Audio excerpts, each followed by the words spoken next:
The phenomenon of being infatuated by love is a most fearsome creature, one that not only affects the individual but also those in their vicinity. This is a poignant lesson that Zhou Yan learned through her own tumultuous experiences. Zhou Yan, you've never been in love, you simply do not understand it. Thank you. I have no desire to comprehend it. But I truly love him. You cannot fathom how wonderfully he treated me in the past. Yet, even the best of times cannot erase the fact that he has now betrayed you. Yan, do you think I should break up with him? You uttered those very words just an hour ago. It seems you merely speak them out of habit.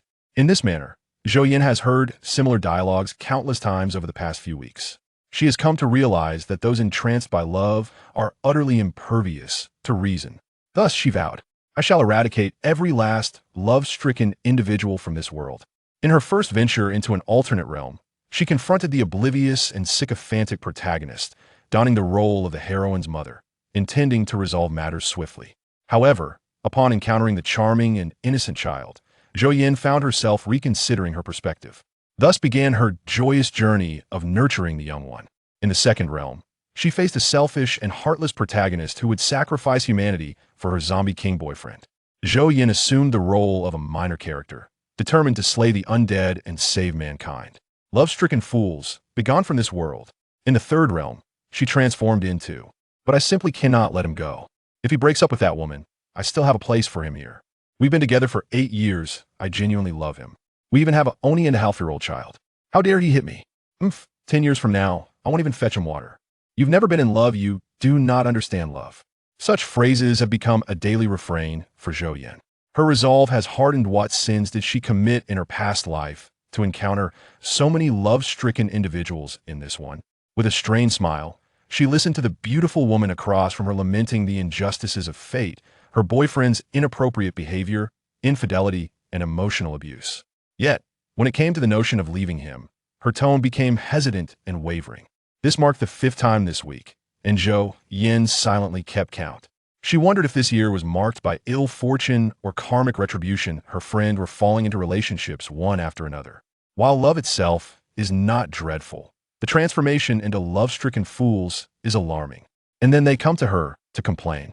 Initially, she offered sincere advice, as they were all friends in a group. However, the situation soon spiraled out of control. If only there were a time machine, she would travel back to the moment the first love-stricken individual approached her, crying, and deliver a firm reprimand to nip this nonsense in the bud. Zhou Yan, thank you. After finishing her tale of woe, the woman shyly smiled at Zhou Yan and added apologetically, I need to pick up my boyfriend, soon he'll treat you to dinner today. Weren't you two broken up? Zhou Yan felt a sudden headache. The woman wrinkled her nose and scoffed. He said he wants to take me out to apologize. I have no intention of accepting his apology, but it would be delightful to exploit him for a meal. He'll just eat and ignore him, making sure he knows how angry I am. Despite her words, the gleeful expression on the woman's face was unmistakable. Zhou Yan, she glanced at her watch. This woman had spent a full 2 hours lamenting. Help, what kind of dim-witted friends has she made? She truly wished to eliminate all love-stricken individuals from existence. With a stoic expression, Zhou Yan began to gather her belongings, preparing to depart. Yet, just as she stood, the ground began to tremble. Everything around her shook violently, and chaos erupted as people began to scream in panic. An earthquake? Zhou Yan's scalp tingled with dread. Could her luck be this dire? She hastily dropped her belongings and crouched beneath a nearby table, clutching herself tightly. Indeed, misfortune often arrives in waves. Regret flooded her mind as she observed the intensity of the tremors. It appeared exceedingly severe. This was it, her life was about to end here. The floor split open, creating a long, gaping chasm, and the ceiling began to collapse. Just before losing consciousness, Zhou Yan's final thought was, befriending love-stricken individuals leads to a lifetime of misfortune. Damn it all. Ding. Triggered keyword. Eliminate love-stricken individuals. System initiating. What nonsense is this? Zhou Yan frowned, bewildered by the pitch-black surroundings. Welcome, host, to utilize the system. Following the principle of eliminate love-stricken individuals for a tranquil world, your task is to enter various realms, reform love-stricken individuals, save them, and ultimately eradicate them. Once you gather sufficient love addiction points, you will successfully revive. Zhou Yan felt somewhat dazed until the mention of love-stricken individuals suddenly cleared her mind. Before she could voice her concerns, A man's furious voice thundered in her ear. Qin Er and I are genuinely in love. It is not for you to meddle. Even if you're my wife, what of it?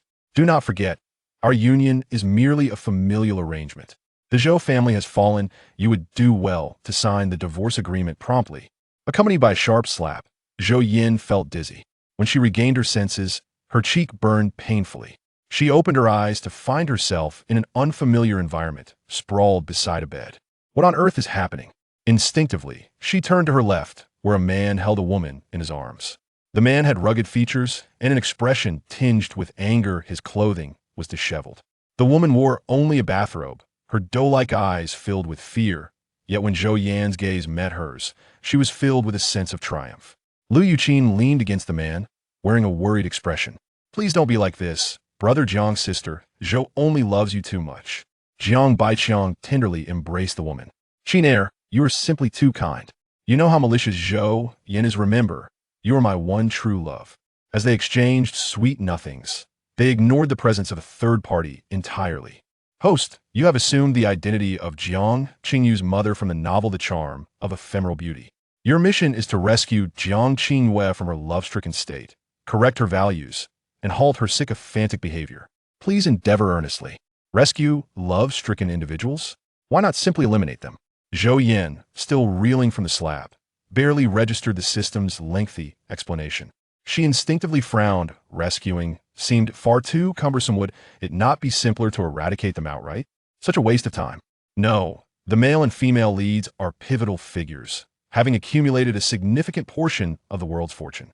To eliminate them before transferring their fate to another vessel would cause instability in the realm. The system categorically rejected her suggestion. Nevertheless, it kindly alleviated her current dizziness, displaying a hint of humanity. Very well, since she was already bound to this system, and with the earthquake upon her, she was undoubtedly doomed. Zhou Yan took a deep breath, regaining her clarity as she shifted her focus to the pair of love-stricken individuals before her, slowly rising to her feet and stretching her limbs. Lu Yuqin noticed her movement and shrank closer to Jiang Baiqiang, trembling. Brother Jiang, I truly did not intend to disrupt your marriage with Sister Zhou. I simply love you too much. In a place concealed from the man's view, she shot Zhou Yan a disdainful smile. Jiang Baiqiang tightened his embrace, reassuring her, fear not with me here. Zhou Yan cannot do anything. I will protect you. After speaking, his indifferent gaze turned toward Zhou Yan, and he bluntly stated, you see clearly, the person I like is not you at all. Be sensible and sign the divorce agreement before leaving this room. Zhou Yan, having stretched her muscles, remained silent as her eyes roamed the spacious room, evidently belonging to a wealthy family. It seemed the original owner had arrived at an inopportune moment. Right as this couple was engaged in their prelude, the bed a chaotic mess. She wrinkled her nose in disgust, but fortunately, there was a handy object in the nearby cabineta baseball bat. Zhou Yan retrieved it, noticing a name inscribed upon it, yet it mattered little to her. Witnessing Zhou Yan's audacious actions, Jiang Baiqiang was thoroughly enraged, his face darkening. When he saw her pick up his beloved baseball bat, he bellowed, get your filthy hands off it. With that, he released Lu Yuqin and strode toward Zhou Yan, fury radiating from him. Zhou Yan weighed the bat in her hands, finding it satisfactory. As the man approached, she hesitated not for a moment. She raised the bat and struck him fiercely. Jiang Baiqiang was momentarily blinded by pain, nearly losing consciousness as the spot where he was hit burned with agony. Zhou Yan pressed on, swinging the bat again and again, having long harbored a desire to strike this man who had incessantly nagged her. Although she was still unclear about the plot, she could glean enough from his words to understand the situation. Damn it! How dare this cheating scoundrel flaunt himself before her? This was the perfect opportunity to vent the frustration she had endured from her friend's romantic folly. With this thought, Zhou Yan intensified her strikes, landing several more blows upon him. It was not until the man lay unconscious that she ceased her assault, the bat stained with blood. She turned her gaze to the other woman still standing in the room, Lu Yuqin, who had been petrified by Zhou Yan's fierce demeanor, her legs trembling and unable to move. Don't come any closer, Lu Yuqin shrieked, retreating as Zhou Yan approached, the bloodied bat in her grip. You dare strike Brother Jiang? I will definitely call the police. Zhou Yan responded with a cold smile. If you report this, then tomorrow, the scandalous video of Jiang Baiqiang and the superstar Lu Yuqin will flood everyone's phones. She was utterly unperturbed by the threat. The system had just transmitted the entire plot of the story to Zhou Yan. Though she had not absorbed all the details, she grasped some fundamental information, such as the original owner having secretly installed surveillance in the room. Lu Yuqin, witnessing Zhou Yan's chilling smile, appeared as though she had encountered a demon from hell, her body engulfed in icy fear. It was as if Zhou Yan had transformed into a different person. Zhou Yan narrowed her eyes at the woman, and upon raising the bat once more, Lu Yuqin screamed, her eyes rolling back as she fainted. Zhou Yan raised an eyebrow, finding her remarkably weak and cowardly. How tiresome! Observing the two unconscious figures, Zhou Yan clicked her tongue and settled into a nearby chair, pouring herself a glass of water to quench her thirst, not in any rush to leave. On the table lay the divorce agreement. Host, if the original owner's husband does not receive medical attention, he will succumb to unconsciousness due to excessive blood loss in 6 hours. The system, having reviewed the host's remarkable achievements, was left in disarray. How was she so formidable? Wasn't she merely an ordinary university graduate? Could she strike with such ferocity? The system, alarmed, revisited the host's past events, finding everything quite normal apart from her exceptionally high combat skills, having learned various martial arts including Taekwondo and Sanda. Are you suggesting I save him? Zhou Yan flexed her wrists and arms, feeling the strain from her earlier exertions, as this body had evidently been inactive. I merely hope the host refrains from stepping into a sewing machine. After loosening her arms, Zhou Yan picked up the divorce agreement and, a few minutes later, coldly laughed before tearing it to shreds. To leave with nothing, this cheating man truly had a grandiose idea. Don't worry, at least for the sake of his reputation, this Jiang fellow will not call the police. That woman will be awake in just a few minutes. She won't remain unconscious for long. After finishing the plot transmitted by the system, Zhou Yan's gaze towards Jiang Baiqiang became even more disdainful. Moreover, the original owner possesses substantial evidence of Jiang Group's illegal activities. The entire narrative of the elegance of vanishing is a tale of deep and painful love. The protagonist, Jiang Qingyue, harbors a profound love for her childhood friend, Ren Shubai, which intensifies even upon discovering his affection for her sister. Her love remains unwavering despite the pain. The protagonist's father, the man lying on the floor, is named Jiang Baiqiang, while the woman in the bathrobe is Lu Yuqin. The original owner shares the name Zhou Yan.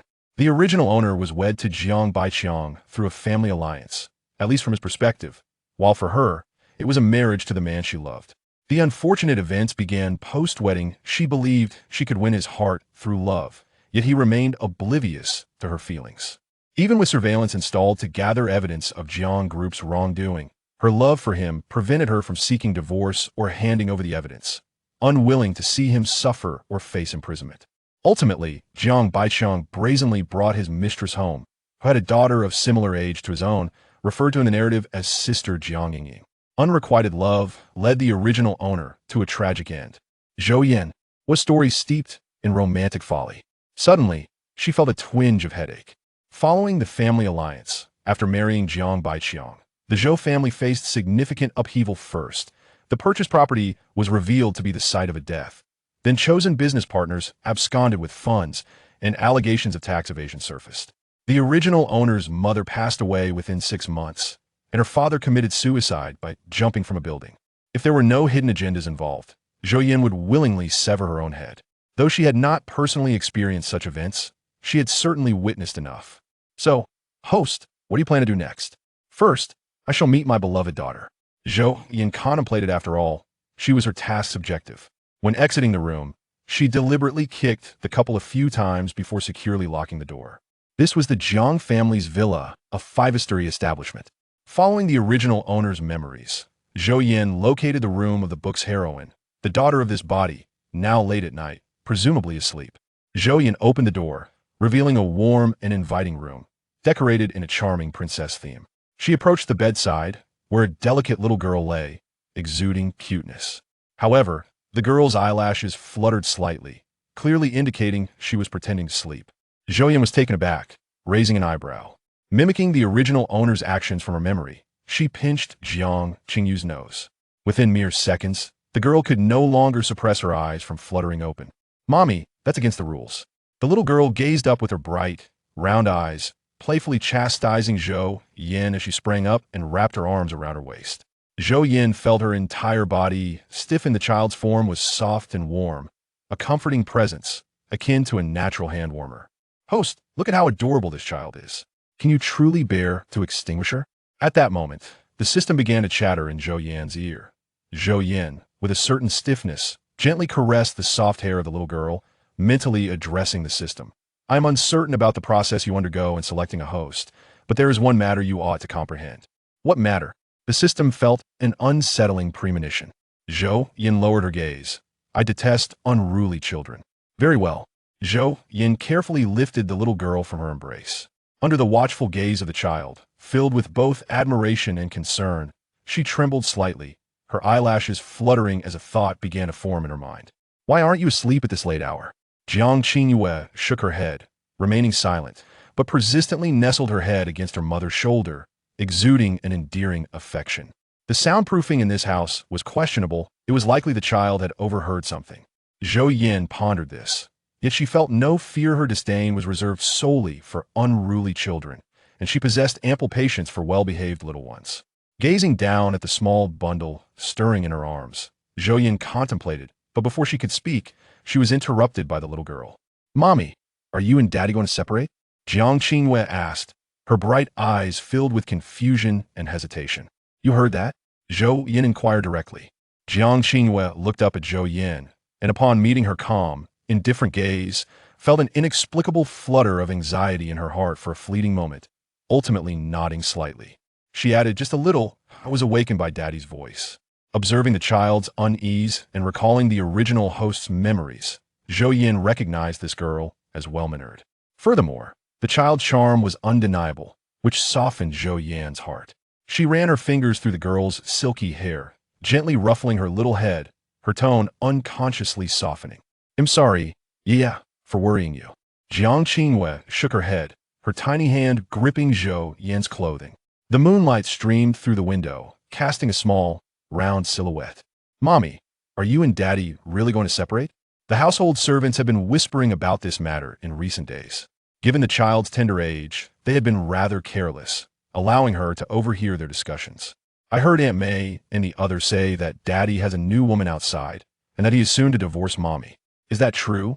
Jiang Qingyu's voice quavered with emotion, her innocent tone sounding utterly heart-wrenching. I want to be apart from Mommy and Daddy. I don't want a new Mommy. Zhou Yan listened quietly to the child's words, observing as she began to suppress her tears. With a sigh, Zhou Yan could not bear it any longer and embraced the child, gently patting her back. If that day truly comes when Daddy and Mommy separate, who would you like to be with? Children from divorced families inevitably face certain repercussions. They might encounter disdain or develop heightened sensitivity and insecurity. Zhou Yan contemplated these issues, considering the narrative of the original story. She discerned that if she refrained from divorcing and continued to endure the presence of that unfaithful man, it would not foster a healthy environment for the child's development. Things could hardly deteriorate further, as the worst outcome had already transpired. Upon hearing her mother's question, Jiang Qingyue remained silent, which Zhou Yan found unsurprising at this tender age. Children harbor profound affection for their parents, and it was neither the time nor place to compel her to make a decision. It's quite late. You should sleep well. Take your time to ponder this question before sharing your thoughts with me. Zhou Yan watched as the child settled down, tucking her under the covers, drawing the curtains fully closed. Turning back to see the little girl with her eyes gently closed in peaceful slumber, she softly murmured, "Good night." Thereafter, she departed from the room, her movements quiet and unobtrusive. Chapter 3. Transformation into the mother of a romance-obsessed protagonist. Within the villa, there remained numerous vacant rooms. The master bedroom was occupied by those two nuisances, and thus, Zhou Yan naturally chose a room adjacent to Jiang Qingyue's. The maid was quite diligent, ensuring that even the unoccupied rooms were cleaned daily, maintaining a pristine condition, complete with bedding and all the necessary comforts. After lying on the bed for a mere 10 minutes, Zhou Yan heard commotion from outside, accompanied by the wail of an ambulance. It seemed that Lu Yuqin had awakened and summoned an ambulance, indicating that she still cared about the words she had spoken earlier. Regardless of their affairs, Zhou Yan yawned, having endured several hours of torment from her romance-obsessed friends, followed by an earthquake, a sudden journey through time, and a confrontation. After such exhausting experiences, she was genuinely fatigued. Despite the noise outside, Zhou Yan enjoyed a restful night, sleeping until noon the following day. Due to the unforeseen events of the previous night, the villa's staff were on edge. The soundproofing of the villa was not particularly effective, and the thunderous roars and screams of Jiang Baiqiang had disturbed everyone, waking them from their slumber. "Good morning, madam," a maid greeted as Zhou Yan descended the stairs, visibly nervous as she bowed respectfully upon seeing her. Although no one witnessed the events of last night, the echoes of the chaos had reached their ears, particularly the final screams of Jiang Baiqiang and Lu Yuqin, which had terrified them into trembling under their covers. The maid who cleaned the master bedroom this morning had witnessed the aftermath, and her perception of Madame Jiang had shifted dramatically. Initially believing her to be gentle and delicate, she was astonished to discover a ferocious side to her character. Zhou Yan acknowledged the maid with a nod and proceeded to sit at the dining table, where lunch was being served. "Has ye eaten?" Zhou Yan inquired of the cook. The cook hesitated for a moment before responding. "Miss has already eaten and is likely being taken to her art class now." Children of wealthy families always had their schedules meticulously planned. "I see," Zhou Yan nodded, choosing not to elaborate further. After all, this was a prestigious household, and the cook's culinary skills were commendable. As Zhou Yan savored her meal, she glanced at her phone, searching for any recent news. To her surprise, there was no information about Jiang Baiqiang. It was astonishing how thoroughly everything had been silenced, especially considering the commotion from the previous night. "System, what is the situation with Jiang Baiqiang?" Response to host. "The original host's husband has not yet regained consciousness. Your actions last night were rather forceful. Why is there no news online?" Lu Yuqin handled that. As a major celebrity, she first informed her agent before calling for an ambulance. She did not call for help immediately. Zhou Yan was taken aback. It seemed true love was not as steadfast as it appeared. "If that unfaithful man wakes up, I have a grand gift prepared for him." "Understood, host." As for what that gift might be, Zhou Yan felt a peculiar smile form at the corners of her mouth while viewing the surveillance footage on her phone. With the various pieces of evidence of Zhang's group's illegal activities at her disposal, she, having studied engineering, knew that if exposed, Zhang's group would be severely crippled, if not entirely destroyed. The thought of the original host destroying such evidence for the sake of love sent a chill down her spine. How could she remain oblivious to such a man's true nature? After all, she had a child to consider. One could not afford to be so infatuated. It was clear that after Lu Yuqin entered their lives, Jiang Qingyue's quality of life had plummeted, frequently bullied by Jiang Ying both overtly and covertly. After finishing lunch, Zhou Yan returned to her room. "System, we have yet to formally introduce ourselves. Yesterday was rather chaotic, and now I have time to learn about your functions." Response to host. The primary task of this system is to retrieve the romantic obsession values from the romance-obsessed individuals, which serve as the energy for the system's operation. There are 3 modules: the reward and punishment module, the exchange module, and the task module, each with its specific functions. As the system spoke, a blue screen appeared before Zhou Yan, showcasing 3 boxes labeled reward and punishment module, exchange module, and task module. The interface was simple and clear. Zhou Yan first clicked on the exchange module, and the screen transformed, revealing 2 additional sections, lottery and mall. A mall? Zhou Yan's interest peaked immediately. She attempted to click around, but found herself unable to access it, receiving a notification of insufficient permissions. "System, what is the meaning of this?" The host merely needs to complete a minor task to unlock this privilege. This condition was established by the creator and cannot be altered by the system. "I see." Zhou Yan understood. Her curiosity about the mall grew, and she decided to explore the task module instead. Upon entering, she found 3 small tasks available for completion, but the rewards remained unclear, presumably related to the system's mall. After reviewing the tasks, she decided to claim them all. "System, is there a deadline for these small tasks?" "Yes, they must be completed within 1 month. A month is manageable." The first small task, deliver a beating to both Jiang Baiqiang and Lu Yuqin. The second small task, divorce Jiang Baiqiang.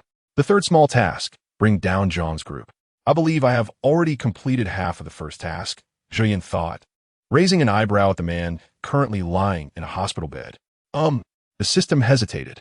Zhou Yan quickly added, "You would want to see me in an orange jumpsuit now, would you? At this rate, Jiang Baiqiang might not survive another beating." "Host, did you not grow up in a civilized era? Why are you so barbaric?" Zhou Yan replied nonchalantly, having traversed time. One must engage in actions that differ from the past. And after all, you assigned me this task.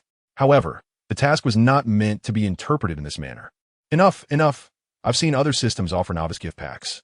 If you cannot provide me with one, surely you could let me off lightly this time? Zhou Yan yawned, feeling her eyes grow heavy after reviewing all the surveillance footage. My requests are not extravagant. Very well, but this concession is a one-time offer. Mom. Upon returning, Jiang Qingwei made a beeline for Zhou Yan's room, knocking politely at the door. Come in, Zhou Yan called out. Jiang Qingwei opened the door and beheld her mother sitting there, a radiant smile illuminating her face. Like a firecracker, she dashed toward Zhou Yan, leaping into her embrace and wrapping her arms around her neck. Mom. Her voice was bright and filled with youthful exuberance. Zhou Yan had not anticipated such a sudden display of affection from the little girl. Stiffening, she felt a hint of awkwardness wash over her face and replied stiffly, You're back. Jiang Qingwei lingered in her mother's arms, playfully demanding, Mom, I want to eat the little cakes you make. Little cakes? I don't know how to make any, Zhou Yan thought to herself, her culinary skills being one of her greatest weaknesses. Her mother had once remarked that sometimes her absence from the kitchen was a form of protection for it. Now, confronted with the little girl's request, Zhou Yan felt a pang of difficulty but masked it from Jiang Qingwei. I'm sorry, yeah, but I can't today. I still have work to do and no time at the moment. Although Jiang Qingwei longed for the delightful little cakes her mother used to bake, her mother was currently preoccupied with work. She understood the situation and accepted it with grace. But could you please remember this? She asked gently. Jiang Qingwei displayed a remarkable maturity, appearing exceptionally sweet and obedient, which softened Zhou Yan's heart. Indeed, it seemed that unruly children had no place in this world. The more well-behaved ones were far more endearing. Host, you can exchange for a memory capsule in the system's shop, which will grant you all the memories and skills of the original owner. Upon hearing this from the system, Zhou Yan's eyes sparkled with excitement. This could indeed work. All right, once my mother has some free time, I will surely have her make them. Chapter 4. Transforming into the mother of a love-obsessed protagonist after Jiang Baiqiang was hospitalized. He remained unconscious for 3 consecutive days. The abruptness of the situation had thrown the Jiang group into disarray, as they suddenly lost their guiding force. Many opportunists sought to take advantage of the chaos. Despite his questionable character, Jiang Baiqiang was still competent. His presence usually kept the unscrupulous at bay. The original owner had few close friends, especially after the Zhou family's fortunes had declined. With little value to offer, the elite socialite circle had distanced themselves from her. She did manage to form one friendship, but that friend turned out to be Lu Yuqin, who eventually betrayed her. However, this was fortuitous for Zhou Yan, as it allowed her to drop the pretense of friendliness. Otherwise, it would have been challenging to explain such a drastic change in personality in a short time. Wealthy individuals are astute, and she knew she could not match their wits. Host, Jiang Baiqiang has awakened. Upon receiving this news, Zhou Yan's eyes gleamed with anticipation. The cook downstairs had just finished preparing soup, making it the perfect time. Let's go and see my husband, Zhou Yan said, narrowing her eyes and allowing a smile to grace her lips. She quickly donned her most expensive and festive attire, applied an exquisite makeup look, and took the soup prepared by the cook before heading to the hospital. After a 30-minute drive, the system had already informed her of Jiang Baiqiang's room number, a single occupancy room. Upon arrival, she noticed the presence of bodyguards at the entrance. But they recognized Zhou Yan, and as the boss's wife, her words carried weight. She dismissed the guards and approached the door, but before she could push it open, she overheard a furious outburst from within. Call the police. I must ensure that wretched woman remains there forever. A soft female voice followed, laced with desperation, but Brother Jiang. Sister Zhou, do not mention that vile woman to me. She dared to lay hands on me. She is nothing but a lunatic. Jiang Baiqiang lay in his hospital bed, unable to move, his eyes bulging as he glared at Lu Yuqin, screaming in rage. Zhou Yan raised an eyebrow at the commotion. Clearly, he was in good health despite the noise. Without hesitation, she pushed the door open, causing both occupants to pause in surprise. Lu Yuqin instinctively adopted her pitiful demeanor, remaining silent, while Jiang Baiqiang's face flushed crimson with rage upon seeing Zhou Yan. How dare you show your face before me? He bellowed.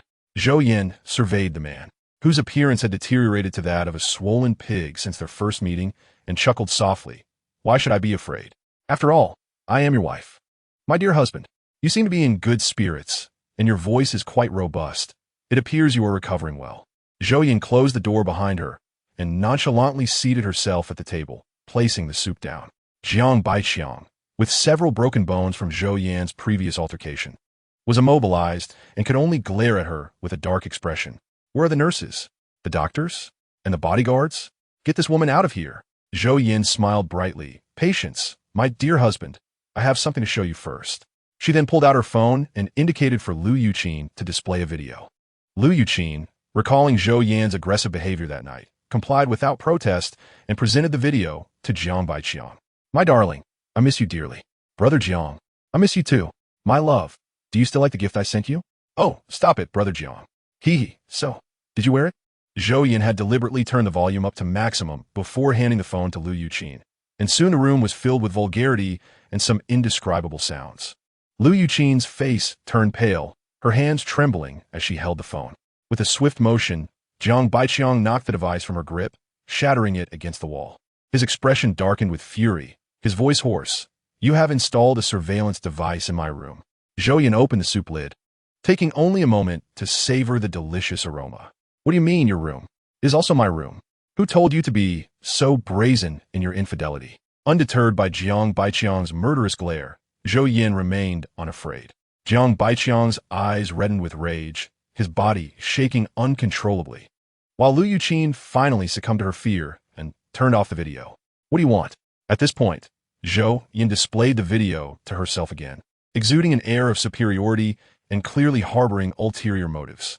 Jiang Baiqiang took several deep breaths, managing to retain a sliver of rationality, preventing him from fainting in anger and committing an even more disgraceful act. I want a divorce and custody of Ye. Zhou Yan replied nonchalantly. Furthermore, I require 200 million in cash. Are you insane? Jiang Baiqiang was momentarily taken aback by the first statement, as it aligned with his intentions. But his expression darkened at the mention of 200 million. While he had desired the divorce, the thought of their child, who was a product of Zhou Yan and himself, filled him with disdain. With this condition, aside from the video, I have plenty of other interesting items that I am certain will pique your interest. Zhou Yan finished her soup elegantly, wiping her mouth with satisfaction. You have profited far more from our family than this.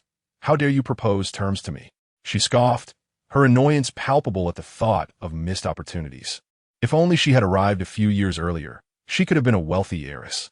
Jiang Baiqiang's face turned ashen, while Lu Yuqin trembled in fear, realizing that there were things she should not know. You have no choice but to agree. It is merely a matter of time. This is my final offer, President Jiang. Please take care of yourself. Zhou Yan beamed radiantly. As she prepared to leave, she suddenly remembered there was one last thing she needed to do. What are you going to do? Lu Yuqin shrank back in fear as Zhou Yan approached. Without a word, Zhou Yan delivered a swift slap, a left hook landing squarely on Lu Yuqin's eye. Ah, you wretched woman, Jiang Baiqiang shouted. Lu Yuqin let out a cry of anguish, instinctively bending over to shield her face. Zhou Yan felt a surge of satisfaction, offering no explanation as she exited the hospital room, her steps noticeably lighter. Having completed her first minor task, the system shop privileges were fully unlocked for Zhou Yan. Once home, she eagerly began to explore the options available. At the top of the page, a magnifying glass icon signaled the search function, while below, the goods were displayed in a manner reminiscent of a typical store shelf. Each compartment held a unique item, and clicking on an item revealed its name, function, and price. Completing minor tasks rewarded her with 100 points, and upon inquiring further with the system, she learned that all minor tasks offered the same reward of 100 points. Chapter 5. Transforming into the mother of a love-obsessed protagonist. Item name: Memory Capsule, Permanent. Price: 1,000 points. Item description: when a user employs this item, they will acquire all memories and skills of the original owner without the need for training. Note: when users excessively utilize such tools, those with weak mental fortitude may gradually become assimilated by their original owners. Zhou Yan looked at the introduction and then glanced at her wallet, realizing she only had a tenth of the required amount. So this is how your system paints a grand picture, she murmured, suddenly feeling that this tool wasn't as necessary as she had thought. If it came to it, she could just venture into the kitchen once more. The system chimed in. Host, I recall there is a temporary tool available, a one-time use item with a duration of 2 hours. What you're currently viewing is a permanent tool. Sensing Zhou Yan's expression was devoid of emotion, the system felt a chill. Recalling the night she first arrived in this world and the scene of her fiercely confronting Jiang Baiqian. Try a precise search, the system suggested, its tone tinged with anxiety. Zhou Yan clicked the small magnifying glass icon above, entered 4 characters, and the page transformed once more. One-time tool, memory capsule price, 50 points tool description. Upon reviewing this information, Zhou Yan nodded, recognizing that this was indeed the temporary tool the system had mentioned. The price, however, seemed rather exorbitant. With a hint of reluctance, she decided to purchase the one-time tool. Soon, a red circle marked 1 appeared in the small backpack icon in the lower right corner. Is that all there is to it? Yes, host. When you require this skill, simply open your backpack, select the tool, and the subsequent operations will be self-explanatory. Zhou Yan thought to herself how generous she was to spend 50 points solely to make a small cake for the future love-stricken heroine. Such an image was truly noble. Unbeknownst to her, nightfall crept in quietly, the evening breeze gently brushing the treetops. Madam, dinner is ready. Miss Hia is waiting for you downstairs. The servant announced after knocking on the door. Zhou Yan responded from the door, I understand. Upon descending, she indeed found Jiang Qingyue sitting on a chair, her hands resting on her knees, her back straight, appearing quite well-behaved. The moment she spotted Zhou Yan, her eyes sparkled, and she exclaimed, Mom. A smile graced Zhou Yan's face as she approached, ruffling Jiang Qingyue's hair before sitting down opposite her, striving to soften her voice. What did you learn today? This morning we practiced the piano. The teacher brought delicious strawberry cake. Mom, I can play Twinkle, Twinkle Little Star now. Typically, when children hear their parents inquire about their studies, they tend to feel anxious. However, Jiang Qingyue was different. She appeared particularly excited, having longed to share these moments with her parents. Unfortunately, her father grew irritable at the sound of her voice, and her mother had been rather indifferent recently, leaving her to endure the silence. My piano teacher said I played exceptionally well. I want to play for you later. Zhou Yan listened patiently to the child's enthusiastic chatter, a gentle smile gracing her lips as she occasionally chimed in with affirmations. In the afternoon, we learned to paint, and the teacher praised my work, saying they would exhibit it in a gallery. As she spoke, the little girl unconsciously puffed out her chest, radiating pride. The warm yellow light above illuminated the scene, creating a particularly cozy atmosphere. By the way, do you have class tomorrow? Zhou Yan asked softly after finishing her meal and accompanying the little girl to her piano room, watching her play. Jiang Qingyue looked up in thought and shook her head. The calligraphy teacher is on leave, so we have a day off tomorrow. Her current schedule aligned with normal school hours, only allowing for 2 days off per week, while the remaining 5 days were packed with classes. Zhou Yan smiled. Mom has time tomorrow. We can make a small cake together. How about a strawberry cake? Yay! Jiang Qingyue exclaimed, leaping off her stool and bounding into Zhou Yan's embrace, nuzzling her neck like a weaned cub. Thank you, Mom, she murmured, her voice muffled against Zhou Yan's shoulder. Zhou Yan felt a momentary stiffness, her hands suspended in the air, before gradually relaxing and gently patting the little girl's back. Because you're my daughter. As Zhou Yan reflected on the innocence of such a young child, she couldn't bring herself to dismiss her, especially with how well-behaved and soft she appeared. It was merely a matter of parental guidance lacking. Had she crossed paths with this child as an adult, Zhou Yan mused, she would have been resolute in her actions, particularly after enduring so much torment from infatuated thoughts. Indeed, tomorrow might very well mark her culinary prowess at its peak. Zhou Yan thought, and as she did, excitement bubbled within her for the day ahead. Perhaps it would be the first time she created something truly edible. Unbeknownst to Jiang Qingyue, who was blissfully unaware of Zhou Yan's inner musings, she knew only that after playing Twinkle, Twinkle, Little Star, her mother had praised her performance. Consequently, that evening, the song was played over 10 times, and Zhou Yan, ever polite, endured it with a smile that gradually stiffened. Jiang Qingyue remained oblivious, pausing after each rendition to look at Zhou Yan, her eyes twinkling with anticipation, waiting for a nod or any form of acknowledgement before resuming her playing. Zhou Yan thought to herself, so exuberant, truly overwhelming. Early the next morning, Zhou Yan rose early, printing out the divorce agreement. Satisfied after reviewing its terms, she nodded and printed several copies, signing each one, leaving only the signature of the unfaithful man. Looking at the stack of divorce agreements, she raised an eyebrow, marveling at her own benevolence and consideration for others. Madam, this. Zhou Yan contacted Jiang Baiqiang's assistant, instructing him to deliver the divorce agreements to Jiang Baiqiang. I have printed 20 copies of the divorce agreement. Deliver them to him one by one. If he tears them up, let him do so to his heart's content. She had her eye on the money too. The assistant twitched his lips, maintaining a perfect smile. Understood, madam. He accepted the divorce agreements and departed. As for the Jiang group, the original owner had little involvement. In fact, after marrying Jiang Baiqiang, she had been unwittingly confined to her home, ignorant of the workings of the business. Coincidentally, Zhou Yan, having just graduated, had been swept away by the system before she could grasp any insights. What does that woman Zhou Yan mean? Jiang Baiqiang exclaimed upon seeing the divorce agreements brought by his assistant. As expected, he tore them to shreds and hurled them to the ground, slamming his palm against the bed, shouting in frustration. Last time it was 200 million. Why does it now say 500 million? The assistant observed Jiang Baiqiang's red-faced fury, his courteous smile faltering slightly, but he refrained from relaying Zhou Yan's words, fearing it would provoke the president further. Instead, he discreetly withdrew another copy of the divorce agreement from the folder and presented it to Jiang Baiqiang. Since Zhou Yan's last visit, after having dealt with Liu Yuqin, Jiang Baiqiang had been overwhelmed with rage and had fainted. Get me on the phone. Call her. Jiang Baiqiang shouted, completely losing his composure. I want to see what Zhou Yan is up to. The assistant complied, and after 2 rings, the call was answered. Hello. Assistant Song, is there anything else? Zhou Yan's cold voice emanated from the other end of the phone. Jiang Baiqiang exclaimed in anger. Zhou Yan, what do you mean? 500 million in cash. Aren't you afraid of overindulgence? Zhou Yan replied, President Jiang, you must understand a fundamental principle, inflation. You didn't agree to the 200 million last time, so now it naturally escalates to 500 million. Don't push your luck. Am I being unreasonable? I simply desire money. I haven't asked for shares in your company or those properties. Considering Jiang Corporation is a publicly listed company, I would argue that 500 million is rather modest. This was Zhou Yan's genuine sentiment. After all, in her previous life, she had witnessed celebrities evading taxes to the tune of several hundred million. To merely extract 500 million from Jiang Baiqiang felt, in her eyes, a display of considerable mercy. As she heard him roar on the other end, Zhou Yan promptly hung up, rolling her eyes. What a bizarre address. The system fell silent, uncertain of how to respond. 500 million was already a bargain for him.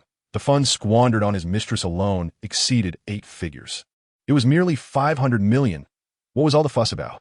Zhou Yan scoffed, holding the man's miserly behavior in contempt. Just as Jiang Baiqiang finished his tirade and took several deep breaths to regain composure, he was presented with another divorce agreement by his assistant, identical to the previous one. Jiang Baiqiang felt a surge of frustration and fainted. His assistant, eyes wide with alarm, rushed over and gently slapped his face, calling out, President, President. Upon realizing the man had fainted, he calmly withdrew his hand and pressed the call button by the hospital bed to summon a doctor. Wow, he fainted so quickly. Chapter 6. Transforming into the mother of a romantic protagonist.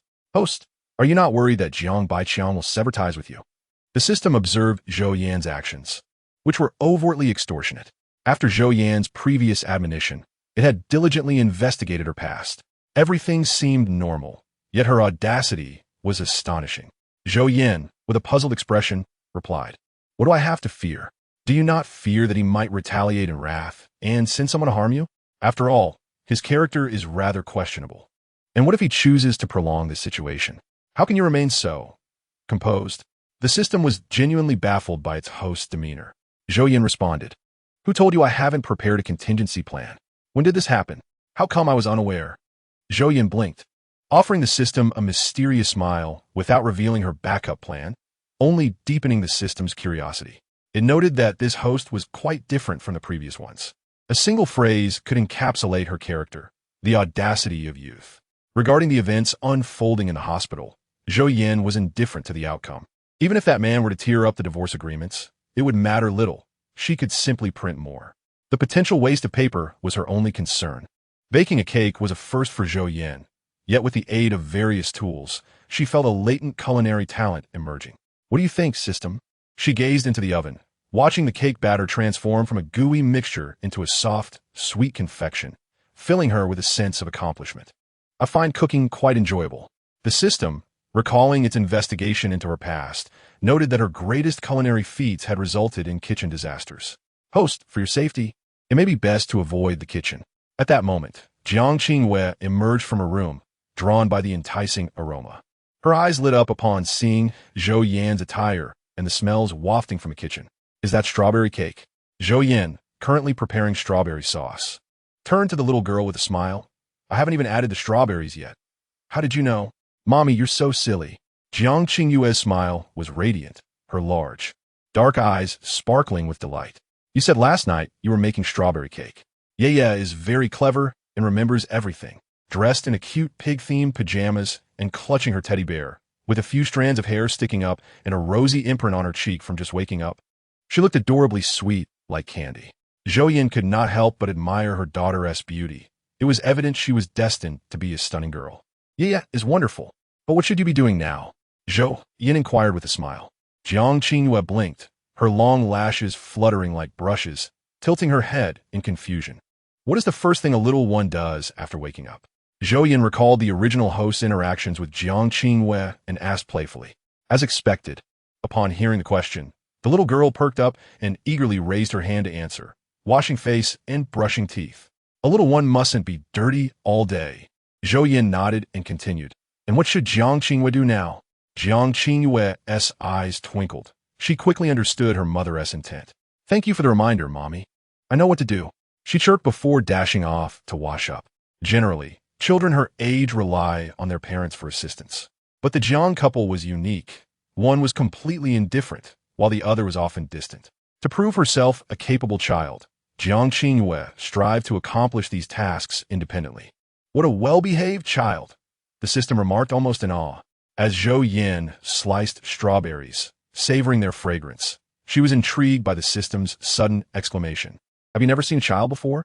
Not exactly. The system hoped to awaken the host's maternal instincts, believing that a little more love would benefit her interactions with the task subjects. However, Zhou Yan dismissed the system's unfinished thoughts, recognizing that it often spoke merely for the sake of making its presence known, frequently offering unhelpful comments. Was it chatterbox? Zhou Yan pondered, concerned about how to manage such a talkative entity in the future.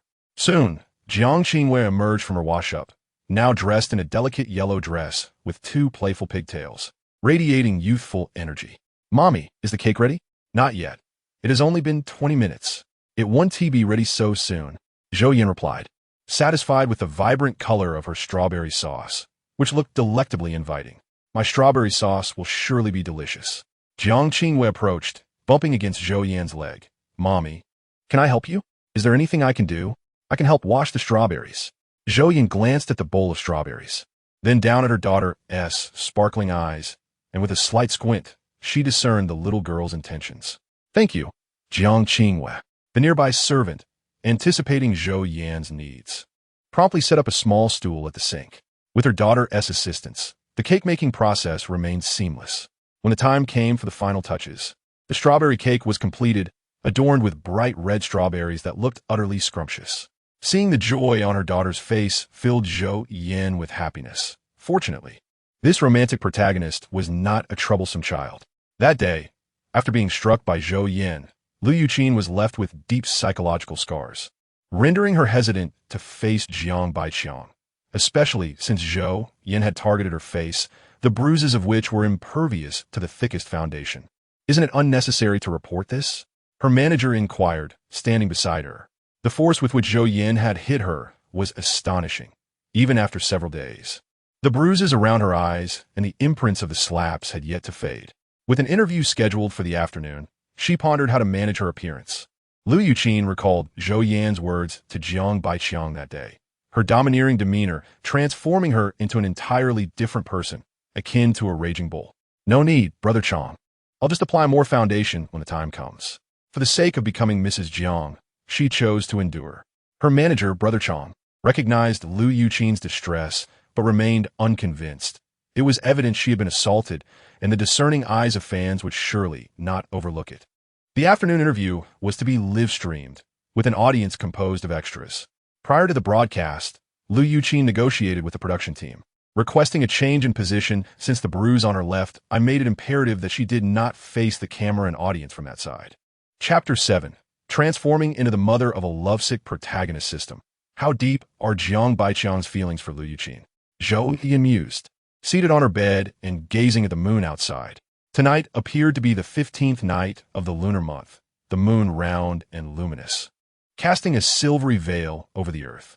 Let me investigate. Moments later, the system responded. On average, his feelings do not reach the depths of true love. However, due to your interference, the essence of true love seems to be present. Zhou Yan understood. Indeed, true love often necessitates a bit of obstruction, a truth she had grasped long ago. This required a subtle push, coupled with external pressures. The system's assertion resonated with her. She did not wish for the divorce to linger, yearning instead for liberation. With this thought in mind, she retrieved her phone and dialed a recent contact. Hello, Assistant Song? I need your assistance with a matter. Was that Assistant Song one of her people? But she had only been here for a short while, not even half a month. After Zhou Yan outlined her request, the system could not contain its curiosity any longer. You weren't aware? Zhou Yan was slightly taken aback. Huh? Aware of what? The system asked, bewildered. Assistant Song had initially worked for the Zhou family, but following the marriage alliance between the Zhou and Jiang families, he had transferred to Jiang's group. Zhou Yan was surprised. Didn't he know this? What have you been doing? A hint of incredulity crept onto her face, contrasting with her usual demeanor. Oh! Zhou Yan set her phone down, stifling a yawn as she reflected on her recent discoveries. Generously sharing her insights with the system, Jiang Baiqiang was so oblivious, believing his charismatic dominance had captivated Assistant Song, compelling him to stay by his side. It was hard to tell whether he was genuinely foolish or merely pretending. Zhou Yan shook her head, recalling her astonishment upon learning this fact. Was this the peculiar self-confidence of men? So, Assistant Song is from the Zhou family? No. Huh? Zhou Yan raised an eyebrow. You don't even know which side he is on? If he were truly that important, why would he be reassigned? The system fell silent, attentively listening to its host. He desired something significant, far beyond the role of an assistant. Zhou Yan, recognizing the system's naive nature, patiently offered a hint. Perhaps spending too much time with children had expanded her patience considerably. Does he aspire to join Zhang's group? Zhou Yan shook her head. Not quite. It's not Zhang's group he seeks. He has been close to Jiang Baiqiang for years, well aware of all matters concerning the Jiang family. It is a vast abyss he cannot escape from. He merely wishes to profit from it, climbing to power atop Zhang's shoulders. As for me, I merely made a transaction with him. The following day, a scandal erupted regarding Liu Yuqin, the first-tier actress, allegedly having been assaulted by the legitimate wife.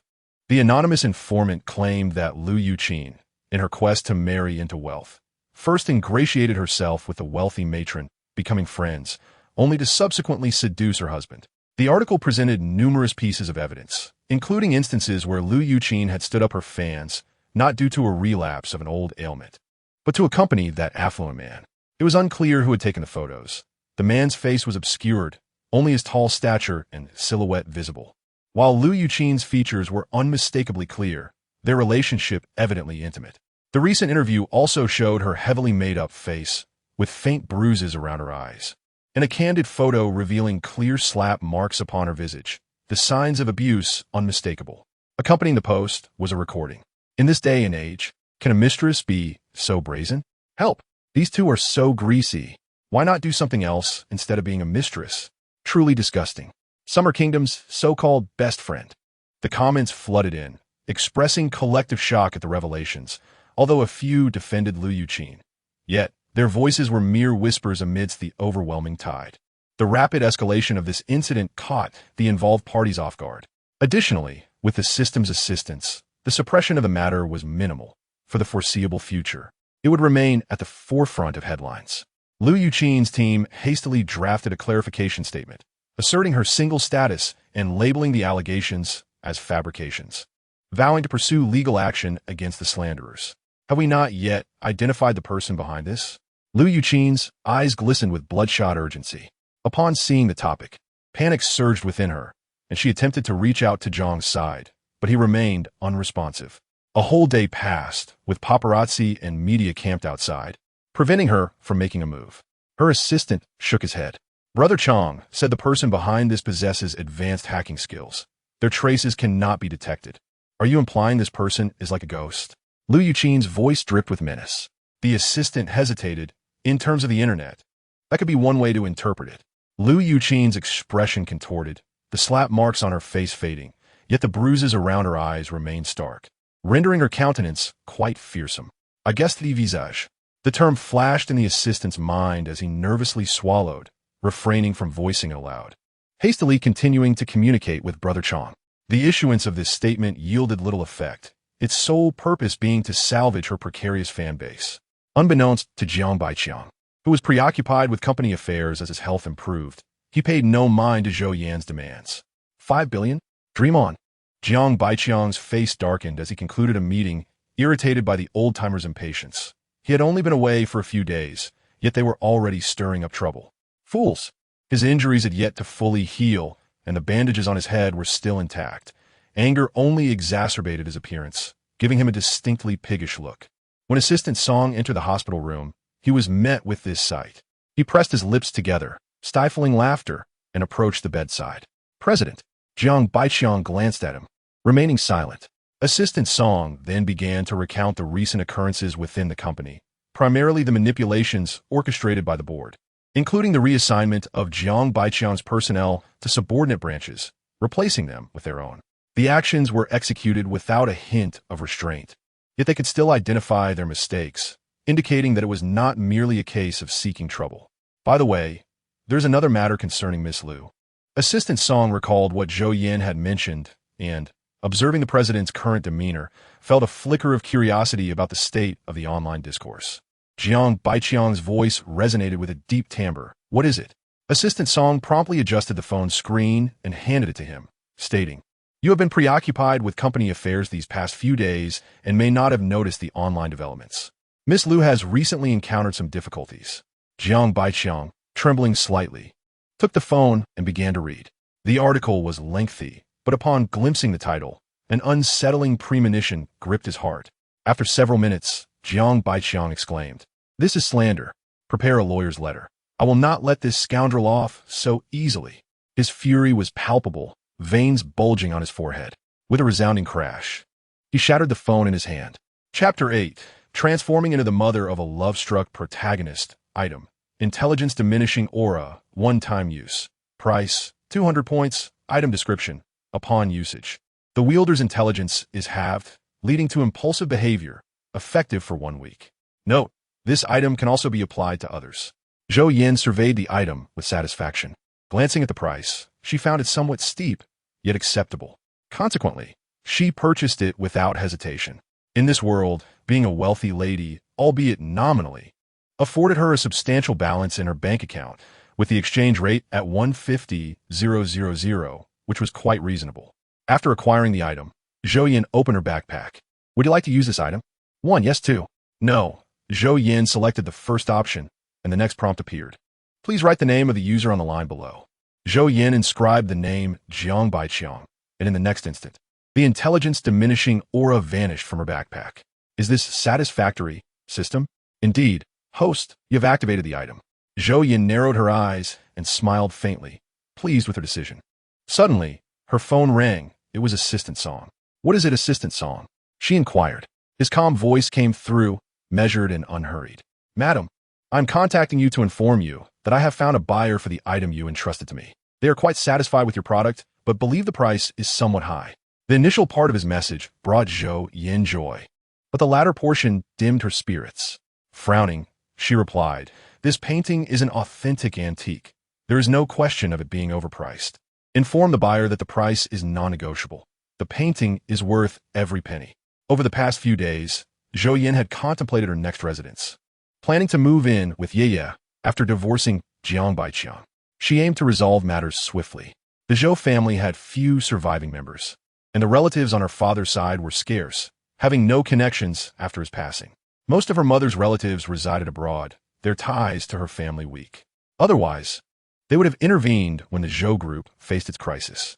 Zhou Yan meticulously examined the valuable items within the Jiang family's estate. excluding anything bearing Jiang Baiqiang's personal information. She decided to sell what could be sold and donate the rest, converting the proceeds into points.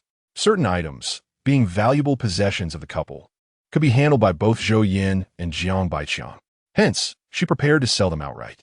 With few acquaintances and having temporarily established a partnership with Assistant Song, she entrusted these matters to him after assessing his character. I understand, madam. By the way, I will send you a document shortly.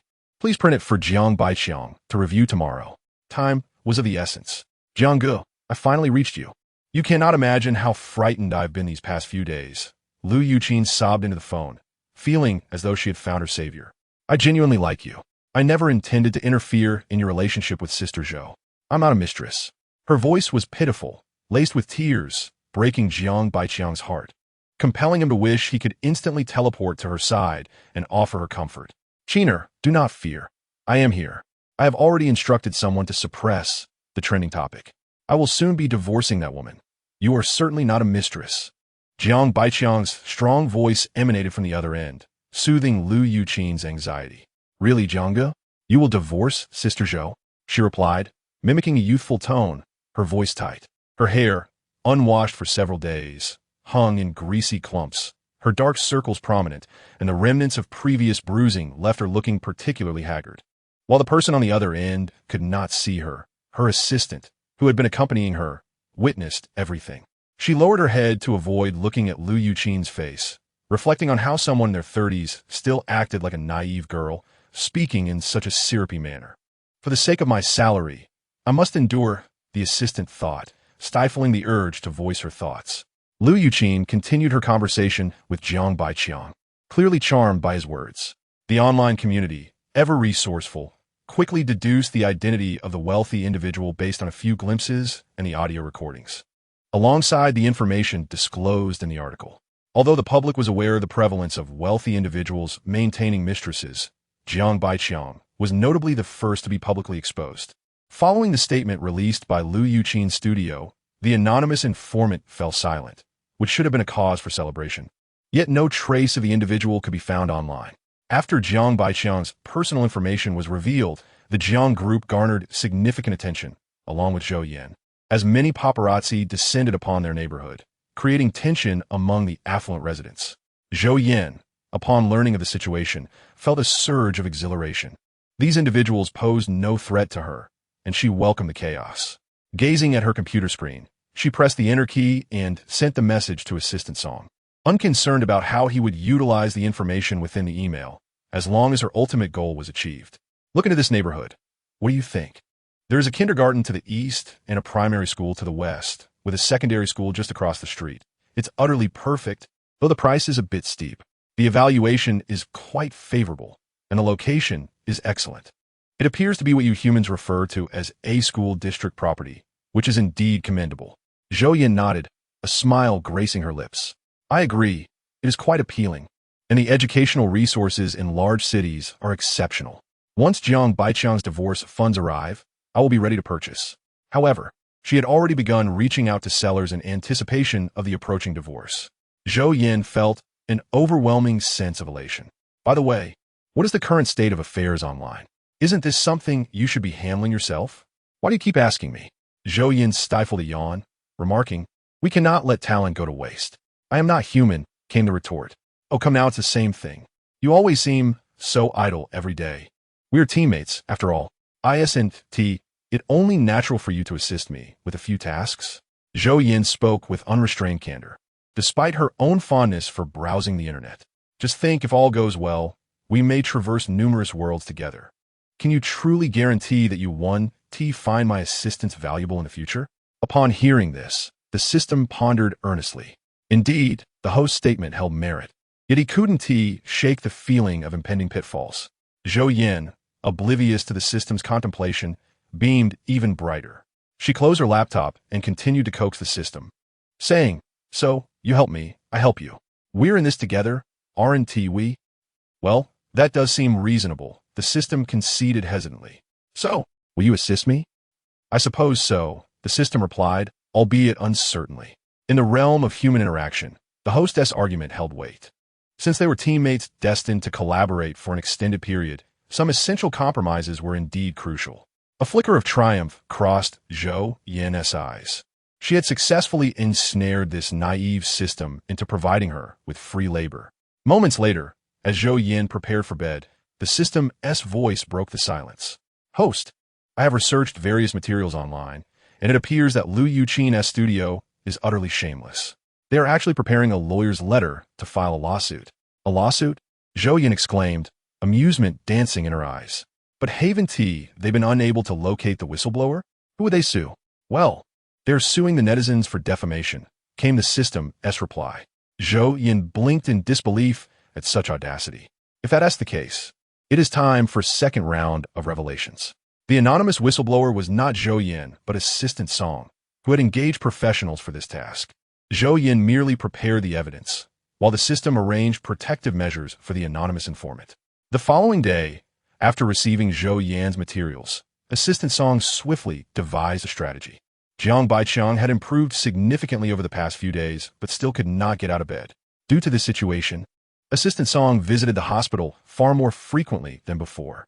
Upon entering the ward, he found Jiang Baiqiang engrossed in sweet nothings with Liu Yuqin. "Rest assured, my dear, I will divorce that wretched woman." "Ah, but won't that affect your career? I've seen a lot of gossip about your company online lately." "Not at all. Remember, this is the Jiang Group, Jiang by name.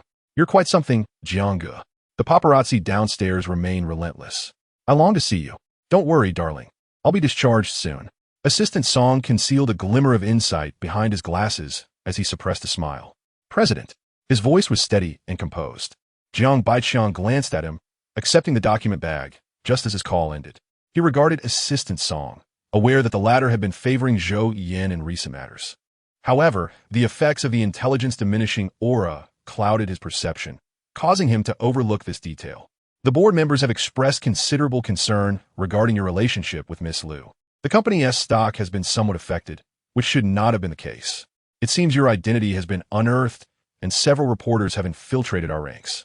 Assistant Song delivered the information with calm composure, revealing no hint of worry. After perusing the contents of the document bag, Jiang Baiqiang slammed his hand against the bed, producing a dull thud that shattered his earlier good spirits. His face, previously relaxed, flushed with anger.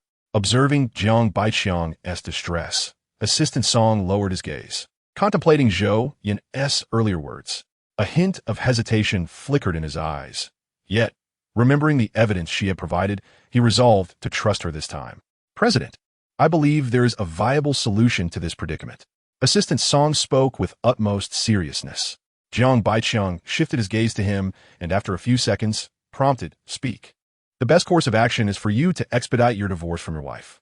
This would allow you to publicly claim a single status, presenting your relationship with Miss Liu as merely a normal romantic connection. This way, her reputation as a third party could be cleared, and your continued cohabitation with your wife would be attributed to considerations for the child. Once you communicate this, the netizens need not scrutinize the divorce date." Following Assistant Song's counsel would indeed benefit Jiang Baiqiang, but ultimately, it served Zhou Yan's interests. Even Jiang Baiqiang, though dim-witted, was not entirely oblivious to this fact. Regrettably, the intelligence-diminishing aura had clouded his judgment, causing him to dismiss any discrepancies and wholeheartedly agree with Assistant Song's suggestion. "You are correct. The best solution is indeed divorce." Assistant Song could only lower his eyes, adjusting his glasses to shield the surprise that flickered within them. Is it truly possible that he believes this? He thought, incredulous. In the subsequent chapter, Zhou Yan's second disclosure, while not as shocking as the first, still contains substantial content, primarily interactions and video recordings between the couple in question. However, she was taken aback when these revelations did not even have the opportunity to be released, as Jiang Baiqiang swiftly capitulated. Zhou Yan was astonished. The intelligence-diminishing aura proved to be remarkably effective, validating her expenditure. While Assistant Song was equally astonished and gained further insight into his boss's foolishness, the outcome was satisfactory nonetheless. Jiang Baiqiang even requested that Zhou Yan refrain from publicizing their impending divorce, a small concession she readily accepted. What surprised Zhou Yan further was that Jiang Baiqiang did not insist on her deleting the incriminating material against the Jiang group or the videos. His sole focus lay on matters concerning Liu Yuqin. This is not merely an intelligence-diminishing aura. It is undoubtedly a love-struck haze, Zhou Yan mused skeptically. Host. The shop allows you to create and upload your own props. After all, in this vast world, the system cannot be limited to just me. The creators and the main system should not be at odds. The system, displeased with Zhou Yan's doubts, earnestly educated her on these matters. Zhou Yan listened attentively. While the system had mentioned this before, it had not been elaborated upon. However, she felt the name of the prop could use a revision. Can your shop contact the creators? Zhou Yan inquired, believing she could offer suggestions. Regrettably, host, that is not possible at this time. You might as well abandon that thought. The system replied bluntly. If that were the case, what would happen if your hosts banded together? The system is bound to its hosts, who are not merely ordinary individuals. At least in certain realms, they are exceptional. The main system has certainly considered this. Moreover, they're all working for the main system, so why bother forming friendships? Upon hearing the system's resolute refusal, Zhou Yan expressed a hint of disappointment. Although she was currently inexperienced, she aspired to eventually create something worthwhile in this domain and earn a little profit. After establishing a mutual agreement with Jiang Baiqiang, he promptly signed the divorce agreement and swiftly informed Lu Yuqin of the decision, subsequently issuing a public statement through the company's account. He and Zhou Yan have long since divorced. The reason they still live together is due to their young child, as they prioritize her upbringing. His relationship with Lu Yuqin began only after his divorce from Zhou Yan. They share a normal romantic relationship, and Lu Yuqin is not a mistress. Furthermore, they are currently contemplating marriage, and the rumors circulating online are entirely unfounded. Following the release of this statement, Lu Yuqin's situation has greatly improved. After all, being labeled as a third party is hardly favorable, which has bolstered her confidence. Lu Yuqin's studio subsequently issued a statement, vehemently condemning the slanderous netizens and the anonymous informant. They have prepared legal documents, ready to proceed with lawsuits against each individual involved. This serves as a warning to others. In the end, the anonymous informant will uncover nothing, and those who are most vociferous online are not virtuous themselves, often spreading rumors at the slightest hint of scandal surrounding any celebrity. Lu Yuqin's actions can be seen as a form of public service. Zhou Yan, during her idle moments, often browses the internet, especially today when Jiang Baiqiang signed the divorce agreement, and 500 million was directly transferred to her private account. All these events transpired within a single day, many of which began to escalate in the dead of night. Zhou Yan missed the initial wave of gossip. By the time she awoke, it was already a foregone conclusion. She clicked her tongue, expressing her astonishment. Once the divorce agreement was finalized, Assistant Song promptly delivered it to her. He seemed to have many questions, yet he was at a loss for words. After all, Jiang Baiqiang's drastic change in behavior would naturally arouse suspicion. If his imagination ran wild, he might even suspect something unsavory, as wealthy individuals often harbor such beliefs, being acquainted with certain masters in that field. The serious and earnest Assistant Song's thoughts were entirely unknown to Zhou Yan, who was focused solely on the sheets of paper before her. This represented 500 million in cash. Zhou Yan's eyes glimmered with greed. Indeed, if one cannot enhance their inherent worth, one must exert effort in other areas. Once the divorce certificate is in hand, her value will increase by another 100 points. With the money deposited, the house negotiations were also nearing completion, and she could simply take Yaya there. However, she thought it necessary to inform her daughter, though she intended to act first and report later. The child might feel some discontent, but she was confident in her ability to manage the situation. Everything seemed remarkably smooth, didn't it? Zhou Yan remarked cheerfully, noting that the new house was not in the same city, thus avoiding overlap with the male protagonist's activities. She felt quite clever and had an excellent memory. Divorce was merely the first step, and soon. Zhou Yan frowned. What do you mean by maybe? Can't you just offer a proper compliment? Host. Jiang Baiqiang has taken the female lead away. The system felt the need to shift topics. Zhou Yan was taken aback. Why? When did this happen? How was she unaware of this? Before the system could reply, she hurriedly inquired with the servant downstairs and learned that indeed, early that morning, Jiang Baiqiang's driver had taken Jiang Qingwei away. Zhou Yan's tone turned cold. Why was I not informed about this? It's only 9:30. It's hardly too late. I thought the child was still asleep. The servant, trembling slightly, replied, Yes, it was Mr. Zhang's instruction not to inform you. We thought, since Yaya is also Mr. Zhang's daughter, It would be beneficial for them to strengthen their father-daughter bond. So, we didn't tell you? Zhou Yan raised an eyebrow. When she wore a stern face, it gave off a rather fierce impression. If the original Zhou Yan had displayed such an expression, it likely would not have been the case, as their temperaments were different. No. Madam, oh no, I mean, the servant, seeing Zhou Yan's demeanor, immediately grew flustered, struggling to articulate a coherent sentence. Zhou Yan sighed. It's all right. I'm not blaming you. After all, I have divorced that unfaithful man, and this house still belongs to the Jiang family. I don't hold you responsible. When did ye leave? The servant replied, around 8 o'clock. 8 o'clock? She hadn't even woken up yet. After spending time with Jiang Qingwei, Zhou Yan had come to understand the child's character. She likely feared waking her mother. But why didn't she leave a single word? In light of this, Zhou Yan felt there was little else to inquire. Her surname was Zhou, and this house belonged to the Jiang family. It was never her home, and it was time to move. The family in the newly purchased house had already vacated. All right, system, please continue. There was simply too much that transpired last night. After much of the dirt was washed away, Lu Yuqin went directly to the hospital. Zhou Yan narrowed her eyes slightly. The divorce agreement clearly stated that Ye belongs to me. Is that unfaithful man attempting to breach her contract? Lu Yuqin claimed that. Although the child no longer belongs to Jiang Baiqiang, the blood ties remain unchanged. She likely aims to cultivate an image of a gentle and understanding stepmother. She also spent the night at Jiang Baiqiang's place. Zhou Yan. Has this person lost their mind? However, at that moment, Zhou Yan's attention was diverted elsewhere. So, you're genuinely not under the influence of love-struck delusions? Zhou Yan chuckled, then reconsidered. Perhaps this was not entirely a negative development. Yeah, still harbored affection for her father, and this could serve as a pivotal moment. It might be prudent to incorporate a comment section for the products, for after a purchase, there will inevitably be reviews, right? She still hadn't given up on this point. Host, are you not concerned? What am I supposed to be concerned about? Zhou Yan replied, perplexed, as she stretched lazily. I can't possibly hinder the bond between father and daughter, can I? Moreover, you're here, watching over things. What could I possibly worry about? The system was not entirely clear on Zhou Yan's statement. No matter how it inquired afterward, Zhou Yan remained unresponsive, only offering a subtle smile.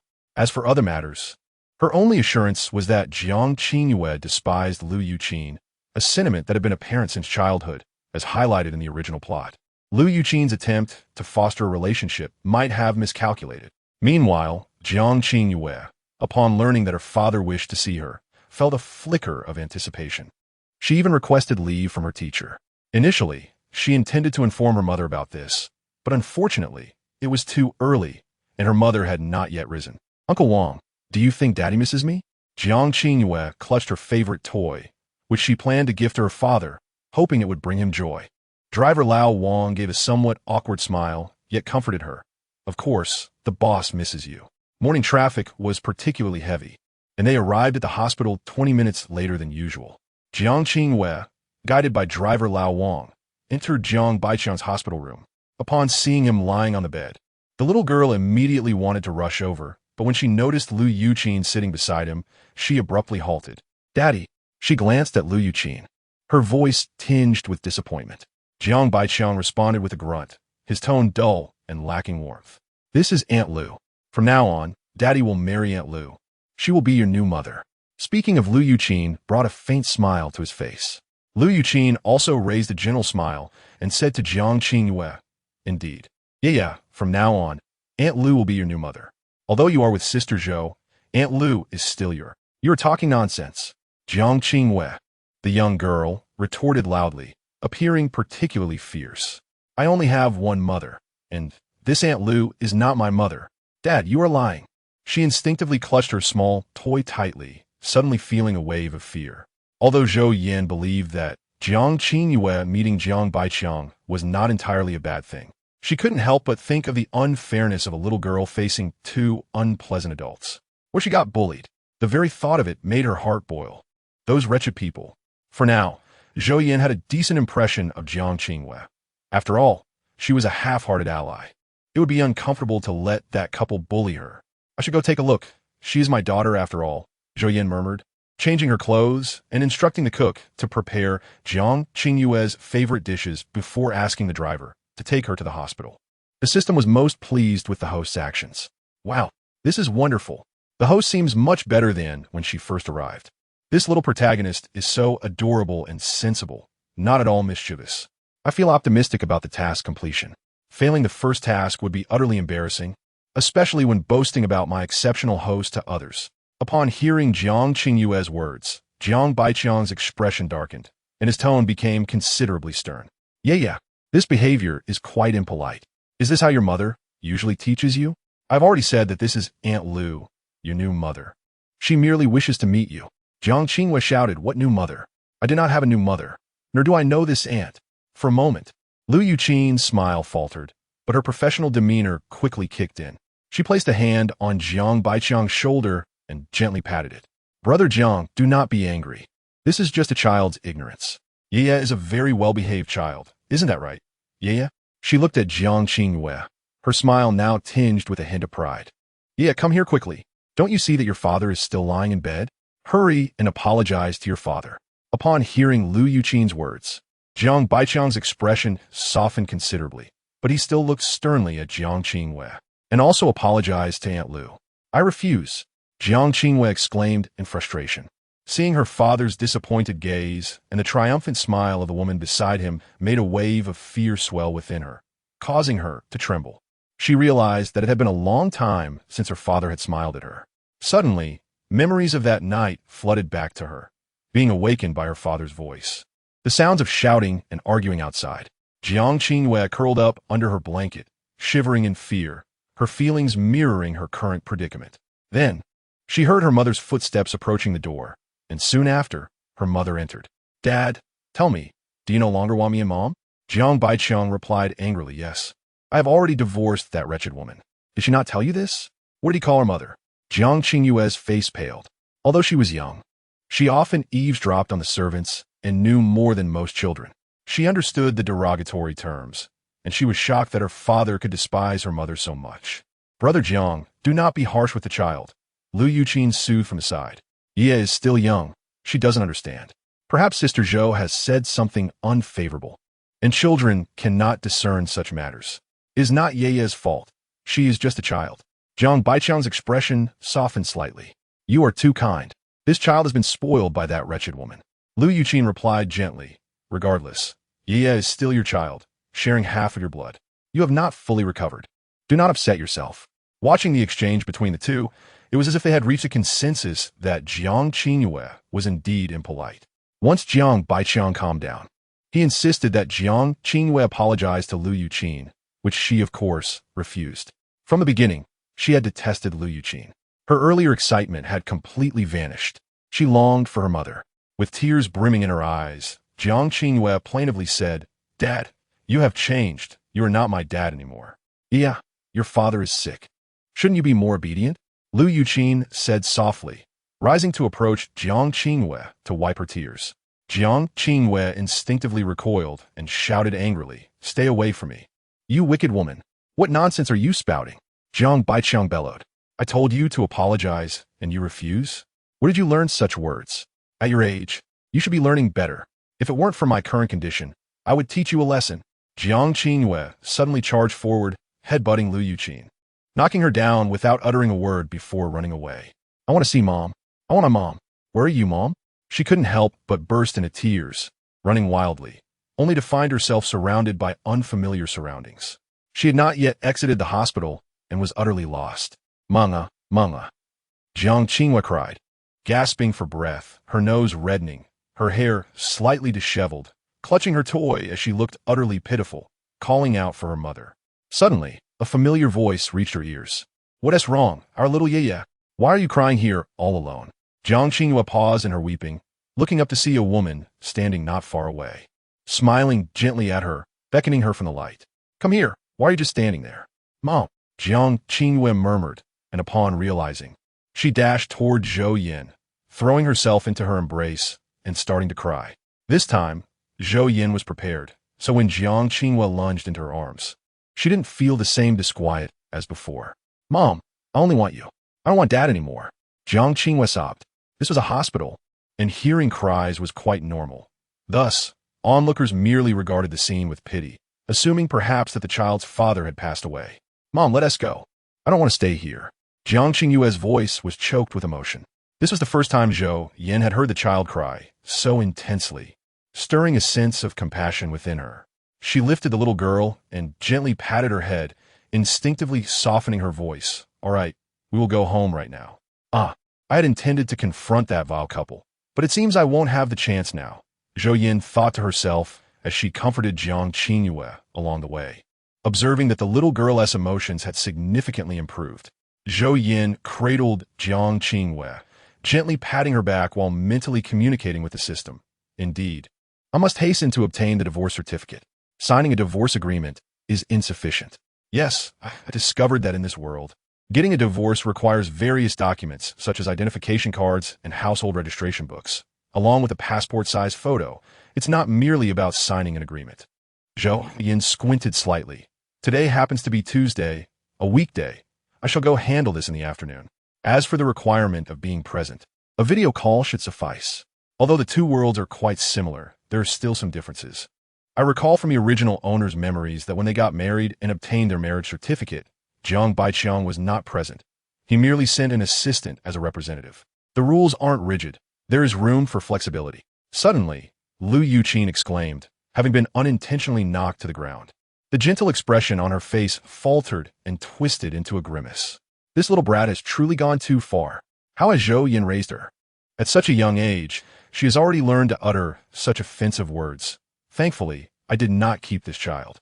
Jiang Baiqiang, whose tempered mood had calmed, flared up again upon seeing Jiang Qingyue knock Lu Yuqin down, shouting in anger.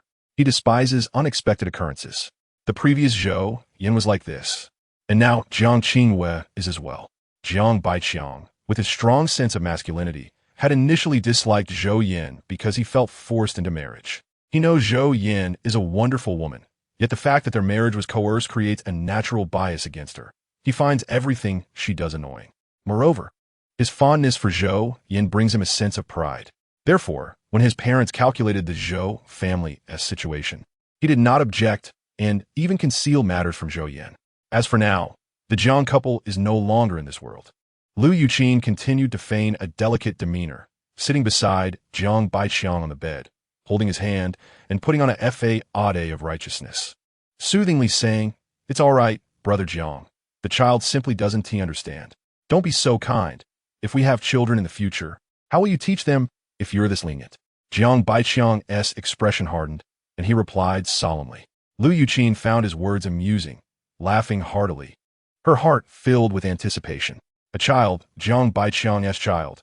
If such a child truly comes to be, then the position of Mrs. Jiang would be secured. However, you and Sister Zhou are not yet completely divorced, and we aren't married yet, so discussing this matter is rather premature. Jiang Baiqiang reached out to caress Lu Yuqin's cheek, speaking tenderly. The divorce agreement has been signed, and the divorce certificate will be obtained shortly. I'll have Assistant Song represent me to handle it. Once I am discharged from the hospital, we can apply for the marriage certificate. Lu Yuqin responded shyly. I'll follow your lead, brother Jiang. This was perhaps the only moment of mutual understanding between them.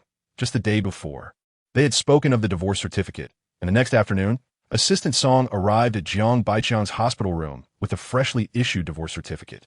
Upon seeing the crimson booklet, Lu Yuqin could not contain her joy, excitedly covering her face to stifle her beaming smile, lest it overwhelm Jiang Baiqiang and ruin her carefully crafted image. Assistant Song adjusted his glasses, recalling the items that Mrs. Jiang, oh no, Ms. Zhou, had sent him the previous night, feeling a mix of surprise and exhilaration. The moment had finally arrived. Along with the documents, Ms. Zhou had also sent him an important message. Please ensure that actions commence only after this couple obtains their certificate. Given how significant this task is, fulfilling this small request is certainly manageable. With this in mind, a faint smile appeared in Assistant Song's eyes. At this moment, Ms. Zhou should be aboard a flight out of the city, finding her release. How splendid! Yet he too was nearing his own liberation. Chapter 11. Transforming into the romantic protagonist's mother in the afternoon, when the divorce formalities were completed and the certificate was in her hands. Zhou Yan's face radiated with joy as she simultaneously heard the system's notification. Task 2 completed. Another 100 points credited. Woohoo! Splendid. Regarding Jiang Qingyue's matters, she had already taken care of everything. It was the perfect time during the holiday, and the transfer procedures had been arranged beforehand. The new community was conveniently located next to the tutoring center. Zhou Yan had initially considered switching centers, but learned that this tutoring center also had a branch in the neighboring city, which she would contemplate for the time being. Upon returning home, Zhou Yan opened Jiang Qingyue's door and found the little girl packing her belongings. She paused, softly asking, "Yeah, what are you doing?" After crying earlier that morning, Jiang Qingyue's eyes were slightly swollen and reddened, giving her a pitiful appearance. Upon seeing Zhou Yan enter, she immediately rushed over. "Mommy." Zhou Yan deftly squatted down to catch the little one. "Mommy, I saw the suitcase in your room." Zhou Yan nodded affirmatively, glancing at Jiang Qingyue, who did not speak but conveyed a silent question with her eyes. And then, Jiang Qingyue firmly grasped Zhou Yan's hand, stating earnestly, "I've made up my mind. I want to be with Mommy. Are you leaving? Please don't leave me here. I can pack my things myself. It won't be a bother." Zhou Yan's gaze softened considerably. "Mommy will not abandon you yet. I just haven't told you yet." Jiang Qingyue blinked her eyes. "Then you should tell me now. The sooner we finish, the sooner we can leave this place." Zhou Yan chuckled, ruffling Jiang Qingyue's hair, and they moved to sit on the edge of the bed. Zhou Yan patiently explained, "Yeah, you now understand that Mommy and Daddy are getting divorced. You can choose to be with Mommy, which makes me very happy. However, this also means we must leave here. This is not our home." Jiang Qingyue nodded. No longer a mere 3-year-old, she grasped the situation. She assumed it was because Mommy was reluctant to leave, so she leaned closer to Zhou Yan, her voice sweet and soft. "It's all right, Mommy. Since this isn't our home, we can find another one together. You have me. Yia will always be with you." Zhou Yan's smile became more genuine. "Good, Yia. You are wonderful. However, when Mommy speaks of leaving, it's not just about leaving this house. It means departing from this city entirely, and you'll have to part with your old friends, moving to a completely unfamiliar place. Are you all right with that?" Zhou Yan's approach was decidedly preemptive. She had already completed the transfer procedures. Jiang Qingyue bowed her head in contemplation before responding, "I can do it, Mommy. It's fine. A new place means making more friends." Her face brightened with a smile, and Zhou Yan felt her heart stir at the sight of the little one's obedient grin. Despite her romantic inclinations, she had never perceived such tendencies during her childhood. There was certainly room for guidance. However, the next question came with urgency. Jiang Qingyue asked fervently, "So, Mommy, when are we leaving? Can it be tomorrow?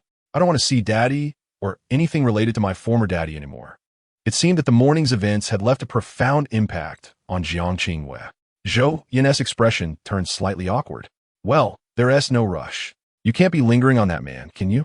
Jiang Qingyue, adopting a serious tone like a little adult, replied, "Mommy, you said it yourself. This isn't our home. We can't stay in someone else's house. It's embarrassing." Saying this, she playfully scratched her cheek with her finger, mimicking a shy face. "Zhou Yan, is this child awakening so quickly?" She recalled the plot of the novel, where the child's admiration for the unfaithful man stemmed from a lack of affection, rendering her excessively obedient to her father, a poignant aspect of the original story. "Leaving tomorrow sounds fine," she mused, though it felt a bit rushed. They had nearly finished packing on that end. Zhou Yan contemplated the suggestion, finding it quite agreeable. "Oh, hooray!" Jiang Qingyue exclaimed joyfully, planting a kiss on Zhou Yan's cheek before leaping off the bed to gather her toys. "These are all gifts from my mother. I won't leave a single one for them." Zhou Yan was momentarily taken aback, unsure where to place her hands as warmth crept to her ears at the unexpected affection. Host, you're blushing." The system's mischievous voice chimed in her ear at that moment. A flicker of annoyance crossed Zhou Yan's face. "Be quiet." The household staff had heard about Zhou Yan's divorce from Jiang Baiqiang, and during dinner that evening, they occasionally cast pitying glances in their direction. The meal was rather uncomfortable, as their stares were too intrusive, yet the dishes prepared by the aunt were still delectable, featuring her favorite sweet and sour ribs and crispy fried pork. Overall, her spirits remained buoyant. The following day, Zhou Yan contacted a moving company to transfer her and Jiang Qingyue's belongings. There was nothing particularly memorable in that place, and she had not formed any new friendships, aside from the household staff, Assistant Song was the only individual she had interacted with frequently, though he hardly counted as a friend. Nonetheless, some matters still needed addressing. Yeah, I'm going to visit your grandparents for a bit. Are you okay with that? Zhou Yan inquired. Jiang Qingyue shook her head, always the obedient child, reluctant to be a burden. They detoured to the cemetery, and the journey was smooth, devoid of any traffic disruptions. At the foot of the hill, Zhou Yan stopped to purchase some flowers and potted plants. The verdant cemetery, bathed in golden sunlight filtering through the clouds, exuded an aura of sanctity. Following the system's directions, Zhou Yan located the gravestones of her parents, who lay side by side. Their ashes now mere inorganic remnants, incapable of responding to any word spoken. Zhou Yan was unsure of what the original owner experienced on her last visit. She simply placed the potted plants gently on the ground. Jiang Qingyue stepped forward to wipe the dust from the photographs, speaking softly, "Grandma, Grandpa, Yaya has come to see you. How have you been? Mama and I miss you dearly." When the Zhou family fell into disarray, Jiang Qingyue was merely 3 years old. Her memories of her grandparents were hazy, yet she retained a sense of familiarity with two warm figures. The couple in the photograph smiled kindly. As Jiang Qingyue chattered away to her grandparents about recent events, Zhou Yan remained silent, standing quietly nearby. Once Jiang Qingyue finished, Zhou Yan crouched down and said, "Yeah, Mama wishes to share a secret with Grandma and Grandpa. Can you wait for me over there?" She pointed to a small pavilion nearby. Watching Jiang Qingyue obediently walk to the pavilion and sit down, Zhou Yan turned her gaze back to the gravestone. After a few moments of silence, she spoke earnestly, "Aunt Zhou, Uncle Zhou, my name is Zhou Yan as well, but I am not your child. My presence here is merely coincidental. I hope you do not hold it against me. I will take good care of Yaya. She will grow into an exceptional adult." As the distant clouds parted, sunlight poured down, warming the day with gentle breezes. "System, do you believe in the existence of souls in this world?" Zhou Yan suddenly felt curious. I'm not sure. However, a soul is merely a highly organized electromagnetic energy field. After all this time, that energy should have long been dissipated by the universe's various particles and waves. The system seemed quite pleased, noting the significant transformation in its host. After leaving the cemetery, Zhou Yan and Jiang Qingyue headed straight to the airport. After a 2-hour flight and some additional time, they arrived at their new home by evening. The previous owner had planned to emigrate and would likely reside abroad indefinitely, leaving behind a minimal amount of belongings. The furniture was practically a gift, well-maintained and spotless. Furthermore, the previous owner had arranged for a thorough cleaning after vacating the premises. Zhou Yan toured their new home and felt quite satisfied overall. It was a 3-bedroom apartment. Aside from needing some decoration in Yaya's room, the rest required no alterations. Compared to the Jiang family's villa, it was certainly smaller, yet Zhou Yan preferred this dwelling. If all went well, this would become her home. "Mom, is this our new house?" Jiang Qingyue asked, her excitement palpable as she explored the new environment. Zhou Yan nodded. "Yes, that room over there is yours, but we arrived a bit hastily, and it's not ready for you yet. Shall we stay somewhere else for a few days?" Jiang Qingyue entered her room, unpacking her belongings and arranging her toys with satisfaction. "No need, Mama. This is perfect, as long as I'm with you. Any place will do." Zhou Yan felt a warmth in her heart. Such a delightful child. She resolved to prevent her from becoming infatuated with romance, addressing the source of such tendencies early on. "Hurry up and pack, Mama. Once we're done, we can go out to eat," Jiang Qingyue chimed in, already beginning to help. Zhou Yan was momentarily stunned. Cooking was not her forte. "Yeah, I'm a bit tired today. How about we eat out instead? It'll give us a chance to familiarize ourselves with the area." Jiang Qingyue nodded, her smile bright. "Whatever you say, Mama." Zhou Yan quickly exited Jiang Qingyue's room, relieved that crisis had been averted for the moment. What would she do in the future? Had she ever cooked for Jiang Qingyue before? Perhaps just some small cakes? The moving company arrived on the afternoon of the 3rd day to deliver their belongings, and the living room was soon filled with boxes of all sizes. Zhou Yan felt a wave of fatigue wash over her. Perhaps she should hire a domestic helper, especially since finances were no longer a concern. Regarding Jiang Qingyue's tutoring, Zhou Yan deemed the child as Schedule 2 packed. Thus, she inquired about the subjects that interested her, opting for courses aligned with her strengths and interests. As for the tutoring center, Zhou Yan had done her homework. The current institution Jiang Qingyue attended was quite reputable, receiving numerous positive reviews. After some contemplation, she decided to stick with the same institution, even if it meant changing locations. With several million in savings, a home of her own, and a sweet, obedient daughter, Zhou Yan felt as though her future was secure. How delightful. Indeed, being liberated from burdens was truly refreshing. Chapter 12. Becoming the mother of a romance-obsessed protagonist a week after moving into their new home. Zhou Yan and Jiang Qingyue explored the new neighborhood and nearby areas to familiarize themselves with their surroundings. The interest classes had significantly reduced their offerings, allowing children to pursue their genuine passions, ultimately retaining only the piano. Zhou Yan was mildly surprised, given how diligently Jiang Qingyue had studied. She had assumed the girl would struggle to part with any activities. Yet the answer came swiftly. Oh well, if it's just one class, that's fine. She's still young. Any pressure can wait until she's older, Zhou Yan thought, noting the child's wistful expression. However, her attention was drawn to a cooking class advertised in the brochure. Yeah. Since you only have piano lessons all day, Mama worries you might get bored. How about adding another class? Zhou Yan raised the brochure, her tone reminiscent of the big bad wolf tempting Little Red Riding Hood, her smile radiant. Jiang Qingyue lowered her gaze to her hands. She indeed had a fondness for the piano, yet her mother's words seemed to carry some truth. However, Mom, it's all right. We can reduce those classes. This way, I can spend more time with you. Don't be afraid. Ye will always stand by your side. I love you forever. As she spoke, she opened her arms and embraced Zhou Yan tightly. Zhou Yan replied, That's not the point. I just feel that in a two-person household, at least one should know how to cook. Otherwise, we'd be stuck ordering takeout every day or dining out. I don't mind it, but I worry that over time, a child might take issue with it. Jiang Qingyue, evidently oblivious to the underlying meaning of Zhou Yan's words, mimicked the adults and gently patted her mother's head, reassuring her, It's fine, Mom. Even though the piano teacher has changed, Ye will learn well.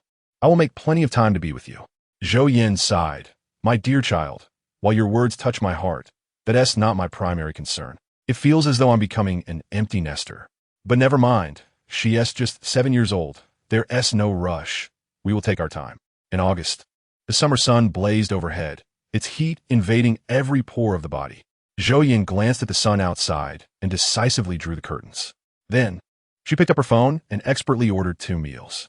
This sweltering weather truly did little to inspire the desire to venture outdoors. It was far better to remain at home. Since Zhou Yan had canceled other extracurricular activities, and, as a VIP client, they negotiated for one-on-one lessons where the piano teacher would come to their home, in their 3-bedroom apartment, with just the 2 of them living there and another room vacant. Zhou Yan contemplated transforming it into a study, which would conveniently accommodate Jiang Qingyue's piano, allowing lessons to proceed without distraction. Teacher who has arrived, please come in. A knock echoed from the door. Zhou Yan approached to open it, smiling when she saw who it was. Why are you here so early today? Isn't it's supposed to be this afternoon?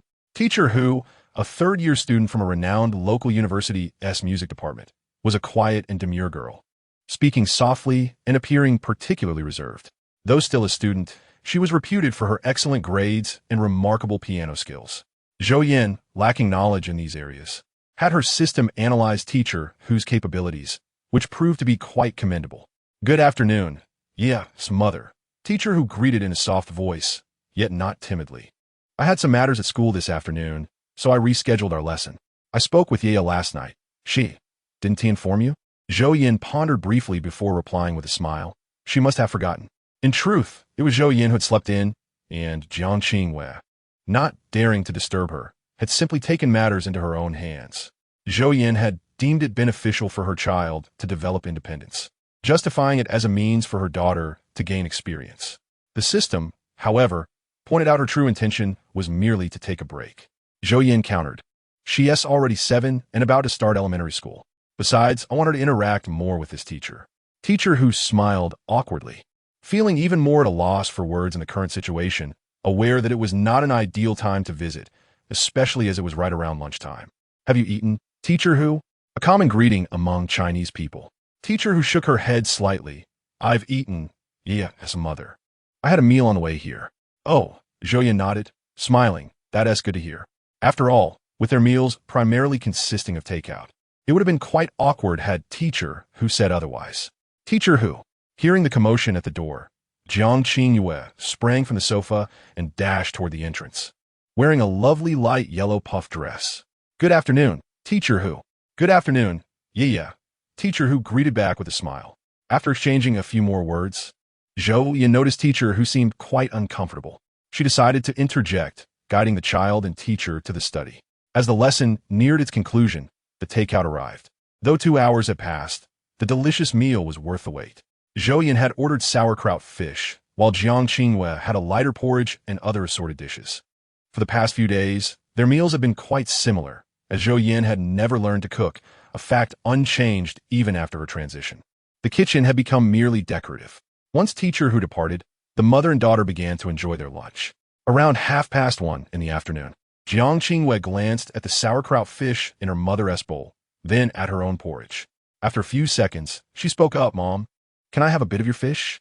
Without hesitation, Zhou Yan refused. "No, this fish has a lot of chili in it. Do you remember how you felt after eating chili the other day?" "I remember, but..." Jiang Qingyue stretched her neck, gazing at the fish longingly and unconsciously swallowing. "But, Mom, I don't see much chili in your soup. Isn't red." "Not red, but still spicy." "Look at this chili," Zhou Yan said, picking up a green chili from her bowl. It was tea as vibrant as red chilies, but the aroma was potent. Observing Zhou Yan's attempt to tempt her child, the system couldn't help but roll its eyes at her naivety. After finishing their meal, Zhou Yan thought it was time for Jiang Qingyue to hear about something new. "Yeah, would you like to learn some new skills?" Curious, Jiang Qingyue asked, "What kind of skills?" Zhou Yan smiled and remained silent for a moment, then picked up the remote control to turn on the television, displaying a video of the World Martial Arts Championship, featuring the finals of the previous year. Watching the fierce exchanges between the two competitors, each strike forceful and purposeful, Jiang Qingyue felt a surge of excitement. This was her first encounter with such a competition. Previously, she had only followed piano or painting contests. The intensity of the scene was electrifying, and her eyes sparkled with enthusiasm as she watched the fighters, wishing she could emulate such impressive moves. "Mom, what is this?" Jiang Qingyue exclaimed. Zhou Yan squinted with a smile. "This is the Sonda event from the last World Martial Arts Championship. Is this what you wanted to learn?" Jiang Qingyue asked. Zhou Yan nodded. "What do you think?" "It's so cool," Jiang Qingyue exclaimed, waving her small fists in excitement. "I think it's fantastic. It's so different from what I've learned before, though girls don't often practice it." Zhou Yan had long considered teaching Jiang Qingyue some self-defense skills. In today's society, girls often face disadvantages, and learning this would serve as a means of self-protection. Additionally, this conclusion stemmed from her reflections after reading the original novel. The former Jiang Qingyue was perfect. She played the piano, painted, excelled academically, and had a beautiful appearance while being dutiful to her father. She was the ideal daughter in many people's eyes. However, Zhou Yan held a different view.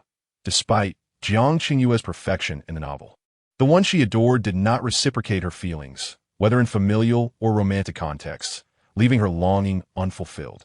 Moreover, as Liu Yuqin brought her daughter into the picture, Jiang Qingyue's circumstances worsened, often facing bullying and sometimes even physical altercations. Zhou Yan felt angered upon witnessing such injustices. Moreover, due to this, she regarded even the slightest kindness from that insufferable male lead as paramount, turning it into an obsession. For his sake, she relinquished her dream of attending her desired university. Whatever he desired, she would strive to provide, even enduring the bitter cold of winter to deliver breakfast, despite his overt rejections. Furthermore, after he inadvertently harmed another, she took the blame for him. As Zhou Yan observed this, her heart nearly seized in frustration. How utterly pathetic, regardless of gender. That insufferable male lead reveled in Jiang Qingyue's affection and dedication, while simultaneously deriding her love, all the while engaging in flirtations with Jiang Yingying. This could not stand. Zhou Yan struggled to suppress her discomfort as she concluded that Jiang Qingyue simply lacked strength. Coupled with her timid nature, there was no need for concern with Zhou Yan by her side. However, this particular point required serious contemplation. Additionally, Zhou Yan resolved to impart some legal knowledge to this naive child.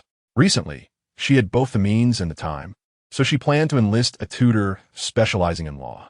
Surely, she must learn a thing or two about legal matters.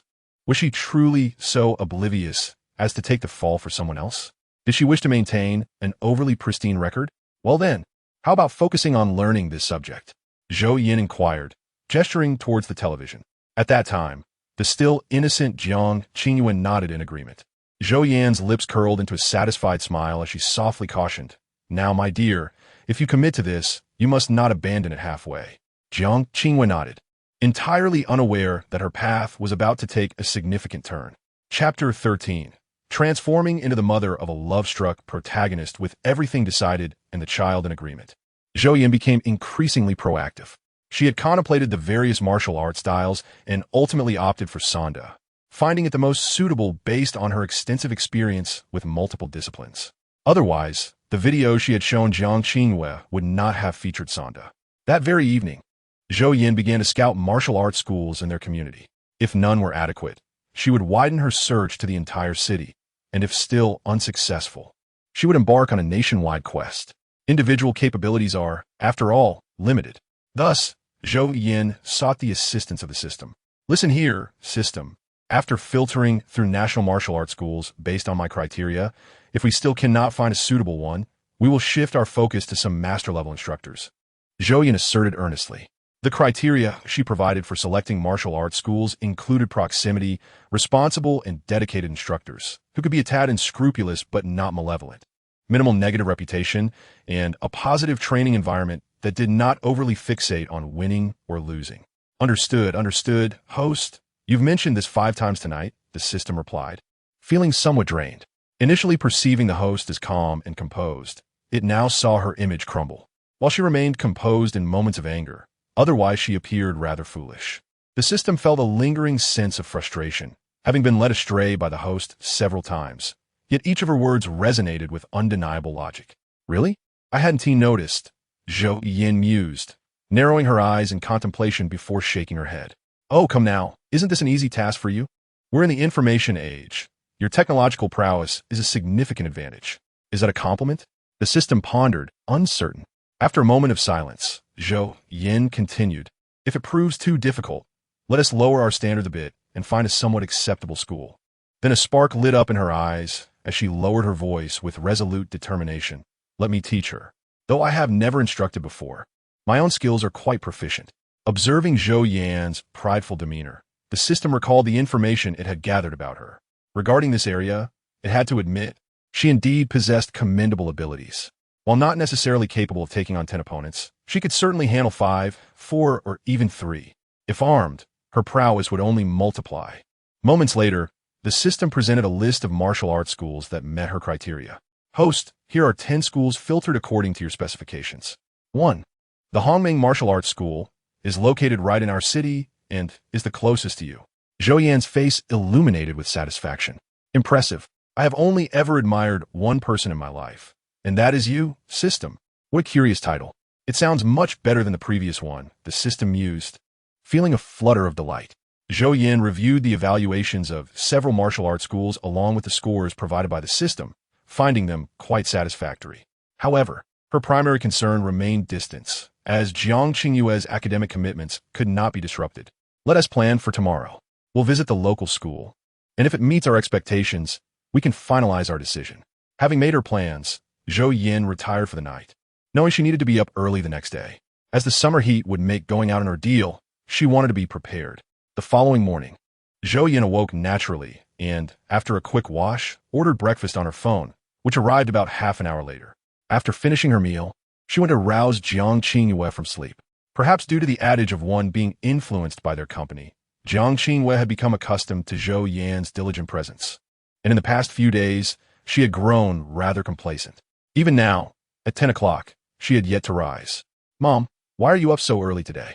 Jiang Qingyue yawned, rubbing her eyes as she sat up, her gaze still hazy from sleep. Zhou Yan opened the wardrobe to select an outfit for her daughter, not bothering to turn around as she replied, "Because today, I have something planned. Do you remember what we discussed yesterday? We're going to find a suitable martial arts school for you." "A martial arts school?" Jiang Qingyue slowly rose from her bed, yawning once more as her feet touched the floor. "Oh yes." The outfit Zhou Yan had chosen for her daughter was different from her usual attire, sporty and refreshing. "If all goes well, we might secure a spot today, so hurry up." Zhou Yan's enthusiasm was palpable as she urged her daughter to wash up. She herself was nearly ready, and although breakfast was set for 30 minutes, it had arrived 5 minutes early.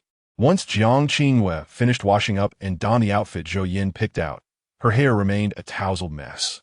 Unable to resist, Zhou Yan styled her hair into a neat ponytail, leaving her looking clean and fresh. Perfect. After finishing breakfast, Zhou Yan led Jiang Qingyue out the door. The destination was not far, but under the oppressive heat, the distance felt extensive. Zhou Yan ordered a car before they stepped outside, and as they arrived at the community entrance, the vehicle awaited them. After a 20-minute ride, they arrived at the martial arts school. Since it was a weekday, the school was open to the public, and Zhou Yan confidently led Jiang Qingyue inside. A refreshing breeze greeted them, prompting Zhou Yan to exhale in relief. Indeed, summer demands the life-giving grace of air conditioning. Otherwise, how could one endure such sweltering days? Hello, Mom. How may we assist you today? A male staff member approached them inquiringly. Zhou Yan smiled. My surname is Zhou. My child has developed a keen interest in Sanda, and despite my best efforts to dissuade her, she remains resolute. At her age, she should be able to start learning, correct? Jiang Qingyue looked up in surprise at her mother, her large eyes filled with confusion. Mom, didn't you tell me this was my choice? Though she was a child, she was not naive. Jiang Qingyue was quite astute.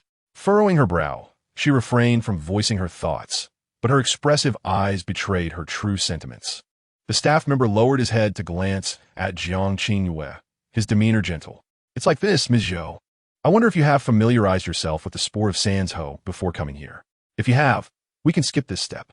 Zhou Yan recalled her childhood when she practiced, and the staff member's incessant chatter had been quite bothersome and a bit of a waste of time. The staff member, however, showed no signs of embarrassment. That's perfect. Ms. Zhou, we have 4 coaches at our martial arts school who teach Sanzhou, namely. Listening to the staff member's elaborate introduction, Zhou Yan felt a twinge of impatience. All 4 coaches were muscular men, each at least a 5th-degree black belt, and none compared to her own prowess, as she herself was an 8th-degree black belt in Sanzhou. Brother Tong, are you there? Zhou Yan mentally communicated with the system. Yes. What is it? Please scan these 4 coaches and determine which one has the best overall capability. I find the staff member's claims unconvincing. Zhou Yan frowned slightly, but noticed that the martial arts school appeared quite decent, with well-equipped facilities. Understood. Please hold on. 5 seconds later, the system delivered its verdict. Host, I discovered that among the staff, there's a remarkable janitor. While scanning the 4 coaches, it had noticed an elderly janitor nearby, who, despite his age, stood tall and carried an impressive presence. After spending so much time with the host, the system had become quite perceptive. Zhou Yan immediately became intrigued. Who is it? At 10 o'clock, the old man collecting the trash. Following the system's direction, Zhou Yan looked over and indeed spotted an elderly gentleman in a janitorial uniform picking up trash. She squinted slightly, her gaze quite conspicuous, causing the nearby staff member to fall silent as he followed her line of sight. Is that Mr. Xia, the janitor? Excuse me, Ms. Zhou, the staff member interjected. I just remembered that I have an important meeting this afternoon, and I must leave now. Zhou Yan pondered for 3 seconds before making her decision, apologizing with a smile. I'm sorry for taking up your time. The young man appeared somewhat flustered, shaking his head. It's no trouble at all. Zhou Yan smiled, taking Jiang Qingyue with her as they departed. Once outside, Jiang Qingyue could not help but ask, Mom, why do we leave so suddenly? Zhou Yan crouched down, playfully pinching Jiang Qingyue's cheek, her expression enigmatic. Because, my dear, I have found you a much better teacher. Wow, host. I just checked on that janitor. He truly lives up to the janitor title. Remarkable. He is said to be a martial arts genius, with an undefeated record in competitions and mastery over various fighting styles. However, when he was 35, an accident left him with a chronic ailment. Initially disregarded, this ailment caused him great suffering during competitions. In a match against a country that was doing well, he was kicked in the ribs, precisely at the spot where the scar from the accident was located, and he collapsed instantly. Because of this incident, he fell into despair and withdrew from the martial arts community. Host, I found out that this janitor is named Xie Yuan. He has a good character, never resorting to underhanded tactics in competitions, and is quite warm-hearted, with no bad habits. After returning home, Zhou Yan meticulously examined the information gathered by the system, sensing that matters were not as straightforward as they seemed. Nevertheless, arranging for this teacher to become Ye's martial arts instructor should not pose a challenge. She glanced at her point balance. The money earned from selling items had been converted into points, and combined with reward from small tasks, she had a total of 400 points. Modest, but sufficient for purchasing something. Item: cure-all single-use. Price: 120 points. Item description: when a user employs this item, any ailment will be cured. Even severed limbs can be restored as long as the user still breathes, reviving their vitality. Considering the 120-point cost, Zhou Yan contemplated for a moment and decided it was acceptable. Purchase. Let us go. The following day, coinciding with her piano lesson, she asked her teacher to wait an extra hour after class for her return, as she was heading out to find a martial arts instructor for her precious daughter. Chapter 14. Transforming into the mother of a love-struck protagonist following the route provided by the system, Zhou Yan located the janitor's residence. Departing at 9:30 a.m., she had spent nearly 3 hours traveling. It was now the peak of the sun's intensity, and Zhou Yan held a sun umbrella in one hand while fanning herself with a small electric fan in the other, gazing at the surrounding old houses with a sigh. This weather is unbearably hot. Since it was a weekday, Zhou Yan had instinctively assumed the janitor would be working at the martial arts school. However, upon reaching the destination, the system informed her that he was not present today. Zhou Yan's expression turned flat. Why didn't you mention this earlier? Do you not realize how scorching the sun is? I'm furious. This neighborhood bore the style of several decades past and was somewhat remote, yet it had its conveniences. With a vegetable market next door and a few scattered convenience stores below, bustling with activity, Zhou Yan observed an elderly gentleman ahead, leisurely carrying a basket of vegetables, wearing a straw hat and appearing quite content, even in such sweltering heat. She glanced at her watch. 12:13. Brother Tong, do you think I can snag a free meal today? Zhou Yan trailed behind Xie Yuan without concealing her presence. Whether you can get a meal is uncertain, but you will definitely face some repercussions. After today's events, the system had concluded that calmness was a term unrelated to the host. She was simply a naive and reckless individual. Unbeknownst to her, Zhou Yan followed Xie Yuan into a narrow, dead-end alley, about 2 meters wide, surrounded by silence, with only the two of them present. The hot summer breeze blew through, prompting Zhou Yan to squint her eyes slightly, her body instinctively preparing for defense before her mind could catch up. May I inquire as to which side you represent?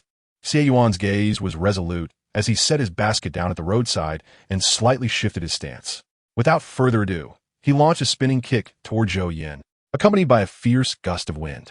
After all this time, are you still bothering an old man? Zhou Yan immediately discarded her bag, crossing her arms defensively in front of her chest to absorb the impact, swiftly sidestepping to react, though the limited space restricted her movements. She grasped Xie Yuan's ankle, yanking him forward forcefully, and in the brief moment, she released her grip, stepped forward, and punched toward his face. Xie Yuan narrowed his eyes slightly, observing the fist approaching him, and deftly turned his head aside, evading the blow. He then propelled himself off the ground, countering with an attack toward Zhou Yan. Taking a deep breath, Zhou Yan formed and with her arms across her chest and retreated 3 meters. I'm not here to harass. You have misunderstood. Zhou Yan spoke calmly, recognizing from Xie Yuan's words that his past was undoubtedly complicated, leading him to mistake her for a member of those who had previously persecuted him. Seizing the opportunity, she lifted her leg and swept it toward the elderly man. Oh, misunderstanding? You followed me for 20 minutes? Xie Yuan clearly found this explanation hard to believe.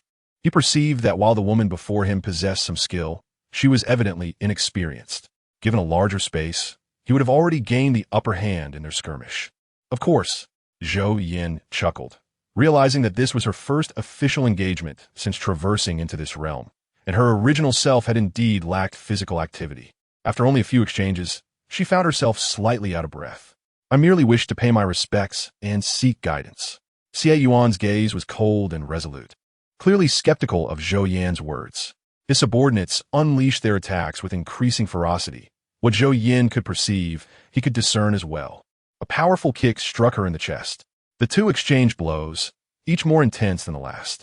The alley echoed with the sounds of their exertion and muffled grunts. The system observed in awe, exclaiming how spectacular the scene was. Host, you are amazing. It cheered. Zhou Yan responded, shut up, in a hushed tone directed at the system. Indeed, he was a martial arts prodigy, still capable of such prowess at his age, especially considering his previous injuries. One could only imagine how formidable he would be in his prime. After catching her breath, A hint of fervor ignited in her eyes. In summary, she was exhilarated. It's better for a young lady like you to return home quickly. There's a martial arts school just left at the community entrance, Xie Yuan remarked. Zhou Yan smiled brightly while fending off his attacks, but they don't have a master as skilled as you. Besides, I recall that school teaches children. Are you just trying to amuse me, Master Xie? Humph. Xie Yuan retorted. Their duel continued until Zhou Yan, poised to strike, heard footsteps and loud voices nearby, causing their movements to momentarily freeze. Hey, Lao Xie, weren't you rushing home to make soup for your wife? A voice called out. A middle-aged woman turned and, upon spotting Xie Yuan in the alley, asked curiously, it's past 12:30. Are you waiting for someone? In the moments before the women arrived, Zhou Yan swiftly picked up her bag and darted out of the alley, hiding behind a nearby tree, panting heavily. Host, how do you feel now? The system inquired. After several breaths, Zhou Yan shook her head and smiled. I feel quite good. This warm-up was rather enjoyable. And what about now? After doing nothing but fighting that maid, she had gained little. Once she regained her composure, she touched her stomach, recalling the woman's earlier words. System, I think I can snag a meal here. The system adeptly provided her with directions.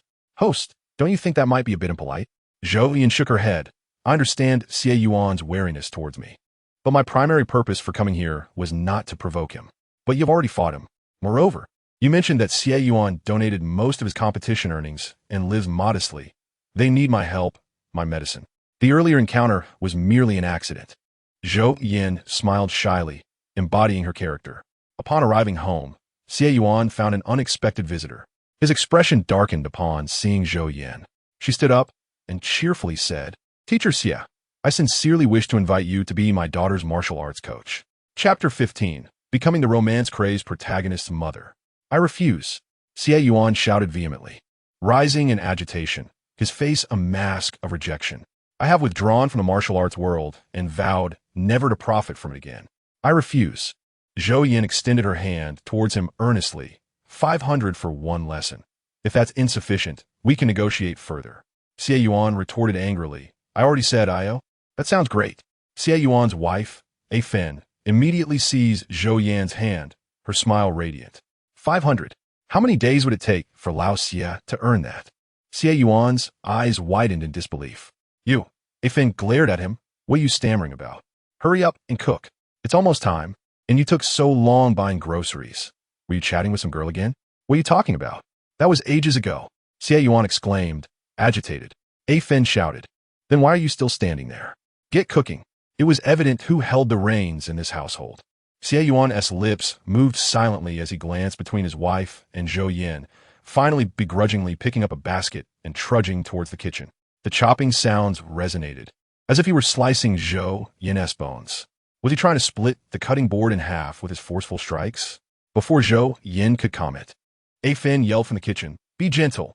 Xie Yuan's disgruntled voice replied, If I don't apply force, how can I chop the ribs? Then, can't you be a bit gentler? If you break it, you'll have to buy a new one. Xie Yuan fell silent, though the sounds from the kitchen indicated he was indeed being more cautious. Zhou Yan chuckled quietly, lowering her head to touch her nose, refraining from interjecting further. After A Fen's outburst, her expression softened as she turned to Zhou Yan, offering an apologetic smile. I hope I didn't embarrass you.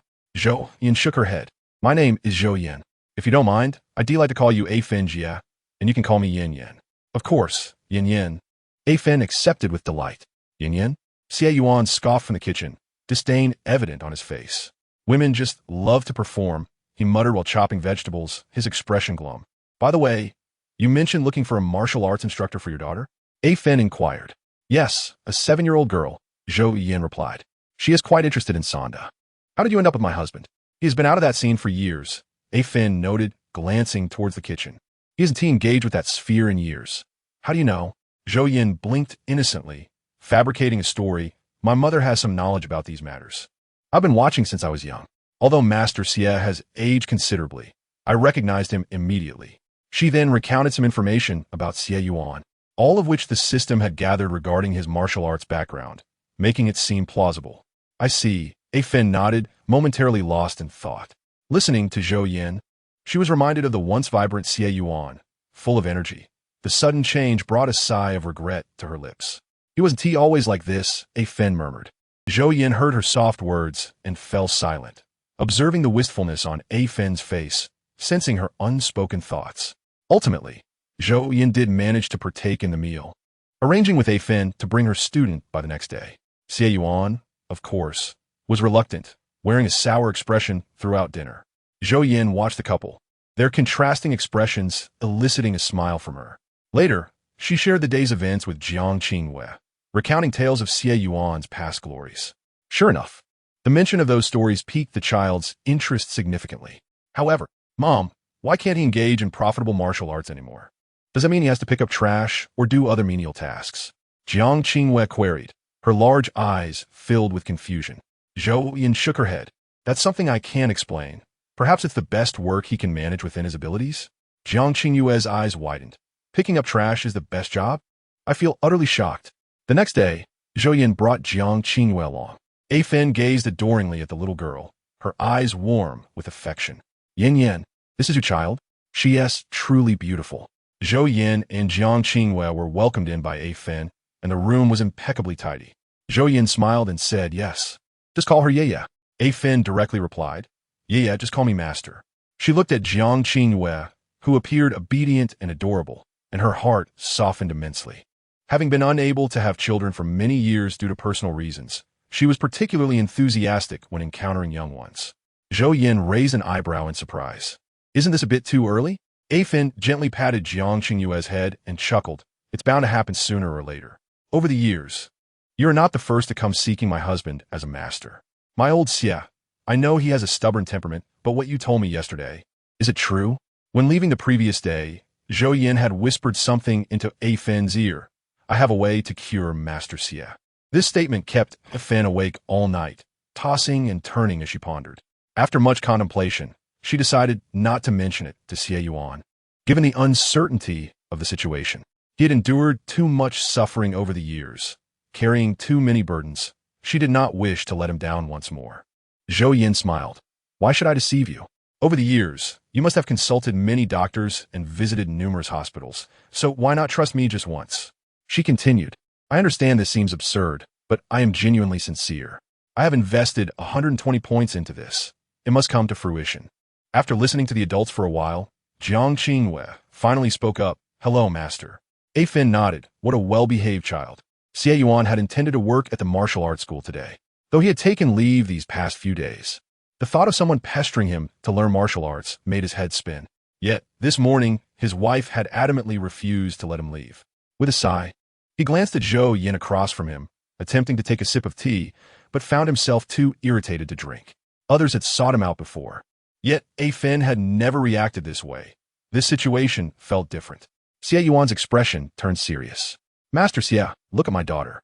Even if I have vowed, observing a child's natural talent has nothing to do with that oath, right? Zhou Yan encouraged Jiang Qingwei by patting her shoulder. Jiang Qingwei approached Xie Yuan, a hint of fear in her demeanor, yet she kept it at bay.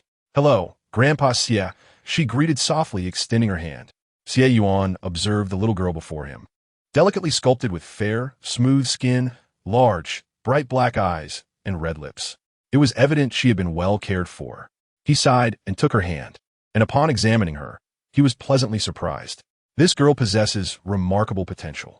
Zhou Yan watched as Xie Yuan's expression shifted from reluctance to surprise, then to regret, and finally to contemplation. She had anticipated this transformation. After all, she was the protagonist. Excellence was expected of her. If she were not exceptional, it would certainly be due to her lack of effort, carrying a significant portion of the world's fortune. How could she be ordinary? This was a promising seedling. In the past, he would have accepted her without hesitation, but the circumstances had changed. As he pondered, he suddenly locked eyes with his wife, who was looking at him with a smile. Old Xie, what do you think? Xie Yuan hesitantly replied, acceptable. Hearing those words, Jiang Qingyue's bright eyes dimmed considerably. A Fen could not help but chuckle, comforting Jiang Qingyue. Yeah, what he means is that acceptable is actually quite good. I know him. He is rather shy. Jiang Qingyue nodded, somewhat understanding, glancing at Zhou Yan, who was also watching her. Xie Chong shot a glare at A Fen, stating it was he that good to begin with, not better than him. He maintained a stern expression, saying, learning martial arts is tough. Jiang Qingyue shook her head. I am not afraid. Learning martial arts is impressive, she replied thoughtfully. Xie Yuan fell silent for a few moments, his demeanor becoming significantly more serious. Addressing Zhou Yan, he said, "Little girl, your daughter's aptitude is quite commendable. If she wishes to pursue martial arts, I could certainly recommend some accomplished individuals in that field." Implicitly, he still declined. A Fen, feeling anxious, stood up, pointing at Xie Yuan, her words stumbling out in a flurry without forming a complete sentence. Zhou Yan remained composed, patting Jiang Qingyue's head and suggesting that A Fen take her daughter for a walk. Once they were alone in the room, she turned to Xie Yuan and said, "Master Xie, I have heard whispers of your past, but are you truly content with how things have unfolded?" Xie Yuan replied coldly, "What does it matter if I am not content? It has been so long." Zhou Yan countered, "If you're discontent, why not fight your way back?" She smiled. Xie Yuan scoffed, "Fight back? With whom? With your daughter?" Zhou Yan responded, "But she is quite suited for this path. Her innate talent is exceptional. I hope she can grow up well and not tread the same path as before." Xie Yuan fell silent. "Otherwise, you would choose to scavenge at a martial arts school. There are countless jobs in the world. Why are you drawn to this one?" Zhou Yan continued, "Master, I do not intend to pressure you. I simply believe that life inevitably carries some regrets. Some can be set aside, but others cannot. Are you truly content? Can you really let go?" Xie Yuan's hands clenched into fists, his eyes unwittingly bloodshot, and his breathing grew rapid. He shouted at Zhou Yan, "What do you understand? You haven't experienced any of this. What do you know?" Zhou Yan maintained her calm demeanor. "I may not understand, but if I were to say I could heal your hidden wounds, would you agree to it?" This statement struck Xie Yuan like a thunderbolt, rendering him momentarily speechless as he gazed into Zhou Yan's calm eyes, his inner turmoil escalating. This was a question he pondered daily. And as for the answer, how could he possibly not know? After saying this, Zhou Yan fell silent, allowing Xie Yuan to process the weight of her words. She quietly observed the frail elder before her, the passage of time etched upon his face. Though he was of similar age to A Fen, he appeared significantly older. As moments ticked by, Zhou Yan grew increasingly impatient. Finally, Xie Yuan rasped, "Are you serious?" Zhou Yan met his gaze. "I speak not a word of falsehood." She added, "If you do not believe me, we can wait until your hidden wounds are healed before accepting Ye as a disciple." "No, I believe you." Xie Yuan shook his head. He looked up, his hawk-like eyes fixed intensely on Zhou Yan. "I will accept this disciple." Zhou Yan smiled. "Master Xie, you have made a wise decision." Chapter 16. Transforming into the love-struck mother of the protagonist. Now that the master was willing to take on a disciple, the subsequent matters became significantly simpler. When Xie Yuan saw Jiang Qingyue again, his eyes were filled with affection, and a satisfied expression graced his face, as if he were looking at his own granddaughter. "Kulme, is it Ye?" Jiang Qingyue nodded.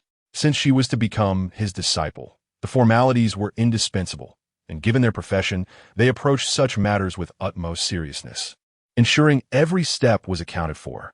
Zhou Yan had also prepared a proper gift for the initiation ceremony. It certainly would not be the medicine. In such a setting, the offerings needed to be appropriate. Upon discovering that the elderly gentleman was her master, Jiang Qingyue was overjoyed, especially after Zhou Yan had sought out videos of Xie Yuan's previous competitions the night before. She had to admit, he was indeed impressive. The techniques displayed were undeniably impressive, clean and decisive, devoid of any underhanded moves, radiating righteousness and grandeur. "Master," Jiang Qingyue said with a beaming smile towards Xie Yuan. "Learning martial arts is arduous," Xie Yuan reiterated, his tone now reminiscent of an elder imparting wisdom to his granddaughter. Jiang Qingyue shook her head, then nodded. "I understand. My mother has mentioned it, yet I wish to learn, master. I aspire to be as formidable as you." Xie Yuan nodded in agreement, his smile widening. "Very well. It is settled." Before leaving, Zhou Yan entrusted Xie Yuan with a medicinal concoction, considering it a product of the system, which might yield unexpected outcomes. She specifically inquired about potential aftereffects, such as prolonged unconsciousness, and relayed these cautions to the couple. Zhou Yan recognized the incredulity surrounding this matter. However, at over 50 years of age, Xie Yuan had no alternatives. Once a paragon of excellence, he could not resign himself to his current state. As long as there remained a glimmer of hope, he would not relent. Upon returning, Zhou Yan treated Jiang Qingyue to a delightful meal. The evening unfolded smoothly. Despite minor hiccups, it was overall quite pleasant. Classes would commence the following week, and Zhou Yan had provided a substantial tuition fee, often urged Xie Yuan to cease scavenging. For the meager earnings were not worth the toil. Circumstances had changed, and options had expanded. That night, the mother and daughter settled on the sofa to watch an old martial arts drama. "Mother, do you think I will become a great hero like those on television?" Jiang Qingyue exclaimed, her small hands flitting about as her eyes sparkled with excitement at the sight of the hero soaring across rooftops. The male protagonist, already somewhat renowned, found himself ensnared in a troublesome affair, compelled to clear his name amidst the chaos. Under the cover of night, he would investigate, employing his lightness of foot like a graceful swallow, traversing the eaves with remarkable agility. Zhou Yan chuckled. "It's not quite that dramatic, but indeed, some advanced maneuvers will be within reach. I suspect your master teaches more than just free fighting. There must be other disciplines involved." Jiang Qingyue nodded, her anticipation blossoming as she observed the protagonist's prowess. Initially, when Zhou Yan introduced these concepts, her interest was but a mere speck. Now, however, it had multiplied exponentially. Suddenly, in the drama, the hero encountered his first love, the female lead, who lamented that she had awaited him for years, recalling their beautiful past and the sacrifices made, even severing ties with her beloved father in her steadfast hope for his return. The hero's expression turned awkward. While he cherished his first love, he understood that love was not everything. Freedom was paramount. Among many women, his heart belonged to this girl. What had been a casual remark about waiting had now become a weighty expectation. Zhou Yan made a face of disbelief. "Oh my, that sister is quite pitiable," Jiang Qingyue, now 7, could decipher much of the adult dialogue, and with children maturing faster these days, she grasped romantic notions well. "Why doesn't he, this hero, just be with her? She is wonderful." Zhou Yan maintained a stoic demeanor. "Alas, this task is indeed formidable." "Yeah, do you think they ought to be together?" Zhou Yan pondered for a moment before tentatively asking. Jiang Qingyue nodded, pointing at the female lead. "Of course, mother. Look how much she loves him, waiting all these years. It would be such a pity if they don't end up together." Zhou Yan suddenly felt a headache coming on. After a prolonged silence, Jiang Qingyue turned to her mother, her head tilted in confusion. Did she say something wrong? On screen, the hero sweet-talked the female lead, who was soon besotted, and their flirtation began. Zhou Yan sipped her water slowly, aware of Jiang Qingyue's gaze. After a few moments of contemplation, she decisively changed the channel to a relationship counseling show. On screen, the woman desperately pleaded, recounting her years of love and sacrifices, including covering the costs of her partner's rendezvous with another. The man, indifferent to the situation, seemed nonchalant about the prospect of divorce. In such dire straits, a rational person would typically choose to separate, but the woman clearly was not of sound mind. Zhou Yan turned to Jiang Qingyue and asked, "Yeah, do you think these two should still be together? If you were that girl?" Observing the girl's anguished tears, Jiang Qingyue hesitated, recalling her mother's previous counsel. She found herself at a loss for words, gazing at her mother's expression. Noticing the child's uncertainty, Zhou Yan's lips twitched, and she could no longer suppress her smile.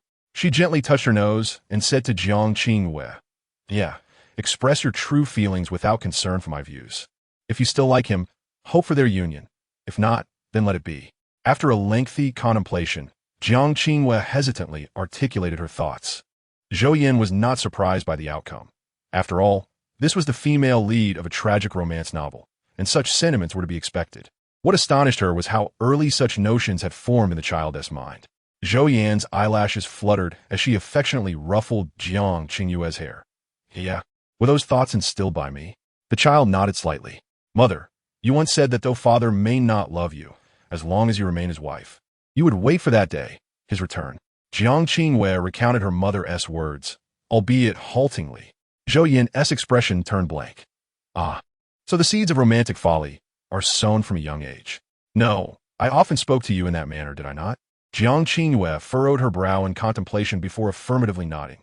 "Yes, mother, you have always told me so, and you also advised me to be more understanding of father." She refrained from voicing this, sensing her mother's current mood was less than cheerful. Zhou Yan forced a smile, continuing, "Do you believe what I said before was correct?" Jiang Qinghui's expression flickered with confusion as she recalled her mother's past words, unsure of their validity. Much of what her mother said was beyond her comprehension, leaving her unable to discern right from wrong. As for the questions her mother had posed earlier, had she not been correct in her thoughts? Observing the child's expression, Zhou Yan gained deeper insight into the situation. She switched the channel to a melodramatic series and posed her previous inquiries once more. After discovering the answers, she changed the channel again, continuing her questioning. The child was still young, yet attention was paramount. After several channel switches, Zhou Yan set down the remote, turned to Jiang Qinghui, cleared her throat, and stated, "Yeah, from this moment onward, you must forget everything I previously told you. They were but empty words." Jiang Qinghui nodded, feeling a sense of unease, influenced by her mother's serious demeanor. Zhou Yan smiled gently and said, "Yeah, today I wish to impart an important lesson." With that, she switched back to the original martial arts drama, where the hero once again departed from the heroine, embarking on his investigation alone. The first matter at hand is to make decisive cuts. The meaning of this may elude you, but let us take the example of my relationship with that unfaithful man. No, rather, the situation between you and your father. You are undoubtedly aware of his current state, are you not? Jiang Qinghui nodded, her small face etched with seriousness. You agreed with my decision to divorce that man, correct? Jiang Qinghui nodded once more. Excellent. A glimmer of satisfaction appeared in Zhou Yan's eyes as she switched the television to a relationship counseling show, continuing, "If I were like the woman on the screen, clinging to that man and desperately wanting to win him back, how would you feel?" Jiang Qinghui immediately displayed a look of disdain, her small face scrunching up as she gazed at Zhou Yan's smiling face, her heart sinking at the frightening prospect of such a future. She exclaimed, "Mother, you are foolish." Zhou Yan found this somewhat amusing and gently encouraged, but mother still loved your father. This statement struck Jiang Qinghui deeply, shattering her composure. No, no, no. Jiang Qinghui protested vehemently, jumping up, covering her ears, and shaking her head vigorously. It cannot be. Love is useless. Zhou Yan raised an eyebrow, sensing hope remained. Chapter 17. Becoming the mother of a love-obsessed protagonist thus. Yeah, you must not succumb to being love-obsessed. Zhou Yan's smile widened as she reached out to tousle Jiang Qinghui's hair. The anger on Jiang Qinghui's face gradually diminished as she looked at Zhou Yan's beaming smile, an unsettling feeling creeping into her heart as she encountered this strange term for the first time. She asked, "Mother, what is a love-obsessed brain?" "Ah, love-obsessed brain. How to articulate this?" The moment Zhou Yan mentioned those three words, her smile faltered, recalling the torment inflicted upon her by so-called close friends during her own past. Though it may seem a simple concept, its destructive potential is immense.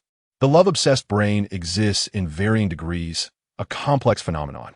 Zhou Yan pointed to the guest on the television, who was in a state of despair, clearly still pining for the man who had not yet returned to her. This is what a love-obsessed brain looks like. Jiang Qinghui's expression shifted, a tinge of fear crossing her youthful features. Is this what a love-obsessed brain entails? Encountering this concept for the first time was akin to opening the door to a new world. Indeed, this is the essence of a love-obsessed brain. Although Jiang Qinghui remained silent, the thoughts were clearly etched across her face, and Zhou Yan could read them well. A love-obsessed brain is prone to self-satisfaction, lost in emotional turmoil. Before experiencing love, one may not notice the signs, but once entangled in romance, it becomes a significant catastrophe. Zhou Yan's smile faded as her tone grew serious, the atmosphere influencing Jiang Qinghui's demeanor to become solemn as well. Zhou Yan continued, "Love takes precedence overall. Once one has a beloved or enters into a relationship, nothing else matters. The love sustains their entire existence, leading them to sacrifice everything for one another, dismissing their values and ignoring the voices of those around them."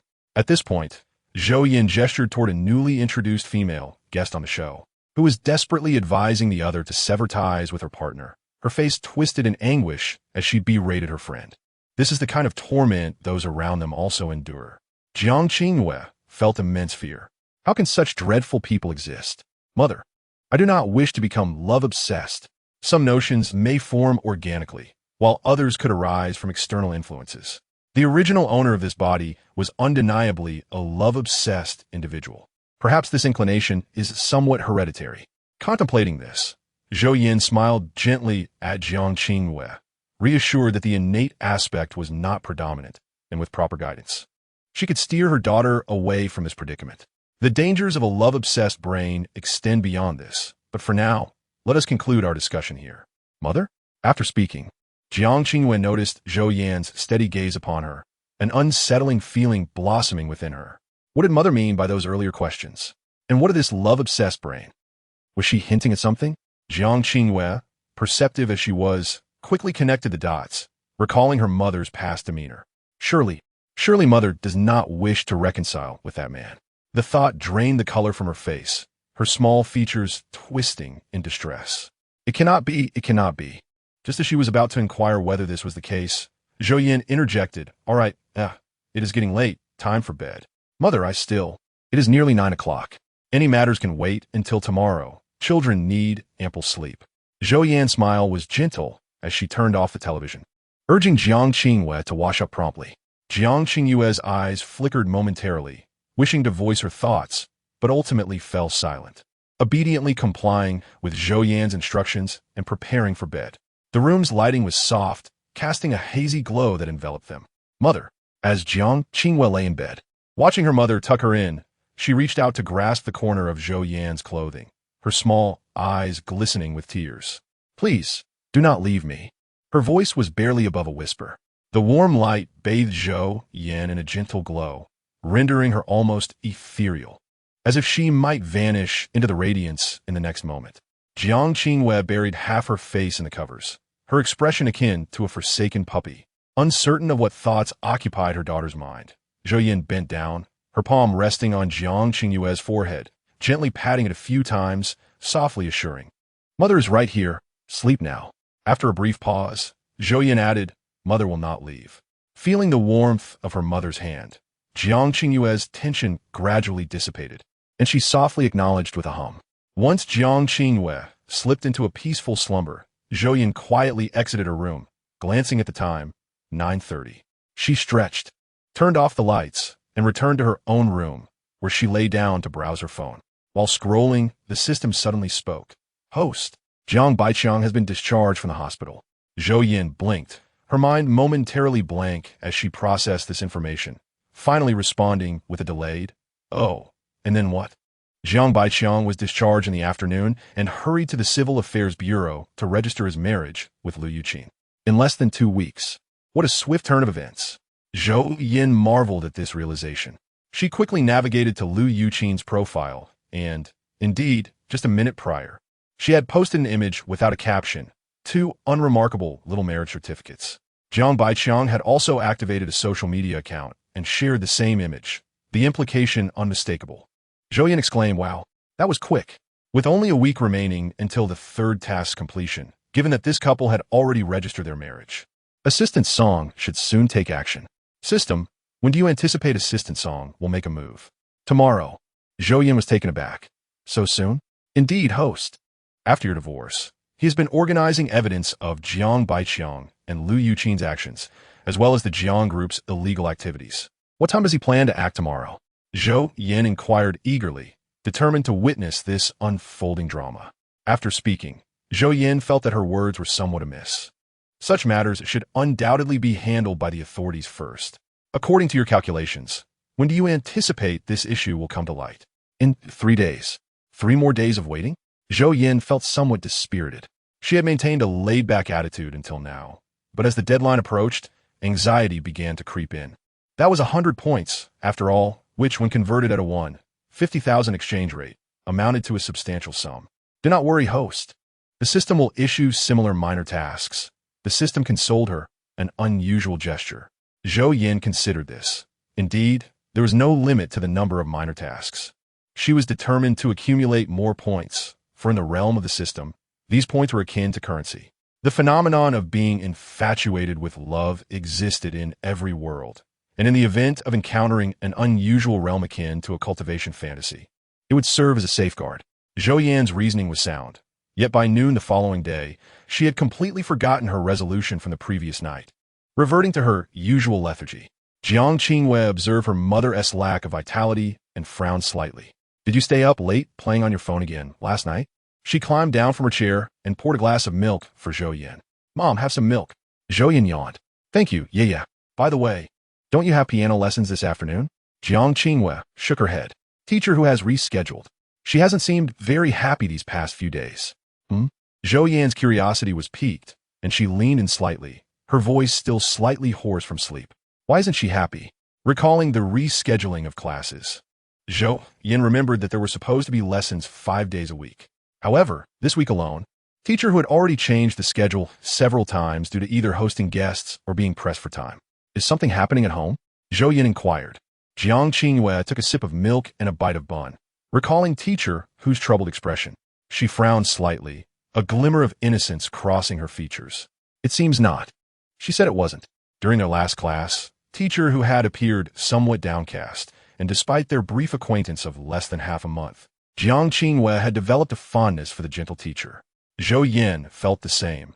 With the system's favorable appraisal, she was genuinely intrigued to learn about the teacher's troubles. What could it be? If it wasn't familial, then was it related to her career? Financial matters? The last piano lesson had been the day before yesterday. Teacher who had seemed unwell, her smile strained. Jiang Qinghua reflected on teacher whose demeanor during that class and shook her head. Ah, I see, Zhou Yan nodded, deciding not to press further. That would delve into personal matters. While she was indeed curious, she recognized that she was no savior, and others' troubles were not hers to resolve. It was best to focus on her own affairs. Since today's piano lesson had been rescheduled to tomorrow morning, it indicated that both the morning and afternoon would be occupied with piano classes, while Xie Yuan's martial arts lessons would commence next week, leaving 3 more days to wait. After finishing her meal, Zhou Yan sprawled on the sofa, watching television, lowering the volume significantly. Jiang Qinghua sat beside her, engrossed in a picture book, mindful that in less than half a month, school would commence, and she could no longer indulge in leisure. Zhou Yan contemplated suggesting that the child read in the study, considering the brightness of the living room was not conducive to reading. However, seeing the child's determination, she relented. Mom, is a little mermaid also infatuated with love? Jiang Qinghua asked, glancing at her picture book, currently engrossed in the fairy tale, The Little Mermaid. Recalling Zhou Yan's mention of the term the night before, she inquired. Infatuated with love. Zhou Yan turned to Jiang Qinghua, studying the clarity in her child's eyes. Instead of answering directly, she posed a question in return. Yeah, what do you think infatuated with love means? Chapter 18. Becoming the mother of an infatuated protagonist. Infatuated with love means viewing love as the most significant thing above all else. Jiang Qinghua pondered for a moment, recalling Zhou Yan's words from the previous night. After a brief hesitation, she articulated her thoughts. Zhou Yan nodded, evidently pleased. Then why do you believe the Little Mermaid is infatuated with love? Jiang Qinghua raised her picture book, pointing to an illustration depicting the moment the Little Mermaid transforms into foam. The Little Mermaid sacrificed her life for the prince. She even abandoned her sister. Isn't that giving up everything for love? She tilted her head in confusion. Isn't it like that? But it seems not quite right. Zhou Yan chuckled softly. I'm glad to see you thinking critically, but your expression tells me your true feelings are not entirely aligned with that. Jiang Qinghua hesitated, nodding slightly before shaking her head. The concepts Zhou Yan discussed were indeed beyond her comprehension. She could only grasp the superficial layer, with deeper understanding awaiting the passage of time. But the Little Mermaid abandoned her fantasies for love, realizing the prince does not love her. Mom, you said being infatuated with love is living in a fantasy. These seem quite different. Jiang Qinghua shook her head, her small mind brimming with contemplation. Zhou Yan nodded, smiling. Do you think the Little Mermaid lost herself for love? What is self? Another incomprehensible term. Jiang Qinghua tilted her head in confusion. Zhou Yan fell silent. This was yet another complex concept, abstract and challenging to explain. After a moment as contemplation, she decided to steer the conversation elsewhere. The concept of self is something you do not yet understand. You will gradually come to know it. Jiang Qinghua tilted her head in inquiry. If you tell me, won't I understand? Zhou Yan nodded. Yes, it's complex. We can discuss this when you're older. Right now, we should focus on what's in the book. She tapped the picture book with her finger. Regarding whether the Little Mermaid is infatuated with love, perspective varies with age. Yeah, I can share my thoughts. I believe the Little Mermaid is not infatuated with love. Rather, She is courageous and decisive, accepting the consequences of her actions. And her final choice was not one of self-destruction. At this point, she noticed Jiang Qingyue's face droop slightly, and with a gentle smile, she stroked the child's soft hair. Continuing, yet everyone has different opinions. Many believe the Little Mermaid's actions exemplify being infatuated with love. You need not align with my perspective. However, I wish for you to promise me something. Jiang Qingyue looked at Zhou Yan, lost in thought, and slowly nodded. I hope you remember this story. When you grow up and revisit it, always maintain your critical thinking. Okay, Jiang Qingyue readily agreed to Zhou Yan's request. Following this brief exchange, Zhou Yan resumed watching television while Jiang Qingyue picked another picture book. Zhou Yan cast a discreet glance and was pleased to find it was not another Western fairy tale, but a renowned Chinese love story, The Cowherd and the Weaver Girl. Zhou Yan thought to herself, another love story? Does this child only bring home such tales?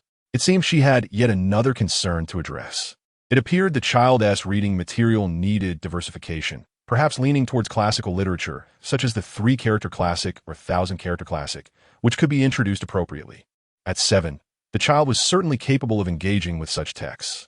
Zhou Yan reflected on the upcoming martial arts classes, the yet-to-be scheduled basic law course, and the current classical literature curriculum. Goodness, today as children have it tough. Thankfully, I have already graduated. She glanced at Jiang Qingyue's tender, round profile, her face adorned with a pure smile. Ah, the innocence of childhood, unaware of the challenges that lie ahead. Dinner was once again takeout. This time, Zhou Yan had ordered an array of home-style dishes, having previously inquired about the restaurant's hygiene, which was deemed satisfactory. As night fell, it suddenly occurred to Zhou Yan that she had forgotten an important matter. She was supposed to check on some minor tasks. Oh dear, how could she have overlooked that? Hastily, she opened the system screen and navigated to the task section. After a few seconds of refreshing, she discovered several new minor tasks had indeed appeared. Minor Task 1. Please successfully rescue a love-struck individual. Character unspecified. Minor Task 2. Parents are the best role models in a child's eyes. Negative traits, such as laziness, negligence, and violence must not be displayed in front of children. Please find a job. Host. Zhou Yan did not scrutinize the subsequent tasks closely. Her gaze remained fixated on the second task, as if it were directed at her. She internally scoffed at the system for meddling in her job search. Host. That's 100 points. The system sensed Zhou Yan's expressionless demeanor and found it rather intimidating. Zhou Yan forced a smile. I understand. On the third day, news of Jiang Corporation's tax evasion broke, accompanied by a scandal involving its chairman, Jiang, and Liu, which included illegal appropriation and transfer of others' property, wage defaults, involvement in hiring killers, and even premeditated murder, alongside attempts to destroy evidence post-exposure. Not only that, but Jiang had also received a tip-off and fled with Liu, only to be apprehended at a highway intersection. The media provided images of their arrest. Despite the pixelation, Zhou Yan recognized them as the notorious couple. Oh, how the heavens truly have eyes. The photos were likely taken by paparazzi or vigilant bystanders, as Liu Yuqin's celebrity status had already attracted public attention. The news surged forth, capturing the public's focus entirely. Wow, the wealthy are truly heartless. Stunned, they just got married, and now this? What a betrayal. The greedy capitalists deserve this. Haha, they had it coming. Did I just take a nap? How could so much have transpired in just a few days? The comments multiplied, with many netizens engaging in banter. Ever since Jiang Baiqiang launched his social media account, the couple had been flaunting their affection online, and now karma had caught up with them. The Jiang Corporation was likely in disarray. Jiang Baiqiang was no good, and neither were his subordinates. Several key figures from Jiang Corporation were also detained, causing stock prices to plummet amidst a gloomy atmosphere. Zhou Yan found the situation amusing. It was undeniably entertaining. At that moment, she received an anonymous text. Congratulations to us. Our wishes have been fulfilled. Zhou Yan raised an eyebrow. Indeed, this was worthy of celebration, a monumental event, especially for the original owner.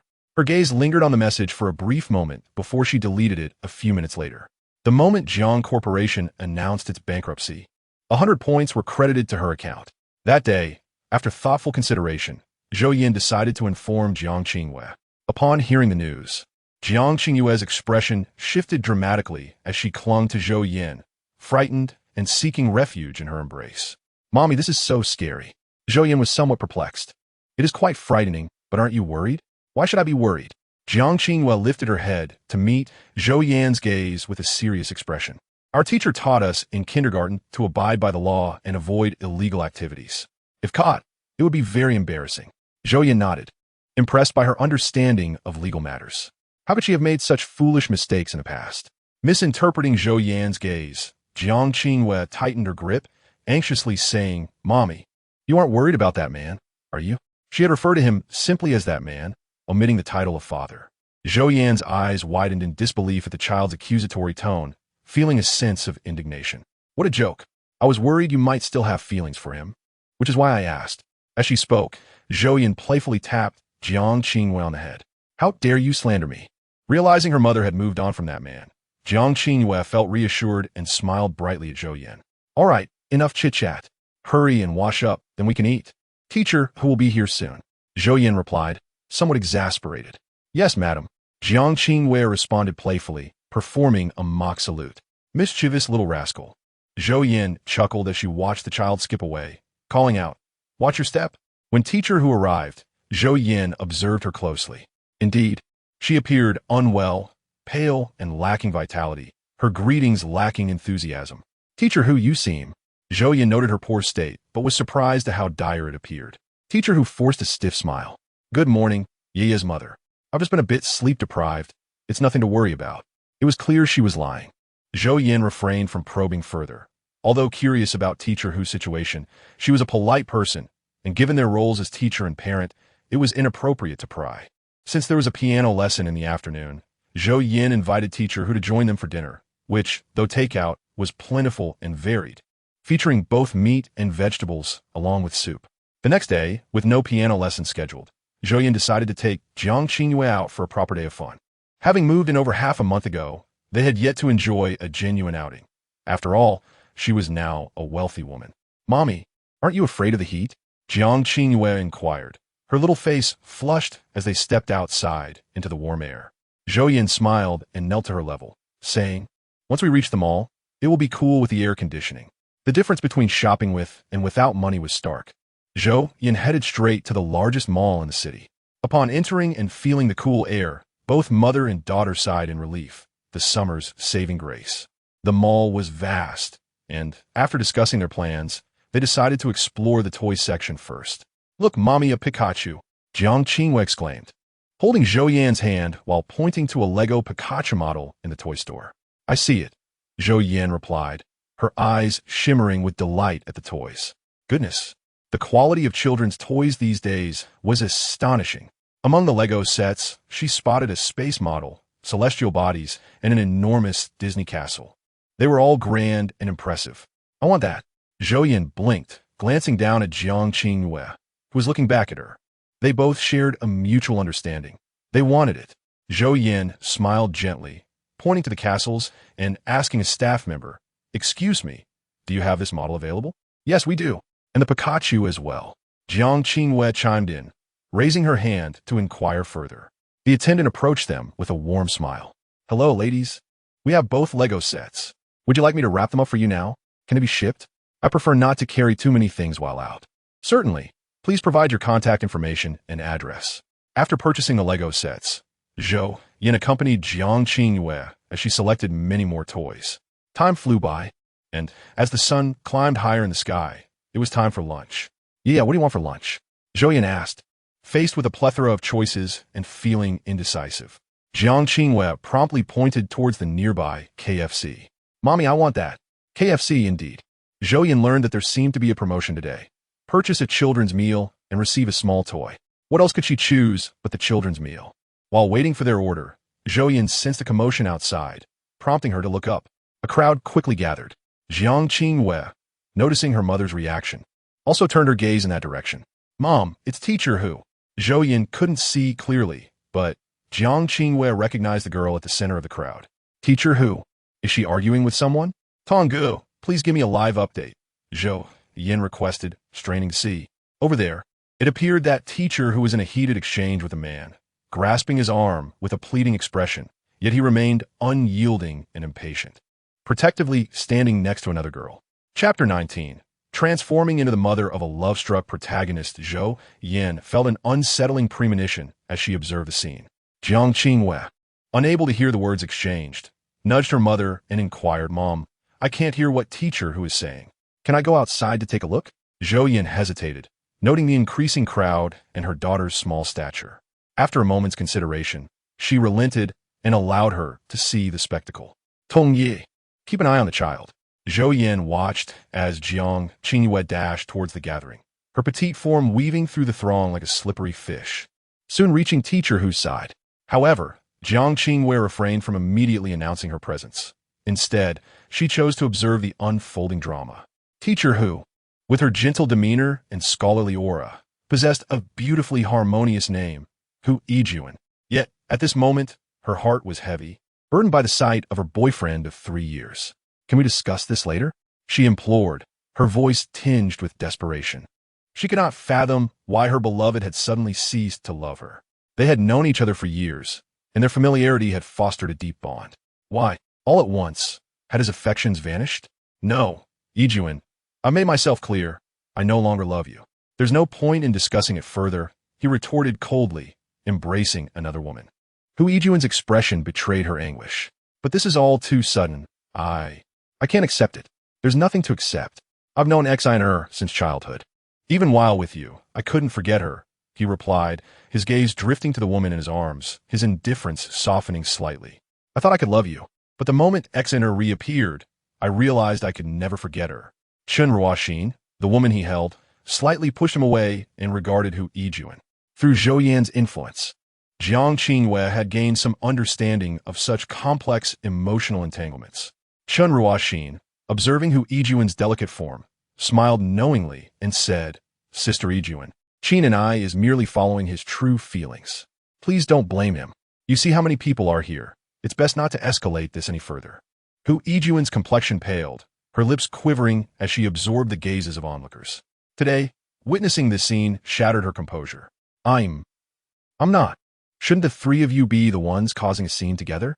Why is all the blame falling on this sister?" A sweet, childlike voice chimed in, startling Hu Yijuan. Following the sound, she noticed a little girl standing beside her. "Yeah, what are you doing here?" Chen Ruoxin regarded Jiang Qingwei, whose clear, innocent eyes were fixed on her, a hint of amusement dancing in her expression. Standing a bit straighter, she said with a smile, "Little one, this situation is a bit too complicated for you. Where are your parents?" Jiang Qingwei, recalling another woman's smile, pointed at Chen Ruoxin and, imitating adults, placed her hands on her hips. "You're the mistress." Her voice was loud and unwavering. Chen Ruoxin's smile faltered. "Little girl, I advise you to be quiet. What nonsense are you spouting?" Qin nist eyebrows knitted tightly, his expression one of palpable disdain. Feeling the weight of the surrounding stares, Chen Ruoxin became increasingly uncomfortable, forcing a smile. "Little one, such words should not be used lightly. Where are your parents?" Jiang Qingyue's face scrunched up in frustration. "Ask those older siblings watching. Even a child like me understands these things. Why are you pretending to be confused?"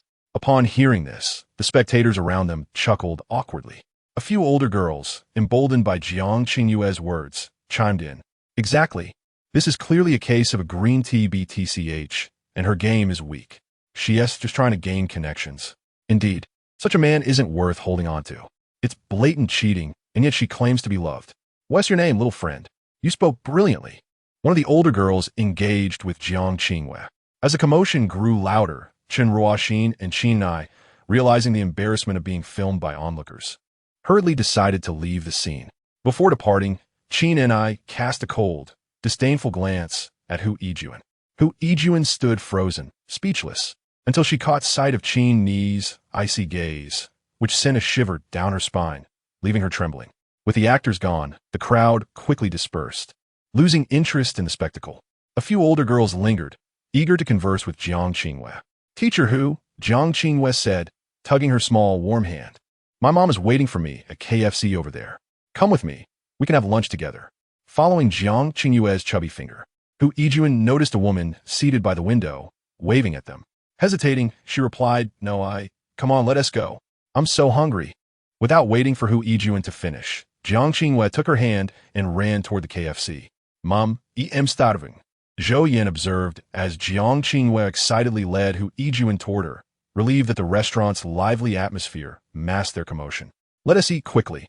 I was waiting for you to return," Zhou Yan said, gently placing Jiang Qinghua's meal in front of her with a warm smile. Releasing Hu Yijuan's hand, Jiang Qinghua sat down, thanked her mother, and began to eat. Zhou Yan watched her daughter with a smile, then turned to Hu Yijuan, her tone composed. "What a coincidence to see you here, Teacher Hu." "Indeed, quite a coincidence," Hu Yijuan replied, feeling a bit awkward as her personal matters had been witnessed by a parent. Zhou Yan pointed to the space beside Jiang Qinghua, where a long sofa awaited, and urged, "Please, sit down, don't just stand there. The shop is crowded. It's not appropriate to block the aisle." Her commanding tone prompted Hu Yijuan to instinctively comply. Though when she finally settled beside Jiang Qinghua, her smile appeared somewhat forced. "Hu Laosher, here you go." Jiang Qinghua cheerfully offered a chicken wing to her without waiting for any response. Observing Hu Yijuan's flustered demeanor, Zhou Yan chuckled softly and encouraged, "Go on, eat up. You look like you haven't had a bite yet." "Hu Laosher, please don't mind that we are having KFC." Hu Yijuan quickly waved her hands. No. "Yeah, mama, I didn't think that at all." "Then enjoy it. It's nothing to fret about. Everything will pass," Zhou Yan replied with a smile, nudging a can of cola toward her. "Did you know cola has another name?" Hu Yijuan had just taken a bite of the chicken wing when Zhou Yan's question caught her off guard, and she instinctively shook her head, as she had rarely paid attention to such trivia. A glimmer of mischief flickered in Zhou Yan's eyes. "It's called Happy Fat House Water." Hu Yijuan paused, then realized and couldn't help but chuckle, her expression softening considerably. As Jiang Qinghua stepped out to see the commotion, Zhou Yan ordered another set meal, ample for the three of them. During their meal, Zhou Yan and Jiang Qinghua chatted about various topics, mainly focusing on the upcoming classes. With August drawing to a close and Jiang Qinghua preparing to enter primary school, Hu Yijuan anticipated Zhou Yan would inquire about her situation. Yet they merely enjoyed a simple meal without any probing questions, which relieved her. She wasn't sure how to respond should such questions arise. After all, discussing being dumped was quite embarrassing. Upon finishing their meal, they bid farewell, with Zhou Yan and Jiang Qinghua continuing their shopping. By the time they returned home, night had fallen. As the week passed and the next began, it marked Jiang Qinghua's first martial arts class. The venue was not at Xie Yuan's residence, but at another location, where Zhou Yan was visiting for the first time. The courtyard was spacious and the house exuded an antique charm, inhabited by an elderly couple. Upon seeing Xie Yuan again, he appeared transformed, his gaze sharper and more spirited, his demeanor no longer disheveled. Upon spotting Zhou Yan, he suppressed his excitement and bowed slightly, saying, "Zhou Xiaoyao, I will never forget this kindness you have shown me." Zhou Xiaoyao, what an odd moniker. For the first time, Zhou Yan shared a sentiment akin to that of the system, feeling an urge to retort. "No need for thanks. Master Xie, this was our prior agreement, wasn't it?" she replied, gently patting Jiang Qinghua's head. Jiang Qinghua immediately understood and sweetly called out, "Master, good morning." Xie Yuan's demeanor softened as he beckoned Jiang Qinghua over, his smile benevolent. "Yeah, come here. Let us begin our first lesson." Jiang Qinghua nodded with a smile, yet left with a forlorn expression. "Mama, may I?" "No," Zhou Yan interrupted with a smile. Jiang Qinghua pouted. "I hadn't finished my sentence." Zhou Yan shook her finger at her. "I know what you were about to say, hence the answer is no." Jiang Qinghua, feeling the sting of her first rebellion against her mother, lamented, "Practicing martial arts is so tough. This is just the first day. How will I manage moving forward?" Her judgment had proven insufficient, and she hadn't anticipated the difficulty. All right, don't sulk. How about we go for some delicious food?" Zhou Yan tempted the little one with the prospect of treats. Jiang Qinghua hesitated for a second, then conceded. All right. On September 1st, school commenced. This day marked the official beginning of Jiang Qinghua's journey as a primary school student. The school was adjacent to their neighborhood, and as Zhou Yan escorted her child downstairs that morning, she noticed many others in the community doing the same. "Mama, there are so many people," Jiang Qinghua exclaimed, observing the bustling crowd around her. Since starting martial arts training, Jiang Qinghua had been visiting that courtyard daily, while Hu Laosher's piano lessons had been paused for this week, coinciding with the school's opening, necessitating further adjustments. Zhou Yan nodded, her head buzzing with the sounds of children. Indeed, today is the first day of school. This was Zhou Yan's first experience leading her child to primary school, and she found it rather noisy. There were many supplies to prepare for the first day, as well as a parents' meeting to attend. Once everything was settled, Zhou Yan spoke to Jiang Qingwei. Do not bully your classmates. Instantly, Jiang Qingjui's de menor dropped, Mama. Is that how you perceive me? Are you not? Zhou Yan replied playfully. Then who is? The child had only been practicing martial arts for a little over a week, focusing on the basics, yet she dared to bully her peers. Zhou Yan vividly recalled the previous evening's incident, where Jiang Qingwei had stood before a group of chubby children, exuding an air of superiority, while they sobbed, sporting various bruises. Jiang Qingwei chuckled shyly, recalling her master's words. Martial artists should embody righteousness and rectify injustices. But they started it. Zhou Yan glanced at the surrounding parents and children, lowering her voice. You can't be so obvious about it. If you hit them so blatantly, everyone will notice. Tone it down a bit. She slightly rose, glancing at the children in the classroom, before advising Jiang Qingwei further. I just saw that one of the chubby children you hit is your classmate. You don't want your first day to end with a parent-teacher conference, do you? I still want to maintain some dignity. If he doesn't bully others, I want to retaliate. Jiang Qingwei huffed in response. Zhou Yan chuckled, playfully poking Jiang Qingwei's forehead without a hint of reproach. All right, I've said my piece. I'll come to pick you up after school. Okay, Jiang Qingwei replied obediently. Goodbye, Mama. Goodbye, Yiya. Watching her child skip away, Zhou Yan felt a sense of comfort. Although the child had been clamoring to give up in the initial days, her demeanor had indeed shifted since starting martial arts, showing a newfound vitality and mischief. As long as she was intentionally bullying others, a little spirit was quite commendable, indicating Zhou Yan's educational approach was yielding positive results. Upon returning home, Zhou Yan surveyed the emptiness of the house and suddenly felt a pang of loneliness. She realized she needed to find something to occupy herself. When busy, one longs for leisure. Yet when truly idle, the desire for busyness resurfaces. Such is the nature of people. Zhou Yan sighed, collapsing onto the sofa while conversing with the system in her mind. System brother, do you think I should look for a job? 100 points. Zhou Yan clicked her tongue and asked, then what can I do? Host, I found that you majored in electrical engineering in university. You could pursue a job related to that field. A splendid suggestion. Zhou Yan nodded with a smile. However, another dilemma arose. The original owner studied finance, and her qualifications held no weight in this world. At this point, Zhou Yan suddenly had a thought and picked up her phone to access the academic credentials website, entering her phone number and password, only to be met with an error message regarding either the account or password. She tried again, receiving the same result. Host, are you foolish? The system observed the entire exchange, bemused by the host's apparent intelligence. How could two worlds possibly be the same? Zhou Yan calmly set her phone down, pretending nothing had happened. This is unexpected, isn't it? I had thought things would be a bit different. In the novels I previously read, there were instances where identities were resolved directly. For instance, I obtained my driver's license during my freshman year. Can I not use it in this world as well? Ah, if such a wonderful thing were true, I would certainly inform the host at the earliest opportunity. The system's voice carried a hint of pride. However, I must admit I am quite surprised that you, the host, believe in such matters. It is rather inconsistent with your usual persona. Moreover, our system is not omnipotent, and you ought to. The system continued to chatter incessantly. Zhou Yan twitched her mouth. It was merely a whim to check. Wasn't it a bit much? What can I do then? You can do anything, after all. The host is wealthy. This was indeed a valid point, and Zhou Yan felt a surge of happiness. She was, after all, now quite affluent. Suddenly coming into wealth left her at a loss regarding what to do next. TSK, the host still doesn't quite get it. You have a scarcity mindset. Since you possess wealth, you should act decisively. I have gathered ample information on human behaviors in this regard. I do have some understanding. Zhou Yan maintained a blank expression. Scram. Humans have a penchant for purchasing properties, and the returns upon demolition are often substantial. Buying a property was indeed a commendable option. Just as Zhou Yan was bantering with the system, a phone call came in. It was Teacher Hu. Zhou Yan glanced at the caller ID. Since their accidental encounter at the mall, they had not seen each other again, and there had been no piano lessons or much communication since. The voice on the other end said, Hello, Yiya's mother.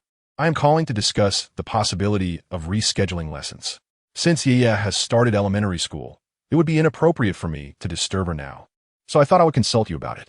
I was thinking perhaps the weekly classes could be reduced accordingly, due to a flurry of other matters.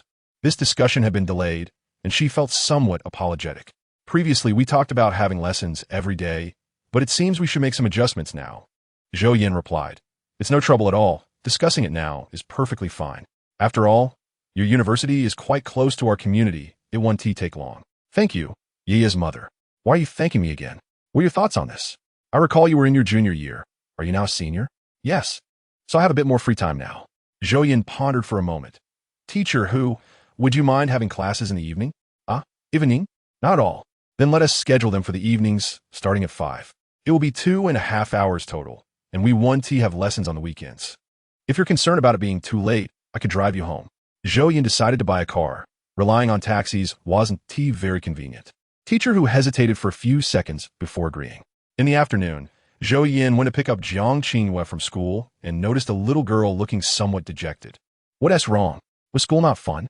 "Not fun. That Wang Dashu keeps provoking me." "Who is Wang Dashu?" "That chubby boy. He thinks I won't dare to hit him at school.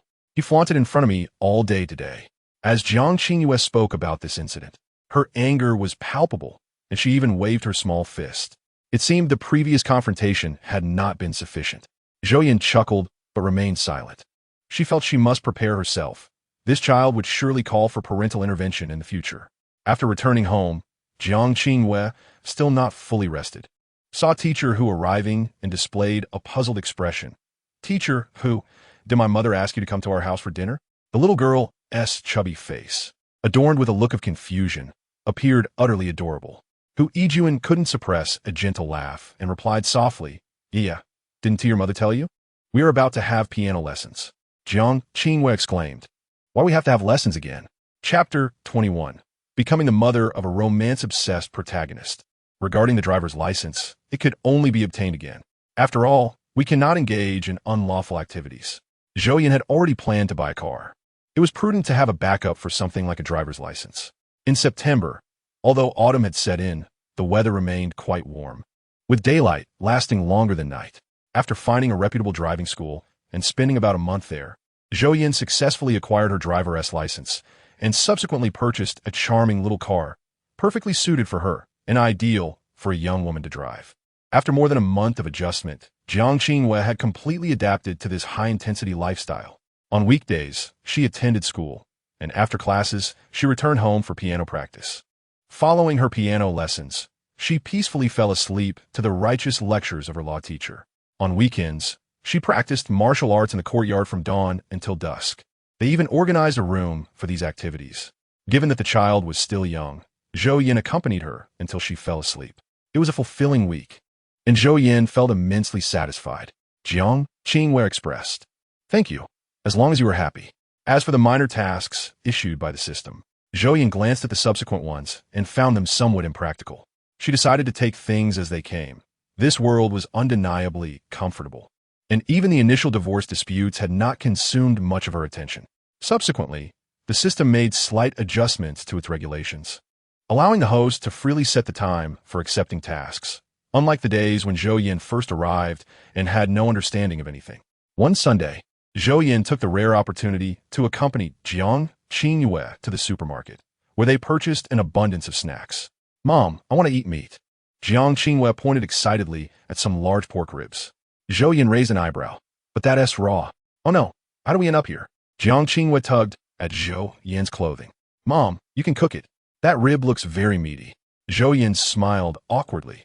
The ribs were raw and bloody, and all she could see was a large patch of red. "But I don't know how to cook.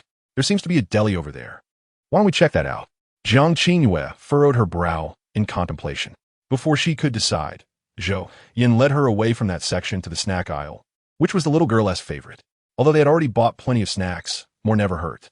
Sure enough, upon seeing the various treats, Jiang Qinghua completely forgot about the earlier ribs. As they left the supermarket, burdened with bags of goodies, Zhou Yan placed everything in the trunk only to realize the child was missing. "System, have you seen the child?" "Report to the host. She is in a coffee shop next to the supermarket." "The coffee shop? What's she doing there?" Curiosity piqued. Zhou Yan walked over and discovered the child peering through the glass window, hiding behind a pillar. Had she spotted someone familiar? Zhou Yan approached and followed Jiang Qinghua's gaze and lo and behold, it was Teacher Hu again.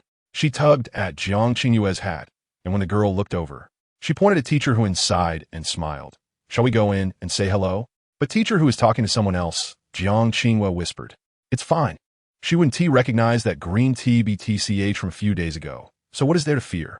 Besides, judging by the situation, it seems Teacher Hu is at a disadvantage." Zhou Yan pulled Jiang Qingyue along into the coffee shop to greet her. "What a coincidence, Teacher Hu, to meet you here." Hu Yijuan was taken aback, looking up with an expression of surprise. "Yi's mother, it's you? What a coincidence indeed. It's nice to see you again. Here I am again, in a rather embarrassing situation." Jiang Qingyue blinked her eyes and looked at the woman opposite Teacher Hu, cheerfully calling out, "Hello, mistress." At this, all eyes in the CAF turned toward them. Mistress? The human penchant for gossip was indeed insatiable. Chun Ruoxin. "Little friend, I advise you to be more polite." She had just intended to greet when she heard Jiang Qingyue's call, causing her whole expression to nearly collapse. "Sister Yijuan, I see you have a guest, so I won't disturb you further. I will take my leave now. Please consider what I mentioned. Think of it as for Brother Qin and I." The gazes around her made her feel like she was sitting on pins and needles, reminding her of the embarrassing moments from last time. After saying this, she left in a hurry. "Oh, why did the little third party leave so quickly?" Jiang Qingyue remarked. Observing Chun Ruoxin's flustered retreat with curiosity, her voice loud. Zhou Yan could no longer contain her laughter and feigned a reprimand towards the child. "You little one. Who taught you such unkind words?" Jiang Qingyue scratched her head innocently. "Didn't you say, Mom, that people who interfere in others' relationships are the little third parties? If encountered, there's no need for politeness." The child's bright voice filled the entire CAF, and some people couldn't help but chuckle. Hu Yijuan felt a bit embarrassed, wanting to laugh but unsure of what thought crossed her mind, her smile somewhat forced. Zhou Yan's lips twitched. She indeed said that, but to vocalize it so loudly was undeniably awkward.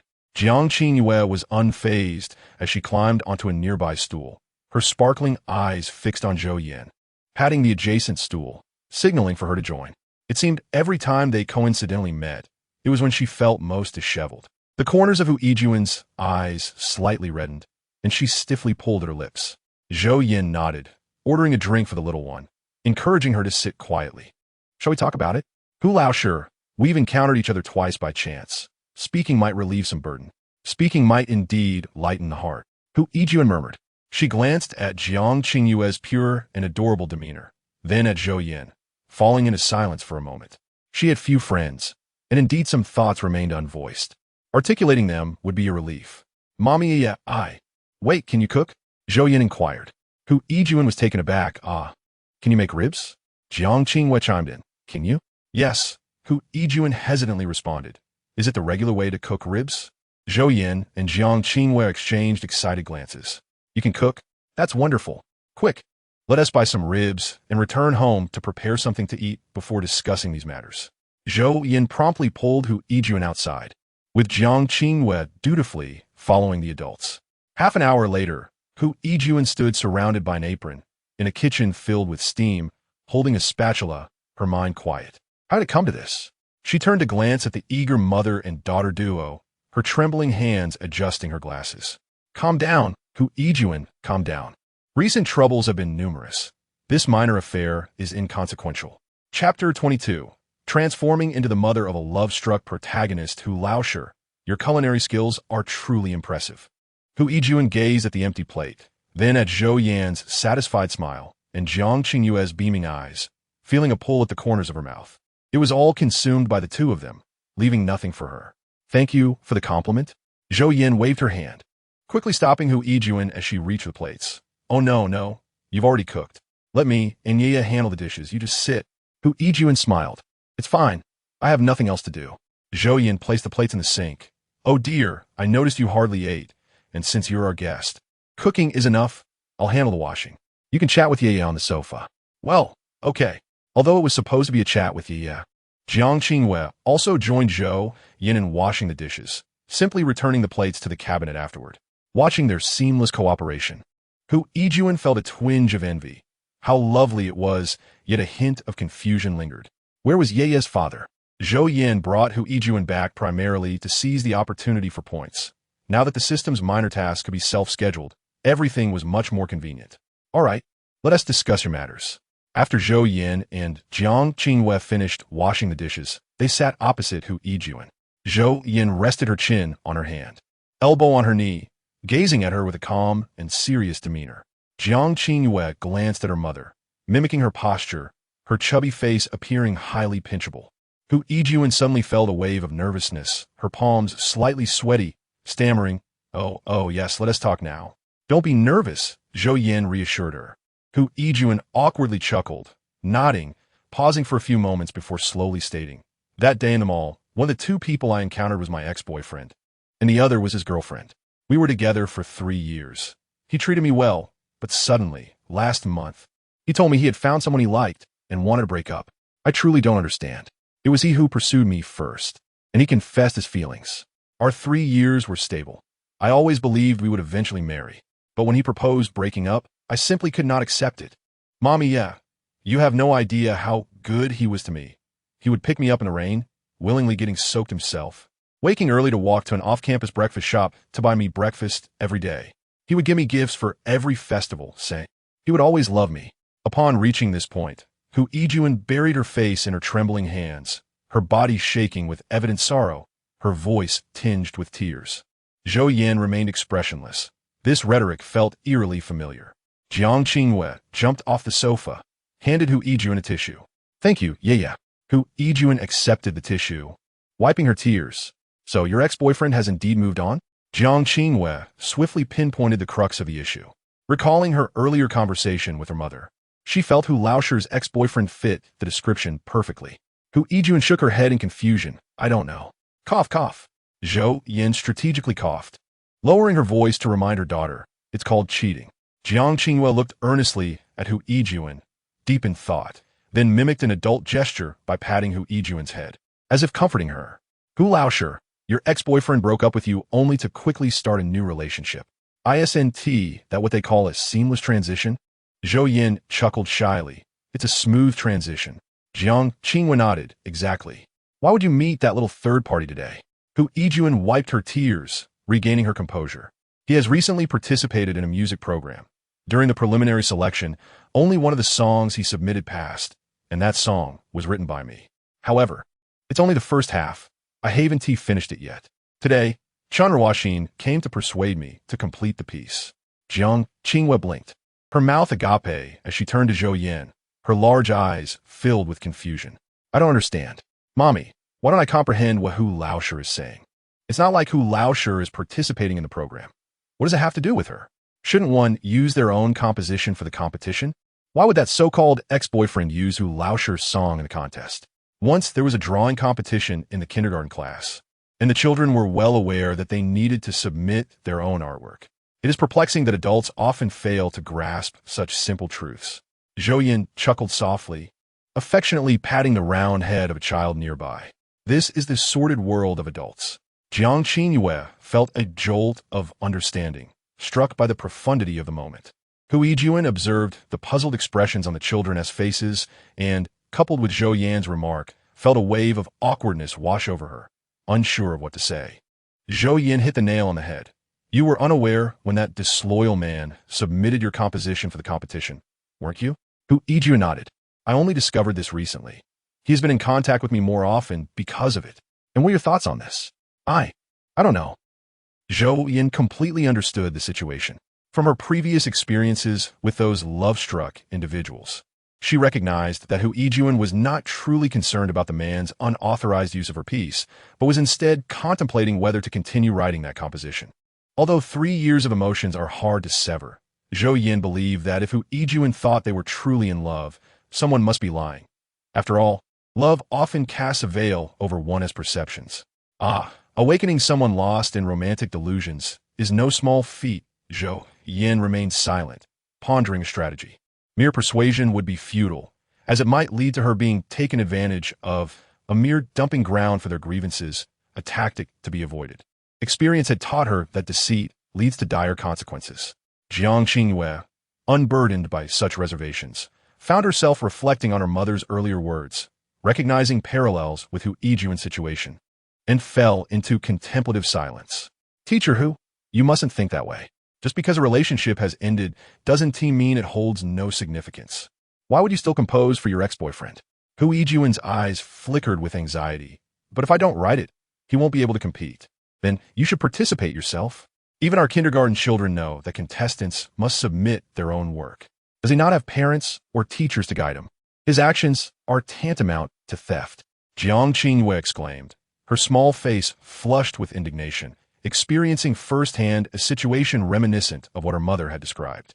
She was genuinely upset. Well, one cannot say it that way, yeah. We hadn't broken up at that time, Hu Yijuan weakly countered. Jiang Qingyue, articulate and quick-witted, retorted. Just because you hadn't broken up means stealing is acceptable? Teacher Hu, what are you hesitating for? This is your hard-earned creation. If someone were to steal my work, I wouldn't hesitate to confront them. With a resounding thud, the child struck the table, causing a few cracks to appear on its surface. Her fierce demeanor was unmistakable. Hu Yijuan was taken aback. Zhou Yan could no longer contain her amusement, her shoulders shaking with laughter. That evening, Zhou Yan felt lighthearted, while Jiang Qingyue simmered with anger, and Hu Yijuan appeared somewhat dazed. As they bid farewell to Hu Yijuan, who still appeared somewhat bewildered, Zhou Yan noticed the night had grown dark and kindly offered to escort her back to school. As Hu Yijuan prepared to close the door, Zhou Yan gently interjected. Please hold on. Hu Yijuan paused, her fingers curling slightly, her voice soft. Ye's mother. Is there something else? Zhou Yan nodded, observing the pallor of Hu Yijuan's face. What do you think of me and Ye? Hu Yijuan hesitated, taken aback by Zhou Yan's kind smile, struggling to articulate her thoughts before finally responding. You are both very kind people. Zhou Yan smiled knowingly. You don't think we're meddling? Hu Yijuan immediately shook her head, her hands gesturing emphatically, no, absolutely not. To be honest, after speaking with you, I feel less gloomy. Though the situation remains unresolved, I feel much happier. Well, you know, Ye is quite worried about you. She was particularly agitated today. Ye's mother, please be direct. This roundabout way of speaking isn't like you, Hu Yijuan replied, her head bowed with a light chuckle. Zhou Yan smiled and said, all right, I shall be straightforward. Ye is quite concerned about your situation and may even intervene. Children are naturally warm-hearted, but should any trouble arise, I hope you can be understanding. Of course, if there are any losses, I will compensate you. That is too much. Ye's mother, Hu Yijuan, suddenly appeared flustered, looking somewhat at a loss. I don't have many friends, and although Ye is still young, I assured her we are good friends. She is merely concerned. It's not that serious. Well, I've said what I needed to say. Zhou Yan released the car door, waving goodbye to Hu Yijuan. Zhou Yan was experienced with such matters. Worrying was unnecessary. Those lost in love tend to indulge in their fantasies, and mere words of caution would not suffice. A more potent remedy was required. Contemplating the impending acquisition of 100 points, Zhou Yan eagerly began formulating a plan with the system. Hey system, what do you think about investing in a crematorium? While lying in bed, this thought struck her and she arrived at such a decision. A crematorium? Zhou Yan clapped her hands, grinning. Yes, a crematorium. A one-stop service for cremating and burying, swift and efficient. In today's society, speed is of the essence. If you lag behind, you'll be left in the dust. Funeral services must keep pace. Should she ultimately fail to fulfill her mission, she would take that love-struck individual and the pair of unworthy lovers to the crematorium. So, were you just contemplating your future career? Not quite. After all, I aspire to be a great entrepreneur with numerous ventures. This is merely the beginning. Zhou Yan nodded, convinced of her reasoning, and, having made up her mind, turned off the light and fell asleep within moments. How did she make such a leap in logic? From rescuing a love-struck individual to considering investing in a funeral home. Are human thoughts truly so complex and variable? It's rather terrifying. Zhou Yan was correct. Jiang Qingyue was indeed very concerned about the situation. Each time Hu Yijuan came to class, she would inquire multiple times, showing great interest. During the day, she lacked the energy due to school, and weekends were even less available. Besides, Hu Yijuan had her own responsibilities. Initially, Jiang Qingyue observed carefully and noted that Hu Yijuan was engaged in her own pursuits, such as completing her studies and working as a tutor, rather than being perpetually entangled with her ex-boyfriend. This brought her some comfort, as her mother had suggested. There was hope yet. What are you thinking about, Ye? Suddenly, A voice broke through her reverie, and she looked up to see a little girl in a fluffy white dress, her hair styled in two small buns. The child appeared chubby and cheerful, reminiscent of a Lucky Charm. "Oh, it's you, little sweet," Jiang Qingwei replied wearily. It was physical education class, and everyone was engaged in free play, while she remained on the sidelines, lost in thoughts of teacher whose situation. Little Sweet approached Jiang Qingwei, hesitating to sit down due to her dress, ultimately deciding it would be better to stand. Yeah, why do you look so unhappy? Alas, the troubles of adults are beyond your comprehension." Jiang Qingwei rested her chin on her hand, expressing a hint of melancholy. Little Tian, with her fingers grazing her own chin and her large eyes blinking innocently, adjusted her fluffy skirt and inquired, "Adult problems, huh? Well, the world of grown-ups is indeed complex. I truly don't understand." Jiang Qingwei nodded in agreement. Clad in a red tracksuit and white canvas shoes, her hair tied in a simple ponytail. Ever since she began practicing martial arts with Zhou Yan, she had not donned any skirts. "But you could tell me about it. Perhaps I can ask my mom," she added with a smile that resembled a crescent moon. Jiang Qingwei looked at her. "I haven't even shared what the problem is. How do you know your mother can resolve it?" Little Tian replied softly, "Because my mom is the best in the world. She can do anything," puffing out her chest with pride. Jiang Qingwei shook her head. No. My mom is the strongest. She can fly." "Can your mom fly?" Little Tian tilted her head in contemplation. "My mom can't fly, but she can cook. She makes sweet little cakes and so many delicious things." "Can your mom do that?" Jiang Qingwei responded. "My mom could drive." Little Tian beamed. "My mom could drive too, and she drives super fast." The two little friends exchanged glances, an unspoken competitive spirit igniting between them. Jiang Qingwei stood up, staring levelly at little Tian. "My mom can also fight. She's really fierce when she does." Little Tian frowned in thought. "My mom can fight too. Whenever she argues with my dad, he never dares to resist." "My mom has a lot of money," she added. "My mom has a lot of money too. She even owns a crematorium. Everyone is scared of that place." "What's a crematorium?" The moment they reached this unfamiliar term, little Tian quickly inquired. "A crematorium is..." Jiang Qingwei hesitated, as she herself was unsure of what it was, but she had overheard her mother discussing it on the phone. Leaning closer to little Tian, she made a gesture as if about to share a secret, cupping her hands around her mouth and whispering, "It's a place where they burn people." Little Tian gasped, covering her mouth in astonishment, her voice muffled yet unmistakably filled with horror. "Burn people?" Jiang Qingwei, maintaining a serious expression, nodded. "Indeed, only people." Little Tian's eyes widened in disbelief. The notion was terrifying. After a brief pause, she slowly lowered her hands, her expression revealing visible hesitation. Ultimately, she made a decision and leaned closer to Jiang Qingwei, whispering, "Well, my mom can't do that." Her mother had lost this round. Little Tian felt a tinge of disappointment. Jiang Qingwei, with the poise of a mature adult, patted her shoulder reassuringly. "It's all right. My mom is really amazing." "No," little Tian suddenly realized, her expression brightening considerably. "Then I'll ask my mom to open a crematorium." Jiang Qingwei nodded, approving of little Tian's idea. Her mother was indeed exceptional and could teach her many things. "I'll ask my mom about what it takes to run a crematorium, and I can tell you tomorrow," she promised. Little Tian grasped Jiang Qingwei's hands, touched. "Yeah, you're so wonderful." Jiang Qingwei smiled, narrowing her eyes in delight. "No problem. Let us go play together." "Sure."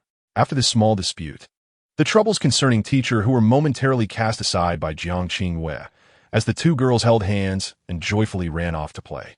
After school, they waved goodbye to each other. Once home, little Tian eagerly wished to share the news with her mother. "Mom, I have something to tell you." Little Tian's mother responded gently. "What is it, dear?" Little Tian softly asked. "Mom, could you open a crematorium?" Little Tian's mother.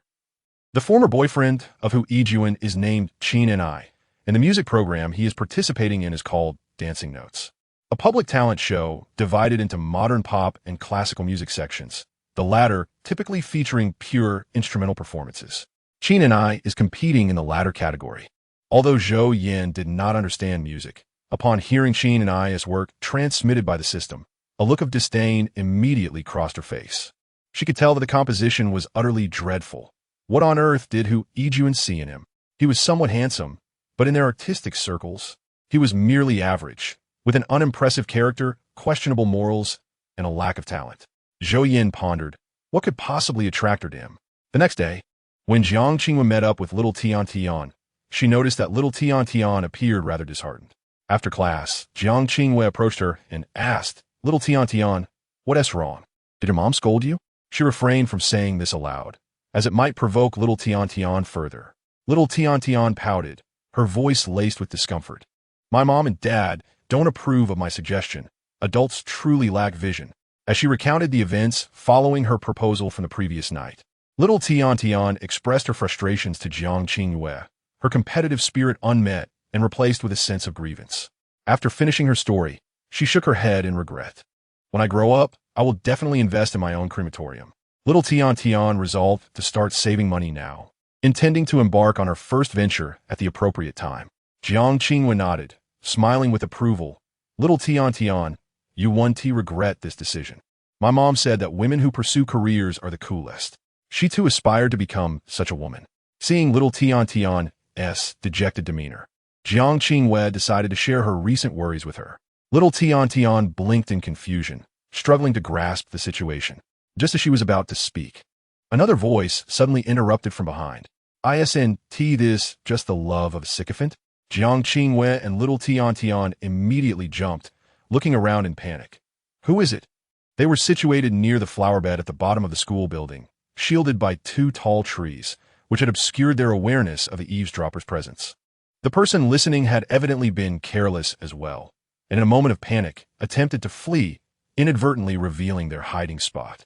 Jiang Qingwen squinted slightly, locking onto her target, and sprang up to intercept the individual. Why are you here? Upon recognizing the pudgy boy before her, Jiang Qingwen's face contorted with visible disdain. Realizing who it was, she seized his collar and spoke menacingly. What did you overhear just now? The chubby boy was Wang Dashu, who had been soundly reprimanded by Jiang Qingwen before school started. Wang Dashu, confronted with Jiang Qingwen's serious expression, nervously swallowed hard, puffing out his chest. Jiang Qingwen, what do you want? If you dare to hit me, I'll tell the teacher. Just then, little Tian Tian arrived in time to catch Wang Dashu's loud declaration. Feeling particularly displeased that day, she was ready to vent her frustrations. With her hands on her hips, little Sweet stood before Wang Dashu, mimicking the characters from a television drama, and spoke in a deliberately sharp tone. Oh, is the little eunuch going to report to the emperor again? Do you believe I could rip out your tongue covered in sores? As she uttered the latter part of her statement, little Sweet leaned closer to Wang Dashu and let out a cold laugh. The air fell silent for a brief moment. Jiang Qingwen was utterly stunned. Little Sweet, I never imagined you could be this way. It truly astonished her. Wang Dashu's expression turned to one of terror, as if he had encountered a demon more fearsome than Jiang Qingwen. Wow, is this the true face of little Sweet? Before Wang Dashu could respond, Jiang Qingwen couldn't contain herself and spoke first. Little Sweet, where did you learn such words? Little Sweet beamed brightly. From the dramas my mother watches. Are there really such types of dramas? Jiang Qingwen felt she had gained insight. A mother who watches such dramas must be quite a formidable character herself. Jiang Qingwen extended her hand, giving Little Sweet a big thumbs up. Impressive. Little Sweet humbly replied, Oh, not at all, observing the two exchanging compliments. Wang Dashu initially intended to interrupt, but upon recalling Jiang Qingwen's formidable strength and Little Sweet's earlier threat, he shuddered, his tone shifting to one of ingratiation. Jiang Qingwen, Little Sweet, what are you two planning? Jiang Qingwen released the collar of the chubby boy, while Little Sweet timely produced a handkerchief from her pocket and handed it to her. Jiang Qingwen wiped her hands, which had just grabbed Wang Dashu, slowly and deliberately, a display of pretentiousness. Wang Dashu's face flushed, and he shouted hoarsely, Hey, my clothes were just bought by my mom yesterday. They're clean. Jiang Qingwen, do you have to be so dramatic? Little Sweet glared at him. You eavesdropped, and you still have a reason? I just happened to pass by, saw you whispering, and was curious. I didn't mean to. No matter, you did it on purpose. I was just curious. You were intentionally eavesdropping. You must not have anyone to play with, right? Jiang Qingwen remarked, observing Wang Dashu's reddening face, hitting the nail on the head. Children's games are quite simple. Yet Wang Dashu, with his sharp tongue and penchant for bullying female classmates, coupled with his vanity and desire to be the leader, had found few willing to play with him in just a month. Wang Dashu, feeling exposed, stepped back, his eyes wide with disbelief. How do you know? Yet, he remained defiant. Nonsense, I have plenty of friends. They just don't play with you anymore. Jiang Qingyue seamlessly connected with this statement, and Little Sweet nodded in agreement. With a few sharp jabs, they struck at his heart. Thus, under the watchful eyes of Jiang Qingyue and Little Sweet, Wang Dashu turned as red as a cooked shrimp, jumping about in panic, his eyes quickly misting over. Moments later, he covered his face and fled, exclaiming, "Oh, you're bullying me. I'm going to tell the teacher." After school, Zhou Yan went to pick up her obedient daughter, only to be stopped by the class teacher, Li Hua, who appeared quite young, likely fresh out of university, possessing a somewhat naive demeanor with a scholarly appearance. Noticing the teacher's troubled expression, Zhou Yan looked down at Jiang Qingyue. The little girl, catching her mother's gaze, smiled widely, revealing her 8 pearly teeth. Zhou Yan was already aware of the situation. Upon reaching the office, Zhou Yan found 2 other parents present, one of whom she recognized as Little Sweet's mother. "Yi's mother, you've come," Zhou Yan remarked with a slight smile, sensing they might be waiting for her. The other parent, whom Zhou Yan had seen before but was unfamiliar with, seemed to be Wang Dashu's mother. She had a rough idea of what was happening. Ye would certainly not suffer any injustice. Judging by the expressions of the 2 parents, it seemed the 2 girls had indeed given that boy a lesson. After seating the 3 parents, Teacher Li Hua addressed them. "Ye's mother and Little Sweet's mother, I presume you're both curious as to why I've called you here. I want to beat around the bush. Are you aware that Ye and Little Sweet have been bullying classmate Wang Dashu?" Wang Dashu's mother immediately frowned and shot a glare at him. "Isn't it Wang Dashu who bullies the 2 girls?" Upon hearing the teacher's words, she instinctively exclaimed, her face a picture of disbelief. "What exactly happened?" Little Sweet's mother chimed in. Teacher Li Hua quickly waved her hands. No, I happened to encounter Wang Dashu this afternoon and saw him crying. It was clear he had been bullied, but he wouldn't say anything. So, I went through the classmates one by one, and when I mentioned Little Sweet and Wang Dashu reacted most strongly. At this point, even the teacher felt her words lacked credibility. She stood up and bowed to the 3 parents, her cheeks slightly flushed. Zhou Yan glanced at Jiang Qingyue, who stood obediently, her back straight, her big round eyes sparkling with intelligence. "It's all right, Teacher Li. You are merely concerned for your students." Little Sweet's mother nodded in agreement, saying little else. Wang Dashu's mother remained unconvinced, eyeing the 2 slender girls and then glancing at her son, who was as stout as a tree stump, shaking her head. "That's impossible. My son is quite robust. How would he be bullied by 2 girls? Teacher, you must have seen it wrong. Besides, my son has been learning Taekwondo since he was young. This simply cannot happen." Upon hearing his mother's words, Wang Dashu's face turned even redder as he stared at his shoelaces, deeply hurt by her statement. Little Sweet's mother wore a similar expression to Zhou Yan's. She knew her daughter best. Though seemingly delicate, she was fierce at heart. Teacher Li Hua, observing the reactions of the 3 parents, felt somewhat perplexed. However, Wang Dashu cried for quite a while. Wang Dashu's mother frowned, providing a rather absurd explanation. Perhaps it was the wind and sand that got his eyes. Zhou Yan couldn't help but interject. "What if? After all, my Ye is quite strong." "Yes, my Little Sweet actually has a bad temper too," Little Sweet's mother added with a nod. Wang Dashu looked at the 2 girls small in stature, with chubby faces flushed pink, their large, round eyes appearing very obedient. He chuckled softly, shaking his head, and firmly stated, "Impossible. You see, your children don't look like they would bully anyone." Don't worry. Besides, my son has a history of bullying others. I will discipline this naughty boy when we get home." Zhou Yan and Little Sweet's mother exchanged glances. She cleared her throat strategically, momentarily at a loss for words, while Teacher Li Hua's smile grew awkward. "But why wouldn't Wang Dashu share this reason with me? This child is just like that. He never speaks of his own sufferings. Teacher Li, you needn't worry about it." Wang Dashu's mother waved her hand dismissively, then stood up, taking her son's hand. "Pretending to leave, I appreciate your concern for the students. That's commendable, but this really isn't a big deal. The child has an interest class to attend later. So I'll be on my way now. Goodbye, Ye's mother and Little Sweet's mother, and goodbye, teacher." This parent certainly had a carefree attitude. With 1 parent leaving, the remaining 2 wouldn't linger either. Just before departing, Jiang Qingyue tugged at Teacher Li Hua's clothing and whispered, "Teacher, Don't be sad. You're doing your duty. In Jiang Qingyue's perception, her actions did not constitute bullying. Had it not been for Wang Dashu eavesdropping first, neither she nor Zhou Yan would have threatened him. Such scenarios are often depicted in television dramas. When an eavesdropper is caught, they are typically confronted. As a result, the individual ended up in tears. In the 25th chapter, wherein she transforms into the mother of a love-struck protagonist, Zhou Yan and Zhou Yan's mother exchange pleasantries. Given that their children were good friends, a sense of familiarity developed between them. Upon returning home, Zhou Yan observed Jiang Qingyue's tranquil demeanor and could roughly surmise the unfolding narrative. After the piano lesson concluded with teacher, she entered Jiang Qingyue's room to inquire about the matter in detail. Wait, are you implying that you shared this with Zhou Yan? Zhou Yan's focus slightly shifted. Jiang Qingyue nodded, gazing at her mother with a hint of confusion. Mom, did I do something wrong? Indeed, you did, Zhou Yan affirmed. The young girl, still struggling to comprehend, looked at her mother with eager eyes, yearning to understand her mistake. This is a personal matter of teacher you should not have disclosed it to others without her consent. That is quite impolite and unacceptable. Zhou Yan's expression turned serious. Furthermore, I have repeatedly told you that learning martial arts from Master Xie is meant for your self-protection, not to harm others. Jiang Qingyue's spirits immediately sank, her hair drooping in a defeated manner. But it was Wang Dashu who eavesdropped first. She protested. We will address Wang Dashu's behavior shortly. For now, let us focus on teacher whose situation. Zhou Yan maintained a gentle tone, knowing it was crucial to guide her child without leniency.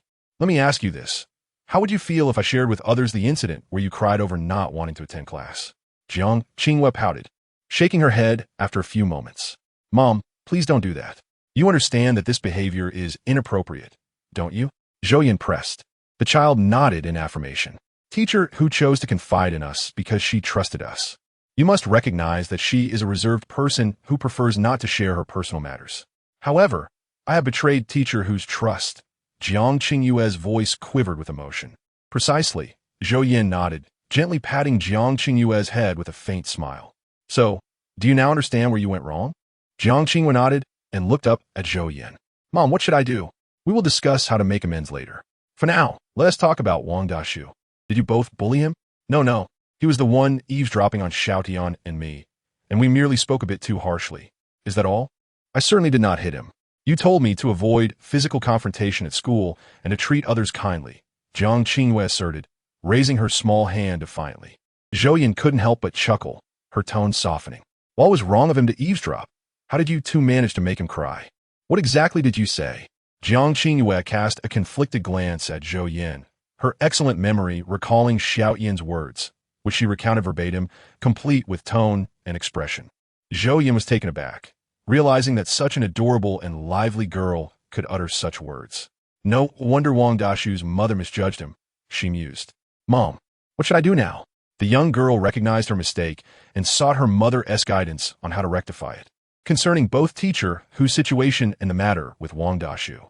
First and foremost, since you've already spoken about teacher who, you must take full responsibility. Ensure that the other two children do not disclose it further. What if there are other students of teacher who's in the neighborhood? That is the least you can do. Understood. What next, Mom? Since you've already shared, it's unrealistic to expect them to forget. You must take responsibility and be more considerate regarding teacher who's situation. I can definitely do that. I will help teacher who resolve this issue and keep that so-called ex-boyfriend away from her. Excellent, Zhou Yan remarked, observing her daughter. Recognizing one's mistakes and striving to amend them is commendable. Now, regarding Wang Dashu, while he was wrong to eavesdrop, it remains unacceptable for you to bully a classmate. Regardless of the circumstances, you should ensure that Wang Dashu feels secure. Jiang Qingyue nodded, her eyes sparkling with determination.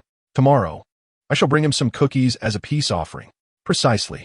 We must approach this with courtesy before resorting to confrontation, Zhou Yan replied with a smile. It is essential to be polite. After their discussion, Zhou Yan watched as her daughter settled down for the night, turning off the light before leaving the room. Host, your maternal instincts seem to be growing stronger. The system remarked with a hint of surprise. Zhou Yan rolled her eyes. Well, why don't you try raising a child? Ho, never mind. The following morning, Jiang Qingyue retrieved her snacks, a jar of cookies, and upon arriving at school, exchanged glances with Zhou Yan, both instantly understanding the unspoken words in each other's eyes. Did you also get scolded by the adults? At lunchtime, Jiang Qingyue presented her cookies while Zhou Yan offered her candies as they called Wang Dashu over. Faced with the fierce demeanor of the two girls, Wang Dashu felt a wave of uncertainty wash over him, glancing around nervously since it was lunchtime and not many people were present in the small flowerbed area. What? What do you want? He stammered. Jiang Qingyue and Zhou Yan exchanged looks, feeling slightly deflated. Holding her cookies, Jiang Qingyue and Zhou Yan reluctantly extended their offerings, speaking in unison. Wang Dashu, I apologize for saying those hurtful things. This is my token of apology. Please accept it. Wang Dashu, I regret threatening you. This small gift is a gesture of goodwill. Wang Dashu, realizing the significance of their gestures, felt his cheeks flush involuntarily as he stuttered, I didn't take it to heart. You don't have to do this. This was the first time anyone had ever apologized to him, leaving the chubby boy feeling quite awkward. Then hurry up and accept it.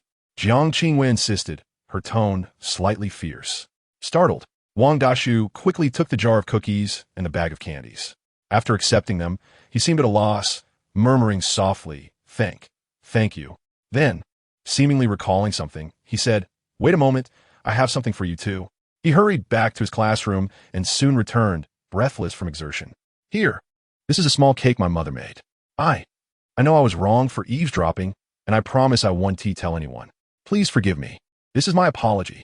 Jiang Qingyue and Zhou Yan exchanged glances, feeling much lighter in their hearts, realizing they were not the only ones who faced parental reprimands. Children are easily soothed. Once the air cleared, their spirits lifted. When Jiang Qingyue returned home, she recounted the events to Zhou Yan, who chuckled at her daughter's playful demeanor. Concerned about teacher who's situation, Jiang Qingyue felt a newfound sense of responsibility, especially upon realizing the trust teacher who had placed in her, prompting her to think of ways to assist the teacher daily. Until one day, Wang Dashu stood before her, rubbing his hands together, appearing rather bashful. Ever since the eavesdropping incident, she and Zhou Xianxian had little interaction with him. It was unclear why he had suddenly approached today. Zhou Xianxian directly inquired, Wang Dashu, do you have something to discuss? Wang Dashu glanced at Jiang Qingyue, slightly shifting closer to Zhou Xianxian.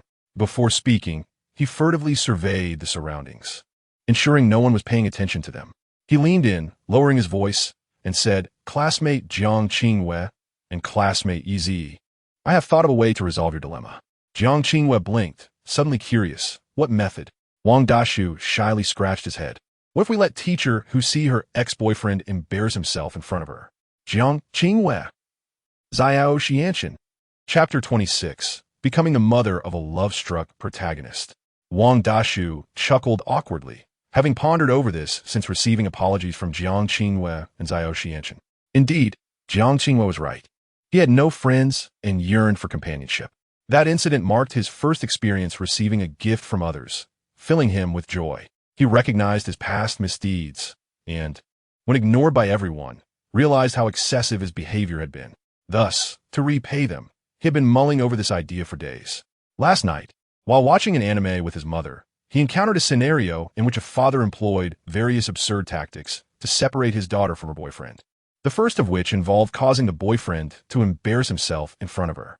This sparked inspiration in Wang Dashu. What do you think? Isn't my idea brilliant? His eyes sparkled with anticipation for the girl's response. Jiang Qingyue and Zhou Xianxian fell into a prolonged silence, uncertain of how to respond. The method was undeniably simplistic and somewhat crude. Wang Dashu added, if the person you like were to embarrass themselves in front of you, would you still have feelings for them? This. Jiang Qingyue and Zhou Xianxian found themselves at a loss for words. However, after careful contemplation, Jiang Qingyue recalled her mother's previous words and thought, I would be utterly mortified. Zhou Xianxian, though silent, wore an unmistakable expression of disdain. This was too embarrassing. Moreover, on that day when she overheard their conversation, Jiang Qingyue had mentioned that teacher who had already broken up with her ex but still harbored feelings for him, thus requiring a means to shatter his image in her mind. Wang Dashu confidently asserted, if the method is successful, it should work. Zhou Xianxian blinked. Wang Dashu, who taught you these things? Children usually wouldn't say such things. It's from that anime, but that is not important. Do you think this method is feasible? Zhou Yan pondered for a moment, her face reflecting inner turmoil. She turned to Jiang Qingyue, her eyes questioning. Yeah, what do you think? Jiang Qingyue replied, I need to consult my mother for her opinion. During her recent piano lessons, she had noticed that teacher whose phone vibrated more frequently than before. Teacher who still appeared listless, her forced smiles looking rather unappealing. Given that teacher who trusted her enough to share her personal struggles, Jiang Qingyue felt compelled to assist her. She now understood some of the romantic notions her mother had previously mentioned. With a stoic expression, Jiang Qingyue had been silently communicating with teacher who during classes, though she remained uncertain if her words had been misinterpreted. Upon returning home, she recounted Wang Dashu's suggestion verbatim to her mother. Zhou Yan burst out laughing. This method is simply too bizarre. She stifled her laughter under the earnest gaze of her daughter, clearing her throat to regain composure. Yeah, do not mention this to teacher Hu. I understand you care for her, but at that moment, Zhou Yan glanced at the clock, her eyes crinkling with a smile. You have 15 minutes until your class begins. Jiang Qingyue's face fell. Mom, we haven't finished discussing. Regardless of that, teacher who will be arriving soon, and you need to prepare for class. Zhou Yan reassured her, patting her head with a smile. Just then, the doorbell rang. Zhou Yan raised an eyebrow. See, teacher who has arrived. Hurry and get ready. As she opened the door, indeed, it was teacher who. Zhou Yan scrutinized her for a few seconds. Teacher who? You seem to be in good spirits today. Have good things happened? Hu Yijun nodded, somewhat shyly. I've come to a realization. Zhou Yan was taken aback so soon. Jiang Qingyue, approaching at that moment, was equally surprised. Really, teacher Hu? You figured it out already? Zhou Yan closed the door, watching her daughter greet Hu Yijun with an air of maturity, asking, how did you solve it? Hu Yijun smiled. I've realized that the man is not worth my efforts. I was merely being stubborn. Jiang Qingyue nodded vigorously, her eyes filled with admiration. Astonished at how quickly teacher Hu had come to this conclusion, Zhou Yan shared the same sentiment, wondering if she had misjudged the situation. However, Hu Yijun's next words doused their enthusiasm with cold water. So, I plan to finish that piece of music, and then we will have no further obligations to each other. Jiang Qingyue's smile faltered. Zhou Yan struggled to catch her breath. Throughout the unfolding events, the ever-watchful system remained quietly observant. Hu Yijun appeared genuinely pleased, as though she had resolved a significant dilemma, cheerfully stating, Yea's mother, and yeah, I need to prepare now. There are only a few minutes until 5. She headed towards the study. Jiang Qingyue turned to her mother, cautiously observing Zhou Yan with wide eyes, filled with confusion. Mom, do you understand? What does it mean to have no obligations? What does teacher Hu owe her ex? Is this the power of being love-struck? Jiang Qingyue's comprehension of this term deepened. At such a tender age, she grasped concepts that were perhaps beyond her years. Zhou Yan shook her head, then nodded, her brow furrowing unconsciously. She patted her daughter's head, comforting her, go ahead to class. Try not to dwell on these matters for now. Observing her child retreating with a shadowed demeanor, Zhou Yan licked her slightly parched lips, realizing that the task at hand was more complex than she had anticipated. System, how does it feel to confront a love-struck mind for the first time? Host, were you frequently surrounded by such individuals before being bound to the system? Zhou Yan replied, your system is related to love-struck behavior, so you should have encountered such beings regularly. However, your reactions seem rather off. Suddenly, she had an epiphany. Could it be, you're a novice? Novice? Oh dear. Zhou Yan exaggerated her expression, covering her mouth in disbelief. It can't be true, can it? You truly are a novice? No wonder you seem so unreliable. Ignoring the host, the system ceased its responses. Zhou Yan chuckled softly. You were mocking me for being a simpleton, yet you're just a fledgling yourself. The following day, upon arriving at school, she resolved, Zhou Yan, I have decided to adopt Wang Dashu's suggestion. As soon as Jiang Qingyue spotted Little Sweet, she hurried over and whispered a few words to her. Little Sweet immediately understood, set down her small backpack, and followed Jiang Qingyue outside, dramatically covering her mouth and glancing around, as if they were spies meeting in secret. Yeah, what is wrong? Little Sweet inquired cautiously, ensuring no one was in sight before lowering her pudgy hand. Jiang Qingyue's small face turned serious. Teacher whose condition is too severe. I believe we can no longer delay. She had spoken with teacher who the night prior and realized that this was long overdue, while her mother required time to ponder. Jiang Qingyue felt that waiting was no longer an option. She couldn't allow teacher Hu's dedication to be squandered on someone unworthy. So she decided not to inform her mother for the time being. Little Sweet was taken aback, blinking as she asked, "Aren't you afraid your mother will scold you?" Jiang Qingwei replied, "I'll have my master accompany me. He treats me the best. As for my mother, if she gets angry, so be it. You know, I couldn't sleep well last night. The thoughts of infatuation are truly terrifying." Little Sweet, do you know what love ray means? Little Sweet shook her head. Such trendy terminology was beyond her grasp. Coincidentally, Jiang Qingwei had learned just yesterday that this weekend, teacher who was scheduled to meet her ex-boyfriend, who had apparently invited her to the amusement park. "Do I need to accompany you?" Little Sweet asked solemnly. Jiang Qingwei shook her head. No. Too many people would be troublesome. The pressing issue at hand was how to ensure that ex-boyfriend faced the consequences of his actions.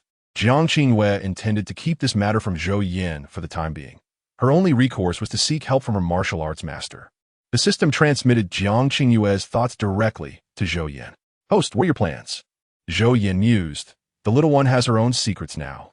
I shall pretend to be oblivious." Regarding the outing, she paused for a moment, deliberating, then added, "I could accompany them. After all, it's not a date. Having two more people wouldn't cause any trouble." After school that afternoon, Zhou Yan shared her decision with Jiang Qingwei, who was ecstatic upon hearing the news. During piano lessons that evening, she casually mentioned the outing, prompting a surprised reaction from Hu Yijuan. Originally reluctant to join Qin and I at the amusement park, she was now eager to accompany Jiang Qingwei and her friends. As for the invitation from her ex-boyfriend, it was promptly declined. The outing was set for Sunday, but on Saturday, Jiang Qingwei had to attend martial arts practice. She had been rising half an hour earlier each day to do some morning exercises. Upon seeing Xie Yuan, she quickly expressed her request. Xie Yuan furrowed his brow upon hearing what Jiang Qingwei wanted. Why is this little girl concerning herself with such matters? Does Zhou know? Jiang Qingwei glanced furtively toward Zhou Yan, noticing she was engrossed in conversation with the mistress of the dojo and had not noticed them. She shook her head. "Mom doesn't know. Master, please tell me what to do. You are saving a blossoming young lady." "Hey, you even know that term. It seems you've learned quite a bit," Xie Yuan teased. Jiang Qingwei playfully shook his arm, pleading, "Master, please teach me. I promised my mother not to tell anyone else, but this is truly important." With a resigned sigh, Xie Yuan instructed her on an acupoint located just above the belly button that, when pressed, could aid digestion. The following day, Zhou Yan drove Jiang Qingwei to teacher Hu's school to pick her up. However, they were unexpectedly joined by another individual. Zhou Yan glanced at the man following Hu Yijuan, who, upon spotting her, lit up with recognition but managed to restrain himself. "Yijuan, didn't you say you had something to attend to today? Who is this?" "Ex-boyfriend," Jiang Qingwei announced with a childlike clarity, pointing at him. Qin and I recognized Jiang Qingwei as the mischievous child from the crowd, and a flicker of dark emotion crossed his eyes as he spoke with concern. "Yijuan, I understand your introverted nature, but you must not associate with dubious characters. Manners are essential." Hu Yijuan responded coldly. "Qin and I, we have already parted ways. Please stop harassing me." Zhou Yan raised an eyebrow, seamlessly interjecting, "Teacher Hu, let us get in the car. It's best not to converse with strangers. They might be dangerous, right? Yeah? Absolutely," Jiang Qingwei affirmed emphatically. When she saw the ex-boyfriend attempting to enter the vehicle, she exclaimed loudly, "This is our car. You should buy your own." She had no intention of allowing him to ride in her family's car. Qin and I's smile faltered as he looked to Hu Yijuan, who pushed him away, firmly shutting the door without uttering a word. With a swish, the car sped off, leaving behind a trail of exhaust. Qin and I muttered, "I'll endure."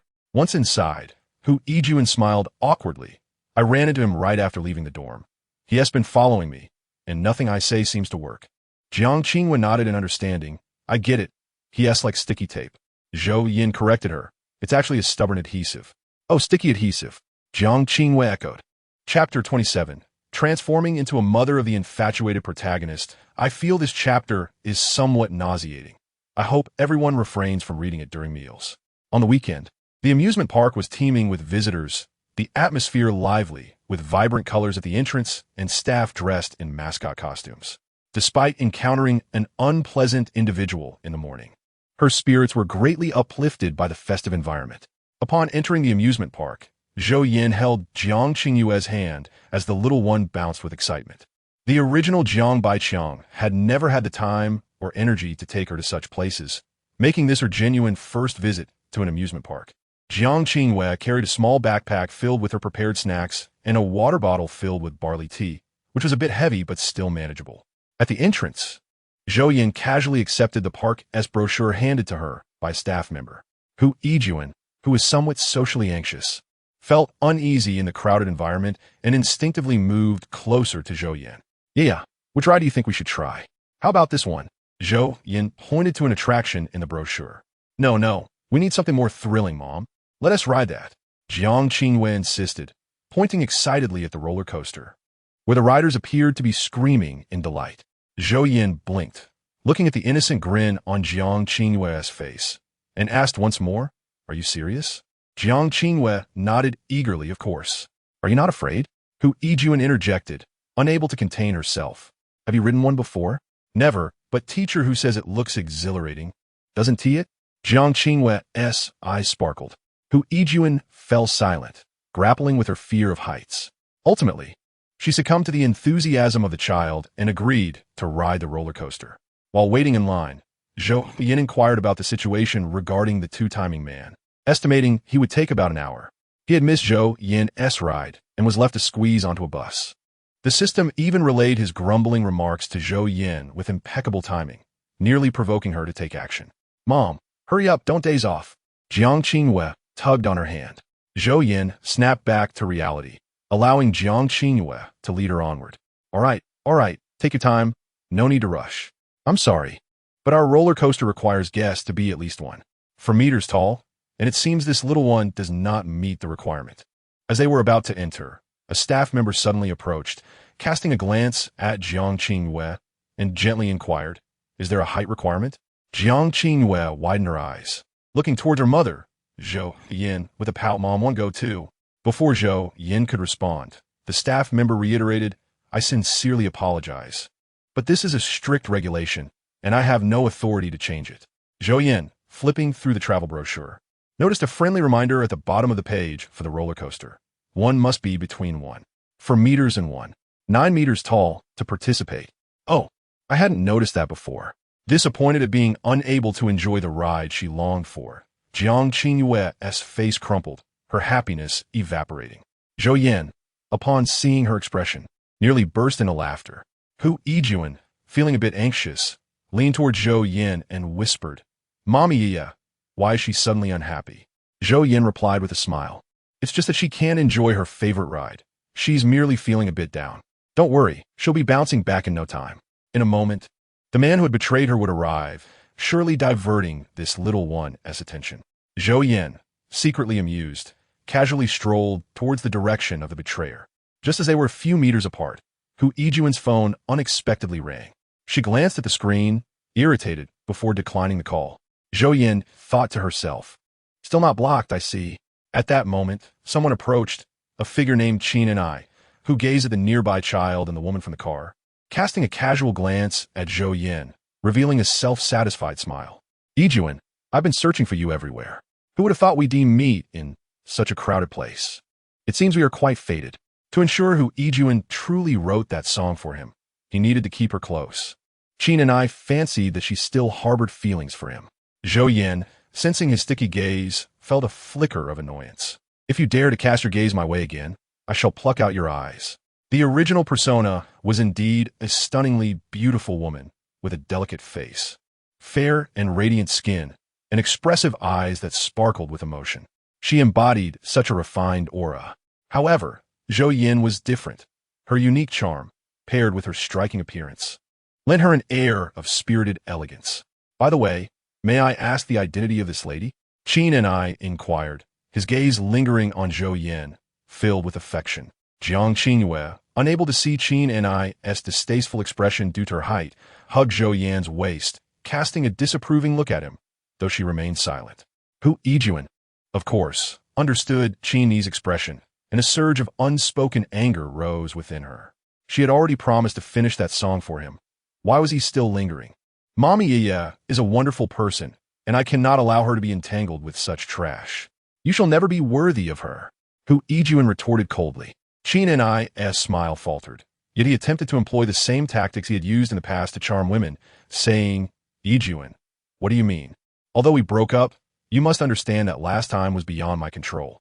Mommy, I want to ride that teacup. Jiang Qingwei suddenly interjected, pointing at a nearby attraction, the cheerful spinning cups. Mom? Qin and I stared at Zhou Yan and Jiang Qingwei in disbelief. It dawned on him that they were mother and daughter.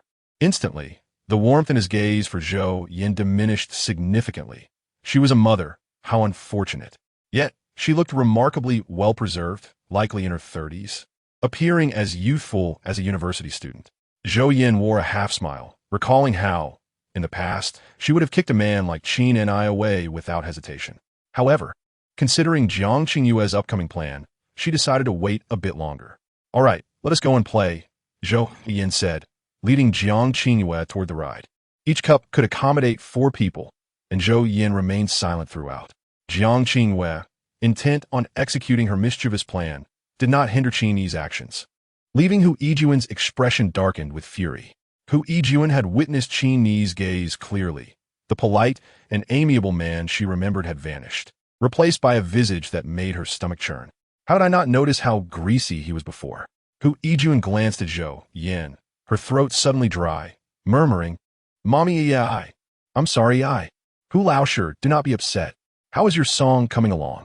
Zhou Yan inquired cheerfully, her heart brimming with anticipation for what was to unfold. The song. Hu Yijuan's gaze dimmed slightly, recalling her commitment to write for this oily man, suddenly regretting her agreement. Mommy, do you think I made a mistake? At that moment, Qin and I happened to look over, and they found themselves facing each other. He wearing a greasy, domineering smile. Hu Yijuan could only manage a silent response. As the teacups began to spin, Hu Yijuan felt her stomach churn violently, overwhelming her with discomfort. She felt nauseous. Qin and I, observing Hu Yijuan's expression, mistakenly believed she was queasy from the ride, while casting a smug glance at the child beside her. Yijuan, his expression abruptly shifted, twisting in agony as he felt a sudden discomfort in his abdomen, as if something was about to erupt. Jiang Qingyue seized the opportunity, pressing on Qin Yi's belly just above his navel, as he wore a thin autumn shirt in the pleasant weather. Glug, glug, glug. Qin and I felt the changes in his stomach acutely, gripping the cup's edge tightly, his fingers turning white as veins bulged on the back of his hand. Could it be that I actually need to relieve myself at this moment? Sweat beads formed on his forehead, his legs trembling uncontrollably as he desperately tightened his muscles, lips paling as he sat rigidly. Zhou Yan observed this transformation with keen interest, her gaze shifting to Jiang Qingyue, who sparkled with mischief, unable to suppress a laugh. Mommy, what are you looking at? Jiang Qingyue, noticing Zhou Yan's amused expression, turned her attention away from Qin Yi's revolting demeanor. Zhou Yan slightly tilted her head, chuckling, I just witnessed a hilariously amusing scene. Hu Laosher. Someone is about to face dire consequences. Who is it? Hu Yiju inquired, intrigued. Zhou Yan, in a mysterious tone, replied, You shall find out shortly. The cheerful spinning cups soon reached their conclusion, and Qin and I, forcing a smile, felt a slight relief as it finally ended. Jiang Qingyue squinted and swiftly pressed down on Qin Yi's navel once more. Several loud, flatulent sounds erupted, accompanied by an unpleasant odor. Qin Yi's face paled as if he had met his demise, the color draining from him. A foul stench wafted through the air. Jiang Qingyue, sitting nearby, jumped up and rushed into Zhou Yan's embrace, exclaiming, Mommy, it stinks. That big brother seems to have let something out. Hu Yijuan. Hu Yijuan. The unmistakable stench was evident to her as well. Jiang Qingyue's voice echoed loudly, drawing the attention of those waiting to ride next. Upon hearing her, everyone turned their gaze towards Qin and I, who was indeed the source of the odor. The staff members waiting nearby wore awkward smiles, their minds filled with countless expletives. Zhou Yan promptly delivered a firm pat on Hu Yijuan's shoulder before swiftly embracing Jiang Qingyue and darting aside. She had to leave immediately. She could not linger in such an embarrassing moment. Hu Yijuan, as if awakening from a dream, observed Zhou Yan's actions, her mind failing to issue the next command, and she instinctively followed suit, slipping away. Zhou Yan was oblivious to her direction of escape. Once the surrounding crowd settled back to normal, she crouched down, burying her face in the embrace of her companion, trembling with silent laughter. Chapter 28. Transforming into the mother of a romance-obsessed protagonist. Hu Yijuan, having witnessed her ex-boyfriend's disgraceful act before her, spent the entire day in a daze.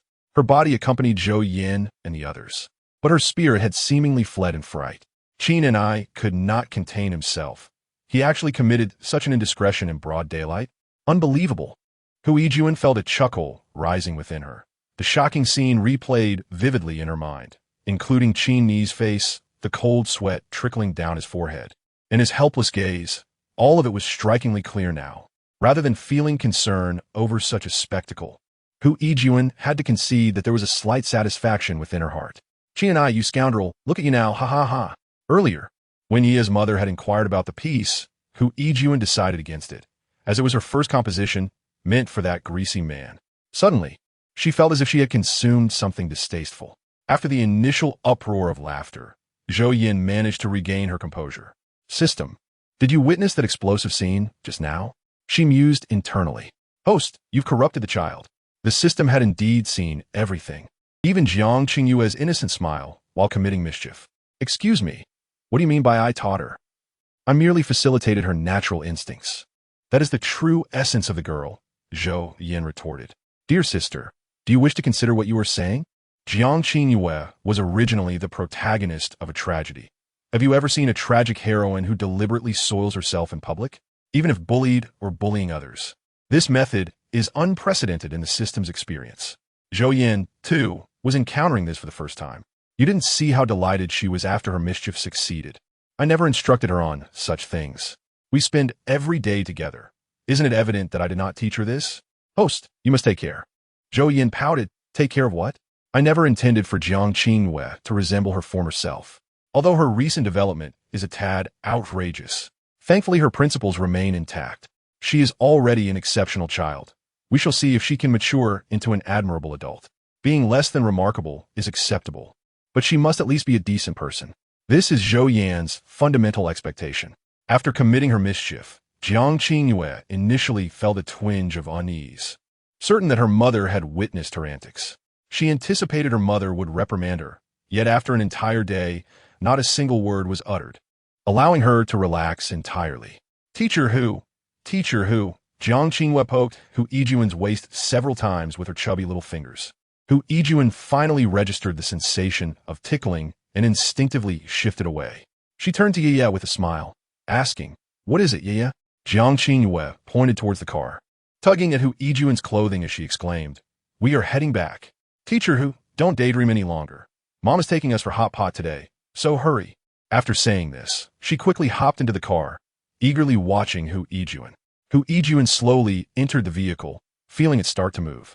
After a moment's hesitation, she spoke. Yi's mother, perhaps I should not go. I could return by myself later. Zhou Yan, driving while observing Hu Yijuan's awkward expression in the rearview mirror, generously replied, It's fine. You should join us. It might seem abrupt to invite you along, but seeing you unhappy today, a meal together should be acceptable, right? Surely you aren't still thinking about that incident, are you? No, not at all. Hu Yijuan quickly waved her hands, feeling somewhat stiff. I truly apologize. I had no idea he would offend you like that, or that during the game, he would. All right, no need to elaborate. Zhou Yan promptly interrupted Hu Yijuan. I understand your concern, but there is no need to fret. You are neither the mother of that two-timing man nor the man himself. You share no relation and need not apologize on his behalf. At this point, Zhou Yan paused momentarily, arriving at a traffic light. She gradually halted the car, turning to Hu Yijuan and adding, Teacher Hu, you merely dated. The two of you felt incompatible and parted ways. In reality, there is no significant connection between you, and you should come to recognize this sooner rather than later. Jiang Qingyue nodded in agreement. Having recently started elementary school, she diligently studied every day, even absorbing legal discussions before bed, enabling her to comprehend and process information far beyond her peers. Indeed, Teacher Hu, do not dwell on it. The incident with your ex-boyfriend was instigated by me. You two share no connection. Remember this well. Jiang Qingyue beamed at Hu Yijuan. Hu Yijuan was taken aback. Indeed, they had no connection.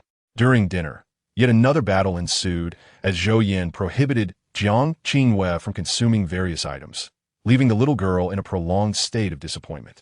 What is there to eat with such bland fare? She pouted. Yet, despite her complaints, she ultimately relished her meal, her cheeks flushed with joy. Especially as most of the ice cream Zhou Yan ordered found its way into Jiang Qingyue's belly. Hu Yijuan, however, barely focused on her meal, her thoughts elsewhere. Zhou Yan chose not to press the matter further. Jiang Qingyue wished to inquire, but Zhou Yan quickly silenced her, explaining that only when teacher who had sorted out her thoughts could they engage. Jiang Qingyue nodded in understanding, realizing that for now, it was best to leave teacher Hu to her musings. After dining, Zhou Yan first drove Hu Yijuan back to school. As Hu Yijuan held onto the car door, her expression was evidently conflicted. Zhou Yan noticed and gently asked, "Teacher Hu, is there something on your mind?" Hu Yijuan lowered her gaze, inhaling deeply. After several seconds, she looked up at Zhou Yan, her tone resolute. "Ye's mother, I have decided to complete that piece, as it is my composition, my first. I will ensure it is finished." Zhou Yan nodded, remaining silent, aware that Hu Yijuan had more to express. After Jiang Qingyue finished her meal, she began to feel drowsy. After a day full of excitement, she was utterly fatigued and was now dozing off in the back seat. "But I will not give it to Qin and I. My composition belongs to me alone." The wind tousled Hu Yijuan's long hair, making her appear radiant. A smile graced her face as she continued. "I will report Qin's actions to the program team to reclaim my peace. Furthermore, I shall inform the school counselor. You were right. Our relationship was merely a typical romance. Now that we have parted ways, it holds no significance." Zhou Yan's heart swelled with joy upon hearing Hu Yijuan's words. Indeed, once a person heeds advice, they often find clarity. I owe him nothing. Rather, he owes me. It is time for me to reclaim what is rightfully mine. Hu Yijuan dispelled her previous hesitations and conflicts, exhaling deeply, her laughter unrestrained, as if liberated by the breeze. "Thank you for all that you and Yaya have done. Our relationship was merely one of employment, yet I am truly grateful." Zhou Yan finally spoke. "No need for thanks. It is my duty." Just 3 seconds later, she heard the system's notification chime. 100 points credited. Hu Yijuan closed the car door, watching Zhou Yan drive away. The wind was rather strong tonight, causing her nose to turn a rosy hue, yet her smile radiated brilliantly. In Chapter 29, Zhou Yan was quite surprised that Jiang Qingyue's method actually worked. However, she believed it was merely the last straw that broke the camel's back. They were merely one step away from the exit, yet it was obscured by a thin veil. All Hu Yijuan needed to do was lift the veil and step through. "System, what do you think?" "What do you mean?" The system felt a twinge of unease at the host's inquiry, sensing something amiss. The frequency with which the host sought its counsel had significantly increased, leading it to suspect a potential trap. As Zhou Yan drove, she replied, "Hu teacher's transformation seems rather abrupt. Do you think it's solely due to witnessing that cheating man?" Not only that, it likely also pertains to the way he looked at you, sticky and repulsive." At the mention of this, Zhou Yan's smile faded. She had to concede that Hu Yijuan's previous gaze had been quite dreadful, akin to blindness. Enduring it had been a challenge. She feared she might lose control and lash out at the cheating man first. Character collapse? According to human terminology, it would indeed seem so. Zhou Yan grasped the reasoning, but found it difficult to comprehend. When it came to matters of the heart, she was not only slow, but also lacked finesse. If she were in a similar situation, experiencing heartbreak was inevitable. Yet, sorrow would not prevent her from dealing with scoundrels. Each punch would land with increasing ferocity. Hu Yijuan's university was not far from their residence, and she soon arrived home. Zhou Yan gently patted Jiang Qingyue, who had thoroughly enjoyed herself that day. Murmuring a few words before turning over and continuing her deep slumber, utterly undisturbed. Her breaths were long and rhythmic, her little belly rising and falling in tandem. Zhou Yan smiled as she carefully lifted the child, moving with utmost delicacy. Upon returning home, she placed her on the bed, removed her shoes and outerwear, and tenderly wiped her face. After completing these tasks, Zhou Yan began her own evening routine. She had accrued another 100 points. It was truly splendid. Before retiring for the night, Zhou Yan examined the second minor task, hesitating for several seconds before ultimately deciding against pressing the button. "System, does this minor task have any conditions?" "Surely, there must be some proof regarding job hunting." "None." Zhou Yan was taken aback. So, does that mean I can do anything? Indeed, anything is permissible. There were no restrictions? This revelation did not seem particularly easy. On the contrary, Zhou Yan felt the challenges had multiplied. What about the final assessment criteria? Surely, there must be some? Otherwise, how could this task be executed? There are criteria. Host, click on the minor task label. And the answer lies within the small question mark in the lower right corner. Following the instructions, Zhou Yan noticed the page transform once more. On the pale blue screen appeared several lines of text. Note, to complete this task, the following conditions must be met. 1. The profession must not have a negative impact and must comply with local laws and regulations. 2. The host must receive regular compensation for completing this task. It cannot be unpaid labor. 3. The evaluation period for this task is 1 year, during which the host must not change professions. After reviewing the 3 conditions, Zhou Yan felt they were acceptable. Following her conversation with Hu Yijuan, she had begun to form a plan in her heart. The next day heralded a new week. It was time for the little ones to return to school. During breakfast, Zhou Yan relayed Hu Yijuan's word from the previous day to Jiang Qingwei. Upon hearing them, the child exclaimed, her excitement palpable. Had Zhou Yan not been present, she might have leaped from her chair. This is wonderful. Hu teacher should have done this long ago, reclaiming what is rightfully hers. The young girl clenched her fists, her tone resolute. I must discuss this in detail with Hu teacher tonight. Zhou Yan nodded casually, retrieving buns from a plastic bag and handing them to Jiang Qingwei. Is this something I can't do anymore? Why not? Hu teacher just called. She'll be taking leave this week, likely for her own matters. Oh, Jiang Qingwei appeared visibly disappointed, but after a few moments, her expression brightened as she inquired. Then, Mom, should I accompany Hu teacher? If she is bullied, I can step in. Enough, little one. What can you possibly do? Zhou Yan chuckled, ruffling Jiang Qingyue's hair. And do you think canceling piano lessons is sufficient? Jiang Qingyue's cheeks puffed up as she gazed at Zhou Yan, confusion in her eyes. What else is needed? Zhou Yan smiled slightly. Since the piano lesson is canceled, I've decided to move your legal studies class up by an hour or 2. You can discuss it with your teacher then. Instantly, Jiang Qingyue's face fell, and her appetite for breakfast vanished. The little tuft of hair atop her head drooped, reflecting her discontent. She despised that legal studies class. The only redeeming quality was that it was taught via video, or else she felt she might go mad. Mom, I'm done. Jiang Qingwei silently finished her soy milk, climbed down from her chair, and began packing her backpack. Zhou Yan could not help but chuckle, her shoulders shaking slightly. All right, let me take you to school. Upon arriving at school, Jiang Qingwei appeared a bit lethargic. Upon noticing this, Xiao Tiantian immediately expressed concern. Yeah, what's wrong? You look rather unhappy. After uttering this, she recalled Jiang Qingyue's earlier mention of her plans to take action. Leaning closer, she lowered her voice. Could it be that the plan has encountered a problem? Or perhaps it has failed? Jiang Qingwei lifted her eyelids to glance at her. No, the plan was quite successful. Hu teacher has completely given up on that ex-boyfriend. Then why are you still unhappy? Xiao Tiantian blinked curiously. Jiang Qingwei sighed in resignation, casting a mournful glance at Xiao Tiantian, shaking her head. You wouldn't understand. You just wouldn't. Xiao Tiantian scratched her head. If you don't tell me, how would I understand? You seem a bit off today. At lunchtime, Wang Dashu could no longer contain his curiosity. After all, it was a suggestion, and he had been closely monitoring the situation. Upon learning of its success, he leapt in place 3 times. I told you this plan was brilliant. He casually sat down opposite Xiao Tiantian, finally noticing Jiang Qingwei's furrowed brow, looking somewhat bewildered. What is going on? Jiang Qingwei didn't even bother to lift her gaze, merely sighed and focused on her food. Xiao Tiantian glanced at him, tilting her head in thought before replying. These are matters for girls. Boys should not pry. Jiang Qingwei nodded in agreement. Yes, don't pry. The thought of attending class after school drained her of energy entirely.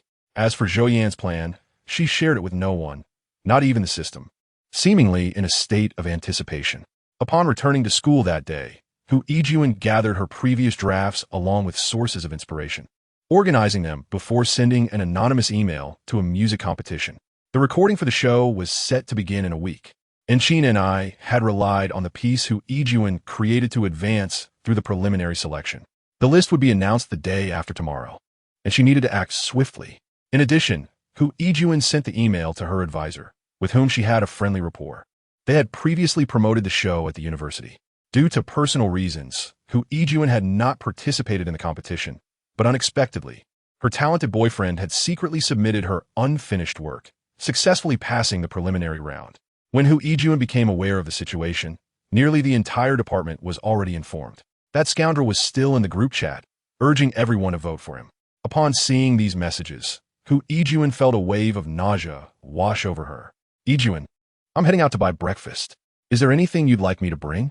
Her roommate, Man, stood by her bed, gently tapping the side of it as she inquired. Having stayed up late due to the events of the previous night, Hu Yijuan was still in a daze as her roommate roused her. She struggled to reply, sure, just the usual will do. Thank you, Man. Man chuckled nonchalantly. What is there to thank for? You brought me breakfast many times before. Just go back to sleep. Currently, they were the only two remaining in their dorm. Being in their final year, the other two roommates, both locals, had secured jobs through connections and seldom stayed in the dormitory. Observing Hu Yijuan drift back to sleep, Man sighed. Yijuan was always like this. She had heard that Qin and I had been waiting for her downstairs and had gone out together. Could they possibly be reconciling? The mere thought of it stirred a sense of rebellion within Man. This roommate of hers was wonderful in every aspect, except for her poor judgment in relationships. The results from the program team were only announced the following afternoon, but the counselor called Hu Yijuan in the next morning. His demeanor was exceedingly serious as he meticulously inquired about the matter from beginning to end. Hu Yijuan remained composed. She had long anticipated such an outcome and even disclosed the incident of being betrayed by Qin and I. Upon learning the truth, the counselor regarded Hu Yijuan with a hint of pity. The evidence was irrefutable. Regardless of the circumstances, Qin and I could not escape the consequences. The counselor noted Hu Yijuan's disheveled appearance, a result of her sleepless night, and her weary expression, which revealed her fatigue. She had just woken up. Despite having tidied herself, her hair was slightly tousled, and she exuded an air of despondency. The counselor sighed, stating, well, I will promptly inform the program team. Thankfully, the list is not yet finalized. You are a victim in this situation, and we will ensure a favorable outcome for you. Hu Yijuan nodded, thank you, counselor. However, I have also submitted my report to the program team. That is commendable. By the way, stealing someone else's work is no trivial matter, Hu Yijuan. Such incidents have occurred before. You possess talent. I hope it does not go unrecognized. The counselor gently patted her shoulder in consolation. Hu Yijuan felt a lump in her throat, and tears welled in her eyes as she choked out, thank you, teacher. With this assurance, that evening, Hu Yijuan informed her roommate, Zhou Yan, about the incident. Man had always thought her roommate lacked common sense in matters of the heart, until she heard from Hu Yijuan that she had reported Qin and I for plagiarizing someone else's song for the competition. The news shocked her. She gazed at Hu Yijuan, who wore a smile, tilting her head in disbelief before playfully poking her cheek. Which world do you hail from? Are you a time traveler? Hu Yijuan's smile faltered momentarily as she shook her head. I simply had a realization. Is it really that surprising? Just how poor must her image have been in that guy's eyes? Of course. Man made an exaggerated gesture, hastily pulling a chair closer with a serious expression. You know, when you said you were going to finish that song for Qin and I was furious. If it weren't illegal to hit someone, I would have wanted to knock some sense into you. Hu Yijuan felt a bit embarrassed, scratching her face, her tone uncertain. Was it really that exaggerated? Yes, indeed, Man exclaimed, excitedly patting Hu Yijuan's shoulder. We three have discussed this privately. You're a great person, but your judgment is lacking. We wanted to help you see reason, yet the more we tried, the deeper your feelings for that scoundrel became. We were too afraid to intervene. You know, if it weren't for that one girl who stepped up to take him off your hands, who knows how long you would have been tormented by him. Man earnestly advised. Now, you've come to your senses. Em genuinely frilled. Hu Yijuan's lips twitched slightly. Her friend was once again claiming familial ties. No, I must tell Wei Wei and Xiamen about this. It truly deserves a celebration. Before Hu Yijuan could utter another word, Man had already picked up her phone, sharing the good news with the other two roommates. Hu Yijuan lowered her head, blinking in contemplation. Had she truly been this foolish before? It seemed she had been blind for so long. The following day, the resolution of the matter was revealed. Qin and I's eligibility to compete was entirely revoked due to his plagiarism, and the school decided to place him under probation with disciplinary action. Within just a few hours, this news had spread throughout the campus. Moreover, Hu Yijuan received a special compensation. After the week passed, when Zhou Yan saw Hu Yijuan again, she had transformed entirely. Her gloom had dissipated, her complexion had improved, and her smile had returned. It seemed to be a resounding victory. Zhou Yan observed Hu Yijuan, beaming as she said, "You look fantastic. You should thank me, Yue's mother. If it weren't for you and Yue, I reckon I'd still be trapped in my own thoughts." Zhou Yan replied, "No need for thanks, no need for thanks. I know you are grateful. Let's not dwell on it." Hu Yijuan felt touched. "Is Teacher Hu here?" Just as she was pondering, Jiang Qingyue rushed out from her room, visibly excited. "Teacher Hu, please tell me. I'm dying to know. Mom is purposely keeping it from me." Hu Yijuan, puzzled, inquired, "What is there to tell?" Zhou Yan poured herself a glass of water and smiled. "Isn't it better to let the person involved share the news?" As Hu Yijuan and Jiang Qingyue entered the study, the sound of piano music soon filled the air. Zhou Yan took out her phone, contemplating what takeout to order for dinner, as they had exhausted the nearby options. Perhaps they could take the child out to eat later? The 2-hour piano lesson began at 5 and concluded at 7, which seemed reasonable. After Teacher Hu finished the lesson, the subsequent classes were canceled, and the extracurricular program stated they could send another teacher. Zhou Yan considered this, but insisted on a trial lesson first. The committee's compensation arrangement allowed Hu Yijuan to take Qin and I's place. This was a result of discussions between the school and the program team. The school had 5 participants in the competition, many of whom hailed from other music academies.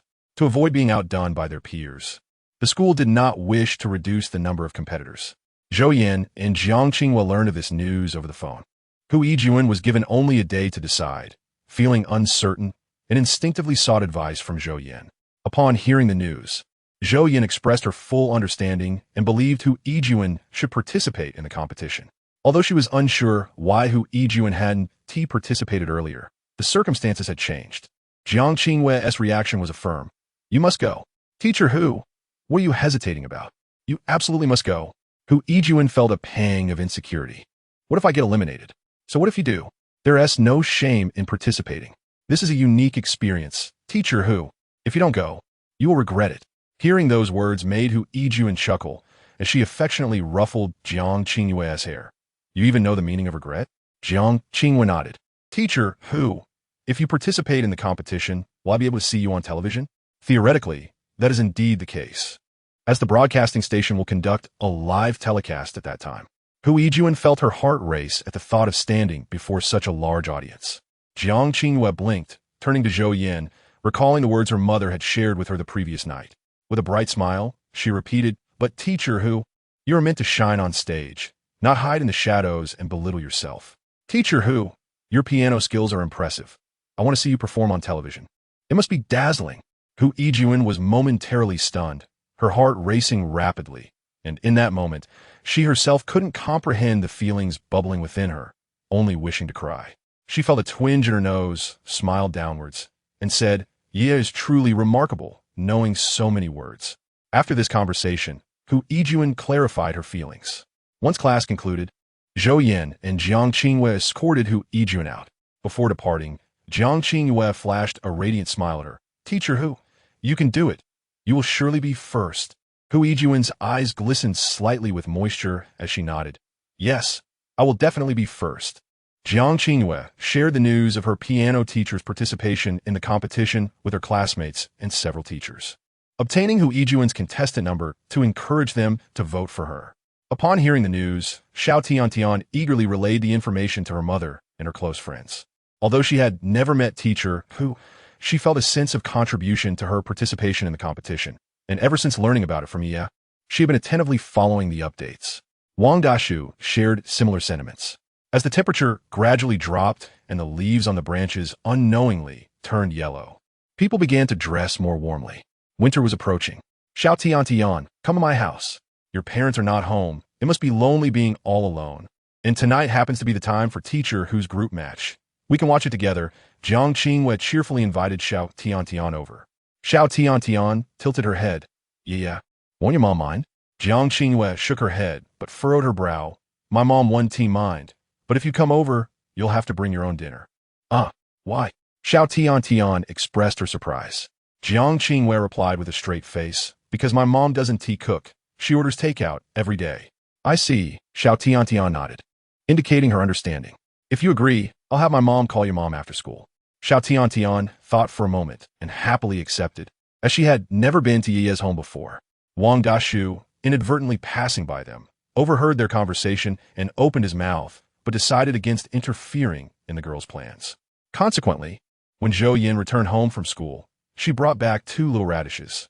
Chapter 31. Becoming the mother of a love-struck protagonist, the moment teacher whose face appeared on television. Jiang Qingwei erupted in cheers. She pointed at the screen, where a charming, bashful young woman smiled, and exclaimed to Xiao Tian, "This is teacher who? This is teacher who?" Xiao Tian gazed at the girl on the screen, who was now in the midst of her competition. Typically an ordinary girl, a bit shy and introverted, she transformed entirely when she began to play the piano and engage with music. Wow! Xiao Tian's eyes sparkled with admiration. Xiao Tian. Jiang Qingwen noticed Xiao Tian was not responding, and turning around, she saw her friend gazing at the television with bright eyes, hands cupping her face, looking as if she were infatuated.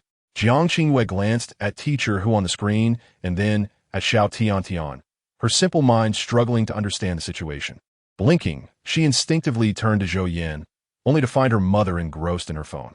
Jiang Qingwei shifted her attention back to Xiao Tian, who remained entranced. She thought to herself, "It seems I must introduce Xiao Tian to teacher who someday, as she appears quite taken with her." As time passed, winter approached swiftly, bringing the first snowfall, a rare occurrence in the southern region, especially such a heavy one this year. Teacher whose competition was still ongoing, and after the initial rounds concluded, the group matches began, marking a lengthy phase of the competition. This segment not only assessed the contestants' talents, but also their skills. The new piano teacher was a gentle soul, a few years older than Zhou Yan, with a child of Jiang Qingyue's age, which infused her lessons with a nurturing essence. As the cold set in, the allure of warm blankets grew stronger. For both Zhou Yan and Jiang Qingyue, attending school became a formidable challenge. Zhou Yan, at heart, remained a child, having been single in her previous life, not due to lack of attractiveness, but rather an absence of interest in romantic pursuits. Witnessing the foolishness of those around her in love only solidified her resolve to remain single. She had always enjoyed sleeping in, and the cold weather only exacerbated this tendency. On the other hand, Jiang Qingyue, a genuine child at just 7 years old, would soon turn 8 after the new year. Children typically love to sleep in. However, after being sent off to Xie Yuan by Zhou Yan, she had overcome this habit entirely. Now, she would rise half an hour earlier each morning for exercise, kicking and punching to her heart's content. After getting up and washing up, she would step onto the small stool her mother had bought her and prepare a simple breakfast, warming the buns in the refrigerator and soaking some cereal. Once everything was ready, she would go to wake Zhou Yan. Since the cold snap arrived, mornings had shifted, with Jiang Qingyue now being the early riser in the household. Her culinary skills had evidently surpassed Zhou Yan's, and the kitchen had begun to see more activity. "Mom, it's time to wake up. Take me to school," Jiang Qingyue said, standing by Zhou Yan's bedside, gently patting her head. Zhou Yan, still groggy, yawned and mumbled, "What time is it now?" 75 minutes past 7, Jiang Qingyue replied dutifully. 75? Then, 5 more minutes. Just 5 more minutes, and I'll definitely get up. Zhou Yan sniffled, yawned again, turned over, and murmured, "Sweetheart, you eat first. After you finish breakfast, come wake me up. If I finish breakfast, it'll be past 8. Jiang Qingyue felt a deep sense of helplessness for her young age, wondering why her mother had changed so much since parting ways with that man. It wasn't that she thought this change was bad. It was just too erratic. With a blank expression, Jiang Qingyue exited the room, just as the microwave signaled that her food was ready. She carefully retrieved her breakfast from the microwave, wearing thick gloves, and placed it on her small table. After blowing away the steam, she began to eat. Once finished, she washed her dishes and returned to her room to pack her school bag, checking to ensure she hadn't forgotten anything. After everything was in order, she glanced at the time. It was exactly 8 o'clock. Time to wake Mom. Jiang Qingyue slung her little backpack over her shoulders and dashed to Zhou Yan's room, not bothering to knock, and rushed to her mother's bedside, shaking her gently. "Mom, it's 8 o'clock. I've finished breakfast. Hurry and take me to school." "How is it already 8? Zhou Yan picked up her phone to check, confirming that it indeed was 8. She cast a weary glance at Jiang Qingyue, who was gazing at her with the innocent and earnest eyes of a child. Zhou Yan sighed, acknowledging the situation. All right, get up now. Go put on your shoes outside and wait for me. After saying this, she began to lazily change her pants under the covers. Jiang Qinghua blinked, a hint of concern in her voice. Mom, please hurry. With that, she dashed outside. Zhou Yan begrudgingly climbed out of bed, rummaging through her wardrobe for a large down jacket, which she donned without hesitation. Before stepping out, she grabbed a mask and, after putting on her shoes, she ventured out with the eager little one. The adult was fully equipped, while the child brimmed with energy. This exchange invigorated Zhou Yan, dispelling much of her drowsiness. She even took a detour to a breakfast shop near the school to buy herself a meal. Upon returning home and feeling the warmth of the air conditioning, she let out a long sigh, removed her down jacket, and hurried to freshen up. After washing up, she began to savor her breakfast. While eating, Zhou Yan instinctively picked up her phone to scroll through her feed, but when she saw the homepage, she paused, exclaiming, "Today is already the 21st, December 21st. Time flies." It was already December, and in just a few days, the new year would arrive. Unbeknownst to her, she had been in this place for nearly half a year. If all went smoothly, she would spend several decades in this world, perhaps living until her 80s, 90s, or even beyond, remaining here for many, many years. This thought inexplicably filled Zhou Yan with a sense of melancholy. Just then, a notification from a messaging app popped up, revealing a new message from the class group. The teacher had sent a note indicating that there would be a rehearsal for the class performance after school today, and parents were requested to pick up their children an hour later than usual. With New Year's approaching, everyone was quite enthusiastic. The New Year's Eve party was a staple for the school. The first day of a new year held special significance. At Morning Sun Primary School, preparations had begun a month in advance, with each class expected to present a performance. Established in the last century, Morning Sun Primary School had a long-standing history in the city.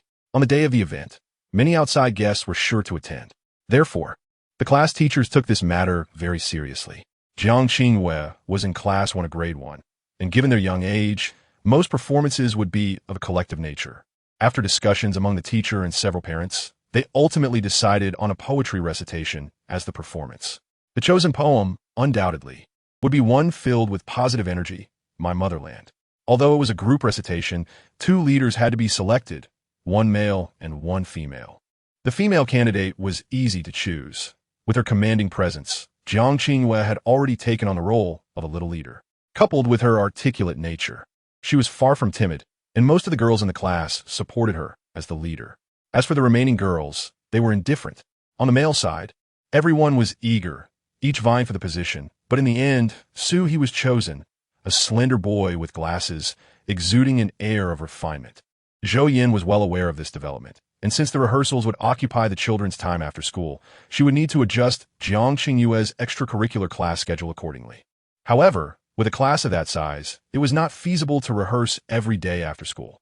Thus, on the day of the rehearsal, the teacher would inform the class group in advance, ensuring that every parent received the message. Observing the replies, Zhou Yan promptly responded, "Message received. Thank you for your hard work, teacher." Jiang Qinghua was thrilled to share the news about her performance, particularly her role as a leader with Xie Yuan and Hu Laoshi, as well as her friends with whom she was close. The day before the party, Zhou Yan granted her a day off from piano and law classes. The little girl cheered, "Hooray!" At that moment, Zhou Yan's phone rang, displaying the name, Sister A Fen. She answered, "Hello, Yin Yin. Sister A Fen.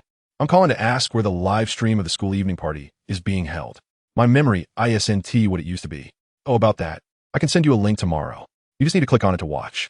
Zhou Yan wanted to ensure that A Fen wouldn't forget. "Oh, that's great. Thank you. It's no trouble at all. Jiang Qinghua is really hoping you can come, but unfortunately, the class has limited spots. Otherwise, you could watch it live." Xie Yuan and A Fen had been married for many years, living together as a couple. Zhou Yan had not inquired about their reasons for not having children, but she could guess it was due to some difficulties. Ever since Xie Yuan had picked himself up, the couple regarded Jiang Qinghua as their own granddaughter. On the day of a New Year's Eve party, which happened to fall on a Friday, Hu Laoshi was unable to attend as she had gone to the capital for a competition. She made a special call to Jiang Qinghua to cheer her on.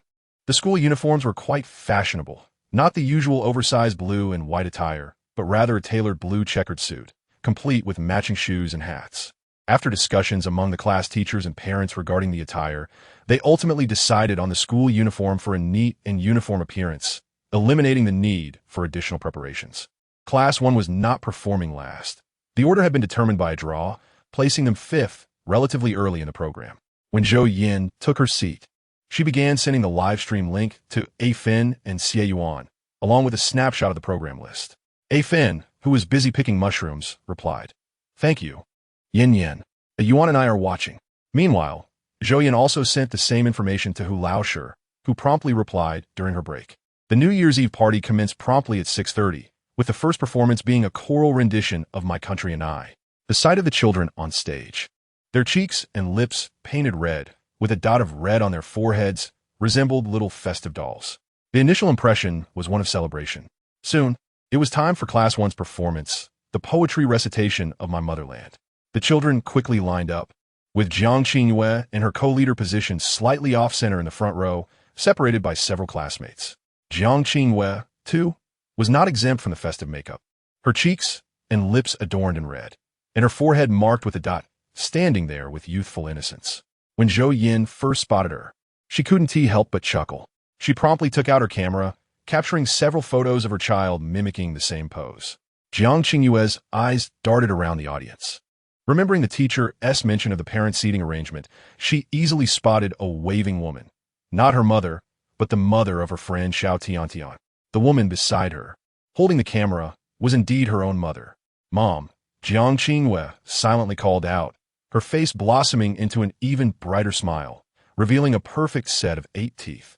Radiating joy, Jiang Qingyue had several lines to recite, and the first one was hers. The child was clearly nervous. Zhou Yan snapped pictures, watching through the lens as Jiang Qingyue stood there, still a bit chubby at this age. The moment her tender voice rang out, smiling at the camera, Zhou Yan felt a pang of bittersweet emotion. After spending so much time with this child, her feelings for Jiang Qingyue were complex, filled with a motherly affection, familial ties, and even a hint of friendship. The performance was a resounding success, and Zhou Yan captured numerous photographs. Beside her stood Little Sweet's mother, whose daughter, Little Sweet, was somewhat tall, standing behind Jiang Qingyue. Zhou Yan could hear Little Sweet's mother complaining that her child was too far back, and she hadn't managed to capture a particularly good photo. After the final performance concluded, Zhou Yan sought out Jiang Qingyue. The children who had just finished their performances could either rest in the lounge or watch other classes perform. "Mom."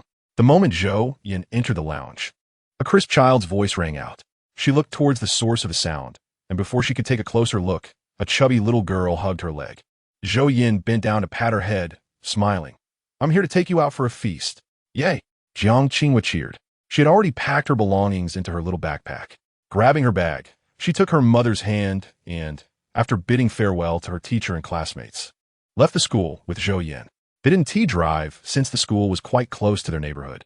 Today, Zhou Yan planned to take her child out for a meal. It was dinner time, not far from the school. The mother and daughter strolled hand in hand down the street. As night fell, the day had seen a light snowfall, leaving a thin layer on the ground that crunched beneath their feet. Jiang Qingyue laughed, saying it sounded like singing. Crunch, crunch. With the new year past, the spring festival in their country had yet to arrive, and the children still had a few more days of classes before their final exams. As the exams approached, Jiang Qingyue wore the same pained expression as her peers. However, once the exams were over, they would be liberated. Over the past 6 months, she had made many friends, with Little Sweet being her closest companion. Even Wang Dashu, with whom she had clashed before school started, had become one of her good friends. In this new place, Zhou Yan had also become familiar with the neighbors, and some parents in her class were now faces she recognized.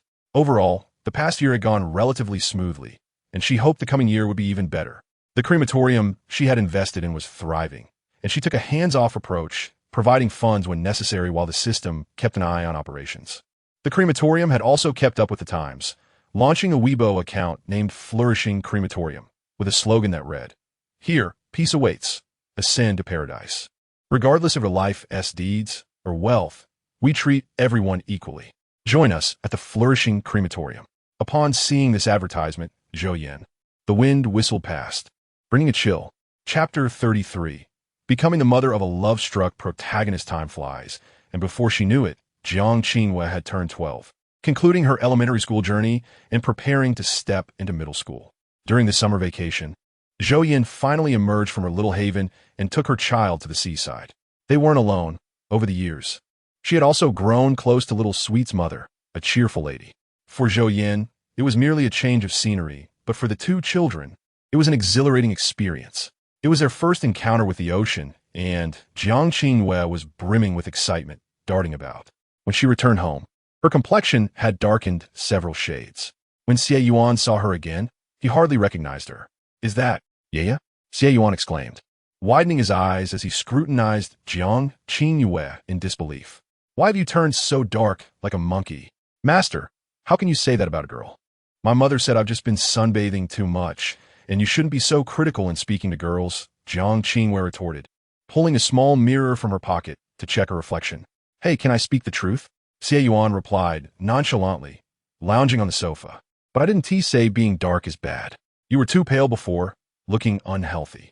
Now you're a bit darker. It looks healthier." A Fen, overhearing, approached and playfully smacked his shoulder, saying, "What are you on about? It's just a little tan. No need to exaggerate." Xie Yuan, incredulous, replied, "Exaggerate? I'm just stating what I see. Go. If you have nothing to do, buy a fish and think about what we'll have for dinner tonight. Yin Yin will be here soon, and think about how to handle those people from before." "What people from before?" Jiang Qingyue, now 12 and no longer a child, was curious about her master's past.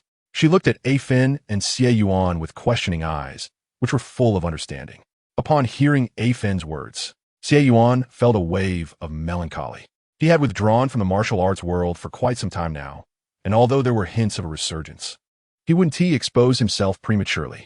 However, he was unaware that news of his acceptance of disciples had leaked, resulting in several individuals seeking to become his students over the years. Those who came before were swiftly dismissed, but this new group was more determined.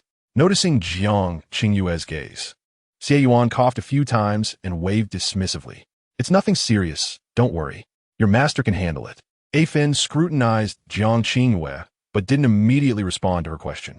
Instead, she pulled her closer to the kitchen, smiling. "Our Yaya is still as lovely as ever. Don't mind your master's nonsense. Come, I made some pork rib soup. Try it." "Sure, thank you, Annie." Jiang Qingyue noticed A Fen's actions and smiled. But as soon as she heard the door close, confirming her master had left, she asked, "Annie, what do you mean by someone coming to become a disciple?" A Fen served a bowl of soup to Jiang Qingyue and sighed. "Oh, it's nothing significant. Just some people coming to seek a master. But this time, they're much more troublesome than before. Your master has scolded and fought them off, much to the amusement of the neighbors. You know how your master is. He is not particularly interested in taking on disciples. They are wealthy and powerful, but they are rather persistent. Your master is simply fed up, wealthy and powerful, yet law-abiding." Jiang Qingyue was intrigued. She sipped the soup, which was delicious, her eyes narrowing into crescent shapes as she smiled. A Fen's expression turned peculiar as she nodded. "Yes, they always come with gifts, and even after being rebuffed by your master, they remain cheerful. It seems they are quite stubborn." As she spoke, a hint of annoyance crossed her face. "That person is just too bothersome. They are as old as Yin Yin, yet so immature." Jiang Qingyue blinked, sensing from A Fen's tone that there was likely no real danger. She found the situation amusing and asked, "Annie, what is that person's name?" A Fen thought hard. "I believe their surname is Run, but I can't recall the details." After a moment, she added, "If they know about a Yuan, they must know about his disciple too. Yeah, be careful over the next few days. Oh, and we should inform Yin Yin about this." Having finished her soup, Jiang Qingyue was about to assure A Fen that she could handle it when she noticed that A Fen was already on the phone with her mother. Sighing, she considered the clingy person A Fen mentioned. Jiang Qingyue had started practicing martial arts at the age of 7. Initially, Zhou Yan intended for her to learn Sanda, but it was clear that Xie Yuan taught much more than that. In the end, Zhou Yan could not specify what she had learned, only that it was quite eclectic. However, it was evident that Jiang Qingyue possessed remarkable talent, progressing at a pace far beyond her peers. In her usual sparring sessions, aside from her master, it was her mother who would engage with Jiang Qingyue, who had always been the one on the receiving end of the blows. Reflecting on this, the young girl felt a tinge of despondency. It was only a year ago that she discovered her mother possessed impressive martial skills, capable of matching her master in combat for a brief period. Astonishment washed over her. Who would have imagined her mother was a hidden martial arts prodigy? Sighing, she was caught by Afin, who had just finished a phone call, and chuckled at her lament. Noticing that Jiang Qingyue's bowl was empty, she promptly refilled it. The girl suddenly felt a sense of frustration. Want to bully the weak? Afin responded with a puzzled expression. Bully the weak? Why would we do that? It's such a waste of food. When Zhou Yan arrived at 4 in the afternoon, she had just finished her work and was en route to Xie Yuan's home. Coincidentally, she encountered another group of individuals at the entrance. Master Xie, I come with sincere intentions to pay my respects. Did you know? I've known about you since childhood. I've watched every one of your matches. It's such a pity you retired too early, but now that you have taken on disciples again, it seems you are ready to make a comeback. Standing at the door were 3 people, the one who spoke standing at the forefront, tall and slender, yet clad in a yellow jumpsuit reminiscent of Bruce Lee, with a pair of nunchucks at his waist. Zhou Yan thought to herself that he must be a comedic figure, almost instantly forming that judgment. Behind him stood a burly man in a suit, wearing sunglasses, exuding an imposing aura, likely a bodyguard. Beside the bodyguard was a young boy, around 12 or 13 years old, with rosy lips and white teeth, looking rather out of place. What an absurd intrusion. How many times must I say it? I am not taking on any disciples. Just leave me alone. Xie Yuan's irate voice erupted from within, accompanied by the sound of gifts being hurled out the door. The irritable old man burst forth, brandishing a stick, ready to strike. The suited bodyguard sprang into action, pushing his employer out of harm's way, the stick landing with a dull thud against his back. At that moment, a neighboring door creaked open slightly, and from Zhou Yan's vantage point, she caught sight of a pair of shifty eyes peering out. The two exchanged glances. Is Uncle Xie at it again? Zhou Yan nodded affirmatively, confirming that yet another visitor was about to be on the receiving end of Xie Yuan's wrath. The trio stood at the entrance, and Zhou Yan chose to wait by the stairs, not in a hurry, as the layout of the old community placed the residence doors uncomfortably close to the staircase. With only 2 households on each floor, the man in the Bruce Lee-inspired jumpsuit showed no signs of fear. Instead, he wore a playful grin as he gathered the scattered gifts. It was then that he noticed Zhou Yan. Upon seeing his face, she observed his striking features: fair skin, tousled black hair falling across his forehead, and a pair of deep, captivating eyes that sparkled with charm, reminiscent of a sun-kissed upperclassman. Alas, no matter how charming, he remained a comedic figure. Pardon me, have I obstructed your path? He said, stepping aside and gesturing for his bodyguard and the young boy to clear the way. I sincerely apologize, madam. Please, you go ahead. Zhou Yan offered a faint smile, expressing her gratitude as she walked past him, entering the abode she had long desired, all while he observed her with a mix of warmth and surprise. Mom, you're here, Jiang Qingyue exclaimed, leaping into her embrace. Since entering primary school, girls had quickly matured, and Jiang Qingyue was no exception. Now, she had transformed from a chubby little girl into a slender and graceful young lady, her long hours of piano practice imparting an artistic air about her. During her recent health check, she measured 155 centimeters. After Xie Yuan finished dealing with the intruders, he returned, still visibly agitated, muttering curses under his breath. At that moment, Afin emerged from the kitchen, beaming as she brought out all the dishes, waving at Xie Yuan. Don't be angry. Come. Dinner is ready, and just in time for Yin Yan's arrival. Hearing this, Xie Yuan's expression softened slightly. Zhou Yan washed her hands in the kitchen and sat beside Jiang Qingyue, enjoying the home-cooked meal that was both visually appealing and flavorful, thanks to Afin's culinary skills. Mom, try this. I made it myself, Jiang Qingyue declared, placing a piece of smashed cucumber into Zhou Yan's bowl. Afin chimed in indeed, from washing the cucumbers to serving them. You did it all by herself. Truly remarkable. Zhou Yan graciously accepted the cucumber and praised it heartily. After finishing dinner, the sky had darkened considerably. She engaged in conversation with Mr. and Mrs. Xie, who suggested that Jiang Qingyue participate in this year's martial arts competition for youths, as her age was appropriate. Moreover, with so many talented individuals in the world, it could serve to temper her enthusiasm. Jiang Qingyue was elated at the opportunity to showcase her skills, and Zhou Yan, after some contemplation, agreed. Given Xie Yuan's greater familiarity with this sphere, he immediately began making arrangements. Unfortunately, the timeline for this year's events had already passed. As Zhou Yan descended the stairs, she unexpectedly encountered the comedic man once more. Hello, Ms. Zhou. Allow me to introduce myself. I am Ren Shuyu, and this is my bodyguard, along with my younger brother, Ren Shu Bai. I believe we have already crossed paths.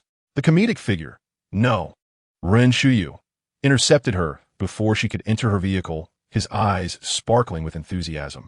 I presume you are the disciple of Master Xie? His gaze gradually shifted downward, locking onto Jiang Qingwei. Hey, Shubai.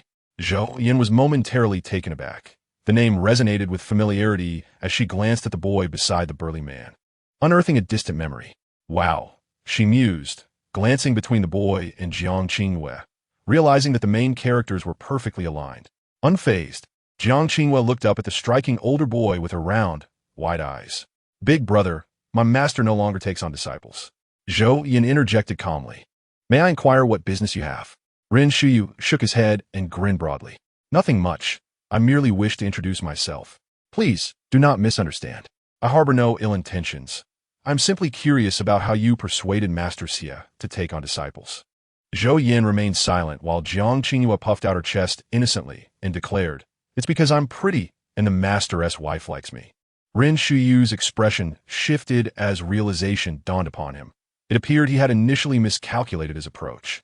Ah, I see now. It seems my strategy was flawed from the start. I should have approached Mrs. Xie. Indeed, even heroes can falter before the allure of beauty. Ren Shubai shot his brother a disdainful look, silently chastising him for his folly. As Zhou Yan observed Ren Shuyu's cheerful departure, she glanced down at Jiang Qingwei, who was grinning and hiding behind her, watching the comedic figure. You, Zhou Yan called out. The girl looked up, blinking her eyes without responding. What do you think of that, brother? Zhou Yan referred to Ren Shuyu. Jiang Qingwei, having matured significantly in her tastes, scrutinized the man in the yellow jumpsuit, weighing her options before hesitantly responding, Mom, I think that brother is a bit untrustworthy. Zhou Yan opened the car door and remarked, Untrustworthy? Jiang Qingwei nodded vigorously. Yes, he's untrustworthy. At his age, he doesn't even have a proper job. Mom, don't be fooled by his good looks. He might just be a freeloader. She got into the car, her mouth chattering incessantly. Mom, let me tell you, the master once said, when it comes to people, you mustn't judge by appearances. You mustn't be deceived by that brother's looks. Zhou Yan, just as she fastened her seatbelt and turned a glance at Jiang Qingwei, she sensed her mother's puzzled gaze. Jiang Qingwei blinked and returned the look, finally ceasing her chatter. In that fleeting moment, silence enveloped them. It was then Jiang Qingwei realized she might have misunderstood her mother's intentions, and with a hint of suspicion, asked Mom, Do you not fancy that brother? Zhou Yan, huh? Jiang Qingwei, with an innocent expression, continued, Then why did you ask me what I think of him? Mom, I know many people want to be my stepfather lately, and you must think this through. That older brother is too immature, even though he is quite handsome. Zhou Yan, helpless, twitched her lips and gently patted her child's head. You're overthinking it. After this incident, Jiang Qingwei had the system focus on the Ren brothers. Upon learning that their visit was merely for apprenticeship, and given her exposure over the years to the many girls who stumbled in love, Jiang Qingwei was well aware of the pitfalls. Furthermore, both mentally and materially, she was undoubtedly affluent. Zhou Yan tried her utmost to provide her with love, care, and the finest things in the world.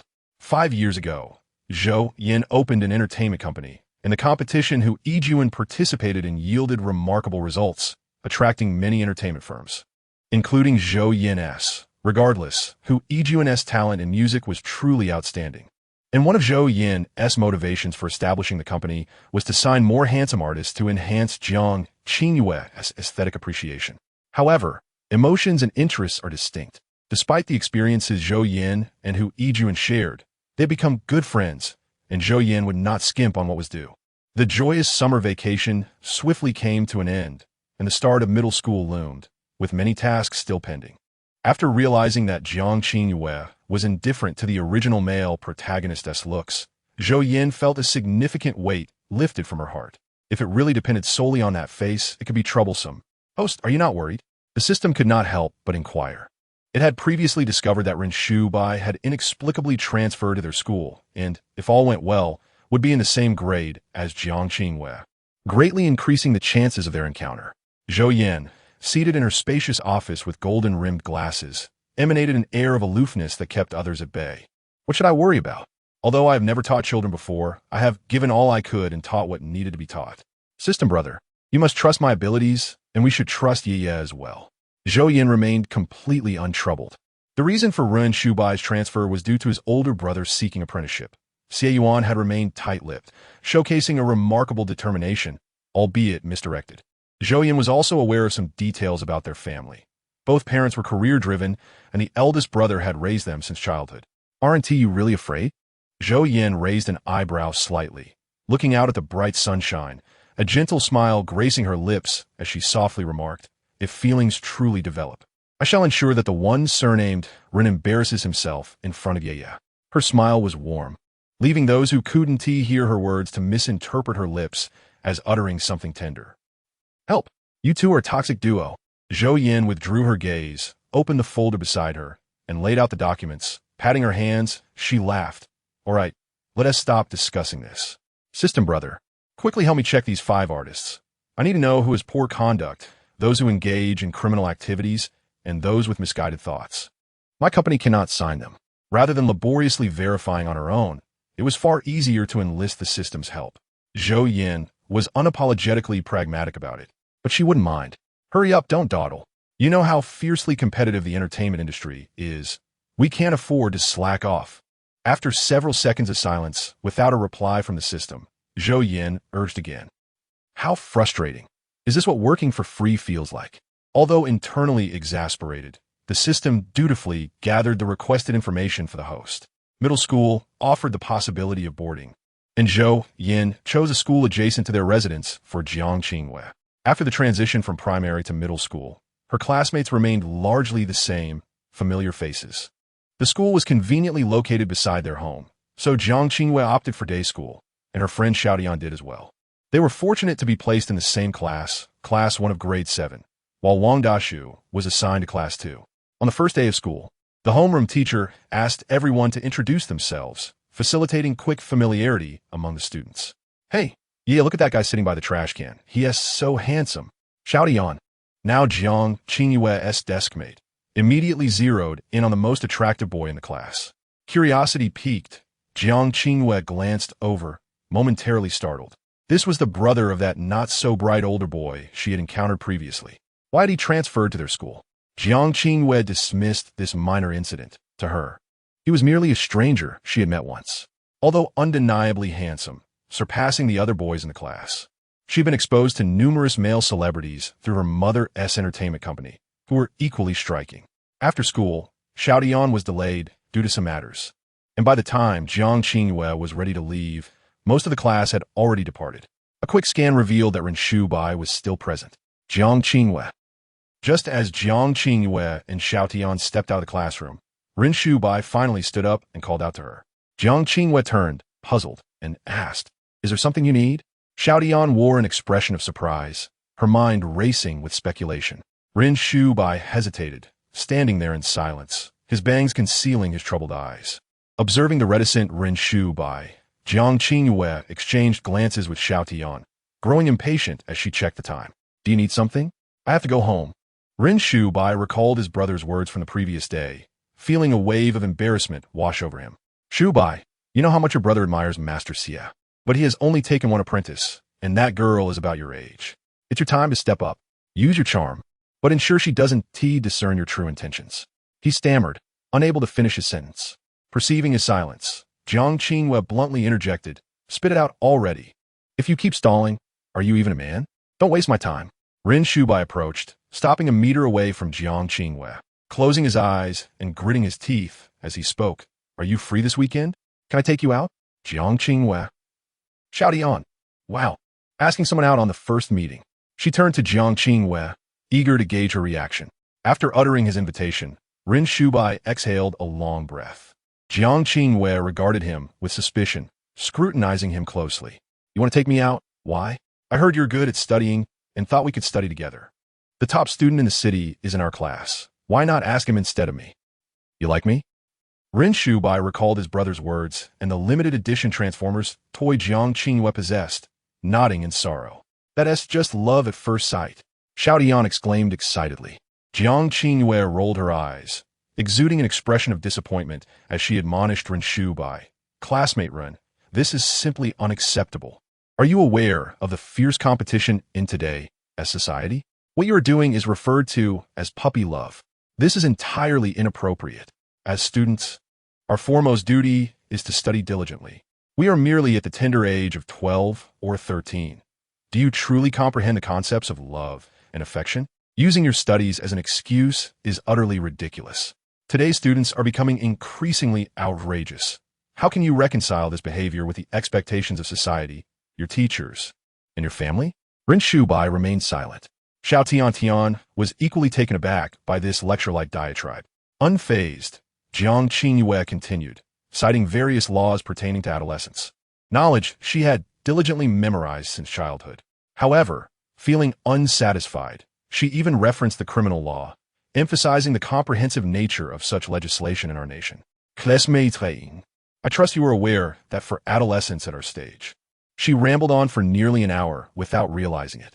Xiao Tiantian thought to herself, I should have dragged Ye away sooner, or perhaps slipped away myself. Meanwhile, Ren Shubai wore an expression of despair, having sacrificed too much for his toy.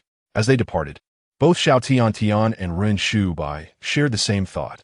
They should never provoke Jiang Qingyue again. Although they were not well acquainted, their sentiments resonated. Upon returning home, Jiang Qingyue recounted the incident to her mother, Zhou Yan, concluding with, Mom, you were right. Boys at this age are simply unreliable. Using their studies as a pretext is utterly absurd. Zhou Yan chuckled. Ah, Tongge, did you see that? I did indeed. It appeared that her words had struck a chord. This child had certainly been influenced by the host.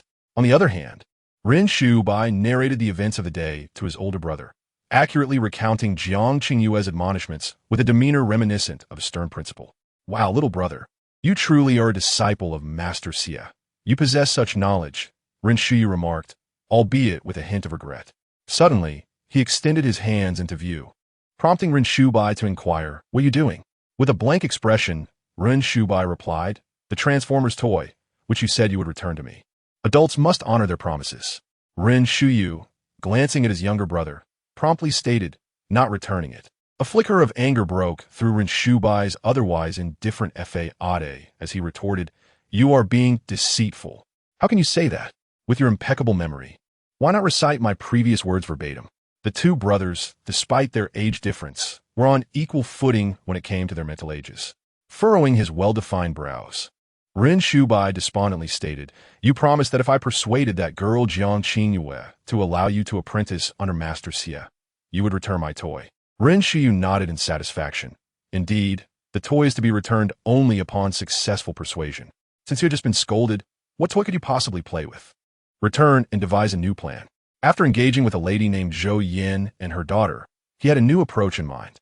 If persuading Master Xie proved futile, perhaps his wife could be approached. Ren Shuyu meticulously prepared, ensuring not to alarm Master Xie's wife, strategically choosing a day when Master Xie would be absent. However, fortune was not on his side, and he was caught. Reflecting on this misfortune, he sighed deeply. He had pursued Master Xie for an extended period, exhausting nearly every method without obtaining a favorable response.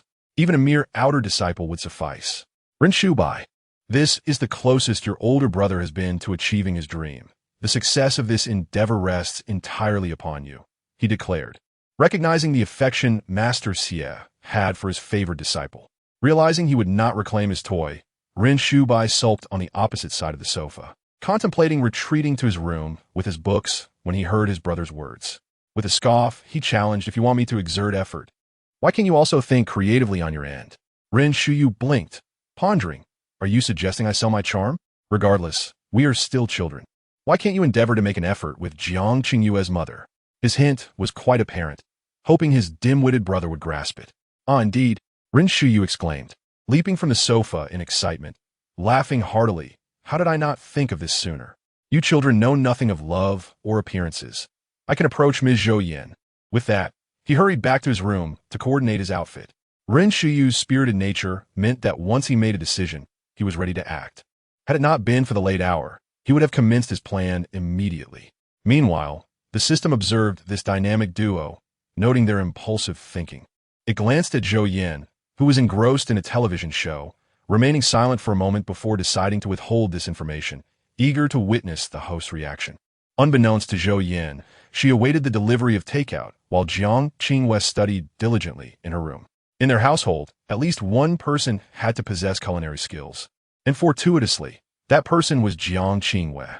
She had opted for cooking classes since 3rd grade without hesitation. However, now, in middle school, time constraints made cooking a lengthy endeavor. The following day, Jiang Qingwei awoke before Zhou Yan and, after a quick grooming session, set off for school, intending to buy breakfast from a nearby establishment. Upon arriving at school, she discovered a breakfast placed on her desk, accompanied by a note that read, "Breakfast is on me." Jiang Qingwei, perplexed, turned to her desk mate, Xiao Tian, and inquired, "Do you know who sent this?" Xiao Tian paused her writing, nodded, and glanced toward Ren Shubai's seat, making the implication clear. "I genuinely admire classmate Ren's perseverance," Xiao Tian thought, acknowledging that despite Jiang Qingwei's clear rejection the previous day, he remained undeterred. Jiang Qingwei examined the food and sighed.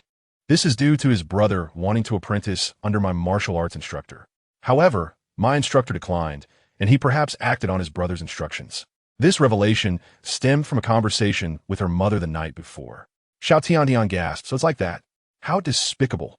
This is nothing but emotional manipulation." Reflecting on how she would feel if a handsome boy invited her, Xiao Tian mused that even if she initially declined, her heart would flutter.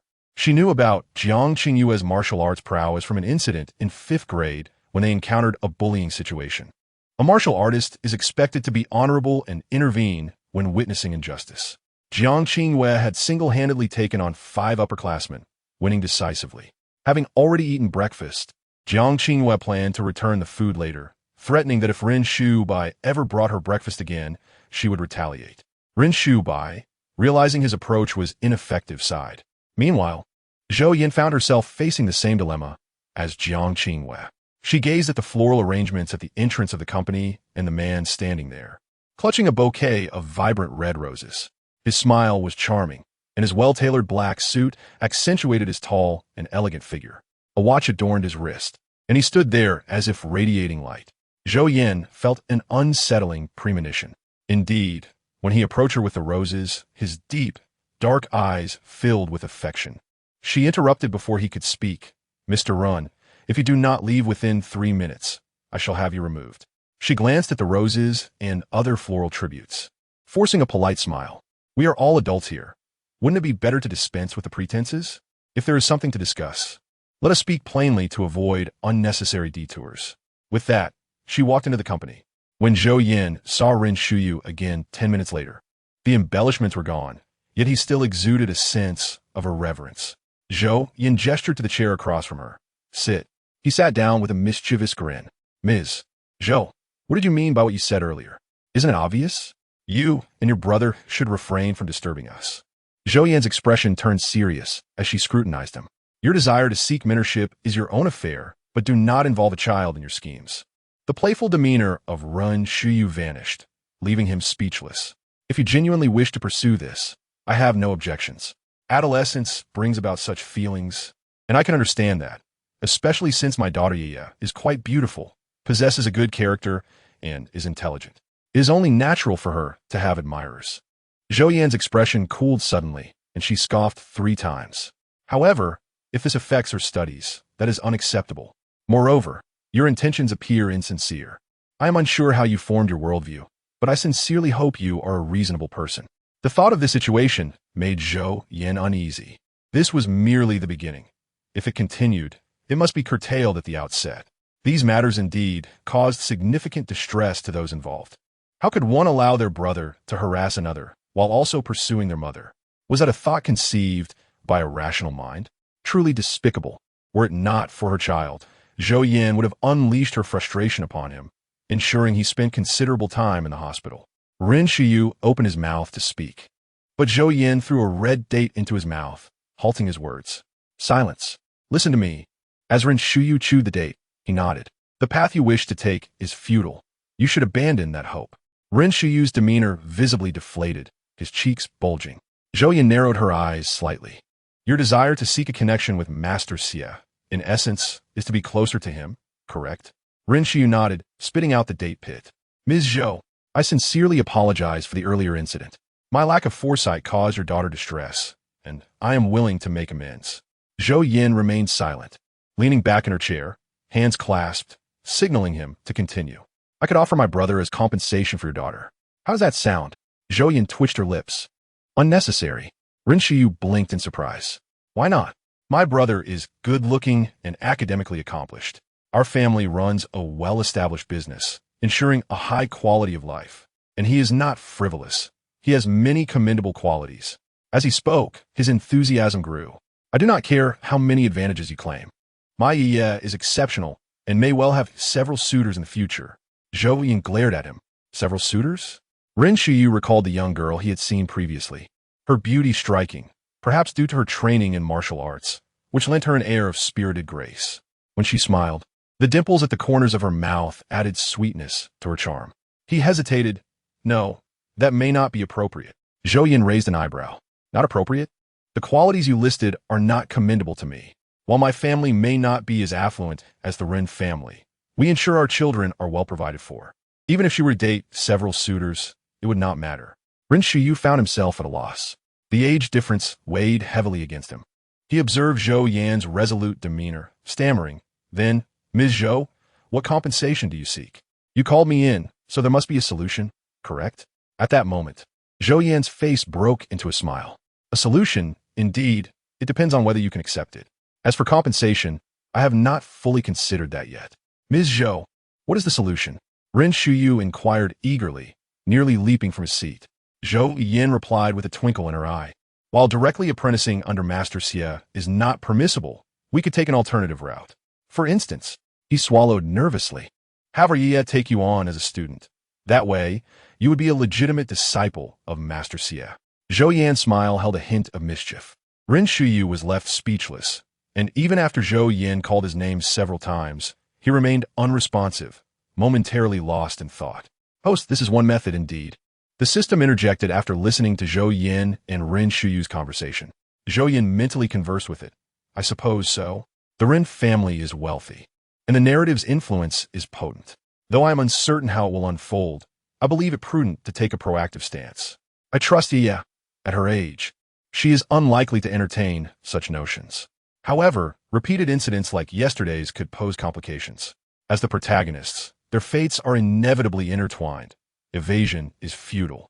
After all, it is implausible for the male lead, who is studying diligently in City B, to suddenly be transferred against his will due to his brother's desires, with their parents remaining indifferent, regardless of their busy schedules.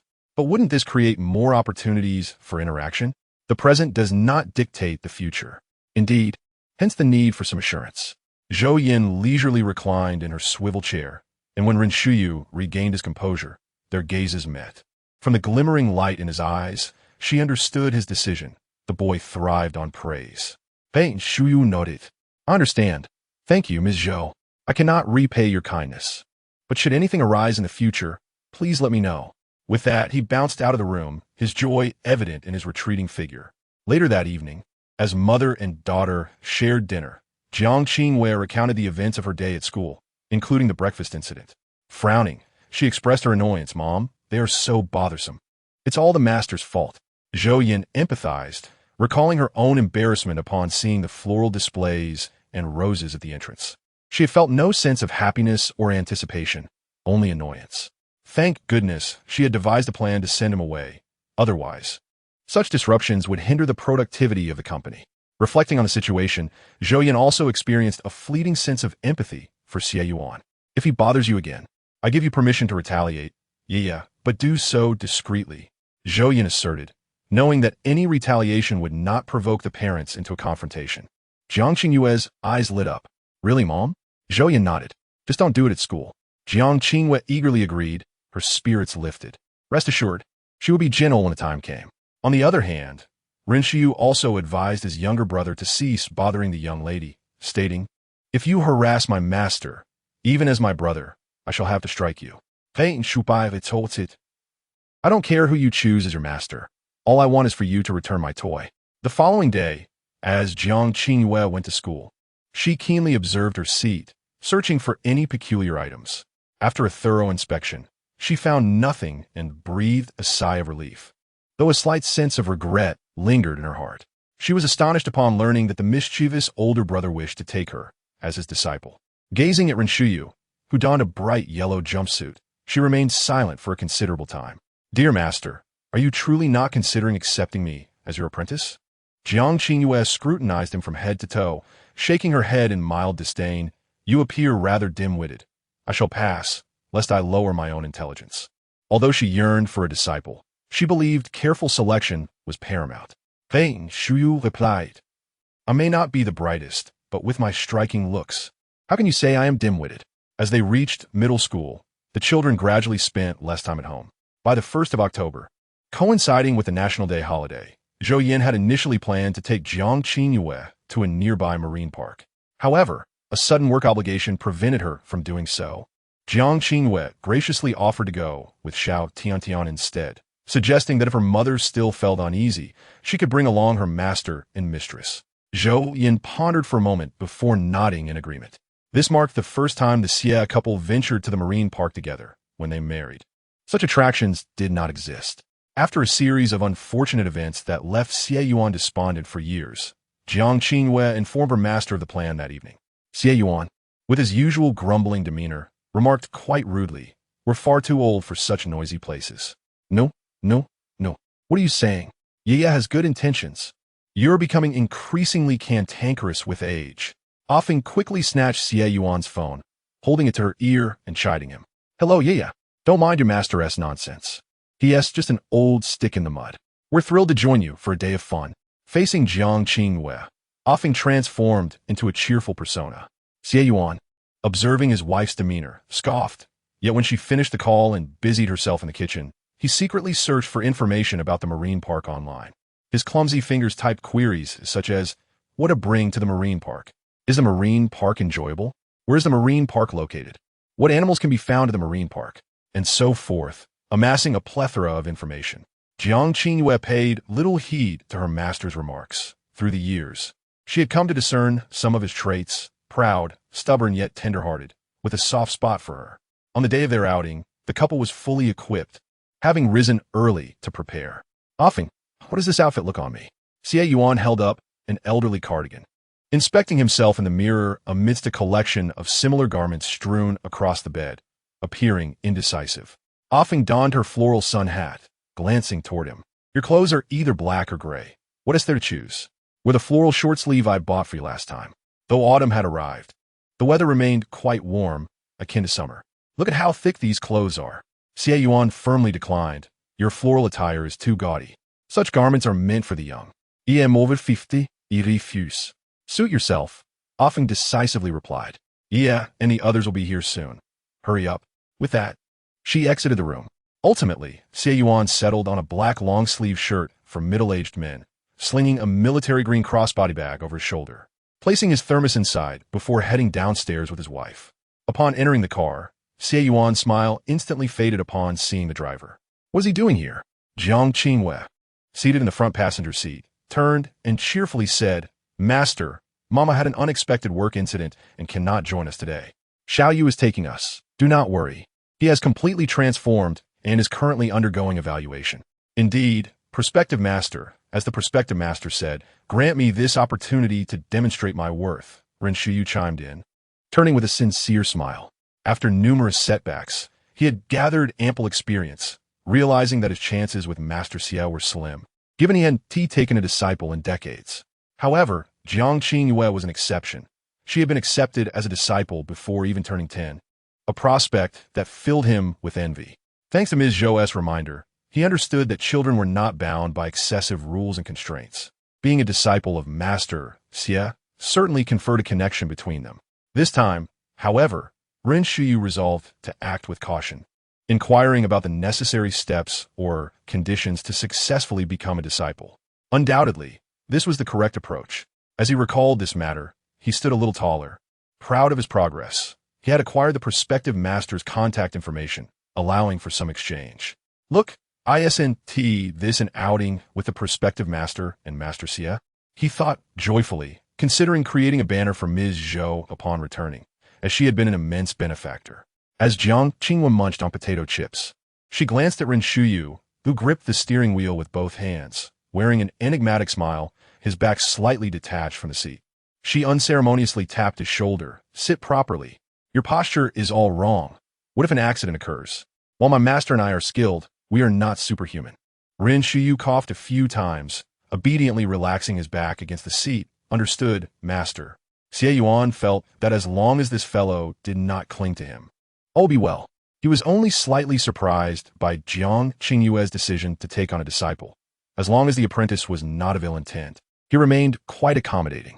Xiao Tian was not accompanying Jiang Qingyue, but they had agreed to meet at the entrance of the marine park. Regarding Jiang Qingyue's outing, Zhou Yan had instructed the system to monitor the situation, ensuring they could respond promptly in case of any unforeseen events. Nonetheless, she felt reassured, believing that with Master Xie's prowess and Ren Shuyu's resources, they would likely face little trouble even in the event of an incident. The previous day, Zhou Yan had anticipated an unexpected situation arising from an entertainment program involving an artist, but unbeknownst to her, it had entangled another performer. Upon entering the reception room, she found Wei Shui and her manager awaiting her. As a popular young star, Wei Shui should have appeared vibrant and spirited, yet she now looked utterly haggard and pale. Boss, they both stood as Zhou Yan entered, addressing her. She waved her hand, signaling them to sit, and took a seat opposite them. I have gathered some details on my way here. I wish to know your thoughts. Wei Shui bit her lip, her expression distressed, unsure of how to respond. Her manager spoke directly. Boss, what else is there to consider? Naturally, we should sever ties. Shui and that man have been separated for 3 years. And you're aware of this. Zhou Yan pointed at Wei Shui. I am inquiring about her. The agent instinctively glanced at her artist. The most promising talent she had ever managed. In just 3 years, a supporting role in a period drama had catapulted her into the public eye. Following an unexpected appearance in a lesser-known series, she achieved remarkable success, and every project since had either been a major hit or a considerable success. Within 3 years, she had become a rising star. However, at this moment, her ex-boyfriend was causing a stir. When Zhou Yan arrived, she had read all the news about Wei Shui online. The articles were filled with intimate photos of Wei Shui, claiming she had abandoned her ex for a powerful figure and had even participated in school bullying. One particularly eye-catching headline read, Wei Shui, the contemporary female version of Chun Shimi. What are your thoughts? Zhou Yan looked at Wei Shui's distressed expression and asked again. The agent felt a pang of anxiety as she observed Wei Shui's conflicted demeanor. She thought to herself, speak up, Shui. This scoundrel has dared to act this way. He might as well have leaked your scandalous photos. Wei Shui silently shed tears, murmuring, I don't understand. Why is he doing this? Why? The agent felt another wave of dread. This was disastrous. Zhou Yan took a sip of coffee, then opened the window to breathe in fresh air, trying to distance herself from the emotional turmoil. The situation was bewildering. Suddenly, Wei Shui's phone rang. Stiffly, she took it out. It was an unknown number. Yet, she instinctively knew who it was. Wei Shui glanced up to meet Zhou Yan's cold gaze. Zhou Yan raised an eyebrow. Answer it. Listen to what he wants. The agent furrowed her brow, staring at the phone as if it were the most cursed object in the world. She switched it to speaker mode. Wei Shui's hand trembled as she answered the call. This was her private number, known to very few. Hello, Shui. The caller's voice was gentle yet magnetic, like a venomous snake carrying a chilling undertone. Wei Shui's body instinctively shuddered. Wang Ming, it's me, Shui. I never thought you would remember me. Why are you doing this? Why? Didn't we agree to part amicably? Was it all a lie? Wei Shui suddenly lost control, shouting as tears streamed down her face. Zhou Yan, resting her chin on her hand and crossing her legs, narrowed her eyes at the hysterical star. What had they agreed upon? The agent was equally perplexed, clearly aware that Wei Shui had said nothing about the situation. Shui, you must understand, no one loves you more than I do in this world. The scoundrel's soothing voice came through the receiver. Wei Shui sobbed, I know, but you still did this. Why? She screamed, utterly broken. Zhou Yan and the agent exchanged glances. The caller seemed to be laughing, the sound echoing through the receiver. Zhou Yan rolled her eyes, and the agent took a deep breath, feeling a wave of frustration wash over her. How had she not realized this artist was so blind to the truth? Shui, why didn't he want this? But you and Zhou Yan are gaining too much attention lately. I heard you're going to star in a major Hollywood production as the lead. Congratulations. Wei Shui was inconsolable. What do you want? I want you to give up this opportunity and withdraw from the entertainment industry. Wang Ming's laughter leaked through the receiver. Shui, do you remember what I said? You were never cut out for this industry. You were too naive. Listening to her sobs, he wore a smug smile, his eyes dark with jealousy. How could someone with merely a diploma, who even studied acting, become more famous than him? He felt deeply resentful, as he had trained rigorously, yet remained unnoticed. It was utterly unfair, and he decided he must take matters into his own hands. Shui? Shui? After a prolonged silence, Wang Ming's impatience began to show. Are you still there? Zhou Yan lost her patience. Shui is no longer here. The caller immediately grew wary. Who are you? Zhou Yan scoffed, her brow furrowed, her voice brusque as she spoke into the phone. I'm your father. With a click, she hung up. Wang Ming stared at his phone, his expression shifting between anger and disbelief. When he attempted to call back, he discovered he had been blocked. Damn it! He cursed, wanting to smash his phone in frustration, but thinking better of it due to his current financial situation. Wei Shui, you forced my hand. Zhou Yan promptly blocked the scoundrel's number, placing her phone down on the table, her gaze now calm as she observed Wei Shui. The agent leaned against the bed, still processing her earlier emotions. Wei Shui cried, her hands covering her face in an attempt to conceal her anguish. The phone call had shattered her carefully constructed facade, leaving her utterly exposed. Tell me about your relationship. What is it that I and Xiao Huang are unaware of? Zhou Yan's expression remained composed. Once the agent, Xiao Huang, had regained her composure, she approached Wei Shui sternly. Yes, what is it that we don't know? Speak up now if you wish to continue in this industry. Do not hide anything. Wei Shui continued to sob, looking at the women across from her, stammering, I don't know. Boss, Sister Huang, I truly don't know. He said the photos wouldn't reveal anything significant. I only agreed to take them because he promised not to share them. But I never expected he would upload them online. He broke his promise. He deceived me. I'm so heartbroken. Zhou Yan pulled out her phone, locating the article she had read in the car, opening the images and pointing at the rotund older man in the picture. And who is this? Wei Shui glanced at the image, her voice tinged with grievance. During the time I was breaking up with Wang Ming, I was taken to a drinking party by an old acquaintance. I had no idea she would deceive me. The boss tried to force himself on me, and when I got drunk and couldn't escape, Wang Ming stepped in. Agent Huang scoffed, listening to Wei Shui's account, as if it were utter nonsense. She was too furious to respond. Zhou Yan maintained her calm demeanor, having encountered many such individuals in her career. I was in the middle of a breakup with him, and because of this incident, I didn't want to end things. Zhou Yan remained silent, her urge to laugh barely contained. Agent Huang's eyes widened in disbelief, her mouth agape, rendered speechless as if confronted with the most peculiar of phenomena. Wei Shui continued to sob. After that, before I signed with the studio, he didn't want me to work. He wanted me to be a housewife, and we argued about it. Eventually, we broke up, and he said he hoped for a chance to reconcile, and I agreed. Huh, Agent Huang. Agent Huang. Zhou Yan was also amused, taking deep breaths to steady herself. Calm down. Just when you think you understand the mind of a love-struck individual, they often do something even more absurd to broaden your horizons. All right, Zhou Yan interjected, cutting off Wei Shui's ramblings, setting her phone down and looking at her with a complex expression. I don't want to hear about that anymore. Explain the other matters, such as what happened with the school bullying. Wei Shui shook her head frantically. I don't know those people in the photos. Tears still lingered in her eyes. Believe me, everything I say is true. Boss, Sister Huang, I do not wish to exit the entertainment industry. I adore being an actress. I beg you, please help me. I have truly realized my mistakes. Will you forgive me? She pleaded. I genuinely understand my errors. I misjudged people. Manager Huang glanced at Zhou Yan, her expression inscrutable, revealing nothing of her true feelings or attitudes. Among the female artists in the studio, Wei Shui was the most diligent, working hard and possessing a pleasant character. Manager Huang reflected on the situation, feeling a mix of disappointment and frustration. I knew it. How could anything be so good? Now you've reaped the consequences. Zhou Yan lowered her gaze and pondered. Is the school ready to provide you with proof regarding the campus violence? Wei Shui's eyes sparkled with hope as she quickly nodded. Yes, they can. That's good, Zhou Yan replied.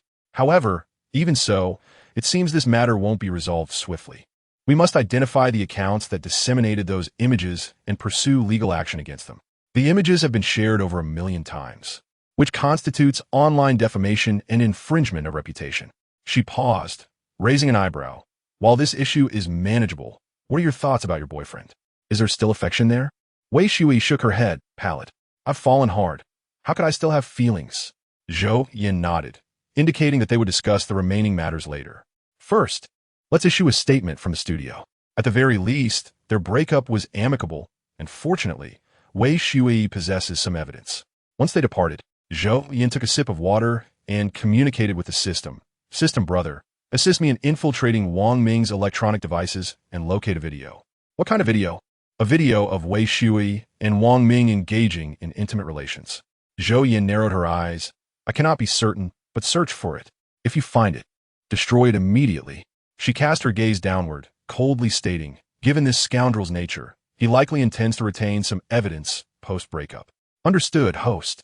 Meanwhile, Jiang Qingyue and her companions were enjoying themselves, having met up with Xiao Tiantian at the entrance of the marine park. Unexpectedly, they also encountered Ren Shubai. Jiang Qingyue was indifferent. It merely meant one more person was joining their outing. The more, the merrier. Her teacher's wife enjoyed lively gatherings. While her teacher's opinion was inconsequential as it ultimately depended on her teacher's wife's preferences. Inside the marine park, throngs of people surrounded them. Jiang Qingyue held her teacher's wife's hand tightly, enthusiastically introducing the attractions, with Xiao Tiantian chiming in beside her. Xiao Tiantian was a close friend of Jiang Qingyue and often had met her before. The cheerful and attractive young girl exuded vitality, which often appreciated. Xie Yuan observed the 3 chattering women, feeling left out and sighing in frustration. Ren Shiyu dutifully followed, carrying bags and belongings, finding joy in these trivial tasks, especially after receiving several smiles from his future teacher. Ren Shubai was brought along by him, as he feared managing alone with a larger group. Initially reluctant, Ren Shubai conceded when Ren Shuyu revealed his trump card, his Transformers toy. During the day, Jiang Qingyue had not paid much attention to her phone, remaining unaware of the online happenings, with only Xiao Tiantian in their class knowing that her mother had opened an entertainment studio. Like Jiang Qingyue, Xiao Tiantian had little time for her phone. Having previously visited the marine park with her mother, she played the role of a guide. Upon returning home, Zhou Yan was greeted by Jiang Qingyue, who rushed out of her room and embraced her tightly. Looking up at her, Zhou Yan smiled, recognizing the concern in her daughter's eyes, knowing she was aware of her work-related troubles. You know, she gently ruffled the child's hair. Jiang Qingyue nestled into her mother's embrace and nodded. It's all right. I can handle it. Don't worry. When Jiang Qingyue first saw the information online, she was taken aback, sending numerous messages and making several calls, anxious about her mother's well-being. Really? Jiang Qingyue asked, her youthful face lifting with curiosity. At 12 or 13 years old, she had grown taller, and Zhou Yan no longer needed to bend down to stroke her hair, smiling warmly. Time truly flew by. Jiang Qingyue had met Wei Shui, a gentle and somewhat introverted sister, akin to teacher who, yet perhaps due to her frequent public appearances, she seemed a bit different. Their exchanges had been limited, but Jiang Qingyue remembered the kind and beautiful sister fondly, enjoying her dramas immensely. Considering the turmoil Wei Shui was currently facing, she must be feeling quite upset. How is Sister Shui? Hearing this question, Zhou Yan felt a wave of discomfort wash over her. She lowered her gaze to meet Jiang Qingyue's innocent eyes and sighed after a few moments. You may be disappointed. What? Jiang Qingyue's eyes widened. Zhou Yan sat on the sofa, her smile faltering. Observant as she was, Jiang Qingyue immediately sensed the shift in her mother's demeanor, feeling perplexed by the disparity between her expectations and her mother's expression. Mom? She tilted her head curiously, as Zhou Yan hesitated on how to explain Wei Shui's situation. She realized it was necessary to enlighten her daughter about the consequences of infatuation, as her previous teacher had already broadened the child's horizons. Jiang Qingyue tugged at Zhou Yan's sleeve. Why are you silent? There are cameras in the office. If you're genuinely curious, you can accompany me to the company tomorrow. Zhou Yan contemplated, deciding that conveying such matters through words would not suffice. It would be better for her to witness and hear it herself. Is it really that complicated? Jiang Qingwei asked, bewildered. Zhou Yan smiled faintly. Some things cannot be succinctly explained in a few sentences. Thus, Jiang Qingwei was gently ushered back into her room, and after agreeing to accompany her mother to the company the next day, Zhou Yan returned to her own room. As she lay on her bed, the system spoke up. Host, I found the video. It is indeed as you described. That vile scoundrel recorded it. How despicable. Zhou Yan remained impassive. Has he shared this video with anyone? It is no longer on the internet. He is stored on his phone, computer, and USB drive. I infiltrated all his devices, and nearly every one contained similar videos, many of which did not even feature Wei Shui. This revelation invigorated Zhou Yan, and she sat up on her bed. Many? How many in total? Have all the videos been deleted? Are those girls aware? She bombarded the system with questions, which patiently answered each one.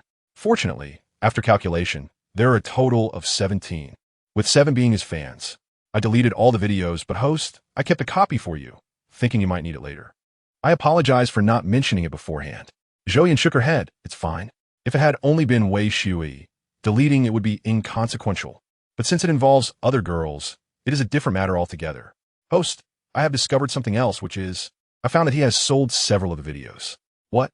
Zhou Yan's expression turned pale with shock, as this was the first time she revealed such emotional turmoil.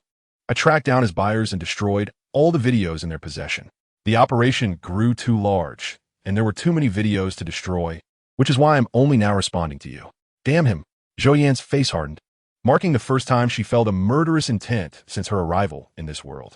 Most of those girls are unaware, and I cannot determine whether this is a blessing or a curse. The program cannot calculate it. Zhou Yan snorted coldly, her expression softening slightly. Of course, it is a blessing. Since they are unaware, let us hope they remain so. Otherwise, they would live in suspicion and fear, which is far too tormenting. After speaking, she took several deep breaths to calm her emotions, then opened her eyes and said calmly, "Send me the video of Wei Shui on my phone." Understood. Such a person deserves to be subjected to 1,000 cuts, to be utterly disgraced, and to suffer an unbearable fate. The following morning, Jiang Qingwei awoke to find her mother's countenance far from pleasant. Assuming her distress stemmed merely from the studio's affairs, she remained quiet and obedient throughout the morning. It wasn't until they arrived at the studio and she witnessed the surveillance footage from the previous day that Jiang Qingwei was rendered speechless, confusion etched upon her face. She attempted to immerse herself in the other person's experience. If someone dared to treat her in such a manner, she could guarantee that they would regret remaining in this world. What is love? What is a man? They are not irreplaceable. Why cling to such a twisted branch? Jiang Qingwei did not understand. She vehemently did not understand. Zhou Yan summoned Wei Shui into her office and promptly played the video. I received this footage from a friend. It is said he discovered it in a group where the group owner purchased it from a seller named Xueming. This was, of course, a fabrication by Zhou Yan. Upon viewing the content of the video, Wei Shui was paralyzed with terror, her entire body tingling from head to toe, her mind going blank in an instant. Moments later, the realization struck her like a wave, and she collapsed, tears streaming down her face, crying out in anguish. Yet no sound escaped her lips, leaving her utterly desolate and helpless. Wang Ming, Chapter 40, transforming into the love-stricken protagonist's mother. Observing Wei Shui's disarray, Zhou Yan remained impassive, calmly preparing herself a cup of tea, wiping the moisture from her hands with a handkerchief.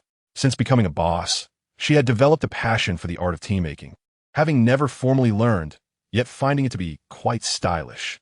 Once the video concluded, Zhou Yan retrieved her phone, switched it off, and placed it face down on the table. She glanced at Wei Shui, who lay crumpled on the floor, as if all strength had been drained from her, embodying a state of despair.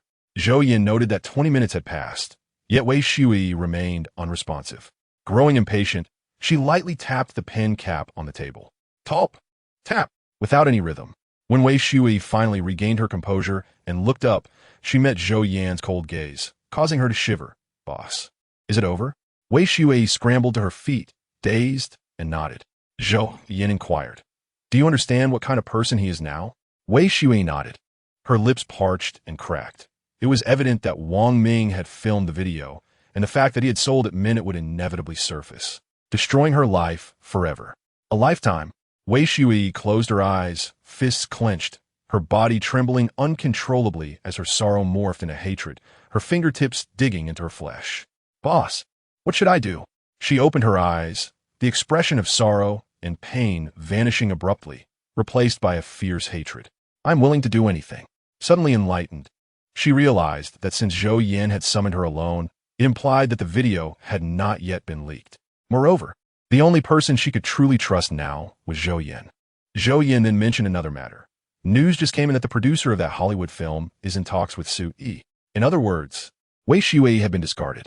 Their previous agreement had only been verbal, as the contract had yet to be signed. Wei Shui bit her lip. "I understand." Zhou Yan narrowed her eyes, nodding. She had anticipated Wei Shui's change in attitude. Though it had come rather late, she believed it was not beyond redemption. "My phone has automatic recording. I captured everything he said." Zhou Yan raised an eyebrow, deeming it not entirely useless. Following yesterday's statements from the studio and the school agreeing to provide a statement on Wei Shui's behalf, the situation had been somewhat controlled, and public sentiment was being managed effectively.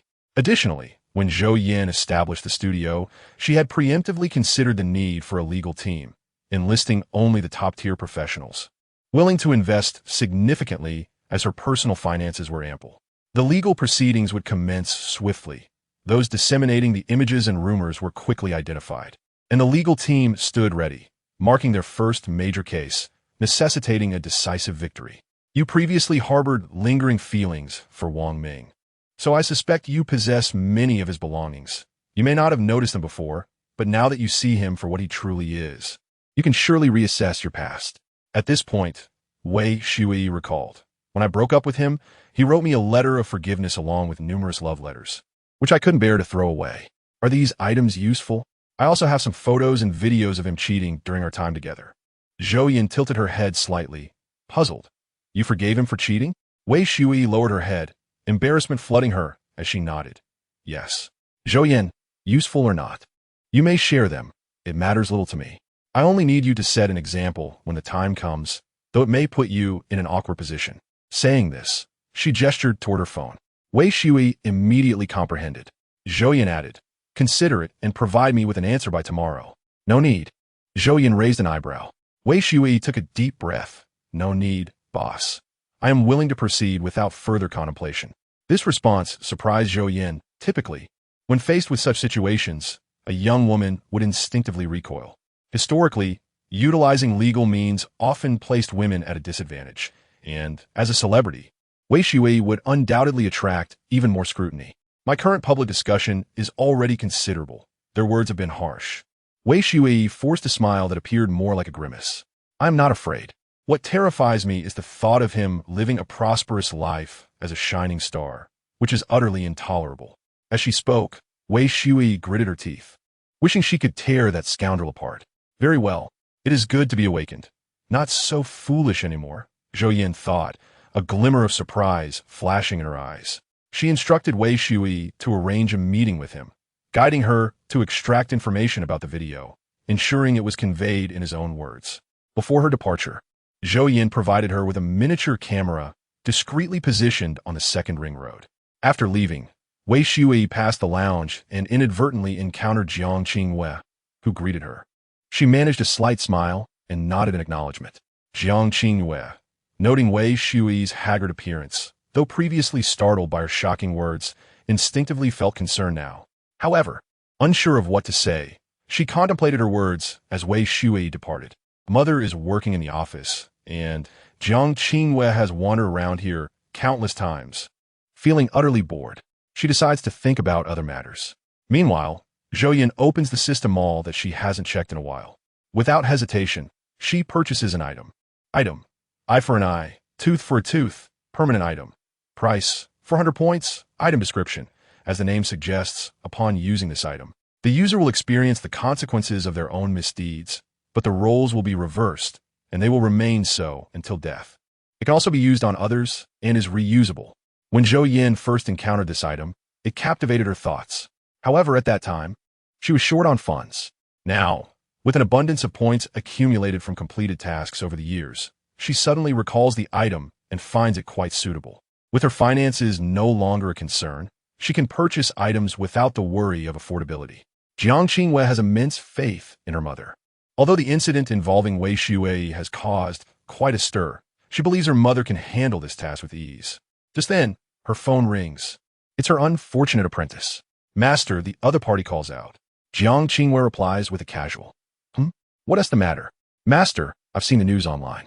I remember that Wei Shui is clearly an artist signed under your mother. Do you need my assistance? Jiang Qingwei blinks and replies, Not for now. My mother can handle it. She suddenly recalls Wei Shui's disheveled appearance, weary yet filled with a resilient hatred. It's a complicated feeling she cannot quite articulate. Really don't need it? Not at the moment. Thank you, my diligent apprentice, she says, hanging up the phone. She rushes into Zhou Yan's office and asks Mom, Is there anything I can do for you? Zhou Yan smiles, pinching Jiang Qingwei's nose playfully. I don't believe in child labor. You needn't worry about these matters. I can truly manage. If you find yourself with nothing to do, go explore the surroundings. I can ask Xiao Huang to accompany you. Manager Huang has been quite upset due to Wei Shui's antics. Nevertheless, he still perseveres and comes to work the next day. Zhou Yan genuinely worries he might faint at his desk, so she thinks it's a good idea for Qingwei to get some fresh air.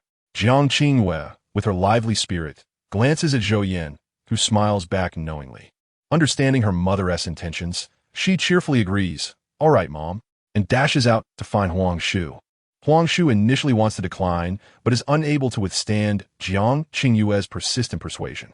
Oh, Aunt Huang, don't look so gloomy. Mom will resolve this matter, and it will be handled beautifully. That scoundrel will certainly face retribution. Huang Shu sighs, already having let out several during their walk.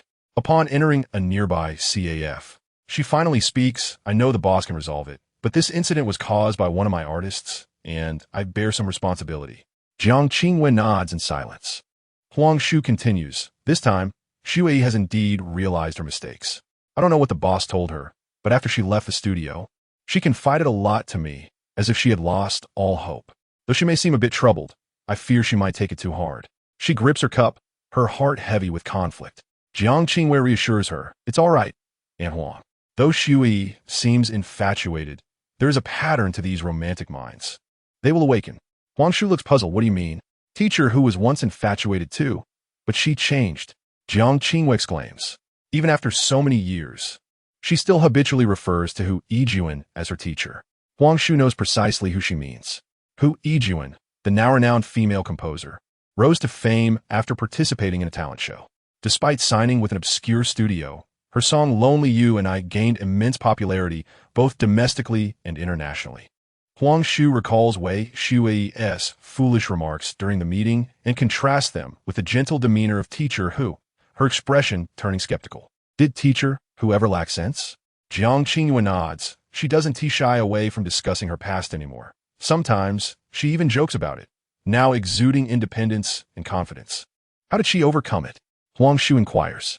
Jiang Qingwei grins mischievously, leaning in to whisper, I made Teacher Hu witness her scoundrel ex having an embarrassing moment. What? Huang Shu gasps, utterly shocked. Jiang Qingwei laughs heartily at Huang Shu's reaction, pulling her along. Doesn't tea that lighten your mood? Let us go have some fun. Working during the National Day is already dreadful. Due to the incident with Wei Shui, many people will likely have to work over the holiday. It's truly unfortunate.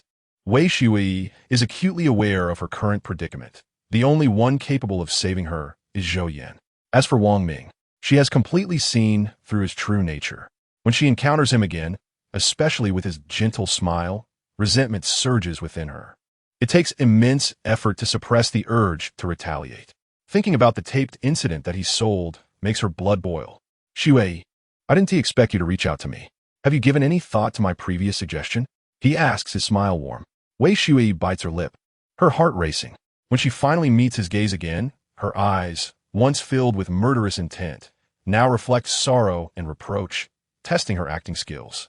On the last day of a National Day holiday, news breaks that Wang Ming has been taken away by the police. Zhou Yan not only possesses damning footage of him, but also uncovers his past as a perpetrator of school violence. The family of a student he bullied to death has sought justice for years, but with time, their efforts have yielded no results, and they have been swindled out of money. When Zhou Yan approached them, they initially thought she was a fraud. However, once she revealed her identity and that she was accompanied by Wei Shui, they began to relax and disclosed everything, sharing their evidence with Zhou Yan. Wei Shui, like others, had suffered at the hands of a scoundrel. Zhou Yan had deliberately brought Wei Shui to partake in this matter. Observing the family's desolation evoked an indescribable feeling within her. She had previously thought her own plight was sufficiently tragic. The boss revealed his true nature to her. With a newfound clarity regarding Wang Ming's past, she realized that the original images he had manipulated were of classmates who had genuinely been bullied, with the principal character being himself. She let out a sorrowful laugh, pondering whether she was foolish. Zhou Yan carefully stored this evidence, and, upon hearing Wei Shui's words, looked up and remarked that such comparisons were futile. If one were to measure misfortune, she believed her own was greater. Wei Shui regarded her with a puzzled expression.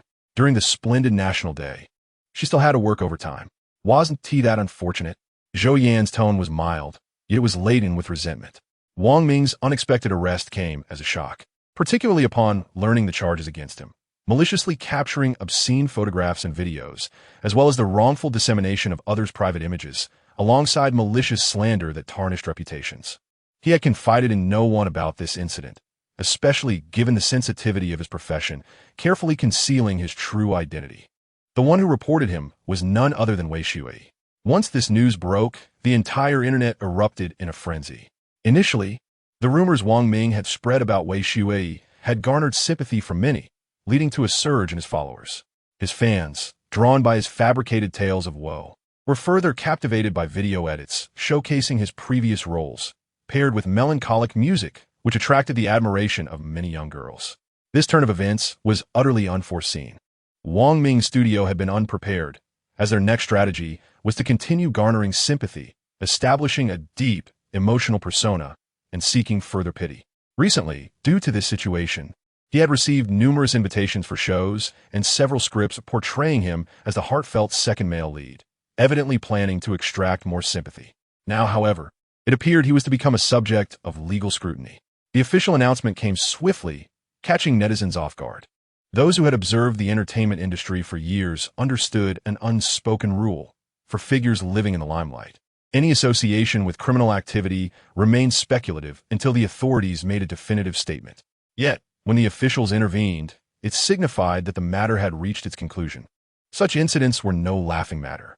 Though Wang Ming had been taken away, his studio still sought to salvage his reputation, releasing a statement imploring fans to trust their brother, claiming the baseless accusations were untrue and that justice would ultimately prevail. The deluded fans, deeply infatuated, were unlikely to question this. However, the astute netizens recognized the reality. With official statements issued and Wang Ming apprehended, the situation was beyond dispute. His obstinacy only fueled the fire, igniting a fierce clash between both sides, with rational netizens prevailing. Wei Shui deliberately shared this incident through her personal account, asserting that everything would be adjudicated by the law, and she firmly believed in the justice it would dispense. She submitted all evidence, including the harrowing video that laid bare her wounds, exposing everything to the public eye. Such explicit material, especially involving a female celebrity, sparked immense controversy. Given that Wei Shui was a well-known young star, regardless of the circumstances surrounding the filming of these photos and videos, the public would likely adopt a victim-blaming narrative, or mock her cruelly, unabashedly projecting their malice onto her. Zhou Yan observed the comments below, noting that while many expressed sympathy for Wei Shui, a significant portion resorted to vile and indecent remarks, causing her to question the humanity of those individuals. With a heavy heart, she reached out to those who had been bullied by Wang Ming during his school years, particularly those who had tragically lost their lives, as well as others who had been compelled to withdraw from school due to mental health issues. It was time to take action. Wang Ming's family, though possessing some influence, had a history of unscrupulous behavior, and Zhou Yan intended to address everything in one go. Just as the heat surrounding Wang Ming's illicit recording of others' private videos and photos was still simmering, news broke in the late afternoon about his involvement in campus bullying that had led to a death. Furthermore, it was revealed that the images previously released regarding Wei Shui's alleged bullying were indeed manipulated. While the bullying had occurred, the original perpetrator was Wang Ming himself. This revelation indirectly indicated that Wang Ming and his cohort were the masterminds behind the defamation of Wei Shui. The narrative unfolded like a domino effect as netizens began to unearth Wang Ming's past misdeeds, revealing a far less innocent character than he had portrayed, including accusations of sexual harassment and workplace bullying. The internet became a battleground for Wang Ming. His past television dramas, films, and variety shows faced removal from all platforms, and the brands he endorsed swiftly terminated their contracts, incurring hefty penalties. Additionally, inspired by Wei Shui's example, those who had been victims of Wang Ming's harassment, whether actresses or ordinary women, bravely came forward. Many had already contacted lawyers, with Zhou Yan discreetly assisting, and although she and Jiang Qingyue had not spoken of it directly, Ren Shiyu had willingly offered his help. The rapid progression of events took Wang Ming by surprise. He had not anticipated such developments and continued to protest his innocence. "Officer, these videos and photos were taken during our romantic relationship. As for the angles in the video, you know how it is, they were for intimacy. I believe this cannot be considered evidence." The officer remained unmoved, sternly stating that based on the complainant's information, she was entirely unaware of the filming of these private videos, which are not only maliciously shared but also sold. "I advise you to tell the truth. Confessing will be your best option." Wang Ming, of course, denied everything and continued to argue. However, once the issues surrounding campus violence resurfaced, his countenance shifted dramatically. How had these old incidents been dredged up? Zhou Yan had engaged the best lawyers, and when Ren Shiyu offered assistance, it was gladly accepted, as his support was invaluable against such a loathsome individual who had caused so much suffering. The fervor of the online discourse gradually waned after a week, leaving no doubt that Wang Ming would spend the remainder of his life behind bars. Upon hearing this news, Wei Shui exhaled deeply, allowing a long-lost smile to grace her face. This ordeal had indeed taken a toll on her, and she had accepted some repercussions from her employer as well. It served as a lesson. Zhou Yan also breathed a sigh of relief. Finally, it was over, having been consumed by a whirlwind of activity over the past few days. Chapter 43. Becoming the mother of a love-struck protagonist as the year passed and the second half of the following year approached. Young Jiang Qingyue advanced to the second year of junior high. At the beginning of the year, she officially took on her first disciple, Ren Shiyu. Since Ren Shiyu was temporarily residing nearby and attending the same junior high as his brother Ren Shubai, their interactions naturally increased. However, as of yet, neither had developed any romantic inclinations toward the other. Before the start of the second year, Xie Yuan arranged for Jiang Qingyue to participate in a martial arts competition, youth division, where she successfully claimed the championship title. In celebration of this achievement, Zhou Yan decided to take Jiang Qingyue on a short trip, especially since only a few days remained before school resumed. She also hoped to invite the couple, Xie Yuan and his wife, to join them. Initially, when they encountered each other, it felt like a meeting of old friends. Though Zhou Yan couldn't shake the feeling that it resembled a rivalry. If not for Sister Afin's presence, an altercation might have ensued. "Mom, my senior disciple expressed a desire to join us," Jiang Qingyue relayed. The destination Zhou Yan had in mind was W Town, a water village that Jiang Qingyue had long wished to visit after studying it in a lesson. Zhou Yan inquired, "Do they wish to visit W Town as well?" Jiang Qingyue shook her head. "They probably just want to accompany me." "That's unnecessary," Zhou Yan remarked, finding Ren Shiyu rather clingy for someone of his age. "He should be more mature. If he's concerned about his studies, he could ask his master to keep an eye on him. I'm sure Ren Shiyu wouldn't refuse such a request." After pondering for a few moments, Jiang Qingyue clapped her hands in excitement, finding the suggestion splendid, and promptly conveyed Zhou Yan's thoughts to Ren Shiyu. This outing would consist solely of the two of them, as Zhou Yan was not particularly lively, whereas Jiang Qingyue was the opposite, full of energy and radiating joy like a little sun. As they entered the second year, academic demands intensified, leading to a significant reduction in their time spent together. Nevertheless, their bond remained strong. One day, while chatting with her friend Xiao Tiantian, Jiang Qingyue learned of troubling news regarding a potential predator lurking near their school. "Is that true?" she asked incredulously. Xiao Tiantian nodded. "A friend of mine studies there." She mentioned that some classmates encountered him on their way home after school when it was getting late. As they entered junior high, the girls unconsciously began to embrace beauty, their bodies developing and becoming more elongated, their self-awareness blossoming. Xiao Tiantian, resembling a mixed-race beauty with her striking features and fair skin, often attracted suspicion from teachers regarding her hair's natural curls. Jiang Qingwei, with her exquisite features and captivating eyes that seemed to hold uncountable emotions, exuded a powerful aura from her martial arts training. Strangers might perceive her as aloof, but she and Xiao Tiantian shared a spirited camaraderie. What type of predator? Jiang Qingyue's gaze sharpened, her expression turning serious. Xiao Tiantian, glancing around to ensure no one was listening, leaned in and whispered, "It seems to be someone who doesn't wear clothes." Exhibitionist? Jiang Qingyue's eyes widened, and upon seeing her reaction, Xiao Tiantian affirmed with a nod. "Yes, it's particularly disgusting. He targets solitary girls." Jiang Qingyue narrowed her eyes. "This is outrageous. He must be dealt with appropriately. I only found out about it yesterday. It's truly frightening." Xiao Tiantian lamented, placing a hand over her heart. "If I were to encounter someone like that, I'd be terrified. Yeah, I'll wait for you from now on. I'm scared to go home late in case that predator comes our way."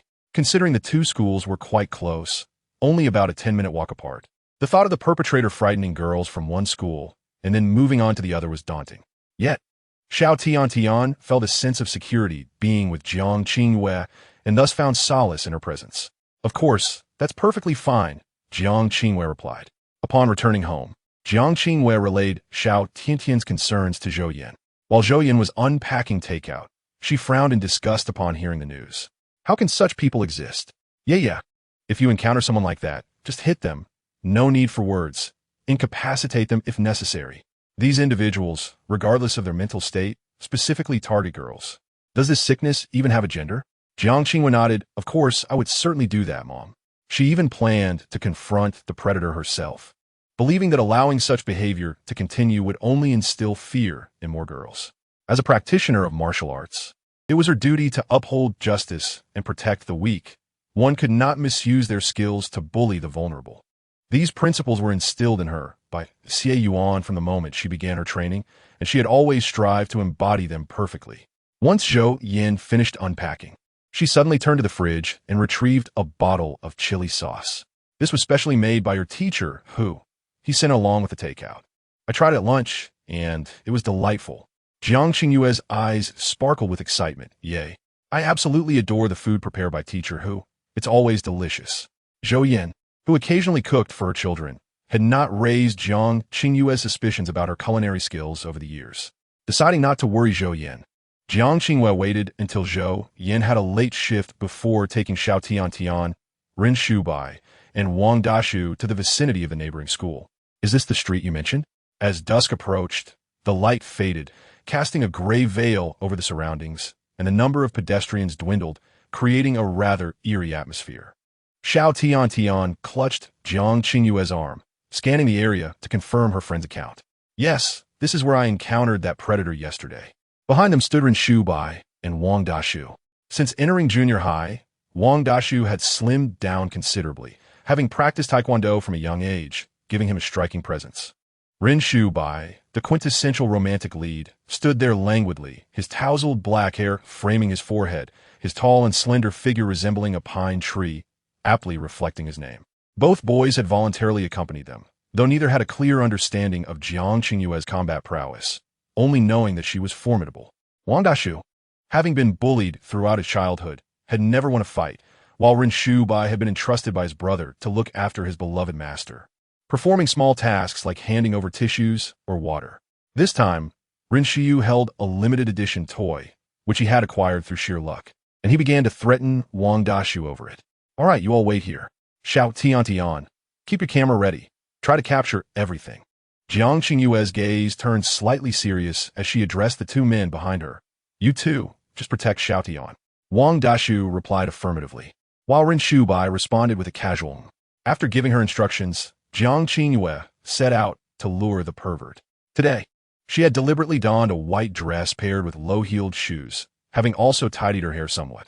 With a small backpack slung over her shoulder, she appeared utterly innocent. As she strolled down the road, savoring the crisp autumn breeze, she resembled an ordinary girl, nervously clutching her backpack strap. A few minutes later, she heard faint footsteps behind her, and a subtle smile crept onto her lips. She had taken the bait. Deliberately, she approached a well-lit fork in the path where foot traffic was sparse. Suddenly, a middle-aged man sprang from an adjacent street, closing the distance between them to just a few meters. Jiang Qingyue feigned terror, while Da Shu, displaying a scruffy appearance, looked rather disheveled.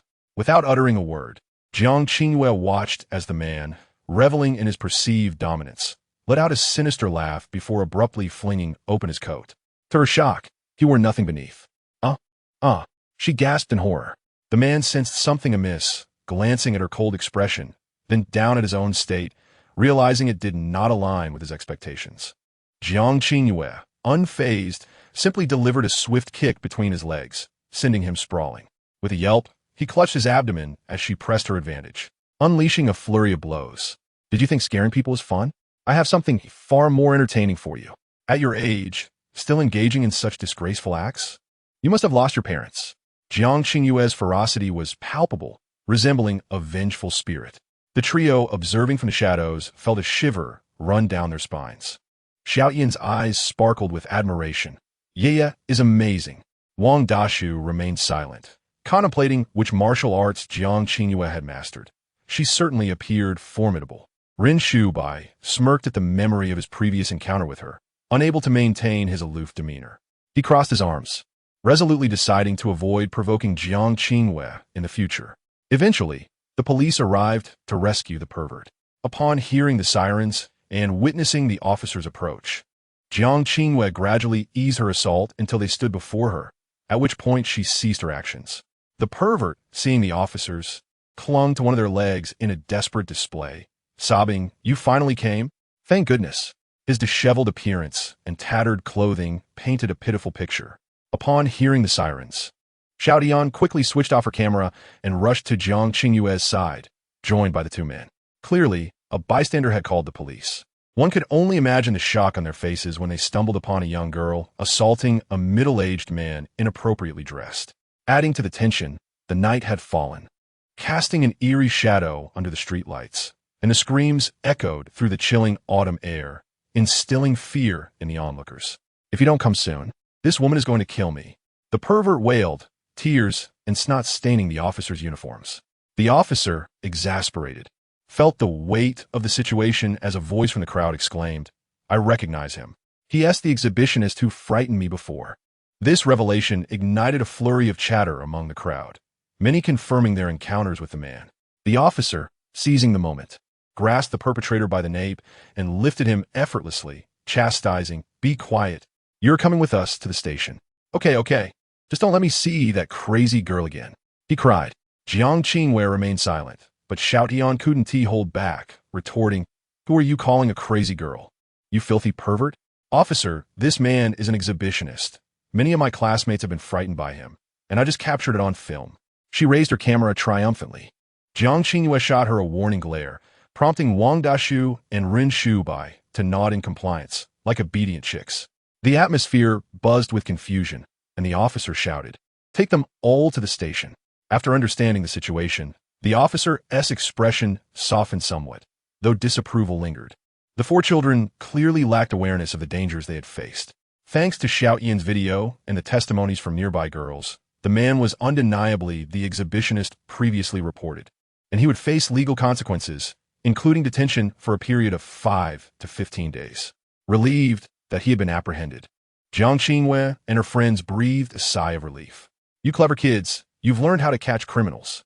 After the chaos had subsided, the officer finally had time to address the four children. Jiang Qingyue blinked innocently, with the others mimicking her posture, sitting neatly in a row. While they had done a commendable deed, their ignorance of the potential dangers was concerning. The officer, with a stern demeanor, lectured them before learning they were students from Chengxi Middle School, familiar with some of the local teachers. He quickly contacted their homeroom teacher to obtain their parents' contact information, notifying them to come to the station. "Rin Shubai, what have you done to get your master arrested?" "I'm not sure. Let me ask again," replied Xiao Yan's mother. "Did this child actually hit someone?" Wang Dashu's mother questioned. The officer acted swiftly. Before the children could process the situation, their parents were already en route. However, prior to their arrival, each child was required to write an 800-word reflection. Though they had acted heroically, their lack of self-preservation instincts was alarming for their age. The officer acknowledged their good intentions, but emphasized the need for caution. Plans were in motion to create commendations for the four young heroes, although they were not yet informed. Jiang Qingyue and her friends exchanged glances, with Zhou Yan whispering, "Why are they calling our parents?" Ren Shubai stared blankly at the paper, overwhelmed by the task of writing a reflection for the first time.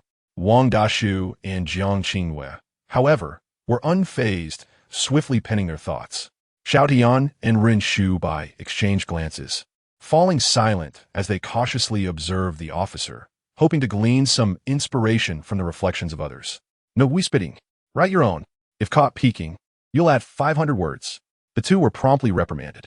Zhou Xianchen and Ren Shubai exchanged exasperated glances. When Zhou Yan learned of the news, she was on her commute home from work. Upon arriving at the police station, she encountered 3 other parents at the entrance. They exchanged knowing smiles, an awkward acknowledgement of their shared predicament. Over the years, due to their children as camaraderie, Zhou Yan had become quite familiar with Zhou Xianchen's mother and Wang Dashu's mother. "Mom," Zhou Yan exclaimed as she spotted Jiang Qingyue, who happened to look over at that moment. After completing some formalities, Zhou Yan successfully retrieved her child, and the other parents did the same. Observing their expressions, Zhou Yan surmised that Wang Dashu would likely face a stern reprimand at home, while Zhou Xianchen would escape physical punishment but would certainly endure a lecture. She resolved to speak to Ye later and remind her to show more concern tomorrow. The police station was not far from the community, and they all walked there, though the atmosphere was somewhat awkward, with the 4 parents deliberately separating as they left. Save for Ren Shuyu, who insisted on sticking close to Jiang Qingyue. "Master, you are truly remarkable. You've actually caught the perpetrator. I heard there's a video. May I have the honor of witnessing your heroic stance?" Ren Shuyu chattered incessantly, his admiration evident. "My useless brother, if I had known, I would have made him wear a skirt to entice you. But master, you look stunning in a skirt. I think this is the first time I've seen you in one." Jiang Qingyue halted and coolly regarded him. "You are quite noisy." Ren Shuyu immediately fell silent, blinking in surprise. The following day, 4 banners were delivered to Chenxi Middle School. Jiang Qingyue was utterly taken aback by the vibrant red banners. For the first time, she experienced the sensation of social embarrassment. Zhou Xianchen and Ren Shubai both wished to bury their heads in their desks. "You can't see me, you can't see me." The embarrassment was overwhelming. At least Class 1 had 3 individuals sharing the burden, while Wang Dashu's situation was far less favorable. His classmates were not in the same class as him, and he felt the piercing stares of his peers, as if sitting on pins and needles. "Help! I wish I could find a hole to hide in." Chapter 45, becoming the mother of a love-struck protagonist due to this incident. Jiang Qingyue and her 3 companions garnered significant attention at school, with the administration publicly commending them. Naturally, it was for their commendable actions. The school emphasized their praise but also cautioned other students against imitating their heroism, urging them to call 110 in times of danger, as personal heroics were ill-advised. Jiang Qingyue. She was already quite well known at school due to her striking looks, martial arts training, aloof demeanor, and excellent academic performance. These attributes combined had made her a figure of recognition. Now, with this incident, she had become even more prominent. In public settings, it was inevitable for her to be recognized, and the multitude of gazes directed at her was impossible to ignore. She finally understood the meaning behind her master's words.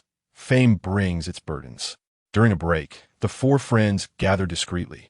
Zhou Xianchen lamented, "This is so embarrassing. Even I, a cheerful person, feels socially dead." Ren Shubai retorted, "A dark history." Wang Dashu cradled his head, "You all have company. I'm the only one in class too." Jiang Qingyue, observing the group's expressions, offered a shy smile and retrieved 3 small jars of cookies from her backpack, distributing 1 to each. "Here." Zhou Xianchen's eyes sparkled. "Is my jar strawberry-flavored?" Jiang Qingyue nodded, "Of course." Wang Dashu had grown accustomed to this. After every mischief with Jiang Qingyue, she would always provide some form of compensation, be a jar of cookies or a small jar of jam. Ren Shubai was somewhat taken aback. It was his first time receiving a gift from her. As he gazed at the jar of cookies, handmade by Jiang Qingyue, he squinted slightly. "Ren Shuyu, do you think you can hold this over me?" He scoffed. Seeing Ren Shubai's sudden, peculiar grin, Jiang Qingyue and the others exchanged puzzled looks. It was just a jar of cookies, yet he seemed so elated. Zhou Xianchen, lost in thought, wore a look of sympathy. Wang Dashu scratched his head, glancing down at his jar of cookies. Did Ren Shubai really have such a fondness for cookies? Jiang Qingyue furrowed her brow. Could it be that her disciple never shared cookies with his younger brother at home? That simply wouldn't he do. Although the saying goes that boys should be raised with hardship while girls should be indulged, one could not be so extreme. She decided to address this the next time they met. Misunderstandings often arise in such a well-meaning environment. Upon returning home, Ren Shubai observed Ren Shuyu's pompous posture, and his arrogance was unbearable. He retreated to his room, retrieved the jar of cookies, and waved it at Ren Shuyu. Brother, guess what this is? Ren Shuyu glanced nonchalantly. Isn't it just an ordinary jar of cookies? Looks like it costs less than 10 yuan. Huh. Ren Shubai chuckled softly, his other hand clutching his phone, his smile fading as he said, I recorded it. You said Jiang Qingyue's homemade cookies are worth less than 10 yuan. Cheap stuff. Wait, Jiang Qingyue made these herself? Ren Shuyu froze momentarily, his eyes fixated on the jar in Ren Shubai's hands. 3 seconds later, he leapt from the couch, staring at the jar of cookies. Master made these? Ren Shubai nodded impassively. An awkward silence enveloped them as the brothers exchanged glances, and Ren Shuyu suddenly exclaimed, Brother, we are the same blood. Our parents have left us to fend for ourselves, and we relied on each other. Do you remember our childhood? I used to carry you. You see how good I am to you? I always remember you when there's something delicious or enjoyable. As he spoke, Ren Shuyu's gaze fixated on the jar of cookies. This was something made by their master, irreplaceable and impossible to find elsewhere. My toys? Ren Shubai inquired. Give it to me. I'll give it to you now. Ren Shuyu exclaimed, rushing back to his room. Moments later, he emerged, cradling a heap of toys, including numerous Transformers and some Lego sets. Ren Shubai's expression darkened. How could there be so many? And many were still unopened. Ren Shuyu carefully placed the toys on the side table, grinning ingratiatingly. Shubai, look, they're all here. Now about that jar of cookies. He rubbed his hands together in a rather unsavory manner. Ren Shubai suddenly adopted a troubled expression. Brother, I've had my eye on a figurine lately, my favorite Luna. Unfortunately, it's a limited edition, only 10 in the world. I'll get it for you. Ren Shuyu agreed without hesitation. I don't believe it. As Ren Shubai clutched the cookies close to his chest, Ren Shuyu contemplated. I can write you an IOU. A few minutes later, after instructing Ren Shuyu to move all the toys into his room, Ren Shubai beamed, clutching the IOU, feeling triumphant. At last, he had turned the tables. He was grateful to Jiang Qingyue for her thoughtful gift. The 4 students from Chincy Middle School who acted bravely and captured a nearby flasher soon saw the incident fade from public memory within a month. For the students, academics remained a priority. As such, many began to attend supplementary classes. Those who could afford it hired private tutors, while others sought to create opportunities for themselves. They could no longer afford the same laxity as before, as the approach of the final year of middle school was imminent, and the importance of the upcoming year weighed heavily upon them. In the early morning light, Chincy Middle School has evening study sessions.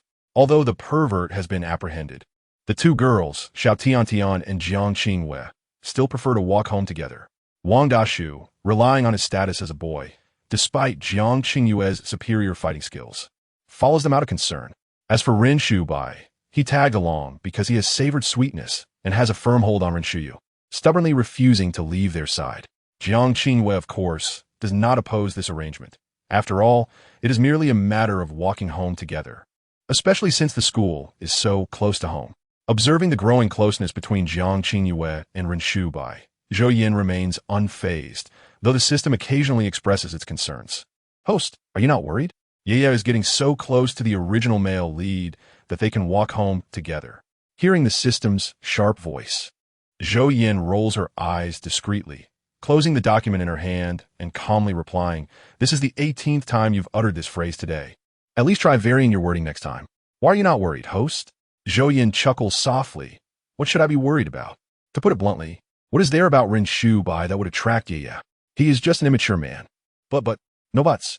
I understand this is your first mission, and it is natural to fear failure, but please refrain from this. Your anxiety is affecting my work. Zhou Yan adjusts her gold-rimmed glasses. I believe Ren Shuyu has a greater chance than Ren Shubai. If you're so concerned, come help me with some tasks. Or check on Wang Ming. I used that item on him last time. You haven't followed up on the aftermath yet. Why? Ren Shuyu? Him? Zhou Yan sighs, a foolishly naive apprentice and a cold, proud master. What do you think? a bit frightening. At this point, the system ceased to trouble Zhou Yan, dutifully going to the prison to check on Wang Ming's situation. The item performed as reliably as ever. An eye for an eye, a tooth for a tooth. Whenever Wang Ming closed his eyes, he found himself in a different place. Initially, upon seeing the familiar school, he thought he had been reborn. Before he could feel joy, a trash can was suddenly placed over his head, followed by a brutal beating. Ha ha ha. Look at him. Doesn't he resemble a dog? Keep barking. Aren't you tough? He appeared utterly foolish. The piercing, harsh laughter echoed around him. Wang Ming could smell the decaying stench from the trash can, drowning in fear and despair. He screamed helplessly, wanting to escape, but the trash can remained stubbornly atop his head. They would not let him go. These voices sounded eerily familiar. Finally, after what felt like an eternity, the trash can was removed and light flooded back into his vision. He felt hands gripping his face. The assailant wore school pants and expensive-looking sneakers. As his gaze traveled upwards and recognized the face, Wang Ming's pupils contracted, cold sweat beading on his forehead. It was himself. He recalled Lin Mu, someone he had bullied in middle school, who had eventually succumbed to severe depression and had to withdraw from school, later spiraling into madness and attempting self-harm. Chapter 46. Transforming into the love-struck heroine's mother. An eye for an eye, a tooth for a tooth. Whenever Wang Ming closed his eyes, he found himself in a different location. Upon recognizing the familiar alley where he had lived before he turned 15, he thought he had been reborn. Before he could rejoice, he was suddenly dragged into a side alley, a trash can thrust over his head, and the beating commenced once more. Ha ha ha. Look at him. Doesn't he resemble a dog? Keep barking. Aren't you tough? How does it feel to be a snitch? The sharp, cruel laughter was relentless. Wang Ming could sense the rotten, foul odor emanating from the trash can. Engulfed in fear and despair, he shouted wildly, yearning to escape. But the trash can remained steadfastly over his head. They would not relent. Those voices were hauntingly familiar. Finally, after what seemed like an eternity, the trash can was lifted, and his vision was restored to light. He felt someone pinching his face. The person wore pure black pants and expensive sneakers. As his gaze ascended and he recognized the face, Wang Ming's pupils dilated, cold sweat forming on his brow. It was him. Do you know what is most terrifying? It is believing you have escaped the lair of horrors only to find yourself ensnared in a larger one. Wang Ming expressed his fears to the prison guards the next day, convinced someone was plotting against him. Naturally, they dismissed his claims. Thus, when he closed his eyes a second time, the situation remained unchanged. Sometimes he found himself in dimly lit alleys, at others in disordered storage rooms, in neglected corners, or even in restrooms. The constants were the beatings, the bullying, and the relentless barrage of insults, filthy words assaulting his nerves. Yet, when he opened his eyes again, he still found himself in the dimly lit confines of his cell. Each day, Wang Ming reported his experiences to the guards. After several complaints, he was moved to a new cell, one with surveillance. On the day of the transfer, he felt slightly reassured, but when he closed his eyes that night, the familiar dread returned. Why? Wang Ming completely broke down, shouting in desperation. This time, the situation was markedly different. He saw his face again, but this time he appeared much older, the essence of adulthood enveloping him. He watched as the other self set up a camera by the bed, speaking softly, and he knew all too well what would follow, for these were actions he had once committed. Wang Ming was horrified, losing control as he involuntarily mimicked the motions and words of the body he inhabited, feeling the terror and unease of its owner. His body trembled uncontrollably, and when the owner's breath washed over him, he had never felt so utterly revolting. That night, Wang Ming endured a torment greater than any he had faced before. Compared to this, he would rather be beaten. This continued without interruption. Since entering the prison, he had not slept a single peaceful night. He shamelessly requested another transfer, claiming that the feng shui of this prison clashed with him, insisting that criminals also have rights. The system relayed all of this to Zhou Yan, who, upon viewing it, felt invigorated, even exhilarated. This item was truly exceptional and permanent. I wish I could record these scenes. The victims might find some solace in them, Zhou Yan murmured. However, upon reflection, the damage had already been done, the injuries indelibly etched into their bodies, an irreversible mark.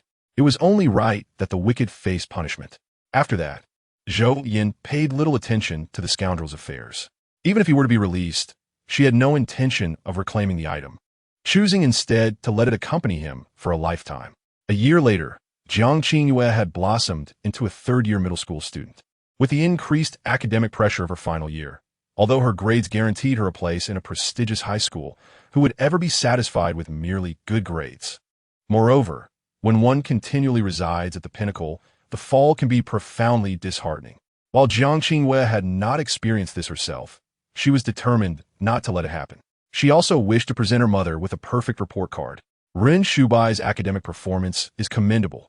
Among the 4 children, Jiang Qingyue and Ren Shubai achieved the highest scores. Xiao Tian struggles in the humanities, often feeling that the reading comprehension questions posed by teachers are beyond human reasoning, as her thoughts frequently diverge from the expected answers. Despite her academic challenges, she aspires to attend the same high school as Qingyue. Having known each other since the 1st grade and fostering a deep friendship over the years, naturally wishing for their camaraderie to endure. Wang Dashu's grades are relatively average. He exhibits a general weakness across subjects but excels in sports, likely due to his mother enrolling him in taekwondo from a young age.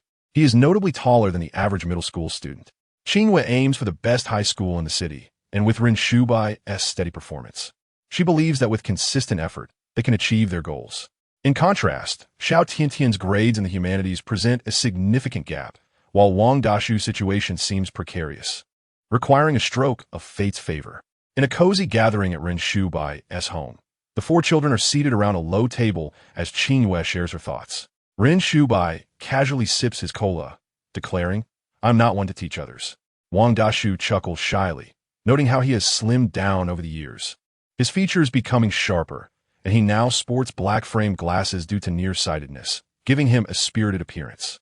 Xiao Tian produces homemade drinks from her backpack, stating, "My mother just made these. She hopes to sell them in her dessert shop. Please try some." Qingyue reassures, "There's no need to worry. Teaching will come naturally in time."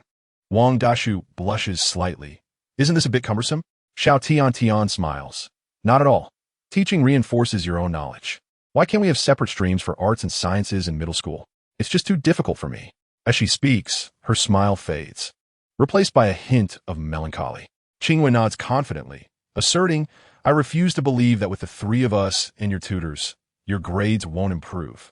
During the citywide joint examination, Qingyue expects to place among the top 3, with Ren Shubai following closely behind. Wang Dashu laments, "Does this mean I won't have any time to rest? I'll be studying whenever I'm with you." Xiao Tian retorts, "We are also spending our time, you know? Be more mindful." Meanwhile, Ren Shubai silently agrees, his pride evident. Over the past 2 years, he has forged 3 wonderful friendships, feeling fortunate that his brother transferred him to this school. "I must also allocate time for martial arts practice, filling my days to the brim. It's simply a matter of habit," Qingyue states just as her phone vibrates. She checks it and announces, "My apprentice says he will pick us up soon for a grand feast." Ren Shubai rolls his eyes, disapproving of his brother's obsequiousness. Xiao Tian later learns about the initial confession incident involving Ren Shubai, sparking her curiosity about his brother, whom she finds rather unreliable. Wang Dashu inquires about the meal, to which Qingyue responds, "I have no idea. He just said it's to celebrate our successful advancement to the 3rd year of high school." Early one morning, Zhou Yan, unusually awake, prepares breakfast downstairs for her daughter, marking the beginning of Jiang Qingyue's first day in the 3rd year of middle school. Although it is not a particularly significant day, Zhou Yan reflects on how her work has distracted her from paying enough attention to Qingyue lately. As Qingyue rushes out after washing her face, she exclaims, "Coming, Mom." Zhou Yan bombards her with questions about her preparations, to which Qingyue patiently responds, "I'm all set." "Mom, you should eat too." In just over 2 years, the pair's heights have become quite similar. Qingyue has blossomed into a striking young lady with large eyes, a high nose, and fair skin, her smile radiating a charming innocence. They finish breakfast quickly and check the time. With 13 minutes to spare, they slow their pace. "Goodbye, Mom." Qingyue waves as she approaches the school gate. Zhou Yan smiles and waves back, watching her daughter blend into the crowd. Suddenly, she reflects on how quickly time has passed, her child now 15, resembling a young adult. System, doesn't tea time fly by too swiftly? Zhou Yan muses, recalling a poignant thought. The bond between parent and child signifies a lifelong journey of watching them grow and gradually drift away. Standing at one end of the path, she observes her child disappearing around a bend, silently conveying, "No need to chase after me." Although she has never formally given birth, Zhou Yan feels a wave of sentimentality wash over her after nurturing her child for so many years. When she considers the passage of time, she feels as though she is already approaching retirement age. Human life is quite brief. The system interjects, "I apologize, host, but we cannot comprehend such sentiments." Do you systems have a lifespan? Zhou Yan queries, intrigued by the system's remark as she walks home. All machines have a warranty period. Our system does as well. No life can endure indefinitely, rendering the concept of immortality a fallacy in your human world, the system explains. Zhou Yan's eyes widen. You systems can die too? To my knowledge, yes. However, systems can exist for an extended period with a different consciousness than humans. Regarding deeper information, my access is limited, the system replies. Nodding in understanding, Zhou Yan refrains from further inquiries as she arrives home. Life continues to unfold smoothly, with Zhou Yan gradually shifting her focus from work to family. She contemplates preparing a meal for Qingwei, unwittingly stepping into the kitchen once more. The result? A loud crash that reportedly required the intervention of the fire department. With her child in school and her team managing operations efficiently, Zhou Yan, as the boss, finds herself with ample free time to ponder various tasks. This time, her attention turns to Ren Shuyu, who has recently sensed familial pressure regarding marriage.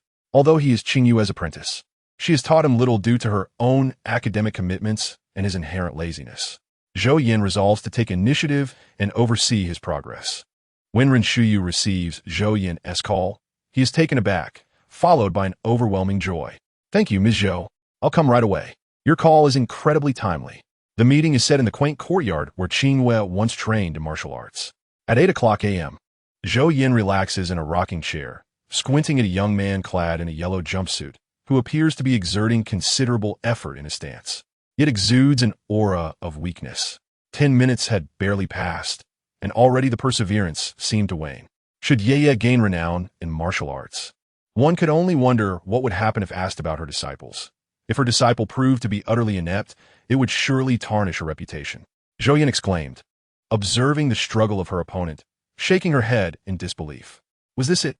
Was this the extent of their passion for martial arts? One would expect at least some fundamental skills to be honed, lest their claims ring hollow. Ren Shuyu was drenched in sweat, despite the early autumn chill. The sun beat down mercilessly an additional torment. "Fear not, Ms. Zhou. I am capable. I shall not bring disgrace upon my master."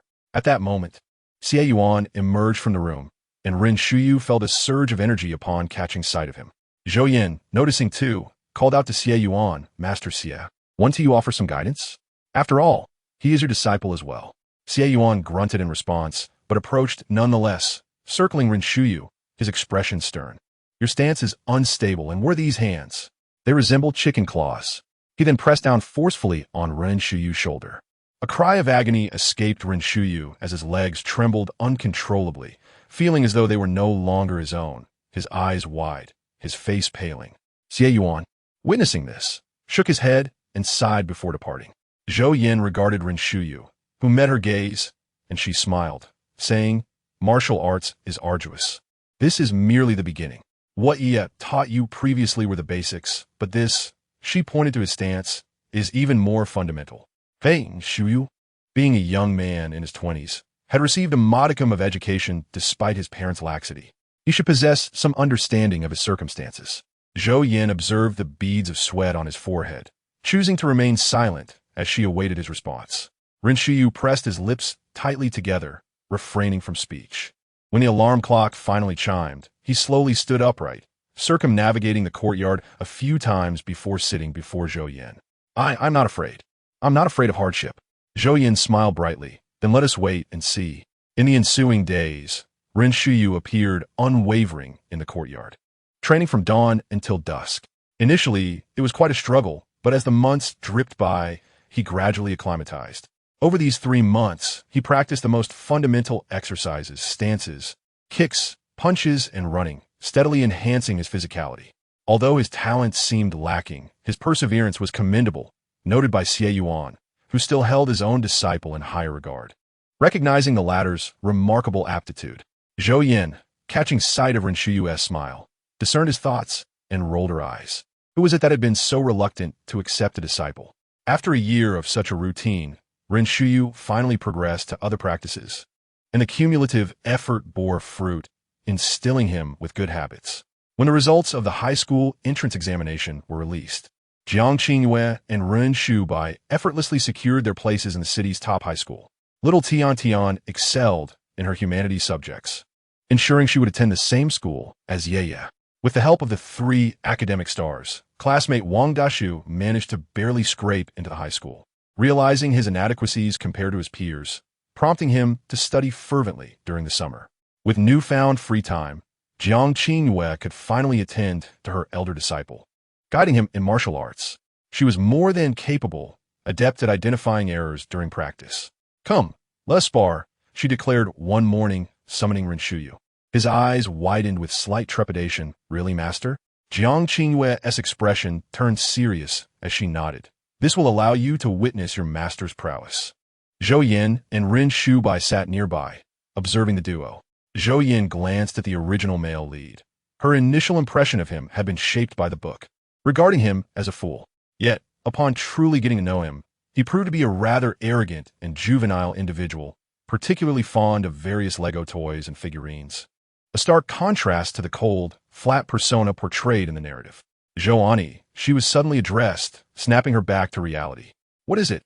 she inquired. "Zhou, have you noticed something amiss?" Ren Shubai asked, swallowing hard. Although Zhou Yan appeared kind and amiable, he recognized her martial prowess. Zhou Yan chuckled. "Not all. Merely the children grow so quickly." As Jiang Qingyue completed her middle school journey, she and her 3 companions planned an outing to the Changbai Mountains to see the snow-capped peaks. Naturally, their 4 parents would accompany them, though coordinating their schedules proved challenging. However, considering the significance of this trip, the other parents were quite amenable. Little Tian Tian's parents joined her, as did Wang Dashu's. While Jiang Qingyue and Ren Shubai were a bit more unique in their circumstances, one with only a mother, the other with just an older brother. Yet, neither seemed to mind. The 4 children gathered together, animatedly discussing their itinerary over a map. Jiang Qingyue pointed to a location, declaring, "Here, Tianqi. I've researched it. It is the most famous attraction at Changbai Mountain, and the timing is perfect since it is July." The map was merely a simplistic sketch, highlighting various attractions at Changbai Mountain. Little Tian Tian chimed in, "I second that. I want to see Tianqi. I've heard it's breathtaking." The 2 boys were indifferent to the destination, watching the children enthusiastically deliberate. The youngest among them, Ren Shuyu, expressed interest. "I read that Songling Snow Village is also beautiful. It's a tranquil little hamlet." He held up his phone to show them. Zhou Yan stifled a yawn, wrapping her blanket tighter around herself. Having heard it was especially cold there and situated at high altitude, the hotel accommodations were arranged by the children themselves, after careful comparison of numerous establishments. Settling on one they deemed excellent. Once everyone was refreshed, their first destination was Tianqi. Jiang Qingyue woke early, preparing herself before informing Zhou Yan and joining her friends for breakfast. Compared to the lethargic adults, the 4 children radiated excitement, this being their first collective excursion. After their meal, Jiang Qingyue brought back a portion, just as Zhou Yan was rising, placing the breakfast on the table. "Yeah, did you apply sunscreen?" Jiang Qingyue nodded. "Of course. Ever since I was teased by my master, I've been diligent about caring for my skin." About half an hour later, Zhou Yan was ready, and she left with Jiang Qingyue. Donning sunglasses and masks, they prepared for the day. Zhou Yan carried 3 portable chargers. The weather was splendid, clear skies with a hint of cloud cover, the air crisp and clean. The tourist traffic was fairly bustling at this hour, and after some effort, they boarded their transport. On the ride, Zhou Yan managed to steal a brief nap. "Mom, we've arrived." Zhou Yan felt a gentle push against her, yawning as she slowly opened her eyes. Instinctively, she glanced out the window at the snow-capped peaks, their eternal white blankets exuding an aura of purity. "What a beautiful place this is." Hurry, Xiao Tian Tian, let us go," Jiang Qingyue exclaimed, pulling Xiao Tian Tian out of the car. Xiao Tiantian's father chuckled. "Take your time. The sight's 1T run away. No need to rush." Yes, don't fall," her mother chimed in. They had chosen the northern slope route. After a while, They switched to a rugged off-road vehicle to reach the summit without the exertion of climbing, saving them considerable effort. The western slope could also be an option, offering a thrilling snowmobile ride and the chance to indulge in winter sports and snow hot springs.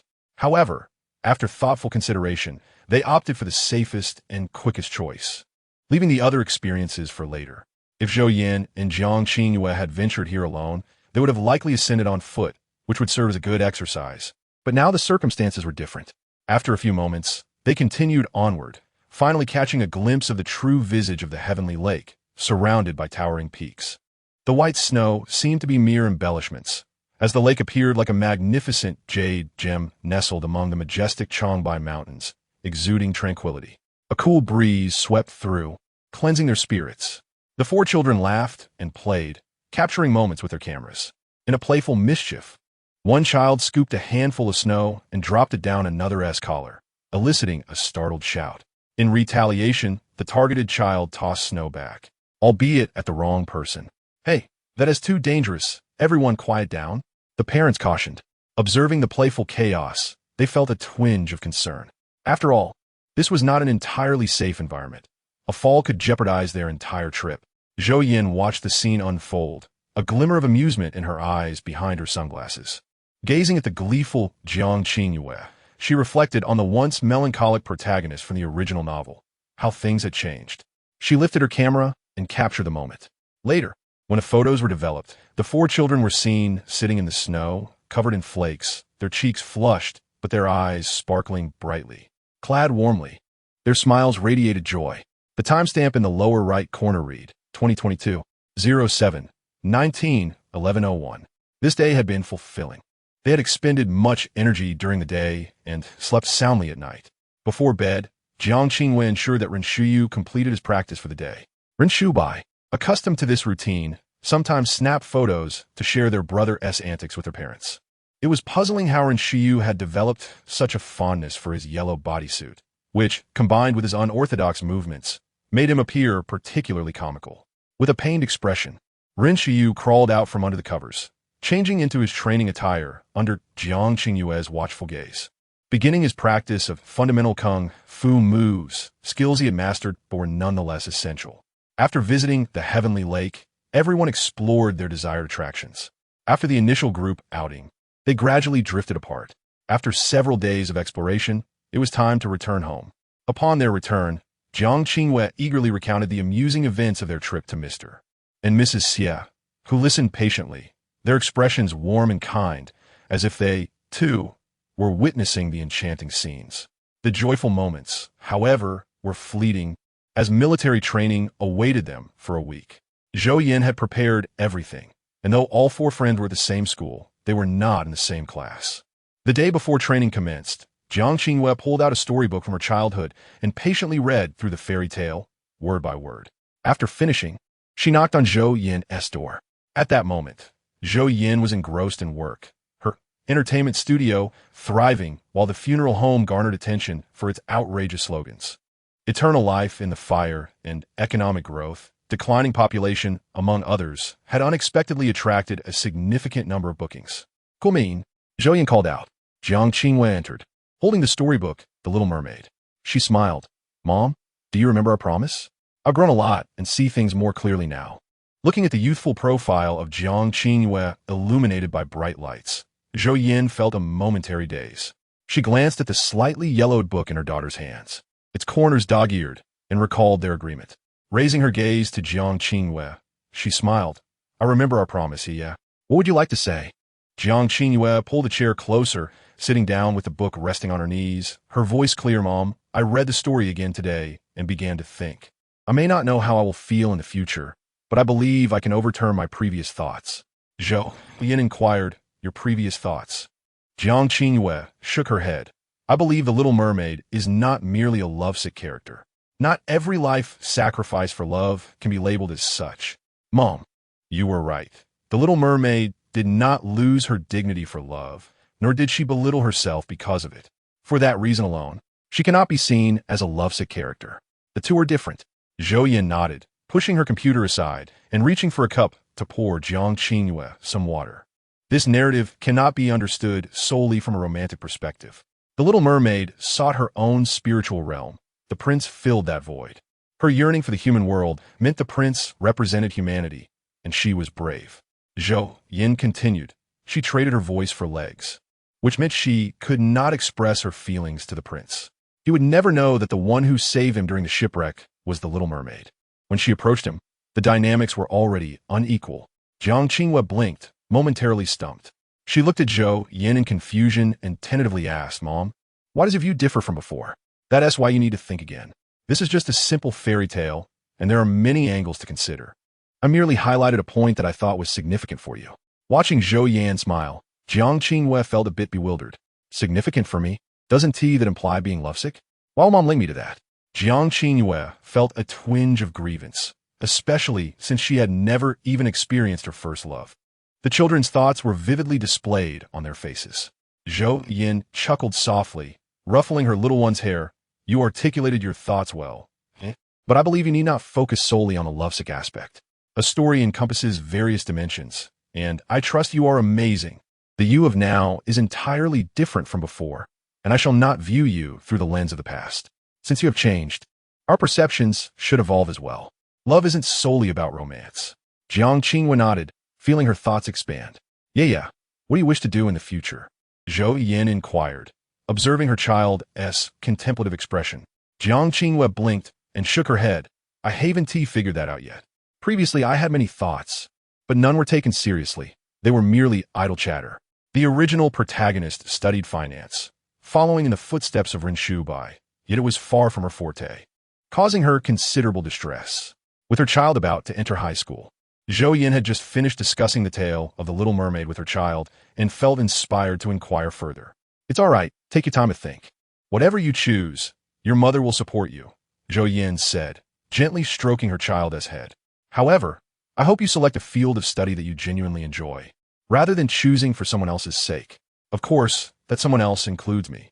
Thus, this conversation concluded, as Zhou Yan had work to attend to. Recently, her studio had expanded, and she was contemplating whether to register a company. With an increasing number of signed artists and expanding business, it was evident that changes were imminent. The following day, Jiang Qinghua continued to ponder her conversation with her mother. The military training sessions were held under the glaring sun, and Jiang Qinghua had brought ample sunscreen.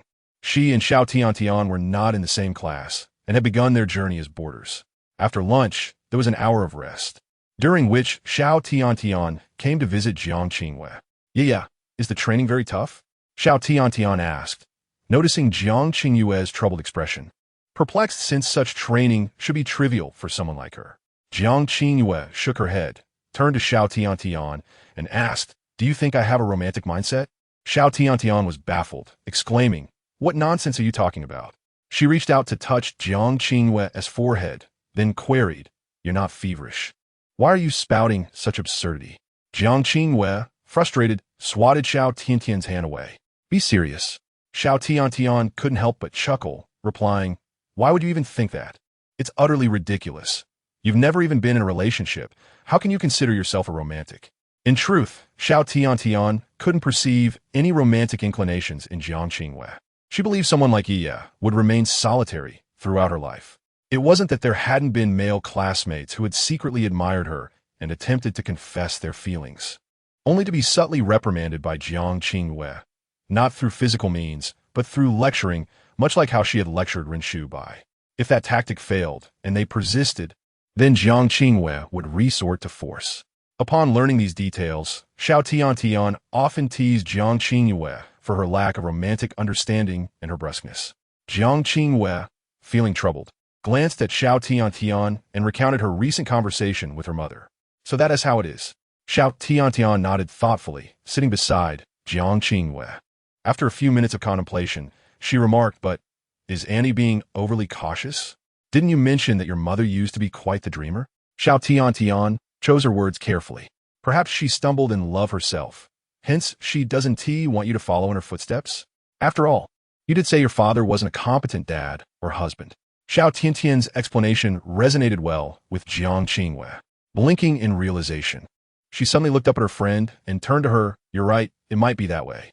Furthermore, it was also around the time they had just moved here. With this clarity, Jiang Qingyue felt even more touched by her mother's actions. Her mother had admitted to being love-struck in her youth, and had sacrificed much for Jiang Baiqiang. Not expecting any reciprocation, just a semblance of decency. Her mother was formidable, but while she was with that man, she was confined to the home, which felt like a waste and a form of compromise. Understanding this made Jiang Qingyue realize that her mother was still worried about such matters, and she promptly resolved to completely dismiss love. What was a fleeting romance compared to the lessons her mother had learned through hardship? She didn't wish to suffer a similar fate, having wasted so much time. I made up my mind. Xiao Tian, observing the sudden determination in Jiang Qingyue, asked in confusion, "What have you figured out?" Jiang Qingyue smiled brightly, declaring, "I will inherit my mother's company and become a strong woman like her. I will pursue a career, so my mother won't need to worry." Xiao Tian was left puzzled by her friend's ambition. In the subsequent years of high school, Jiang Qingyue dedicated herself earnestly to her studies, almost engraving the essence of learning into her very being. Apart from her academic pursuits, she trained rigorously in martial arts. During her first physical education class, she astonished her classmates and teachers by executing 10 backflips in succession, even performing tricks mid-air. Given that the transition from middle school to high school was not particularly distant, news of Jiang Qingyue's capabilities spread. She was diligent, academically gifted, and strikingly beautiful, not to mention skilled in martial arts. Over the 3 years of high school, she made friends, yet the bond with her core group of 4 remained steadfast. The relationship between Ren Shubai and Jiang Qingyue persisted solely in the realm of friendship. After all, Jiang Qingyue, in a certain light, served as a counterbalance to his brother. Moreover, Jiang Qingyue had physically bested him multiple times, and he always ended up on the receiving end of those encounters. Ren Shuyu had no desire for his brother to date his peer. In such an environment, any romantic notions were utterly unfathomable, regardless of how extraordinarily beautiful Jiang Qingyue was. On the day after the college entrance exams, the 4 friends gathered again to discuss their future studies. They knew that while they could still meet in high school, it would not be guaranteed in college. "Have you all decided on your majors?" Jiang Qingyue asked. "I want to study computer science." Xiao Tian, who excelled in the sciences, suddenly developed an interest in computer science in her sophomore year and became enamored with it, although it did result in her developing myopia. Wang Dashu, who had grown increasingly slender after being overweight in childhood, cheerfully stated clinical medicine. Ren Shubai replied nonchalantly, finance. "Have you all made your choices?" Jiang Qingyue looked at her friends, somewhat surprised that she was the only one still in a state of uncertainty. "And what about college? Have you all decided?" Xiao Tian responded, "The best university for sciences is B University. I've calculated my expected score, and it should be secure." Ren Shubai added, "I'm going to be university as well." Wang Dashu remarked, "My mother intends to send me abroad, but realistically, I think I'll end up at a university, which has the best medical program. And you?" The 3 friends turned to Jiang Qingyue, who appeared somewhat dispirited. "I haven't figured out yet. I feel like I could do anything, but I just can't decide." Jiang Qingyue grappled with her indecision for quite some time until the day the scores were released. She stumbled upon a story published by the National Aeronautics and Space Administration about the Mars mission, and in that moment, everything became clear. This has left everyone feeling quite perplexed. Moreover, Zhou Yan's actions were hardly secretive. Those in the entertainment industry were well aware of Boss Zhou's habits. Yet, they failed to comprehend, deeming Zhou Yan excessively domineering and autocratic, which they perceived as unjust. However, as time passed, 1 year, 3 years, 5 years, those artists who were not signed by Zhou Yan gradually revealed various flaws, many relating to character. Over time, a saying emerged: Boss Zhou possesses an extraordinary insight, remarkably astute. Because of this, Zhou Yan thrived in her endeavors. During her time at university, Jiang Qingyue was presented with a valuable opportunity for postgraduate research. Before she made a decision, Zhou Yan discussed it with her. Jiang Qingyue harbored a strong desire to continue her studies in aerospace, enchanted by the vastness of the stars and seas, hoping to someday research them and connect with them.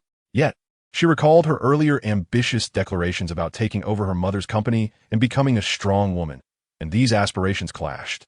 At that moment, she felt genuinely torn. Additionally, as the only child, she had previously wished to keep her mother all to herself. But eventually, she desired her mother to find companionship, regardless of gender, hoping to alleviate her mother's solitude. Growing up, she realized that many things could not be dictated solely by her desires. To put it differently, had she chosen the path of aerospace, her time spent with her mother would inevitably diminish. This reality was immutable. Not to mention, her mother was also very busy, spending less and less time at home. Zhou Yan, however, remained unconcerned about these matters. Time had etched a few traces on her face, adding an indescribable charm to her presence. With a gentle smile, she said, Yeah, pursue what you wish to do. The company is not solely supported by your mother. Do not forsake your dreams because of me. Jiang Qingwei remained conflicted. But mother, do you truly not need me? Zhou Yan's eyes sparkled like a brilliant star. Yeah. Seek your own stars and oceans. You're captivated by this universe. Do not worry about me. I know you care for your mother, but your happiness is what I desire. Dreams are indeed of utmost importance. Jiang Qingwei leaned against Zhou Yan's lap, listening to her mother's tender words. She blinked and smiled, saying, Mother, I watched The Little Mermaid again a few days ago. Zhou Yan was slightly taken aback. Oh, I will steadfastly uphold my choices. I will discover and realize my self-worth. Mother, because of you, my life and choices have meaning. Suddenly, Jiang Qingwei jumped up and embraced Zhou Yan. Thank you, Mother. Because of love, my life and choices have significance. And love is the most precious gift bestowed upon me by my mother. System, how do you assess my task completion? Zhou Yan lay on the hospital bed, the respirator quietly operating beside her. As she opened her eyes groggily, she realized her life was drawing to a close. Calculating her age, she found she had lived 88 years, a rather auspicious number. System is calculating. Please hold on. Zhou Yan moved her hand slightly, glancing at her child resting by her side, her eyes misting over. Rating result, a grade. Host, you're about to leave this world in 3 hours. Please cherish this time.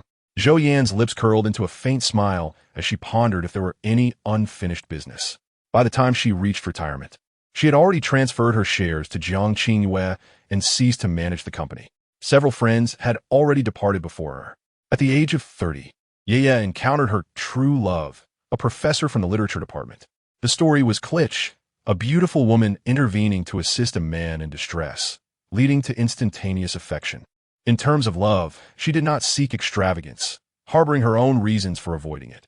It seemed she had accomplished much in various aspects. Zhou Yan contentedly closed her eyes, satisfied with her life. Wealthy, beautiful, and painlessly a mother to a dutiful child, thriving in her career. System, you may proceed to depart. She had already conveyed everything that needed to be said in the preceding days, making no further entreaties. Elderly individuals often experienced significant emotional fluctuations, which could be distressing. Thus, it was better to leave quietly. Understood. Chapter 51. Side Story 1. Ren Shubai dreams of the original work. I have always cherished Ying Jiang Qingwei. Do not waste your thoughts. A cold voice echoed, and Ren Shubai sensed something was amiss. He beheld the woman slumped on the ground before him, whom he believed was Jiang Qingwei.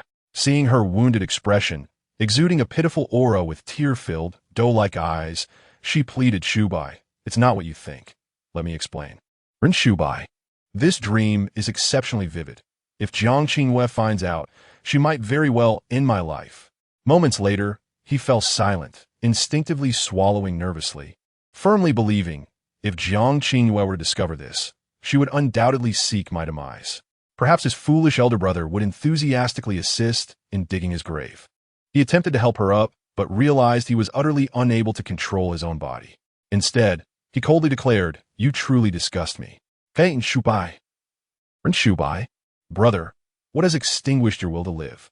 If you're weary of life, consider suicide, but don't seek death in such a manner. Jiang Qingwei wept profusely, silently shedding tears. Suddenly, someone entered through the door, diverting Ren Shubai's attention. He turned to see a stranger, also in tears, exclaiming, Rengage. Who is your Rengage? Who are you? I don't even know you. Ren Shubai erupted in frustration, as if being inexplicably thrust into this world wasn't enough. He now witnessed himself bullying Jiang Qingwei, who could fathom the fear gnawing at his heart. Now, another inexplicable girl appeared, seemingly very familiar with him. Had he crossed someone? Had he encountered some foul entity? With a blank expression, Ren Shubai felt himself approaching the girl, pulling her into an embrace, stating earnestly, It's all right, Ying. As long as I'm here, no one can harm you. Ren Shubai then turned to Jiang Qingwei on the ground, his face twisted in disdain. Why don't you hurry and leave? After saying this, noticing her lack of response, he urgently called for the servants outside to drag Jiang Qingwei away. She offered no resistance, her face ashen. Ren Shubai, too, wore an expression of despair. He was uncertain of his surroundings, not knowing if he was the only one witnessing these scenes. If anyone, especially a certain friend surnamed Jiang, were to learn of this, he would likely spend the next half-year in the hospital. Yet, that was not the most pressing matter. He still couldn't control his own body, merely observing as he engaged in inexplicable actions and uttered nonsensical words, flirting with the strangely named Jiang Yingying. Moreover, he had to endure Jiang Qingyue's occasionally melancholic gaze directed at him, attempting to explain that he harbored no ill intentions towards Jiang Yingying. Then, he would respond with biting sarcasm, uttering words even he found inappropriate. Were his manners truly lost? What kind of world was this? As Ren Shubai pondered this question, he suddenly learned that he was to marry Jiang Qingwei. Marry. The wedding. Ren Shubai. When you believe the world's malice has reached its peak, do not fear. It can be even more outrageous. Ren Shubai. On their wedding night, Ren Shubai coldly regarded Jiang Qingwei, launching into another round of scathing ridicule. Jiang Qingwei, I am at a loss to comprehend the methods you employ to ensnare us in matrimony. Your actions only serve to deepen my disdain for you, you venomous woman. Sitting upon the bed is a lady clad in a pure white wedding gown, her skin luminous and as radiant as pearls, her features exquisitely delicate, and her expression brimming with anticipation. Upon the arrival of Ren Shubai, her eyes instantly sparkled with delight. Yet, the words that followed from the man extinguished that light in an instant. Shubai, I am not who you think I am. Ren Shubai, after a considerable passage of time, firmly believed he had inadvertently traversed into another realm, occupying this unfamiliar body. While the reasons for encountering Jiang Qingwei and retaining his own visage, along with the identical name, perplexed him, he deemed them inconsequential. The crux of the matter lay in his utter reluctance to associate himself with this individual, for she was, without a doubt, an imbecile. To label her as such was a mere understatement. One could speculate that she was abandoned at birth, nurtured solely by the placenta, for how else could one explain such a lack of intellect? Day in and day out, it was Jiang Qingwei that revolted him, incessantly invoking his ire. Although he remained oblivious to the events preceding this moment, it was evident that Jiang Yingying was no paragon of virtue either. Her mind seemed clouded, her judgment utterly devoid of reason. Furthermore, she exhibited a complete lack of decorum. A man, a true gentleman, should aspire to possess a modicum of ambition. Yet his daily itinerary revolved solely around confronting Jiang Qingwei, berating her, witnessing her tears, and continuing the cycle of humiliation, all while embracing Jiang Yingying afterward. Excuse me? Are you even human? And as for this marriage, it was you who proposed the engagement, longing for this union. Why then, must you shift the blame onto an innocent girl? If you truly cherished Jiang Yingying, why not simply bring her home? Fearful of familial disapproval, are we? Then endure it. Or is it that you dread losing your position within the company? Surely you could appoint your own subordinates, gradually consolidating your power. If all else fails, simply compel yourself. If you genuinely wish to marry her, would it not be within your grasp? Ren Shubai scoffed 3 times, suspecting that the professed love for Jiang Yingying was but a facade. If he were indeed enamored with her, why waste his days ridiculing another? Because of past grievances against Jiang Yingying? That is not your concern. If she is the woman you adore, why not marry her? The audacity! This man is utterly shameless. He speaks of marrying her as a form of slow torment, yet revels in the act of donning a green hat himself. During this tumultuous period, Ren Shubai's urge to mock reached its zenith. He found Jiang Qingyue's tears irksome, so he leaned in, grasping her chin, his fingers pressing mercilessly against her delicate skin, prompting a startled gasp from her. Did you not wish to wed me? As he uttered this, he tore at her garments. Though she resisted, her strength was no match for his, and she was forcefully pinned to the bed. I shall indulge myself now. Is this not what you desire most? Ren Shubai was taken aback, feeling his limits breached. Call the police. This is criminal. He lamented internally, bewildered by the absurdity of his situation. Since the marriage of this man, who bore his name. With Jiang Qingyue, such incidents occurred daily. A relationship with someone he did not love. He found it utterly incomprehensible and had no desire to align his thoughts with the foolishness of others. He silently observed the entangled affections of these three individuals until the day news of Jiang Qingyue's demise reached him. Ren Shubai yearned to celebrate with a cacophony of fireworks. Yet, enlightenment struck him. He realized he loved Jiang Qingyue most dearly. In a frenzy of madness, he lamented that it was too late. A body was recovered from the sea, already cremated by some of Jiang Qingyue's close friends, a tombstone erected in her memory. Yet this fool audaciously exhumed the grave. Clutching the urn, weeping incessantly, Ren Shubai could hardly contain his delight. In the 52nd chapter, an epilogue unfolds. Upon learning of Jiang Qingyue's death, Ren Shubai was elated. Could it mean his return was imminent? Years passed in anticipation, yet the situation remained unchanged. He was still trapped within Ren Shubai's body. The one who had unearthed Jiang Qingyue's grave, still clutching the urn. Eating, sleeping, engaging in any activity, he would often converse with the ashes. Ren Shubai mused. Is this not absurd? You failed to cherish her in life, yet now you hold her dearly in death? Truly pathetic. When will this charade come to an end?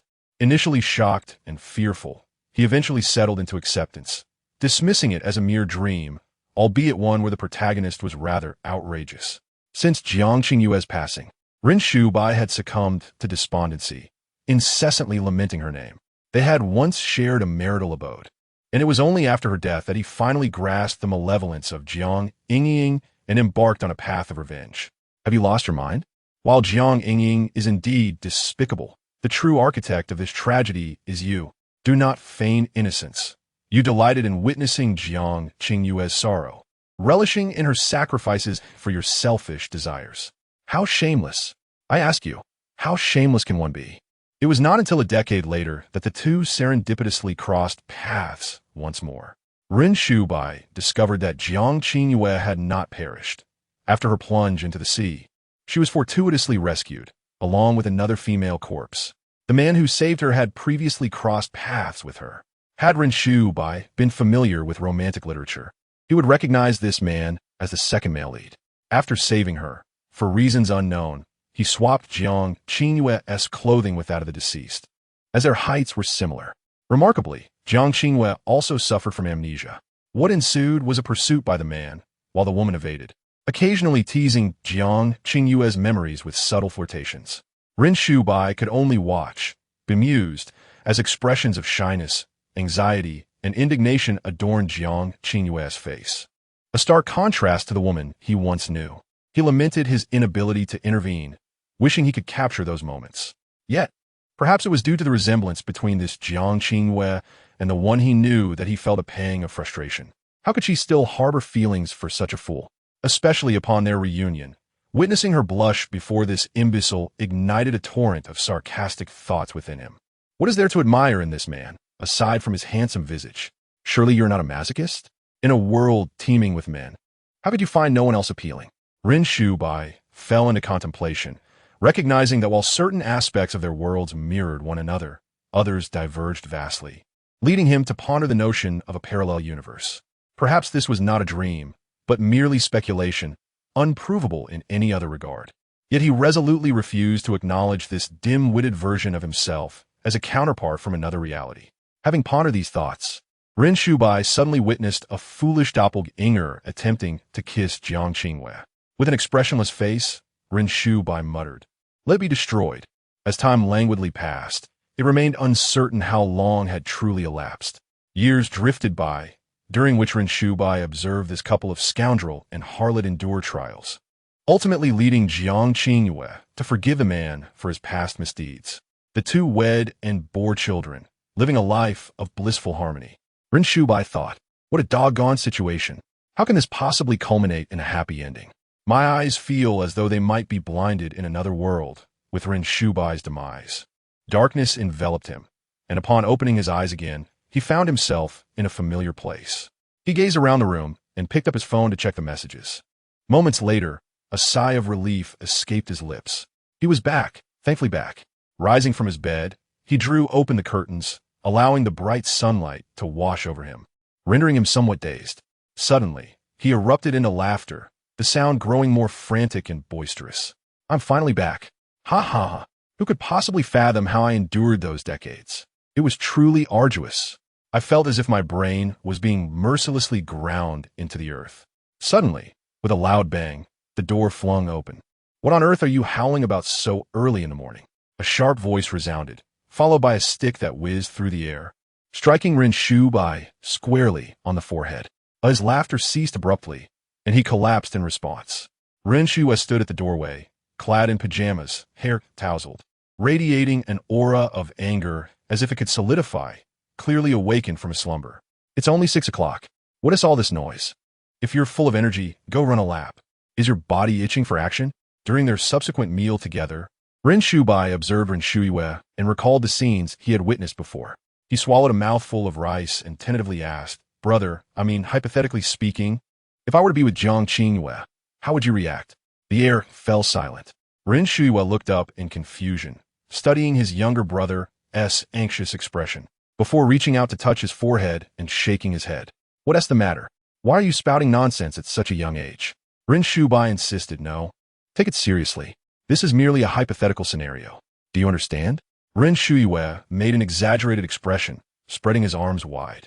Oh, my foolish brother. While my master is youthful, beautiful, intelligent, principled, and kind-hearted, you must understand that some individuals are simply beyond your reach. I do not have feelings for Jiang Qingyue. I was merely inquiring about a hypothetical situation, Ren Shubai clarified, recalling his elder brother's enthusiastic endorsement of his relationship with Jiang Qingyue in that other world. This highlighted a stark contrast. Noting his younger brother's earnest demeanor, Ren Shuiwe's expression grew serious. You're dreaming. How could I allow you to pursue my master? If you truly entertain such thoughts, rest assured, your brother will love you dearly. His smile concealed a profound danger. For the next several days, Ren Shubai approached bedtime with utmost caution, genuinely fearing he might be drawn back into that world. He had no desire to witness the foolishness of his doppelganger engaging in those acts again, which weighed heavily on his heart. A week later, he received a message from Wang Dashu, simply conveying the address and time of a restaurant. It dawned on Ren Shubai that this gathering marked the first reunion since their university graduation, a plan that had been in the works for half a month due to scheduling conflicts. The restaurant, lacking any significant reputation, was merely located near their high school. Upon seeing Jiang Qingyue, absurd scenes and dialogues flooded Ren Shubai's mind, leaving him feeling somewhat uneasy. After years apart, everyone had countless stories to share and chatter incessantly. Watching Jiang Qingyue effortlessly defeat Wang Dashu in an arm wrestling match with a single finger, her cheerful laughter reminded him of the past. Gradually, a smile broke across his face. Now, this was indeed Jiang Qingyue. Today, due to a multitude of matters requiring my attention, I must postpone updates for the time being. With the upcoming week dedicated to school entrance examinations, I will need to take a brief leave of 5 days. Chapter 53. Side Story 3. At 30, upon becoming a university student, Jiang Qingyue found her coursework anything but leisurely. In fact, it became even more demanding. Strangely, she harbored no resentment. Previously, she had encountered topics related to aerospace, but never felt an inclination towards them. Her life experiences were rather unique. Having once believed in a harmonious family, only to realize that it was merely her own wishful thinking. This illusion shattered when a man she could call her father tore that harmony apart. What was her emotional state during that time? Jiang Qingyue could hardly recall, or perhaps she was unwilling to reflect on it. Before the age of 7, her perception of her father was clouded by a thick filter. She knew he was flawed, yet because he was her father, she hoped for his affection. Of course, that affection never materialized, but she did find a wonderful mother. Jiang Qingyue's memories of her mother before the age of 7 were not particularly vivid. Her most notable recollection was her mother's profound love for that man. During their interactions, her mother would often speak of him.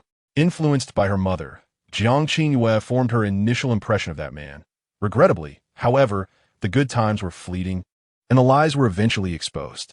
One ordinary night, not long after she had fallen asleep, she was awakened by a piercing scream, her mother's voice. Soon, it transformed into her father's voice, and, as she listened, her fear escalated. This family was undeniably peculiar. Moments later, footsteps approached her room. She feigned sleep, But her ruse was quickly uncovered. It was her mother. From that day onwards, Jiang Qinghua later reflected on the subtle changes. Her mother began to transform. After some time, the family's harmony was violently disrupted by that man, but at a critical moment, her mother stood by her side. From then on, she became a beacon of light in Jiang Qinghua's life, supporting her onward. Although her mother had changed somewhat, she remained a good mother, loving and caring. She would forever be Jiang Qinghua's mother. Eventually, they relocated to another city, forging new friendships and embarking on a fresh chapter of life, which Jiang Qinghua found deeply satisfying. As she grew older, her understanding of the world expanded. Teachers like Hu and Wei Shui bore resemblances to her mother from before, yet fortunately, her mother had moved past her past struggles. They, too, were gradually emerging from their own shadows, perhaps due to her early exposure to peculiar events. Jiang Qinghua developed a certain reluctance towards romantic relationships. Pursuing a major in aerospace engineering, she made this choice only after receiving her results. She had no regrets. As Zhou Yan put it, Jiang Qinghua had finally discovered a lifelong passion to strive for. Once in university, Jiang Qinghua dedicated herself to her studies with unwavering commitment, genuinely falling in love with her major. Aerospace was a romantic pursuit, and she cherished it. Her exceptional performance led her to secure a place for further research, ultimately entering a prestigious research institute, where she began her quest for the stars and the vast oceans beyond.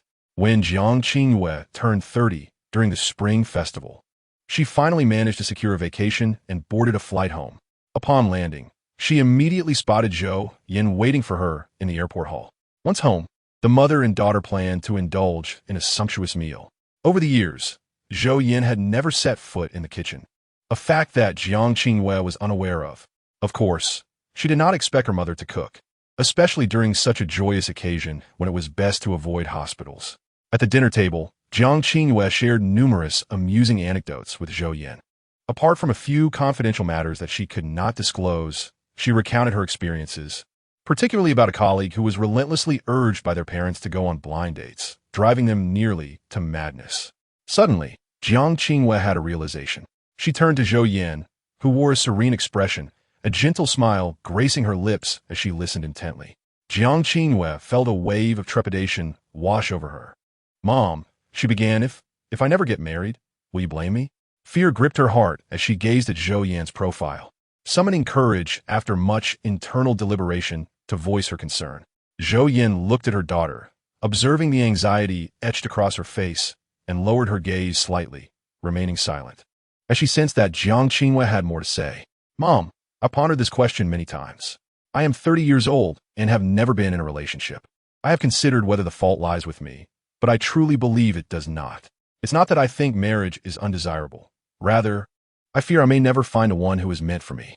Jiang Qinghua had long wished to express these sentiments to Zhou Yan, but had been hindered by a lack of courage and time. Given her age, she feared her mother would echo the societal pressure to marry. Zhou Yan contemplated for a moment. "To be honest, your decision is neither right nor wrong. Yeah. Life is yours to live, not mine to dictate. To put it bluntly, unless something unforeseen occurs, I will likely precede you in this journey. There is no fault in your choice to remain unmarried. However, I do have a question for you. Is your disinterest rooted in witnessing too many failed romances?" Jiang Qinghua shook her head. "I don't know. I just find myself disinterested in the matter.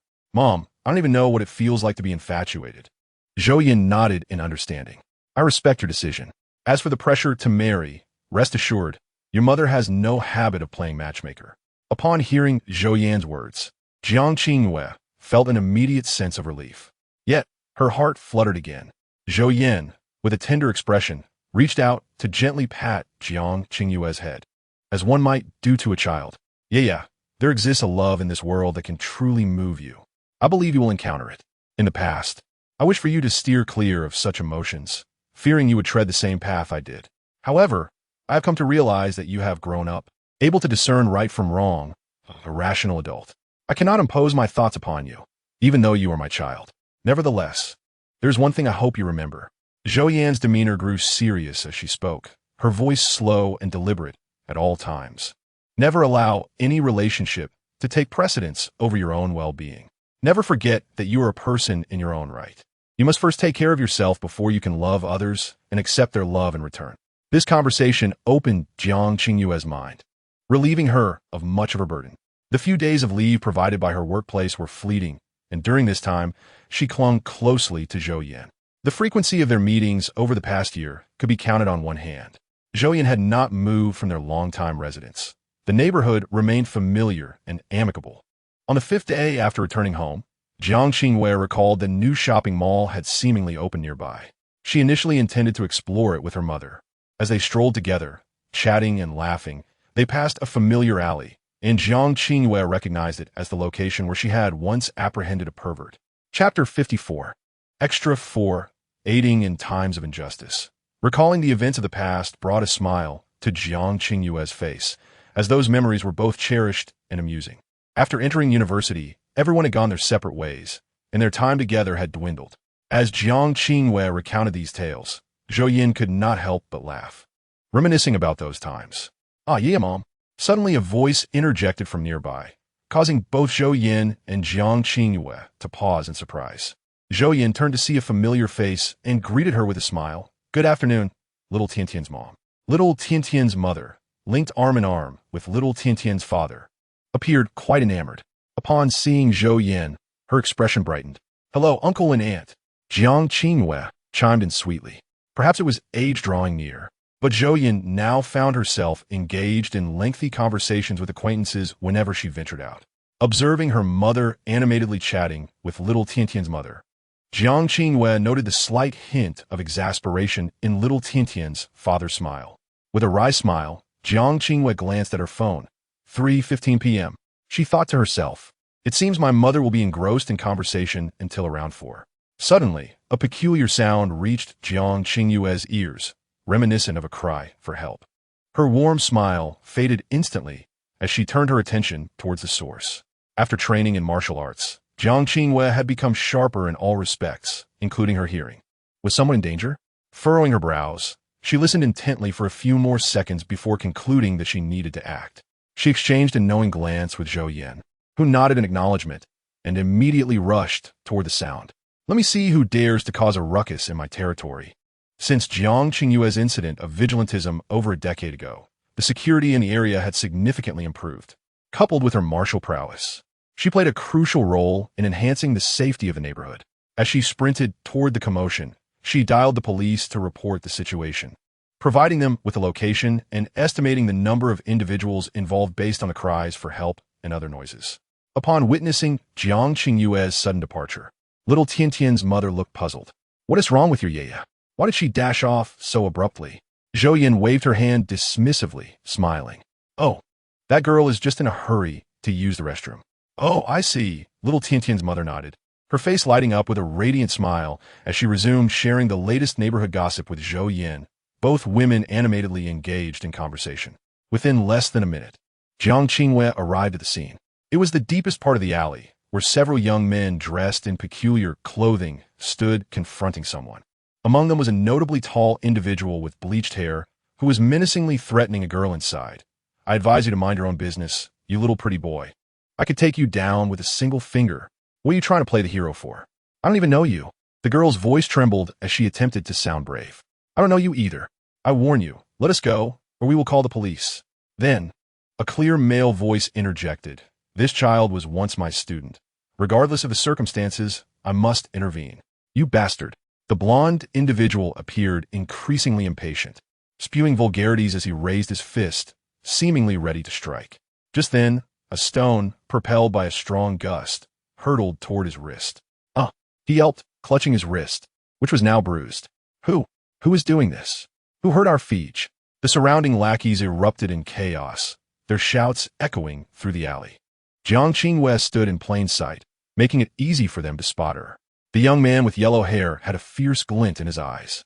Just as he was about to intimidate Jiang Qingyue, he caught sight of her face and momentarily froze, a lewd smile creeping onto his features. This girl was even more stunning than the one beside her.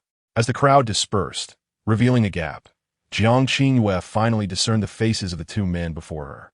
The man wore a white shirt and suit pants, his black hair tousled over his forehead, and he sported a pair of gold-rimmed glasses, exuding an air of refinement, though a purple bruise marred the corner of his mouth. Upon noticing Jiang Qingyue, his brows furrowed tightly, and he subtly shook his head, signaling her to leave quickly. It was commendable to have a sense of justice, but it was unwise to let that sense lead to harm. Behind her was a petite girl with a doll-like face. Exceptionally adorable, her large eyes blinking innocently, radiating vulnerability. Upon seeing Jiang Qingyue, she shouted, "Sister, run!" At their feet lay two phones, reduced to mere wreckage. Jiang Qingyue cast a detached glance at the faces of the thugs. They were all strangers. It seemed her reputation had not spread far during her years away from home. "Hey, sister, care to join Brother Fei for a drink?" The yellow-haired thug leered, swaggering towards Jiang Qingyue, his eyes practically glistening at the sight of her exquisite beauty. Jiang Qingyue smiled gently and inquired, "Do you live in the nearby community as well?" Yellow Hair and his gang erupted in laughter. "Brother here doesn't reside in this area, but it seems like you want to visit me," he said, with his cronies cackling behind him. The laughter was grating, a true portrayal of thuggishness. Jiang Qingyue nodded. "I see." Just as Yellow Hair reached out to touch her face, she seized his wrist with a firm grip and coldly chuckled, applying pressure. A sharp crack echoed, followed by a piercing scream from Yellow Hair, far more agonizing than before. Jiang Qingyue smiled sweetly, enunciating, "No wonder you haven't heard of my reputation, and no wonder you dare to act recklessly here." With a swift kick, she struck between his legs, eliciting another scream. Following through with the momentum, she delivered a forceful kick to his chest, sending him crashing against the wall, his eyes rolling back in unconsciousness. The sudden turn of events caught everyone off guard. None anticipated Jiang Qingyue's abrupt retaliation. Silence fell around them. Still smiling, she retracted her leg and approached the gang of thugs, coldly remarking, "Are you new here? Daring to act wild?" 3 seconds later, everyone snapped back to reality. Witnessing their leader's defeat, the gang, bound by brotherhood, felt emboldened and rushed towards Jiang Qingyue, intent on overwhelming her. Her gaze turned icy as she smirked, finding them all mere trifles. In mere seconds, she dispatched each thug with swift punches, her height of 168 meters was no barrier to the intensity of her presence, which overshadowed theirs. In less than 5 seconds, the thugs lay scattered on the ground, groaning in pain. The men observed Jiang Qingyue in astonishment, their eyes glimmering with a mix of admiration and disbelief. Their hearts raced, particularly under her subtle gaze. The petite girl behind her gasped in awe, unable to fathom that such a beautiful sister could be so formidable. After the scuffle, the enforcers arrived late to the scene. The leader, witnessing the aftermath, could only shake his head in resignation, saying, "You girl, come back and give us more work." Jiang Qingyue chuckled. "Clearly, it was your oversight. If it weren't for me, you would have just watched 2 people being bullied." The remaining enforcers helped the thugs to their feet, escorting them to the police station. Yellow Hair, having succumbed to the beating, was temporarily sent to the hospital, clearly in rough shape. Familiar with Jiang Qingyue, the enforcers were left trembling at her prowess. While her intentions were noble, she still needed to visit the precinct to give a statement. After providing her account, Jiang Qingyue emerged to find Zhou Yan seated on a plastic stool in the lobby, awaiting her. "All sorted?" Zhou Yan inquired, noticing Jiang Qingyue's refreshed demeanor. Jiang Qingyue nodded, her smile tinged with embarrassment at the delay. Just as the mother and daughter were about to leave, a clear male voice called from behind. Jiang Qingyue turned to see the earlier besieged man, still radiating an air of scholarly charm despite his disheveled state. "Hello, is there something you need?" Jiang Qingyue asked. Under her gaze, the man felt a wave of nerves, his hands instinctively clenching. "Could I have your contact information?" Jiang Qingyue tilted her head, perplexed. The man's flustered demeanor was evident as he stammered, "I just wanted to express my gratitude for your help."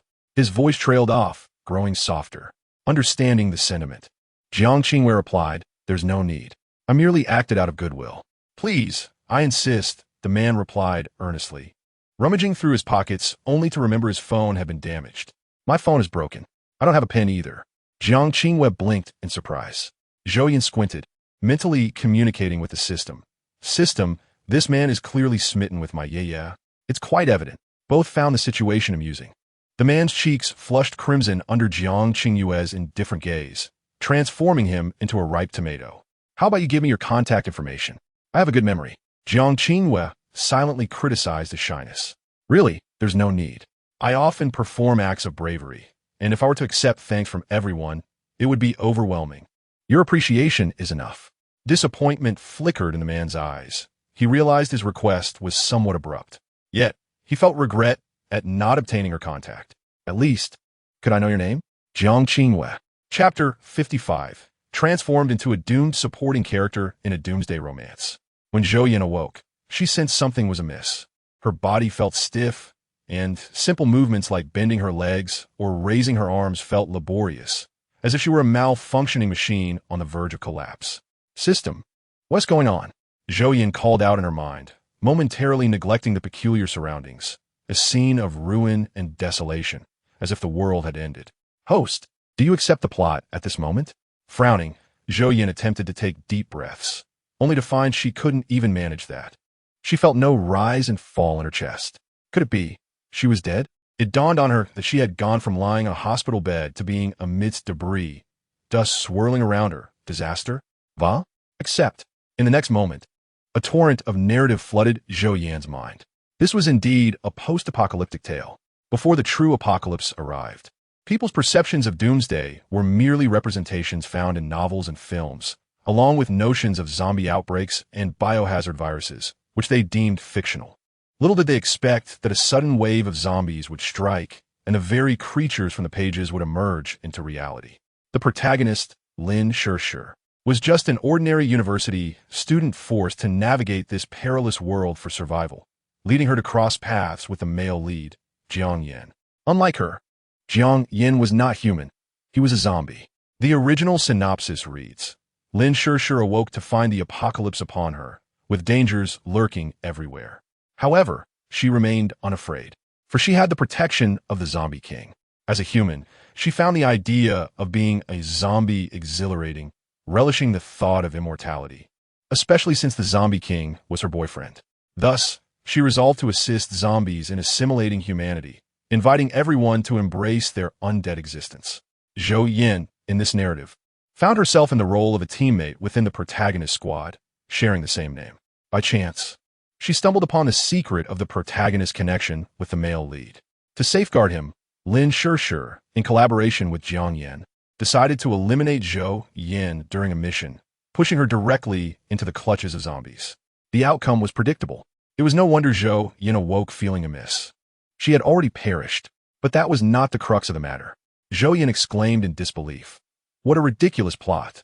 After finishing the entire novel, she fell into a contemplative silence. She awoke precisely at noon, under the most scorching sun, and by the time she regained her senses, the sun had already set. With widened eyes, she greeted the absurdity that surrounded her. Goodness, is this foolish protagonist mentally unstable? If she desires to date, so be it. But why drag humanity into her whims? If she wishes to be a zombie, let her do so. Why involve ordinary people in such nonsense? It's truly tiresome. Who authored this drivel? Their worldview is utterly skewed. If she doesn't want to remain human, then why bother? Even a pig would possess more sense. In a zombie kingdom? Puffed. What audacity! Her parents must have raised a beast. Even a pig would outshine her. At least pigs can provide sustenance. But what good is she? Just a source of misfortune. Zhou Yan, frustrated, defiantly raised her middle finger to the sky. The system trembled in response. Brother system, you surely aren't implying that I must save this individual? After voicing her grievances, Zhou Yan recalled the system's existence and her past experiences, prompting a pang of suspicion. Host, should we consider leaving this place? Darkness is approaching. With a cold smile, Zhou Yan retorted, what are the consequences for failing your tasks? Host, what do you mean? She pressed. Let us cut to the chase. I'd rather annihilate this garbage than save it. The previous world had a reasonable child. Moon was obedient and filial. Here? I certainly don't wish to assume the role of a daughter in her 20s. Reflecting on the plot she had just witnessed, Zhou Yan felt her frustration surge again. Host, remain calm. Calm? What nonsense. Just impose the punishment already. Zhou Yan felt no inclination to temper her emotions. In contrast to the previous world's dramatic romance, this female lead was a menace to all mankind. Would you prefer a trial by fire, a descent into hell, or perhaps a lightning strike? Speak. Let's negotiate. This is only the second world. The prospect of failure in this second world seemed utterly humiliating. How could he face his peers with such a record? All others achieved a completion rate of 100%, while he faltered intermittently. Zhou Yan rolled her eyes. So what do you propose? We could reach a compromise. Honestly, upon seeing the details of this world, the system felt a twinge of anxiety. If the host had assumed the role of the protagonist, they wouldn't have to grapple with these dilemmas. Yet, due to his covert manipulations, he could only be a supporting character, and he was still new to this role. Zhou Yan did not respond to the system, focusing instead on the pitch-black sky, devoid of stars. The darkness heightened her awareness of her surroundings. The sound of heavy dragging reached her ears, accompanied by a foul odor. As she observed the figures rounding the corner, she realized they were zombies. They noticed her but did not attack. Instead, they lingered nearby, sensing her presence before wandering off. This was a fellow creature. Host, I have an idea. Instead of saving her, let us just help her realize the truth. No need to discuss saving or not saving. This is already the maximum I can negotiate for you. Minutes later, as the zombies passed by, Zhou Yan thought the system would remain silent. But it spoke again, this time with less irritation. What do you seek? Zhou Yan softened her tone, adapting to her new body. The system had transported her too late, and her anger toward the world's narrative had consumed ample time. Collecting the value of romantic obsession, the system replied meekly. The protagonist's romantic obsession was typically at its peak. Zhou Yan flexed her limbs, feeling increasingly agile. They reached a consensus, and her mood improved significantly. She was willing to cooperate with tasks, provided they did not compromise her principles. As dawn broke, the first rays of sunlight warmed Zhou Yan's face. She turned her weary eyes, calling out, "Brother System, a new day has arrived." Receiving no response, she brushed it aside. After a night of acclimatization, she felt markedly improved. Stretching her limbs, she found movement less cumbersome than before. Had she not arrived, the original host would likely have succumbed to zombification, though their movements would have surpassed her own. When the sun reached its zenith, Zhou Yan finally managed to sit up. Just as she prepared to rise, the system interjected. "Host, 5 humans are approaching." "What? Someone is coming?" "We cannot be discovered." Zhou Yan's first instinct was to hide. She was no longer human, and encountering them would spell disaster. "How much time do we have?" "Approximately 15 minutes. 15 minutes was enough, albeit tight. She needed to find a suitable hiding spot. She could not be seen in her current form. Zhou Yan's arms and legs were now agile, though her legs still felt somewhat stiff. She surveyed her surroundings, a dilapidated shopping mall, and she was at the entrance of a furniture store. "Host, you can hide in that large wardrobe inside." Following the system's advice, Zhou Yan glanced toward the furniture store. The interior was a chaotic mess of overturned furniture. With a wardrobe in the corner, one door torn off and the other barely hanging on, ensnared in cobwebs. To reach the wardrobe, she had to navigate around several broken tables and chairs, remnants of a fierce battle. Sunlight streamed through the roof's gaping holes, casting everything in a nostalgic hue. As if ages had passed, Zhou Yan inhaled deeply, observing the countdown from the system while estimating the distance to the wardrobe. The blood on her body had long since dried, alleviating her concerns about leaving a trail as she crawled. Supporting herself, she gradually made her way toward the wardrobe, which was currently her best hiding spot in this dilapidated environment. "They seem to be looking for you," the system suddenly interjected as she reached the wardrobe. "Looking for me?" At this point, Zhou Yan had already been harmed by the female protagonist surnamed Lin. She recalled that in the original storyline, her teammates merely mourned her fate before continuing their journey. Were they the original protagonist's companions? Indeed, the system confirmed. Zhou Yan's expression shifted in surprise. Why would they seek her out? However, that was not the primary concern. The priority was remaining undetected. Once behind the wardrobe, Zhou Yan successfully concealed herself. A few zombies roamed the mall, and she watched one lingering at the staircase, its eye dangling out, half its face completely decayed, with sparse hair clinging to its forehead. Why were they searching for her? This diverged from the plot. Zhou Yan glanced around, dragging a small stool closer, gripping one of its legs, and with a forceful twist, she split it in two with a resounding crack. Observing her handiwork, she raised an eyebrow. Having transformed into a zombie, her strength had significantly increased, a pleasant surprise. It pertains to the female protagonist. Logically, after you assimilated into a zombie, the male lead, Zhou Yan, should have been able to sense your presence and command you. However, since you have remained here in this world, the female protagonist suspects you are still alive and has brought a few people to find you, the system elaborated. Zhou Yan was perplexed. What had the original protagonist witnessed? This detail was scarcely mentioned in the book, only that she had encountered an intimate scene between the male and female leads. Could it be that she had caught them kissing? Imagining the scene of a human and a zombie. Ugh, she felt nauseated. Let me check, the system noted, quickly discerning Zhou Yan's thoughts. Following her train of thought, the system found the imagery rather unsettling. The furniture store was situated advantageously near the street, its wall adorned with a massive glass window that filled the space with warm sunlight. Utilizing her keen hearing and vision, Zhou Yan observed the 5 approaching figures and listened to their conversation. Sure, perhaps we should let it go. We saw her surrounded by zombies yesterday. How could she possibly survive? A girl with glasses remarked softly. She appeared delicate, contrasting her petite frame with a large cleaver in hand, stained with unclean blood.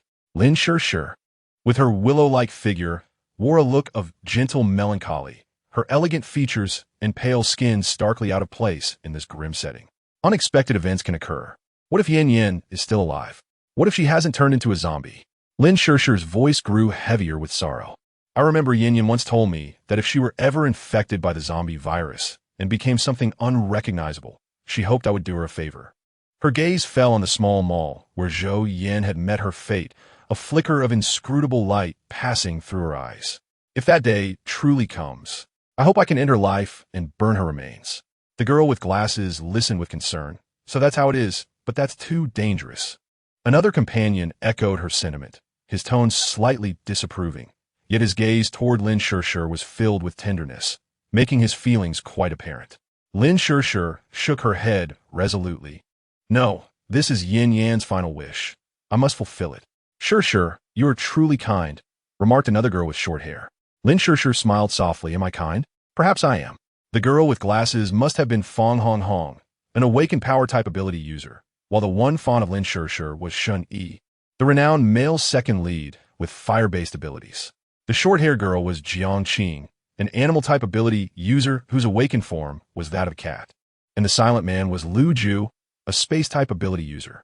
In this apocalyptic world, the presence of zombies made the emergence of supernatural abilities quite reasonable. The types of abilities mentioned in the book could generally be classified into 5 categories: elemental, spatial, physical enhancement, healing, and animal-based.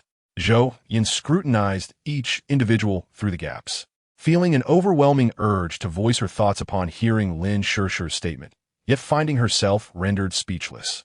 As the distance between them diminished, she carefully concealed her form, ensuring she would not be discovered. In the direction of the approaching female protagonist, she hurled the stool leg with force. The sound of shattering glass echoed as the wall splintered.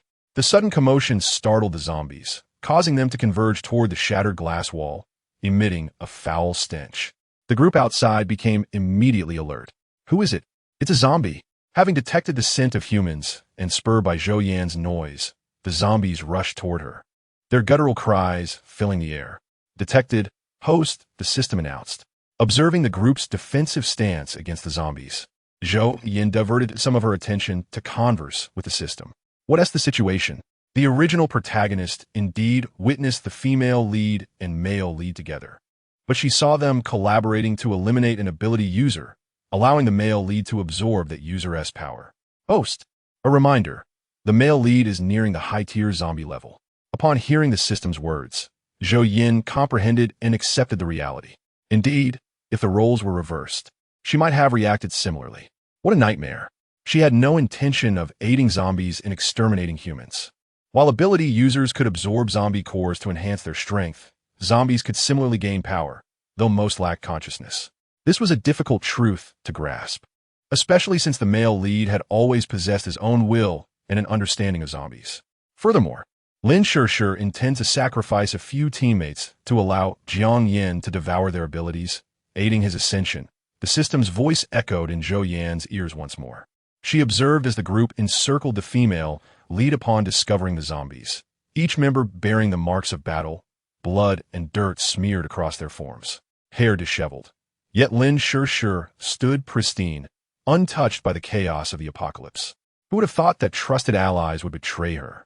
Zhou Yan mused quietly, incredulous at how deeply Lin Sure was devoted to the zombie male lead.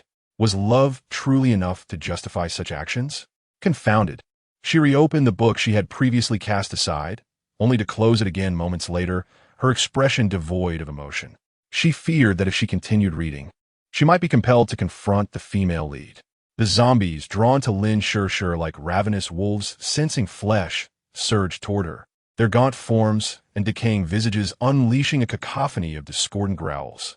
Lin Shirshir's expression shifted as she recalled Zhou Yan's assurance that the zombies in this area had been cleared away. How could there be so many still remaining? As a high-level zombie, he should have been able to command those of lower rank at will. Hadn't this place already been purged?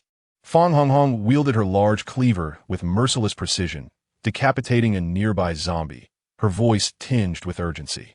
Lin Shirshir, a healer with minimal combat prowess, was nonetheless invaluable in such dire moments, prompting her companions to prioritize her safety. Stop talking. How did these zombies gather so quickly? Shan Yi exclaimed, igniting a ring of fire around himself, creating a barrier that temporarily kept the zombies at bay and allowed the group a brief respite. Those attempting to breach the flames found their movements hindered.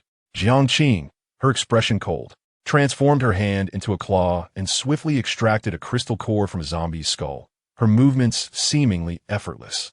There are too many, she murmured, her lips tightening as she observed the horde approaching from the street, a bead of sweat forming on her brow. Suddenly, a zombie leapt down from the second floor. Lin Shirshir cried out in shock. The suddenness of the assault caught her off guard. Fortunately, Lu Ju reacted swiftly, delivering a kick to the zombie's midsection while pulling Lin Shirshir behind him. Everyone be cautious. More zombies may leap down from the buildings. Lin Shirshir's downcast gaze reflected her confusion. This was not how it was supposed to be. Had Jiang Yan deceived her? No, that couldn't be. He would not lie to her. Perhaps unforeseen circumstances had arisen, such as the emergence of another high-level zombie or even a zombie king. Lin Shirshir reassured herself and lifted her gaze to her companions, her eyes conveying a hint of regret. I apologize, everyone, I miscalculated. It appeared the plan had changed and would need to be postponed. With the situation shifting, she felt a pang of sorrow for what Jiang Yan might be facing. Lu Ju placed a comforting hand on her shoulder. It isn't your fault. After all, it's only been a day. Lin Shirshir managed a strained smile in response, while Fang Honghong continued to reassure her, her cleaver slicing through the air with fluid motion. The sudden influx of zombies was, of course, the handiwork of Zhou Yan. Having accumulated a substantial amount of points from completing tasks in the previous world, she was particularly generous with her spending. Zhou Yan gazed at the halo above her head, her lifeless eyes estimating that all the zombies in the vicinity would gradually converge upon her. Item: Heartthrob, 3 chances. Price: 100 points. Item description: still troubled by your lack of popularity? Concerned about being single? Worry not. This item will resolve all your woes. Change it daily for unique appeal. And attracting men? A mere trifle. P.S. Each use lasts 3 hours. The system, having observed Zhou Yan's actions, could only marvel at her ingenuity. Who would think to employ such a device on zombies? If Lin Shirshir and her companions were to scrutinize the situation, they would discover that the approaching zombies were exclusively male. Zhou Yan inadvertently locked eyes with a zombie outside, and in her monotone voice, she waved dismissively, "Go on. Go fight." To her dismay, she thought she saw the zombie blush. The cap-wearing zombie seemed invigorated, shrieking excitedly as it rushed toward Lin Shirshir, pausing momentarily at a shattered glass wall before seizing a large share and charging forward.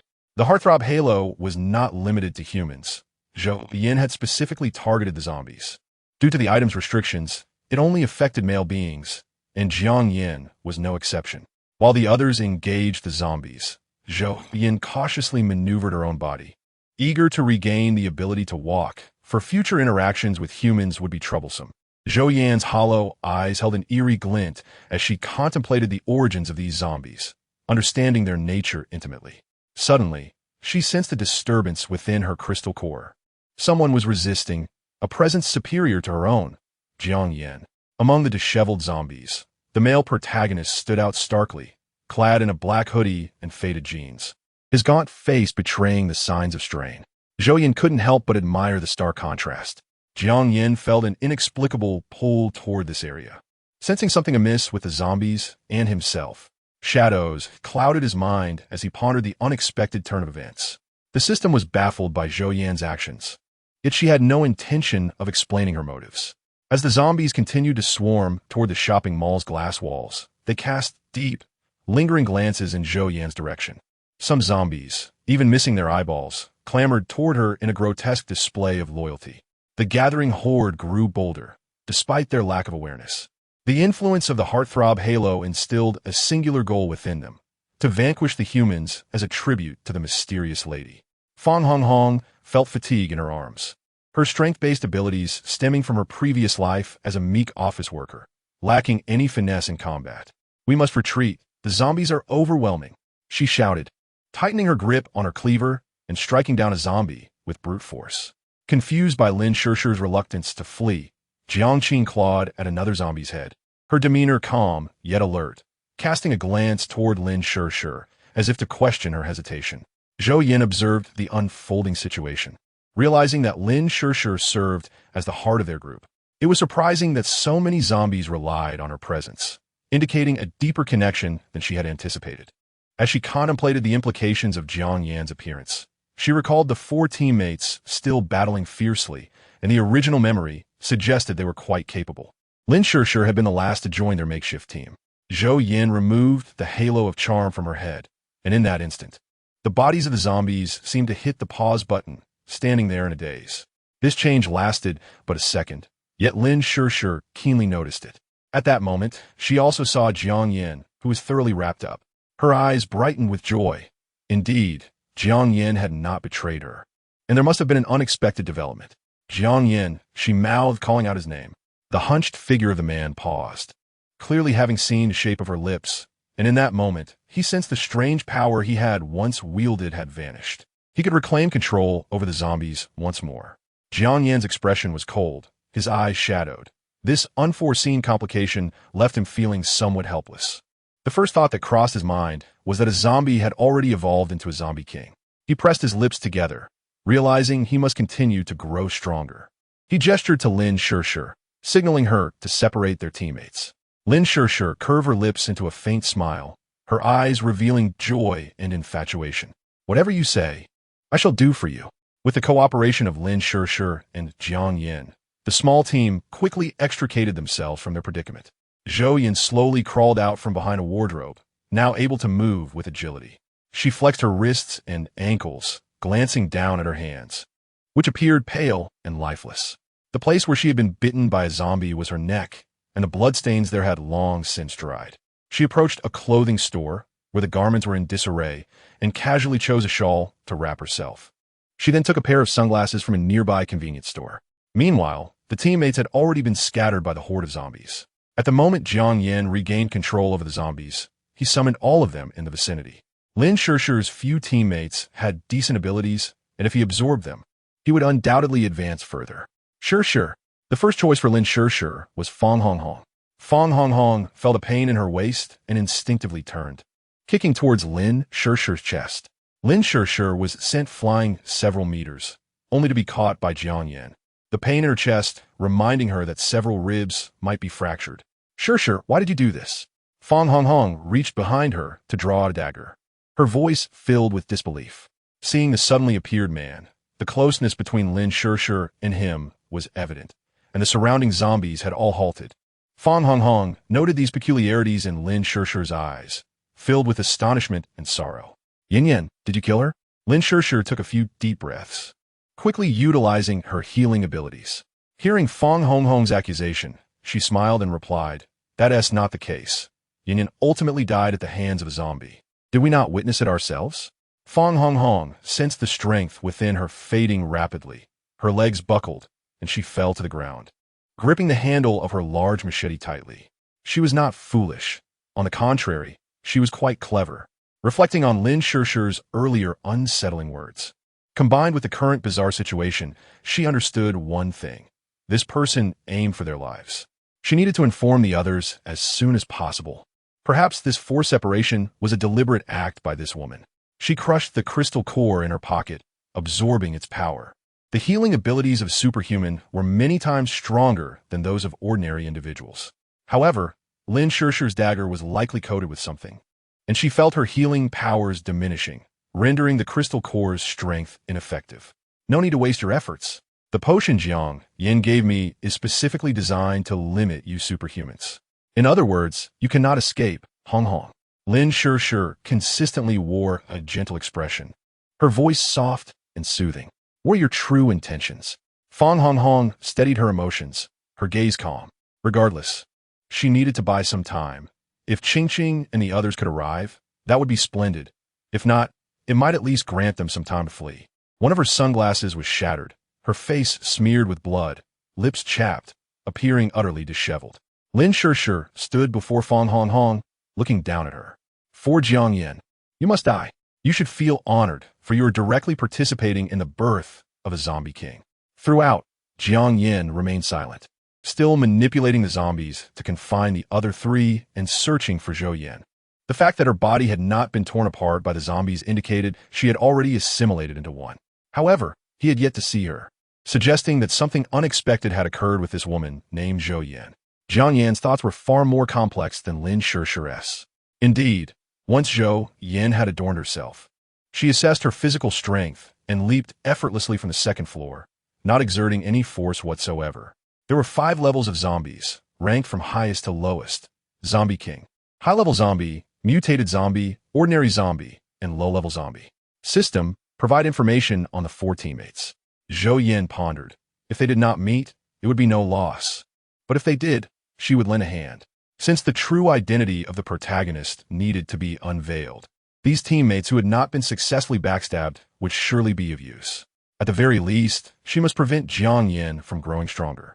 In Chapter 59, as a cannon fodder teammate caught in a post-apocalyptic romance, both the male and female protagonists were together. At this point, the greatest life-threatening crisis was Fang Hong Hong, the power-type superhuman wielding a large machete. The other individuals still had some strength left against the zombies, as Jiang Yin's true intention was to confine them rather than assimilate them into zombies. Thus his attacks were not particularly fierce. Host, 200 meters to the southeast. In an abandoned underground parking lot, several zombies are standing at the entrance. You should be able to see them easily. As Zhou Yan listened to the system, she ran towards that direction, her speed rivaling that of an electric scooter at full throttle.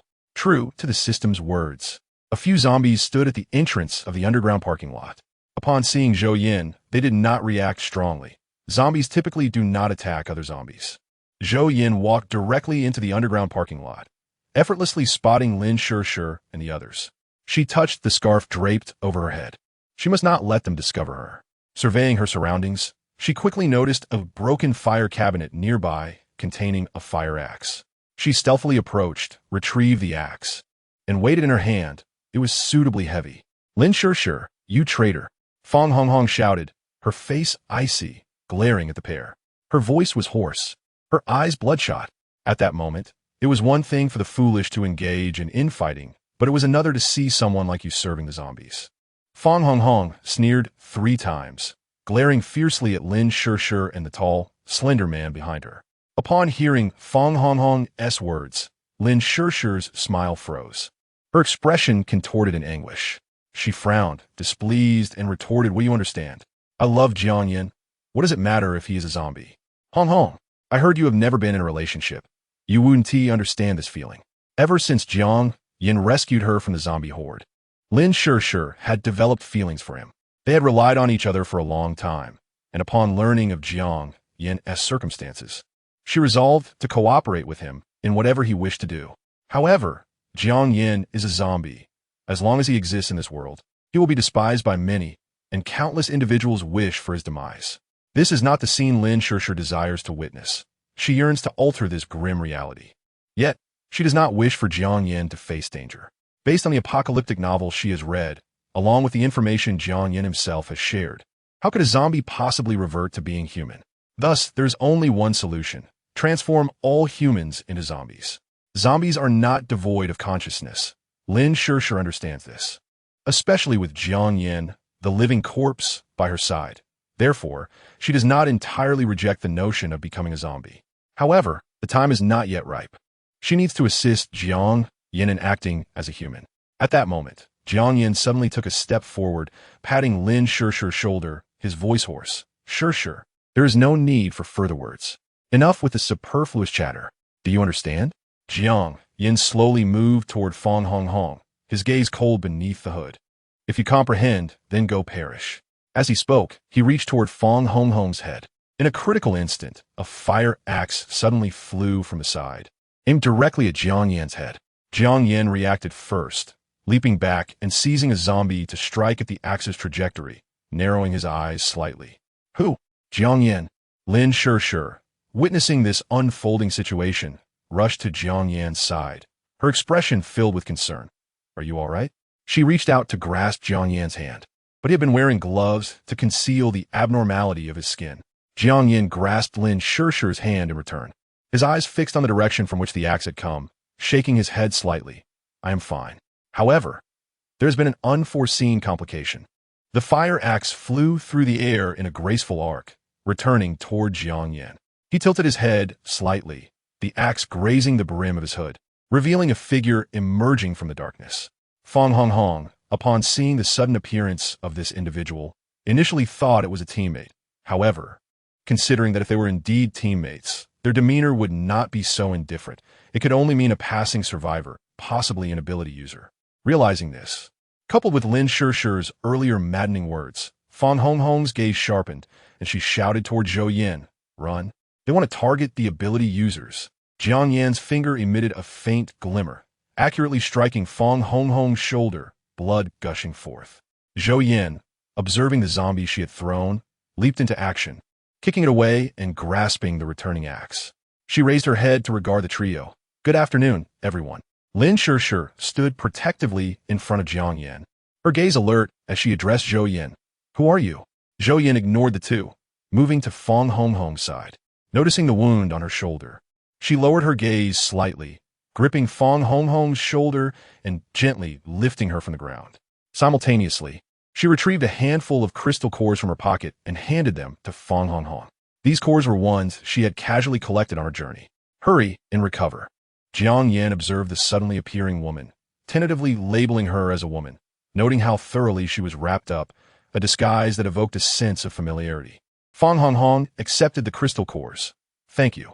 Zhou Yan, holding the axe, stood before Zhou Yan with an arrogant demeanor. Kid, your good days are over. And you? What should I call you, Miss Lin Shishir?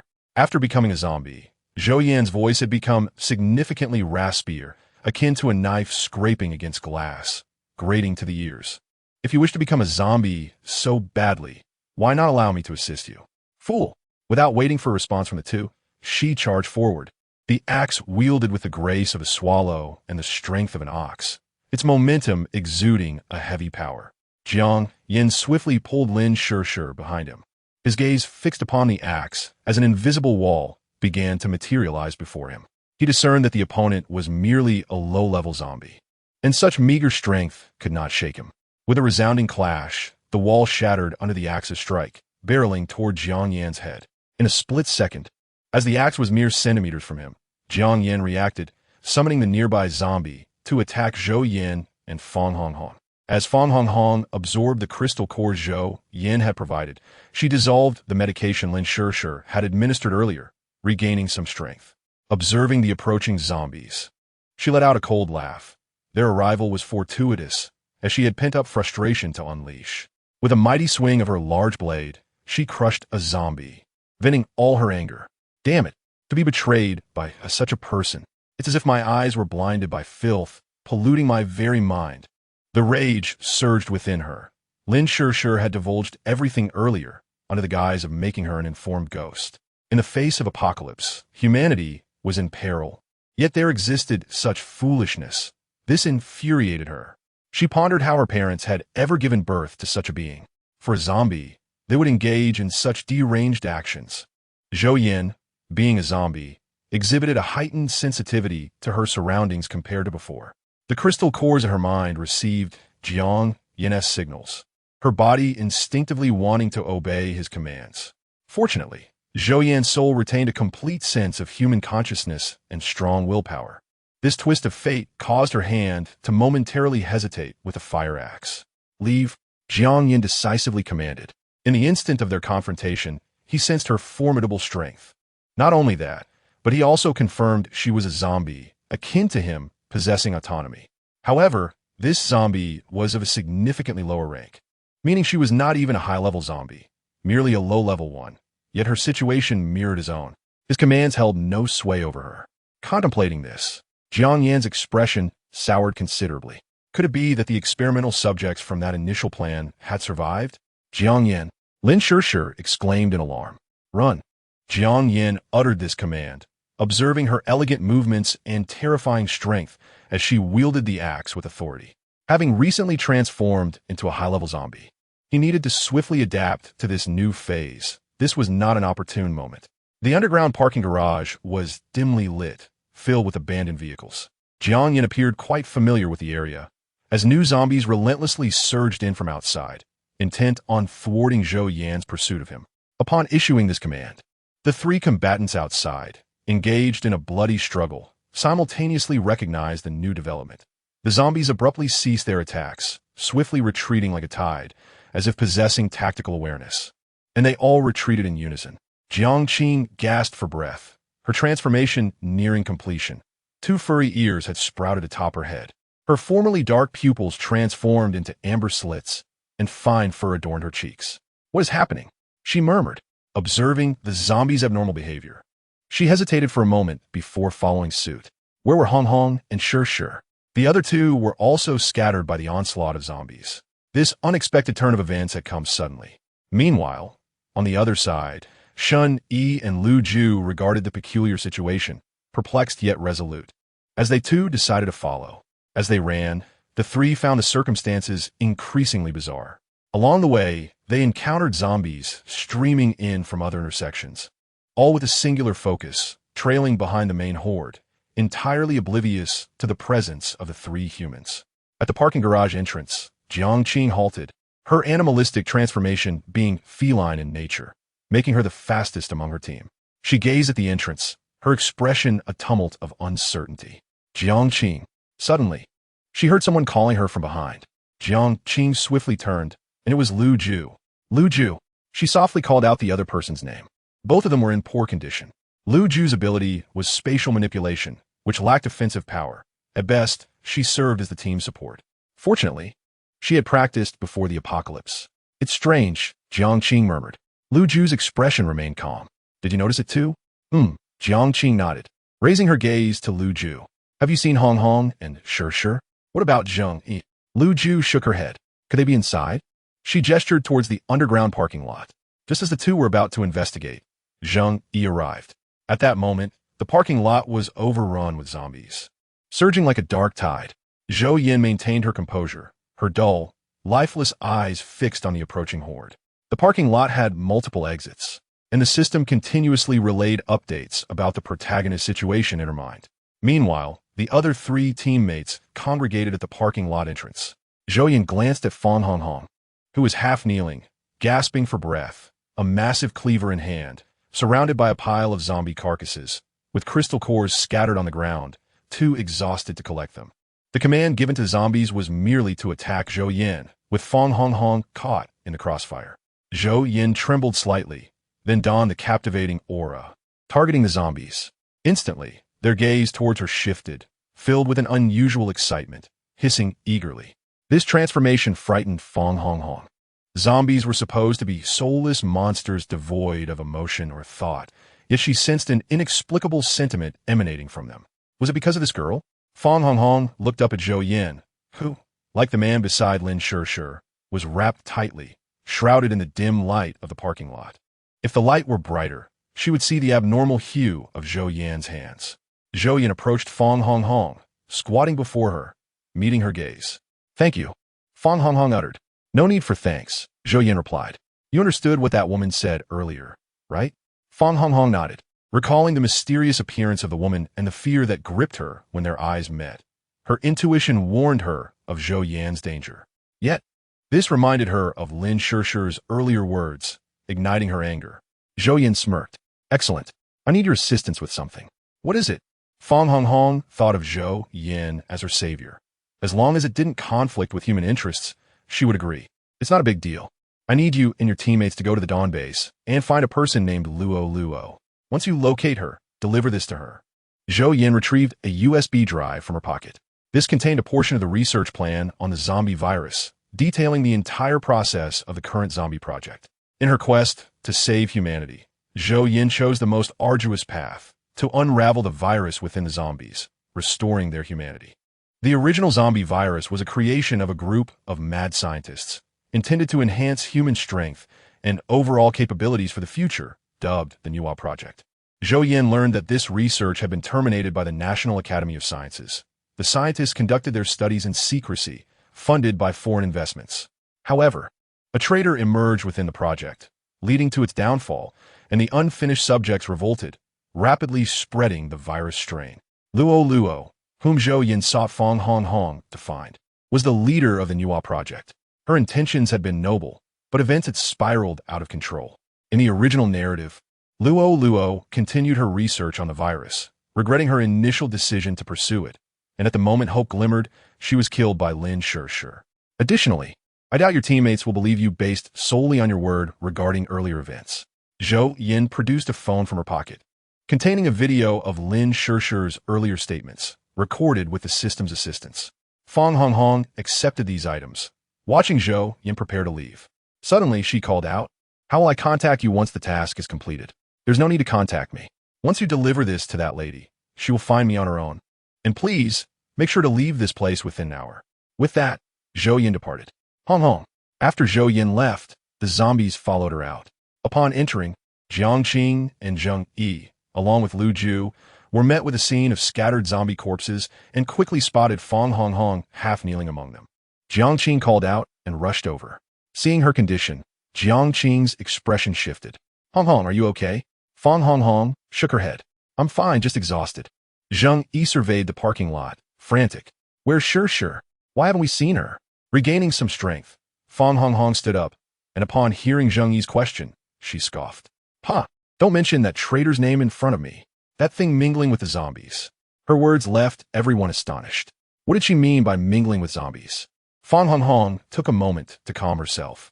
I'll explain everything when we get back. They wasted no time collecting the crystal cores scattered across the ground, then headed straight out of the parking lot. They had arrived in an SUV, but after the recent battle with the zombies, the windows were shattered, and the doors were severely bent. Lu Ju attempted to start the vehicle and found it still operational. Chapter 61. Transforming into a love-struck supporting character in the apocalypse. Once Fang Hong and her companions reached a safe location, they were inundated with questions about the day's events. Where had Lin Shishir gone? Why had the zombies behaved so strangely? And why had Fang Hong suddenly turned against Shishir?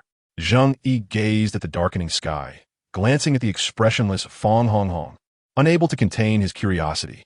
Shishir hasn't returned yet? Lu Ju also displayed concern, while Jiangqing tilted her head, scrutinizing Fang Hong.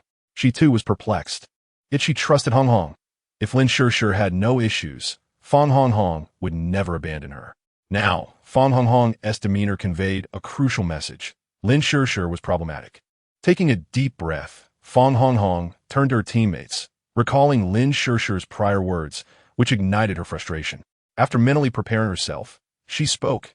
Qingqing, Zheng Yi, and Brother Lu Ju, I know you have many questions. Rest assured, I will explain everything.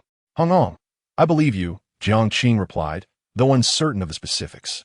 Zheng Yi furrowed his brow, fixated on Fang Hong, questioning what was so significant that it could overshadow Shishir's life. Lu Ju, ever perceptive, found today's event exceedingly bizarre, especially remembering how Lin Shishir had insisted on collecting Zhou Yan's body, affirming that the zombies had been nearly cleared. Reflecting on this now, it seemed profoundly strange. Do you believe that zombies possess self-awareness? Fang Hong asked solemnly. Or rather, do you subscribe to the notion that in this apocalyptic setting, there could exist a zombie king among them? Observing Fang Hong's unremarkable demeanor, Lu Ju furrowed his brows, his expression laden with gravity. Are you suggesting that the reason those zombies are so obedient is due to the emergence of a zombie king? Fang Hong replied, that's about right. After a brief pause, she continued, do you know how zombies upgrade? Upon hearing this, a heavy silence enveloped the group. Having survived in this post-apocalyptic world for so long, their instincts warned them that what Fang Hong was about to reveal might border on the absurd. Fang Hong raised her gaze to the faces of the three, her voice steady, Zombies upgrade by devouring the abilities of the supernatural beings. This was stated by Lin Shi in my presence. Do you know why she led us here today? Zhou Yan could not contain his curiosity. Why? At this point, the astute Lu Zhu began to form a conjecture in his mind, one that seemed even more preposterous than he had initially anticipated. No way. Everyone was aware of Zheng Yi's feelings for Lin Shi. Fang Hong turned to him, shattering the last remnants of his hope. Indeed, Lin Shi is aiding a zombie who possesses clarity of mind and self-awareness.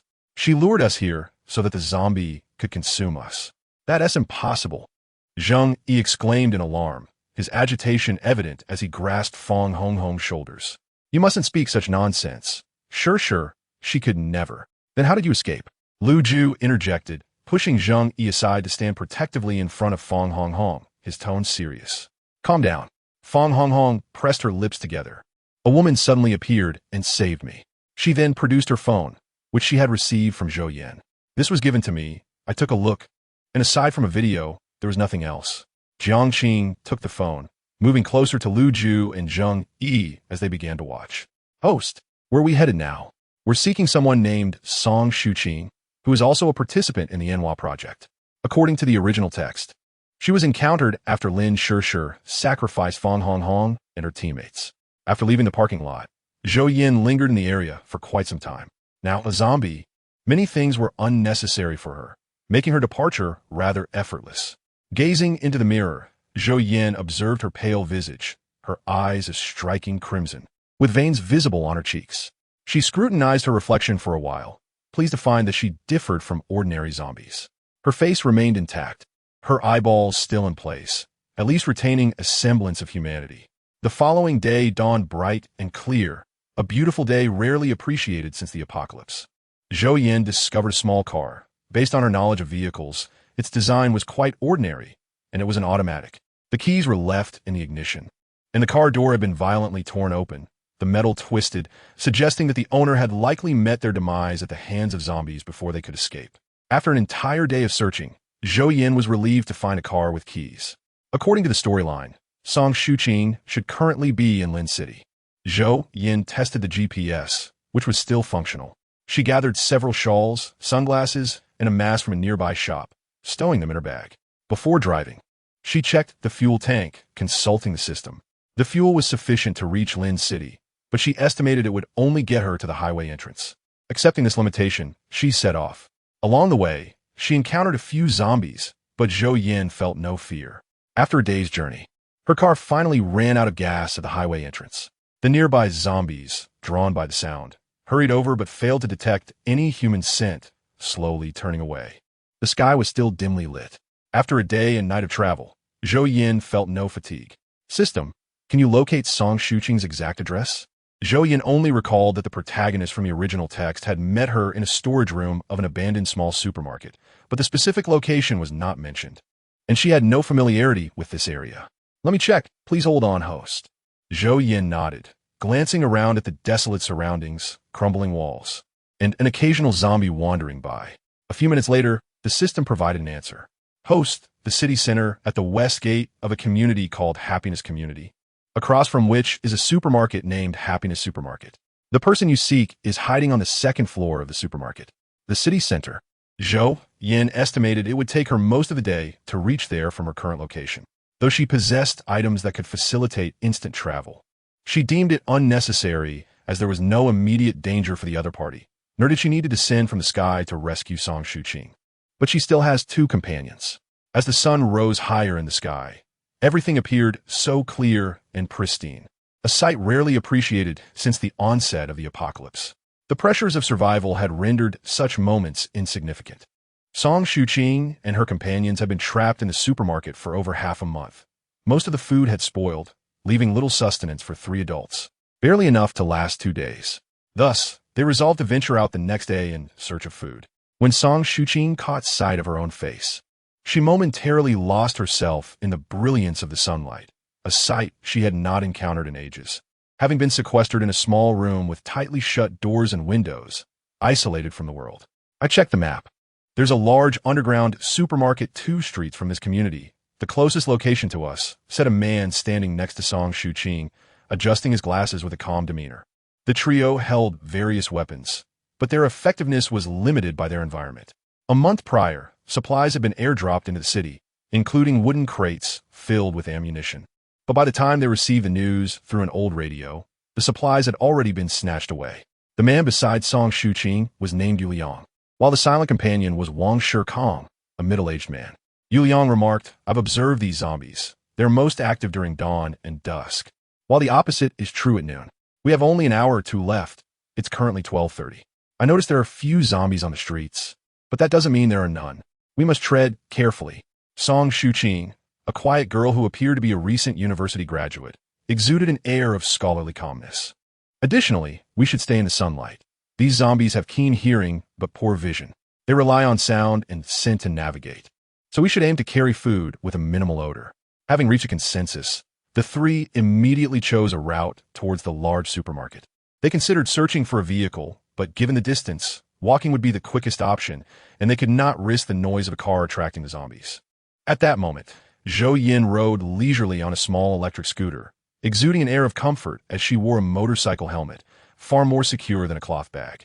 She donned the helmet, completely concealing her head, and found a pair of gloves, effectively disguising her appearance as a zombie.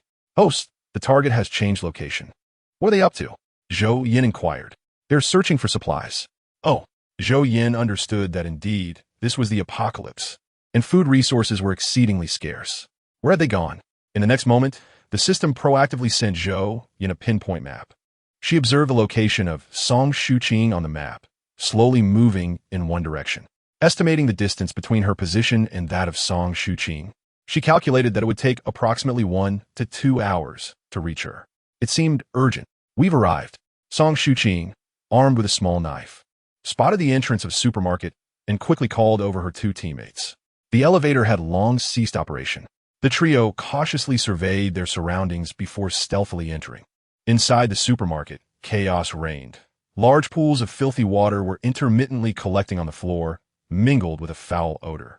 Upon entering, the three felt a chilling dampness enveloping them. A few zombies roamed within the supermarket. Yu Liang's expression darkened as he ducked behind the cashier counter, cautiously peeking out. After a few seconds, he withdrew his head. There were 6 zombies in total, seemingly devoid of awareness. They had to lure them away. None of the 3 appeared to be particularly combat-ready. "Damn it," Wang Shikong cursed softly.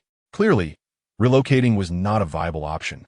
They had spent considerable time hiding along the way.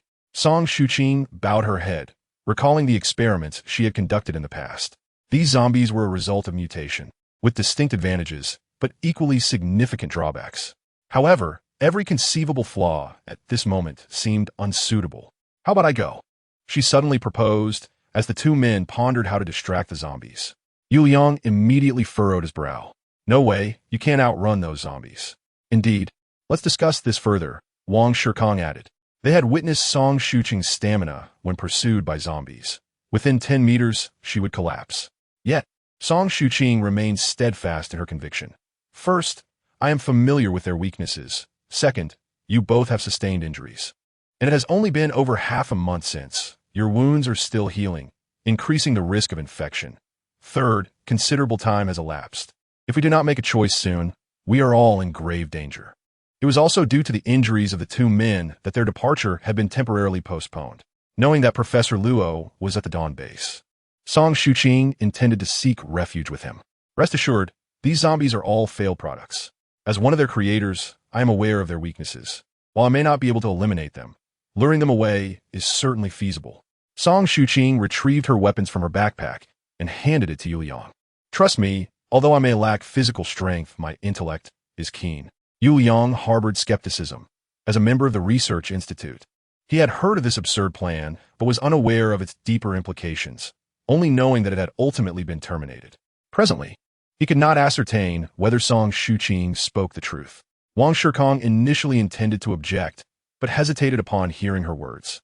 Without waiting for their responses, Song Shuqing grasped her small knife, equipped her self-made firecracker, and stealthily made her way towards the entrance. Meanwhile, Zhou Yan's small electric stove malfunctioned midway. "TSK, not again." She glanced at the distance between herself and Song Shuqing, estimating that at her current running speed, she could reach her destination in about 20 minutes.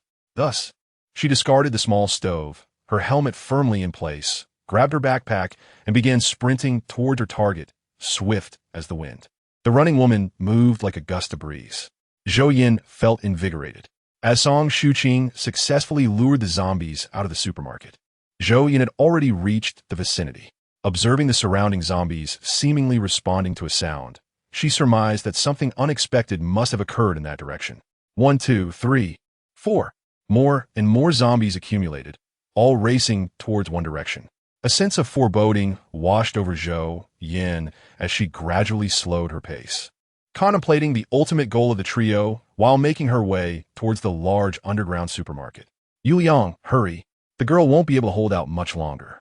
Upon entering the supermarket, Zhou Yan overheard some faint dialogue. I know. Hurry, I'm ready here. Zhou Yan's position was not hidden. As the two completed their task, they looked up and spotted a figure, their character indiscernible, dressed entirely in black and wearing a helmet, standing in the sunlight. The individual appeared to slightly turn their head.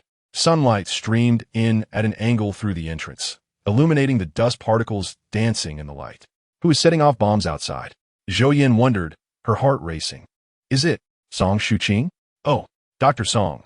Zhou Yan recalled that in the original narrative, she was merely a petite girl with a doll-like face, appearing remarkably youthful even after years had passed, always speaking in a gentle tone.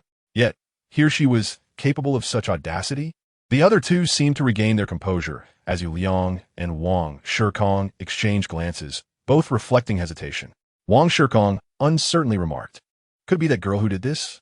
Yu Liang recalled that when Song Shuqing had left earlier, she had taken something from her bag, something dark and spherical.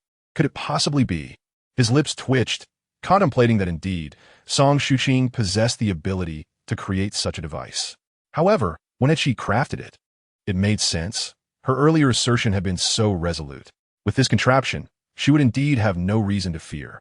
Zhou Yan silently observed the exchange of glances between the two men and began to piece together whom they referred to.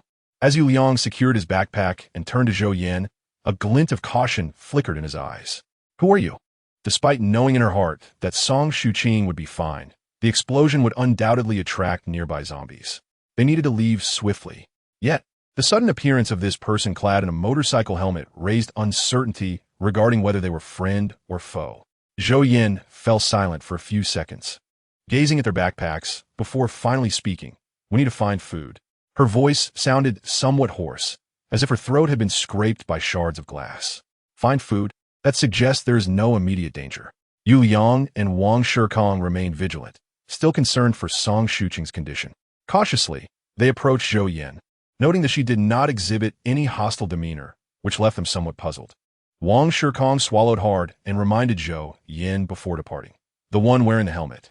There are still a few packs of compressed biscuits left on the supermarket shelf, and several bottles of uncontaminated water. Zhou Yan paused at this remark, surprised. Was he reminding me? How kind of him. Clearly, yes, that gentleman is a good person. Good people are rare in the apocalypse, and even in everyday life, they are scarcely encountered. Zhou Yan felt a twinge of sentimentality and proceeded to retrieve the remaining packs of biscuits and water. She found a relatively clean backpack on the supermarket shelf and placed everything inside, then searched for any additional food, stuffing it all in before making her exit. Host, you do not require food. Why are you taking it? Zhou Yan, in high spirits, replied, I am delighted. I am kind-hearted. As long as you are happy. After leaving, she made her way directly to the Happiness supermarket, and perhaps by fate, she encountered the same group at the entrance once more. The three individuals frowned, their muscles taut, adopting a posture of readiness for battle. Observing their stance, Zhou Yan looked up at the sign of the Happiness supermarket, noticing that the word happiness had faded. The interior was also chaotic, yet Zhou Yan could sense the unmistakable presence of humanity among them. You need not be so wary of me, Zhou Yan spoke. Furthermore, your stance makes it quite evident that there are unseen threats within this supermarket. Is it not a self-revelation? Song Shuqing regarded the suddenly appearing woman with an odd feeling. Remaining silent, the other two also kept their silence. At the very least, I stand on the side of humanity, Zhou Yan stated, fixing her gaze on Song Shuqing. Suddenly, she pulled a bracelet from her pocket and offered it to them, specifically to Song Shuqing. This, I believe you should be quite familiar with. Upon seeing the bracelet in Zhou Yan's hand, Song Shuqing's pupils instinctively constricted. This is the bracelet of an experiment subject? She abruptly raised her gaze to Zhou Yan, noting how meticulously she was wrapped up in her hoarse voice, all of which seemed eerily familiar. The numbers on the bracelet read 1101. Zhou Yan had forcibly removed it from Jiang Yan's wrist. This item was useful to her, and later, Jiang Yan had successfully deceived Professor Luo with it. Are you here for revenge? Her voice trembled involuntarily. Yu Yang, being perceptive, detected the unusual tension in her tone and cast a more hostile glance at Zhou Yan. Zhou Yan shook her head. The nearest zombies will appear on the streets in 30 seconds. Are you certain you wish to continue questioning me here? Song Shuqing promptly replied, let us go inside. Wang Shikong immediately objected. Miss, we do not know whether she is friend or foe. Why do you trust her so easily? After he spoke, he expected Yu Liang to chime in, but the latter's eyes remained fixated on the bracelet. Song Shuqing took a deep breath. Let her accompany us inside. If she truly intended to harm us, she would have already made noise to attract the zombies. Uncle Wang, it's fine. I know her. Additionally, regardless of the veracity of Zhou Yan's claims, standing so casually outside was indeed perilous. My name is Zhou Yan. Once the three of them entered the storage room on the second floor, Zhou Yan introduced herself first. Since Zhou Yan's arrival, Song Shuqing's gaze had never left her, and upon hearing the introduction, she felt a pang of inner conflict. Why have you come? Noting that the woman had not removed her helmet, even indoors, only reinforced her suspicions. Zhou Yan placed the food she had just retrieved from the supermarket before them, and hearing Song Shuqing's question, she glanced up at the tense expressions of the three and softly replied, I wish for you to continue refining that research. I'm certain Dr. Song can guess my identity, so I shall say no more. Among the three, Song Shuqing was a direct participant in the Nuwa project.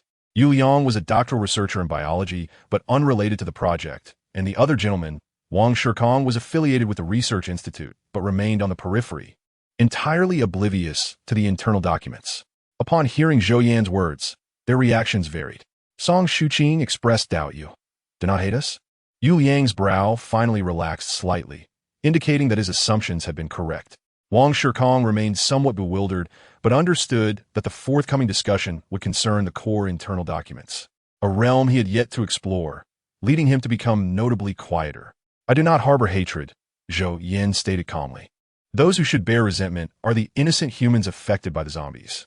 Your intentions may have been genuine in seeking to improve humanity, yet there is often a disparity between expectation and reality. As for the experiment subjects, Zhou Yan recalled from the original text that each participant in this plan had volunteered and received a substantial sum of money. Wang Shikong discreetly moved beside Yu Liang and quietly inquired, do you know what they are discussing? Yu Liang adjusted his glasses. If I'm not mistaken, they are referring to the Nuwa project. The Nuwa project? Wang Shikong furrowed his brow as he attempted to recall. Wasn't that project terminated by higher-ups? After uttering this, he realized the implications. If it had been publicly terminated, it indicated that someone was clandestinely continuing its execution. He looked at Song Shuqing in surprise. So, this young lady is a participant in that project? Chapter 64. Transforming into a cannon fodder companion in the apocalypse of romantic delusions. Song Shuqing's expression remained composed. Indeed, Uncle Wang, both you and Xiao Yu are correct. I am one of the direct participants in the Nuwa project. Upon hearing this, the two humans present displayed expressions of realization. Zhou Yan, kneeling with her arms wrapped around her knees, leaned against the wall, observing the scene. Song Shuqing gazed down at the bracelet in her hand. Initially, this project was indeed terminated by the higher-ups. They deemed it too shocking and contrary to human developmental progress, considering it fanciful. However, the project's lead developer was unwilling to abandon it so easily and thus reapplied for its execution, but the outcome remained a rejection. Yet, the project was ultimately executed, Yu Liang remarked calmly. Song Shuqing nodded. My mentor, Professor Luo, is one of the lead developers of this project, alongside another named Yak. Yak? Both Yu Liang and Wang Shikong expressed confusion, having never heard of this individual. Yak is a student of my mentor's friend, also engaged in biological research. To be precise, the project was conceived by my mentor and Yak's mentor, and they worked together to refine it and proposed its completion. With that, Song Shuqing fell silent.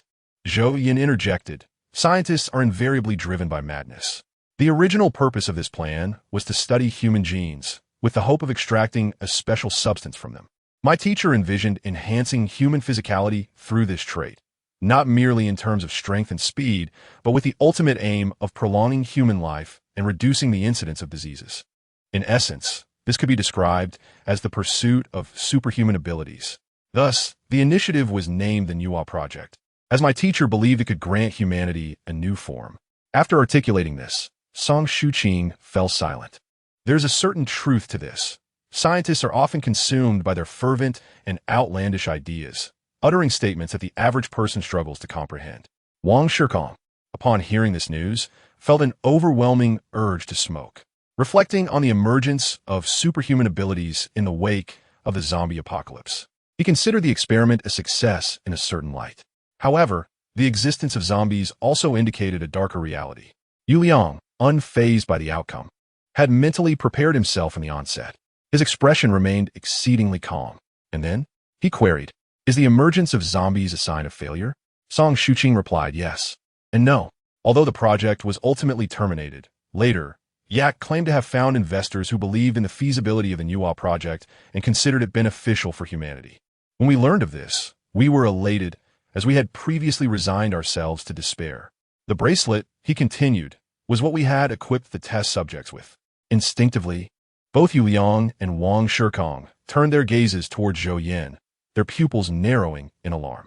Yu Liang's muscles tensed as he prepared for a defensive stance, while Wang Shikong squinted, revealing a dangerous expression. "So you are." "Indeed, I am a zombie," Zhou Yan replied with a tone as flat as discussing dinner plans. "You." Both men instinctively moved to attack Zhou Yan, but Song Shuqing raised a hand to halt them. "Xiao Yu, Uncle Wang, it's all right. I've assured you she won't harm us." But Wang Shikong clearly harbored doubts. Once Yu Liang's initial impulse subsided, his mind began to function again, and he slowly relaxed. "I apologize, Dr. Song. I was overly tense." After saying this, he looked up at Zhou Yan, seemingly attempting to connect through the opaque glass. "Is everything you said true? A zombie standing with humanity?" Zhou Yan smiled. "Of course. I recall there were 10 test subjects. At the time of signing the contract, both parties were willing participants." She glanced at the two men, chuckling softly. "Dr. Song, please continue. What led to the experiment's failure?" "Surely, even if the subjects went rogue, the research facility must have had safeguards in place." Her inquiry successfully redirected their attention. If that were the case, the emergence of zombies was inextricably linked to the Nuwa project. Their gazes towards Song Shuqing now bore an inscrutable significance, while Wang Shikong's expression grew solemn. As fellow researchers, they understood the implications of this outcome all too well. Wang Shikong sighed. There must have been a traitor, or perhaps creating zombies was the fundamental goal. Typically, any plan rejected by the higher-ups has its reasons, as every decision they make impacts humanity's fate. From Song Shuqing's description alone, the Nuwa project sounded utterly absurd. Song Shuqing's voice dropped to a whisper. "Indeed, there was treachery. Yak betrayed us, surreptitiously introducing unsuccessful reagents into the test subjects and releasing them once they were out of control." He paused for a moment, sighing heavily. "Moreover, unbeknownst to us, he diluted those reagents and introduced them into rain bombs. Do you remember the night before the apocalypse when heavy rains fell across the nation?" Now it became clearer to Zhou Yan, who observed Song Shuqing's somber demeanor, recognizing this as a significant blow. Many researchers involved in the project had lost their lives to zombie attacks due to this incident. Yu Liang adjusted his glasses. "Ms. Zhou, you just said you stand with humanity. What does that mean? And when you mentioned seeking Dr. Song, was it your intention for her to resume this project?" Wang Shikong's mood seemed to darken, but upon hearing Yu Liang's question, he lifted his gaze, eager for Zhou Yan's response. "It's simple. I hope that one day, a cure for zombies will emerge," Zhou Yan stated calmly. "This situation is not of my choosing. I still aspire to reclaim my human identity. However, I cannot achieve this alone, or you can understand that deep down, I still regard myself as human." Song Shuqing's eyes widened. "You still believe in us?" Zhou Yan smiled. "Of course. Otherwise, I wouldn't have come to seek you out." For a fleeting moment, both Yu Liang and Wang Shikong wore expressions of blank astonishment, clearly surprised by this revelation. Zhou Yan then retrieved her backpack and produced some documents. "These are the few remaining files I found at that location. Though incomplete, I trust you can make sense of them." From this moment forth, I hope you will commence work on this matter promptly. These documents were indeed what Zhou Yan had procured from the system. Initially, she sought to buy a reagent to revert zombies to humanity. But the marketplace offered no such items, only a stack of documents. With no other choice, she aimed to find those who could comprehend the information and conduct research. Yu Liang frowned. Why should we heed your instructions? Zhou Yan shrugged. You may choose not to. By the way, I should inform you that I am not the only survivor among the test subjects. There is also a man named Zhou Yan. And did you know that zombies can evolve? At this, she deliberately paused, gauging the expressions of the three individuals. They evolve by consuming superhumans. So, do you think the other zombies are unaware of this fact? Thus, there was no choice left for them. Song Shuqing, harboring a personal connection to this matter, could not refuse the opportunity that had presented itself. In the end, both Yu Liang and Wang Shikong acquiesced. Subsequently, Song Shuqing divulged more details about the project, while Zhou Yan listened intently, allowing the system to search for suitable locations within the city for conducting experiments. As darkness descended, the distant groans of zombies created an oppressive atmosphere. That night, the three of them struggled to find rest. In the previous world, navigating the character of Gong Yishun had been far easier, given his established persona. Despite her lingering doubts, Muli felt compelled to follow her masteress lead, refraining from further questions as they swiftly turned away. Moments later, a rustling sound emanated from the corner, revealing a rectangular opening through which a faint light streamed. The celestial beings ascended to the star-picking tower, maintaining their customary silence, exchanging only glances. Then, they found themselves in such a position, faces close, breath mingling, adjusting to the urgency of oxygen deprivation. You will not see her, and you have no reason to insist that she come forth. Bai Yun Xiao continued onward. Lu Yu lowered her gaze to examine her appearance, finding no flaws, before proceeding to open the door. Dr. Shun, a batch of large, ripe persimmons has been sent from the palace. The prince instructed me to select the finest to deliver. As she spoke, Shirley set down the woven basket and pulled back the covering cloth, revealing the dark red persimmons beneath. Before them lay a long corridor, illuminated by flickering oil lamps that burned brightly.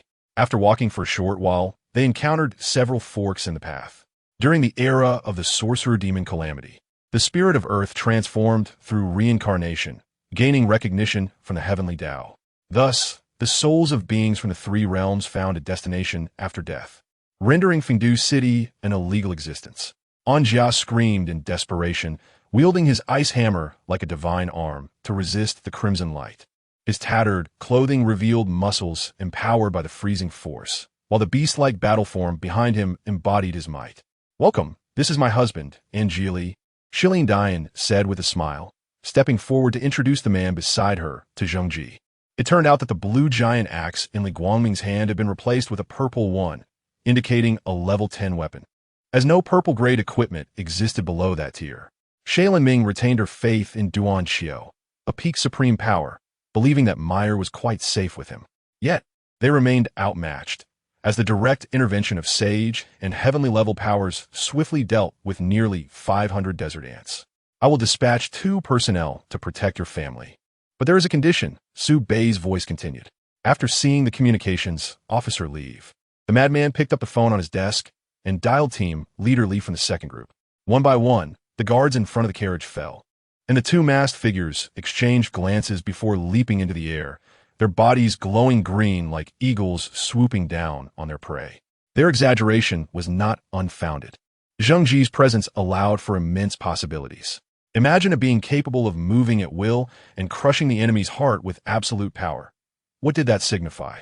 It indicated that, from another perspective, China had seized the initiative on the world stage. Before him lay a tranquil space, devoid of life. Only the dust swirling from the child's movements briefly disturbed the stillness before settling back down.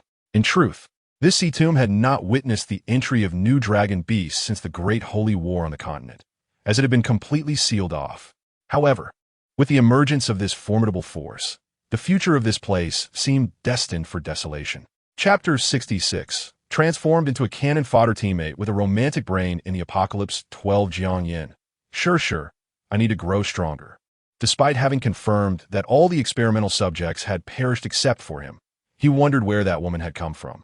Could there be other experimental subjects? Was there more than one research facility? If so, matters were far more complex than they appeared. What he knew, others might also know, diminishing the urgency of the information. Lin Shi's words restored the wondrous power that had recently seeped from her body, allowing her limbs to move once more. Hearing a sound, Qin Zhengwo instinctively glanced toward the kitchen, where he met a pair of sparkling apricot eyes that brightened his heart. In fact, the reason why the spotted beast had remained still was not due to absolute confidence in its strength, nor disdain for Wang Yuan's attack, but rather an inability to move. Xiahou Wu turned to observe the ninth screen, which had initially been shrouded in thick smoke. Now, the haze gradually dissipated, revealing the aftermath of an energy laser cannon assault.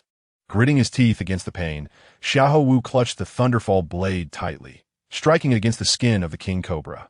Although the wild bee had exacted a toll from Wang Yuan, against the might of humanity, such efforts were ultimately futile. Yet, upon seeing the fluctuating expression on Shunming's face, she felt an indescribable aura of lethal intent, causing her to shudder. Li Tian's hand trembled, causing the long spear to emit a buzzing sound that conveyed an extraordinary sharpness. Just then, the driver returned, noticing Ling Ruoyu collapsed on the ground. "Want to help her up?" Wen Ruo gazed at his chiseled jaw, feeling a slight stir in her heart as she grasped his hand. There had been precedents where the government had compensated families for demolishing houses near their properties. Those with structures would receive corresponding compensation. Zhao Yishan's expression grew serious. After such a long detour, he finally broached the main topic, focusing intently on the eyes of the senior cultivator, awaiting his words. The dormitory was empty. It was evident that Jin had been training hard.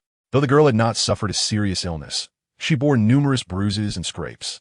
It seemed she was truly an anomaly among trainees, achieving success without enduring much hardship or taking much time. Sometimes, she reflected on her own fortune. As Chong Kong Xingyu settled, the red-helmeted soldiers surged through the rubble, delivering a powerful blow to the heart. Fortunately, under the protective formation of the Stargazer, they had safely weathered 3 days of lurking danger, all stemming from a moment of whimsy. However, Chun Yang's spiritual awareness was only a few hundred levels above Chen Hanyu's.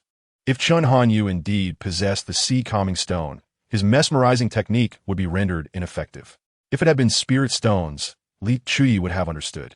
He had lost over 100,000 spirit stones due to a single talisman.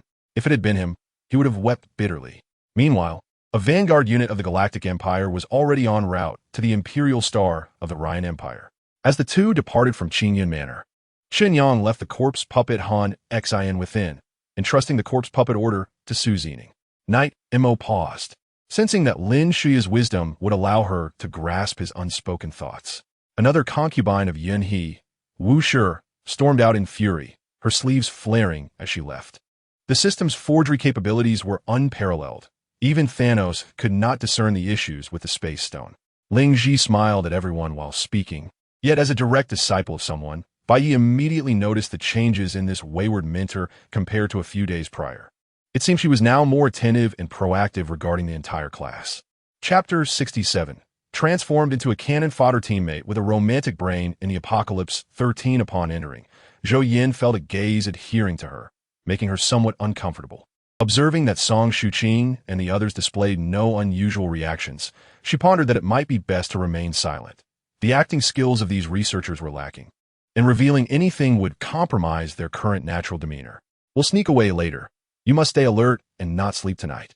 As they registered, the cavalry general paused, dismounting first, confident in their numbers against any tricks from the opposing side. The question posed by the wide-eyed figure was bewildering. Why did ordinary people believe that Taoists only exorcised demons and sought immortality? Sony had aggressively promoted itself on Google, catching the attention of many.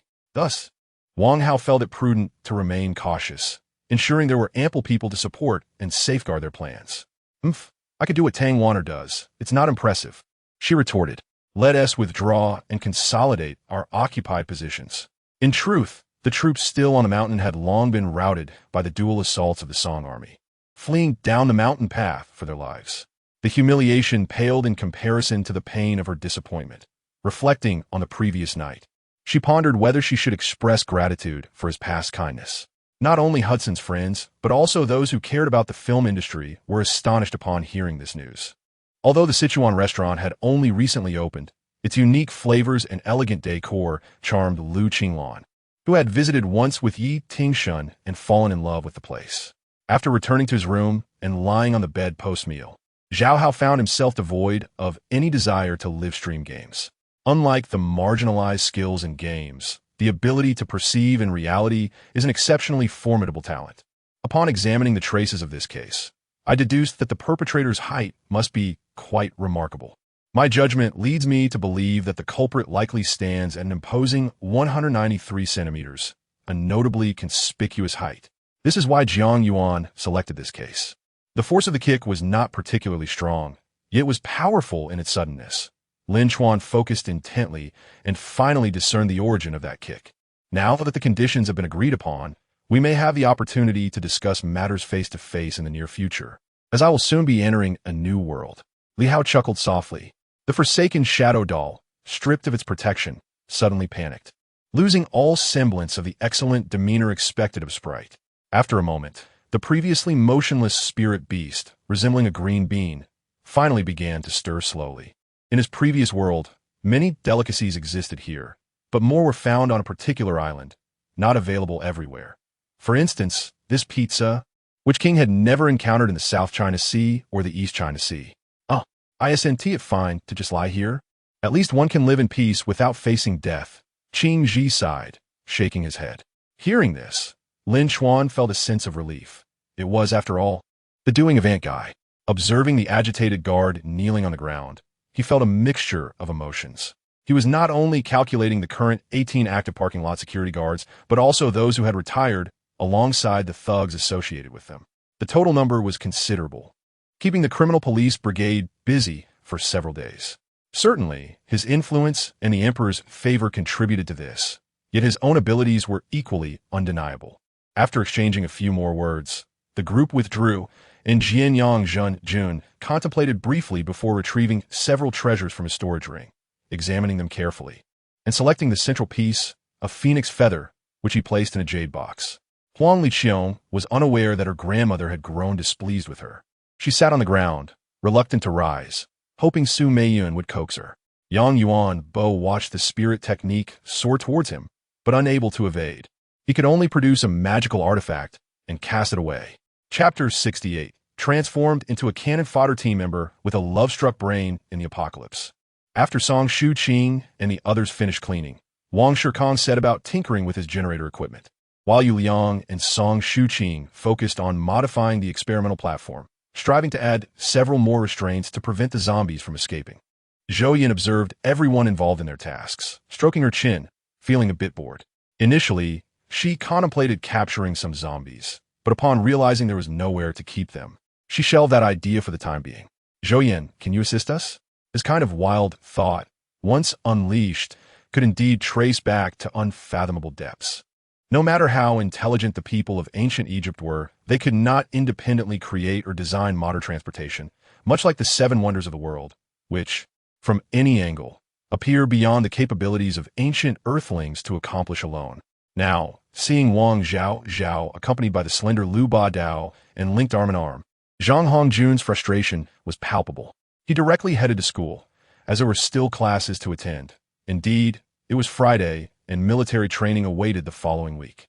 Thus, aside from forming an overwhelming advantage, it seemed there was no other means to avert a large-scale battle that could ultimately resolve the issue. Taking a deep breath to calm his tumultuous emotions, I pointed to the running Special Forces soldier. Look, isn't his pace slowing down? As I suspected, that individual was indeed moving forward in slow motion, appearing comically reminiscent of a lunar stroll from a distance. The youth, struck by a slap, did not rashly charge forward for vengeance, but regarded Zhao Baoquan with an almost serene gaze. Lian Shuruo and Lian Qianqian had also risen from the warm Kong, both able to perceive the subtle hints in old Ye's words urging them to leave. In reality, at such an advanced age, it was easy for old Yi to become fatigued. These matters require time. Once the day arrives when time's divine structure solidifies, these issues will cease to be problematic. After emerging from seclusion, Xiang Ru felt significantly more mature. Previously, she acted on sheer passion, charging ahead like a reckless youth.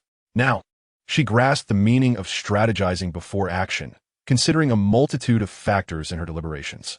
However, Jin Ti and Guanxing Tue were no less diligent, each selecting a direction and even dispatching their elite subordinates to disperse in hopes of uncovering some traces. Casually placing the basin of water into her spatial ring, she unhesitatingly sat down on the freshly cleaned chair in the Lord's mansion. He inscribed his inquiries on paper and sent them through the spatial array. After a considerable time, a piece of animal hide emerged from the array. The script on the hide was strikingly rigid, although merely 5 words long. It captivated Lei Qiu for an extended period. These individuals had been roused from their warm beds by Lei Qiu's cold demeanor, and in the frigid weather, just as they had managed to warm their bedding, they were cruelly deprived of it before they could enjoy the fruits of their labor. Although the Chu family ultimately weathered the crisis, their gratitude was non-existent. After all, Gu Beichun did not genuinely wish to assist the Chu family. He merely sought to prevent it from becoming an empty shell devoid of value. The mother and daughter needed a moment to absorb the shock. The surprise had come too suddenly for them to believe. The master of a 9-star demon island primarily noticed how swiftly Qin Yang had retracted the galaxy arc, almost with the speed of lightning. Upon hearing Luo Pu's comment, he suddenly realized that this 1-star general's test was anything but simple, and there was undoubtedly more to it. Engaging in hand-to-hand combat with such a person would yield no benefits, and Pang Tong felt that the longer he lingered here, the more disadvantageous it became. What appeared to be a quiet, weakly guarded royal mansion concealed such a character within. The safer a place seems, the more astonishing truths lie beneath the surface. Chapter 69, transformed into a cannon fodder team member with a love-struck brain in the apocalypse. Zhou Yan turned her gaze toward the sound, raising an eyebrow slightly. Ah, destiny truly is intricate. What a coincidence. Upon spotting Lin Sure, Zhou Yan immediately began searching as if looking for someone, glancing left and right, but upon feeling a tinge of disappointment, she turned her head away. She was no longer Zhou Yan, she was now Lin Suihua. Noticing that the other party had ignored her, she initially turned away but then turned back again upon seeing her. The gentle touch of the horse descended upon the village, where silence enveloped the surroundings. There was not a sound to be heard, likely as most people had been drawn to the main gate. In truth, although Cheng Lingsu's martial arts were far inferior to Ouyang Ke's, she would not necessarily be defeated by a single strike. It was simply that Ouyang Ke's arm had struck her from an almost impossible angle, catching her off guard. Yet Emotion had managed to effortlessly overpower and annihilate it. Neza pondered within, if viewed from a different perspective, placing himself in the position of the 3-legged snow toad, what would happen? Would he survive? Well, he hadn't said anything particularly noteworthy. Why did everyone gaze at him with such strange expressions? Wait, the man did not turn to look at him. His tender eyes fixated intently on the fishing rod in his hand, speaking each word deliberately. However, at that moment, Li Shenglin could not find any joy. After all, the final score was 21-25. Attempting to seize him would only prevent him from witnessing the grand performance that followed. Montauk Xian Smedet. The black dragon behind him was new to this world and still struggled to grasp the nuances of intrigue. Is this really true? Kwang Su looked at Haha in surprise. He had an announcement to make. It pertained solely to that matter. The 8 teams hurried into the swimming pool, each clutching a flag, and upon seeing the flag stand within, they rushed to find suitable spots to place them. It felt like they had waited quite a while, all thanks to him. A single matter had not been communicated clearly, causing a delay of 15 minutes. Before even sitting down, Kai Lin began to elucidate the reasons for their tardiness. She had articulated her points with such clarity that Rong Yu could not possibly be unaware. Amidst the anxious gazes of countless Dutch fans, Robin's shot struck the goalpost, rebounding and being firmly secure beneath Neuer. Gu Xiangwan composed herself, straightening her demeanor as she earnestly followed him into the banquet hall. This continued for nearly 10 days. Yet Qing Wan remained resolute in refusing to meet Xian Feng, provoking incessant discussions among the palace's denizens. Thus, while nearly everyone in Germany had relaxed, he alone continued to press forward with fervent determination. Returning to the Dragon Mansion, which echoed the tune of Empty City, Mei Er felt a sense of unease. She sent Lu Zi to retrieve her and Yin Er's travel bags from the mansion. The upper floor of the brocade house had ample space, and sleeping in her own territory was far more comfortable than subjecting herself to the scrutiny of others. Although Lan Pin had succeeded in persuading Chong to feign poisoning, Past experiences taught her that sparing an adversary could lead to dire consequences. She would remain on high alert until her opponent took their last breath. It was well known that champions throughout history were heroic figures, wielding unparalleled influence in the military. Yet, this generation produced a mere wastrel, one who had never set foot on a battlefield. Xiao Sun returned the silk to her hand, yet did not immediately respond to her words, only smiling enigmatically. The yurt's furnishings were sparse. Rough felt covered the floor. Facing the entrance was a large armchair made of tiger skin, and before it lay a low table, upon which rested an iron kettle and a few coarse clay bowls. This constituted the entirety of the decor. Instructing the children to return to the ship and ensuring dozens of mercenaries provided protection, Zirue quietly made her way towards Haijiao village with the remaining mercenaries. Chapter 70. The cannon fodder teammate transformed into a lovelorn fool in the apocalypse. The system ultimately capitulated. All right, what do you desire? Upon hearing these words, Zhou Yan felt an overwhelming joy. Just as she was about to present her conditions, the system, aware of her tendencies, promptly disclosed the limitations. Only a one-time item, and it can only be used in this world, with a price not exceeding 300 in the shop. Zhou Yan's mouth fell shut immediately as the water column surged. Several nearly 2-meter-long red carp leaped in unison, forming an impressive display as they gazed towards Chen Ronghua. To date, the only pure martial artist with 5 points of aptitude Chen Ronghua had encountered was the once revered Chang Sun Gong. Kill. Most companions had regained some stamina and energy, now displaying a fierce determination as they battled the mutated creatures, while only I, Liang Zi, and Chuan Zhe, Meng stood silently to the side. However, as the two emerged from the underground training grounds, they spotted a pair of soldiers hastily making their way along the main road towards the walls of Green Bay town. Since he had arrived in the capital, we, his relatives, could not turn a blind eye. Regardless of the nature of the discipline, it was essential to intervene. Gujata said softly, "What? Staying at your place? You are so beautiful and kind-hearted. If I refuse, would I not be hurting your feelings?" This was not a new reform. Chen stated that our company, as an industry leader, must adhere to stricter regulations. The pilot program would be conducted at our branch, and if we succeed, it would be promoted throughout all companies. Lu Junjie expressed a hint of pride. Typically, she preferred not to mention her father's high-ranking position. In the past, Game Queen summoned would possess only basic emotions and were direct, easily transparent to Zhang Yoxing's keen perception. The Night Walker did not instruct me on how to use the Dream Corpse furnace. When I attempted to infuse a trace of the essence of mountains and rivers into the furnace, a loud explosion ensued, and pure white flames erupted from within. Lin Hao had defeated the strongest among the top 100, Murong Sheng, employing the lightning spirit technique effective against ghostly entities. The phrase defeated foe was the most irksome to Ji Yun. Upon hearing it from Hong Tian, Ji Yun nearly exploded.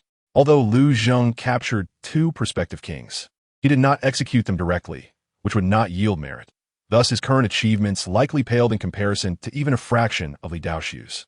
Gradually, a tempest of thunderous energy enveloped Wu Yu's surroundings, his vitality surging as thunder rolled. Within his dantian, the divine sword aura trembled. The central purple chamber housing a 9th-grade spirit platform glowing brighter than before. Yet, at this moment, Zhu Yuanzhang found himself powerless. Only through widespread chaos could the realm attain stability. Alone by the window of the old classroom, Teacher Xia remained in solitude, lost in thought. Were it truly a moment of solitude, perhaps it would be so. However, reality painted a different picture. As Teacher Xia produced cherished snacks and tea for Yi Xingxin and others, donning a beaming smile, the girl with large eyes stared wide-eyed, mist gathering within them, and with a clang, her long sword fell to the ground. Upon hearing the ethereal inquiry from Kong Yu, Hong Tian nodded in affirmation. This was common knowledge. Before Kong Yu could finish her statement, Hong Tian firmly refuted it, declaring without hesitation that he was not the type to abandon his comrades in flight. Master Lu has crafted a sword sheath for you. Young hero, I have come to present it to you. With that, Chu Su handed over the sheath, still entirely black. Adorned with intricate feather patterns, its touch reminiscent of caressing a bird. Chapter 71. The cannon fodder teammate transformed into a lovelorn fool in the apocalypse. Zhou Yan indeed attempted to have her arm restrained, yet did not lie down. She twisted her wrist exerting effort to free herself from the binding.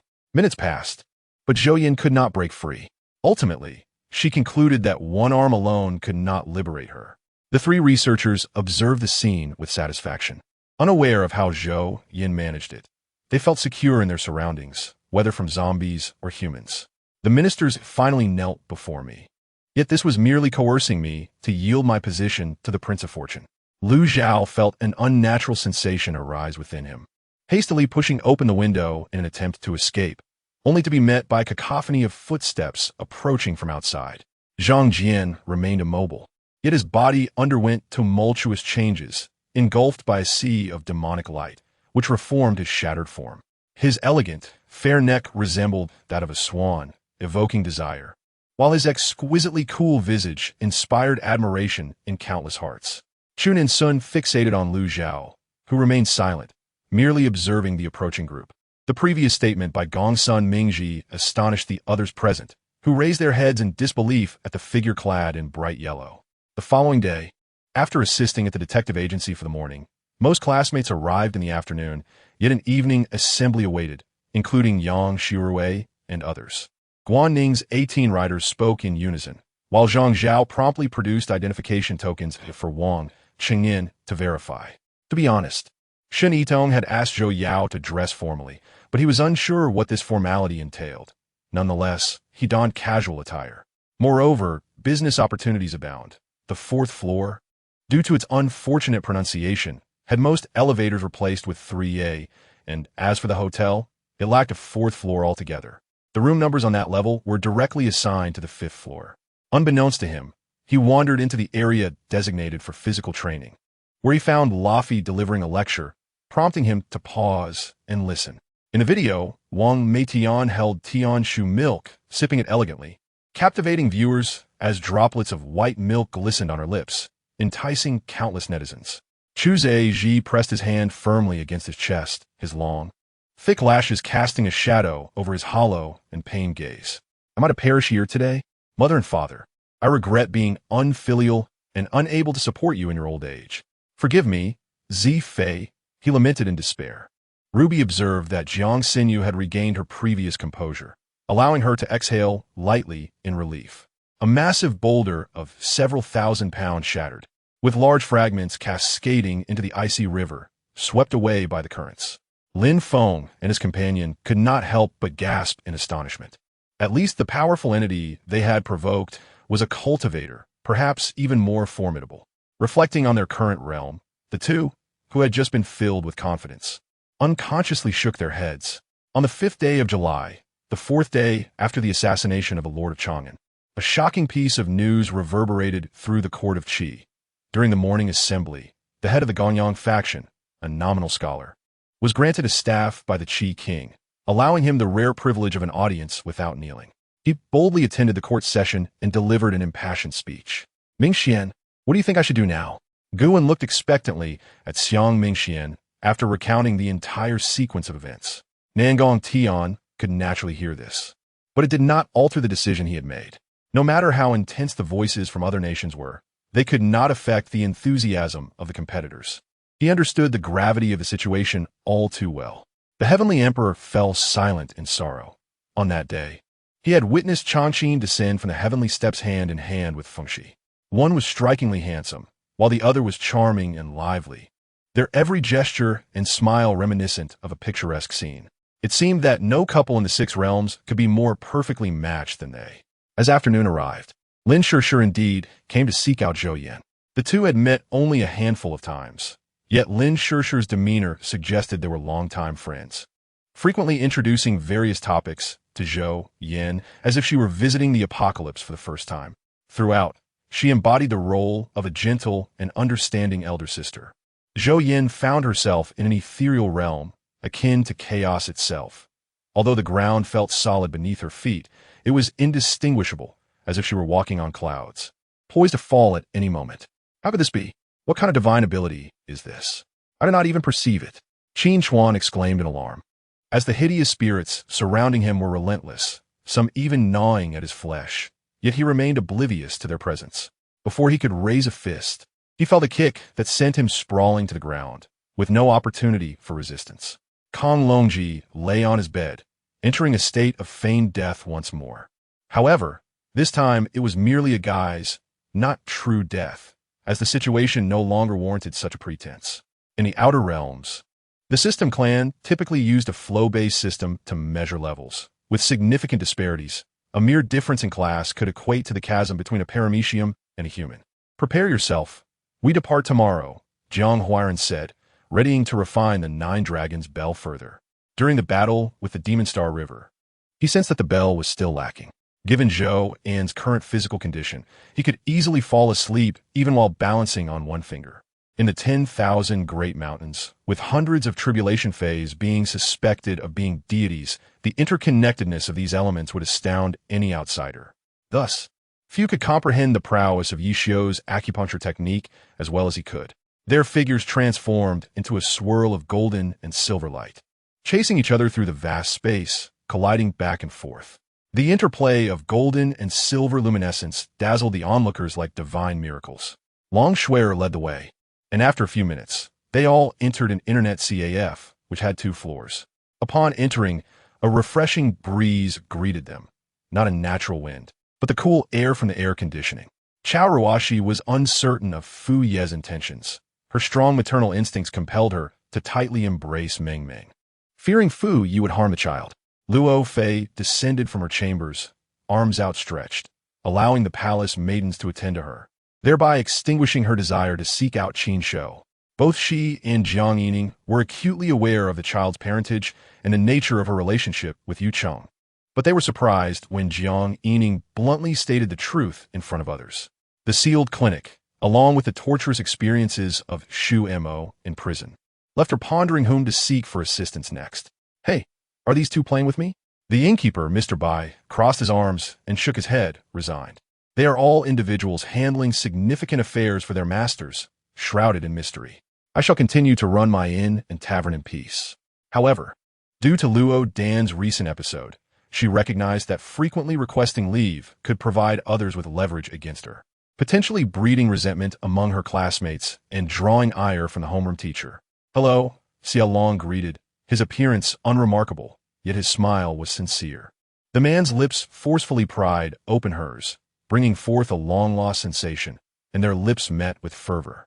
Su Zifeng felt helpless in response, and even now, Yang Ao Tsang still owed him a call of master. Are you avoiding me, thinking they'll make me give up on you? Song Xiuwai's eyes reflected confusion. Guhu, do you feel unwell? During a break, Lin Shishir deliberately approached Zhou Yan. Today, she wore a white dress, the only one among the crowd, pristine and contrasting sharply with her surroundings. A day had passed, and they encountered some zombies along the way, all easily dealt with by the ability users. Subsequently, Zhou Yan spent the entire day tidying up. After organizing everything, they would set out. If they could not enter the city, they would find lodging outside for the night. Judah made the arrangements. It was said that areas where spirit refining stones appeared were abundant in spiritual energy. With careful searching, they might find 1 or 2 more, or even stumble upon hidden high-level spirit beasts. Yet, he claimed to have forgotten. After all, besides the necessities of life, the wealth of this world was merely a string of digits to him. Once stripped of military power, one would be at the mercy of others.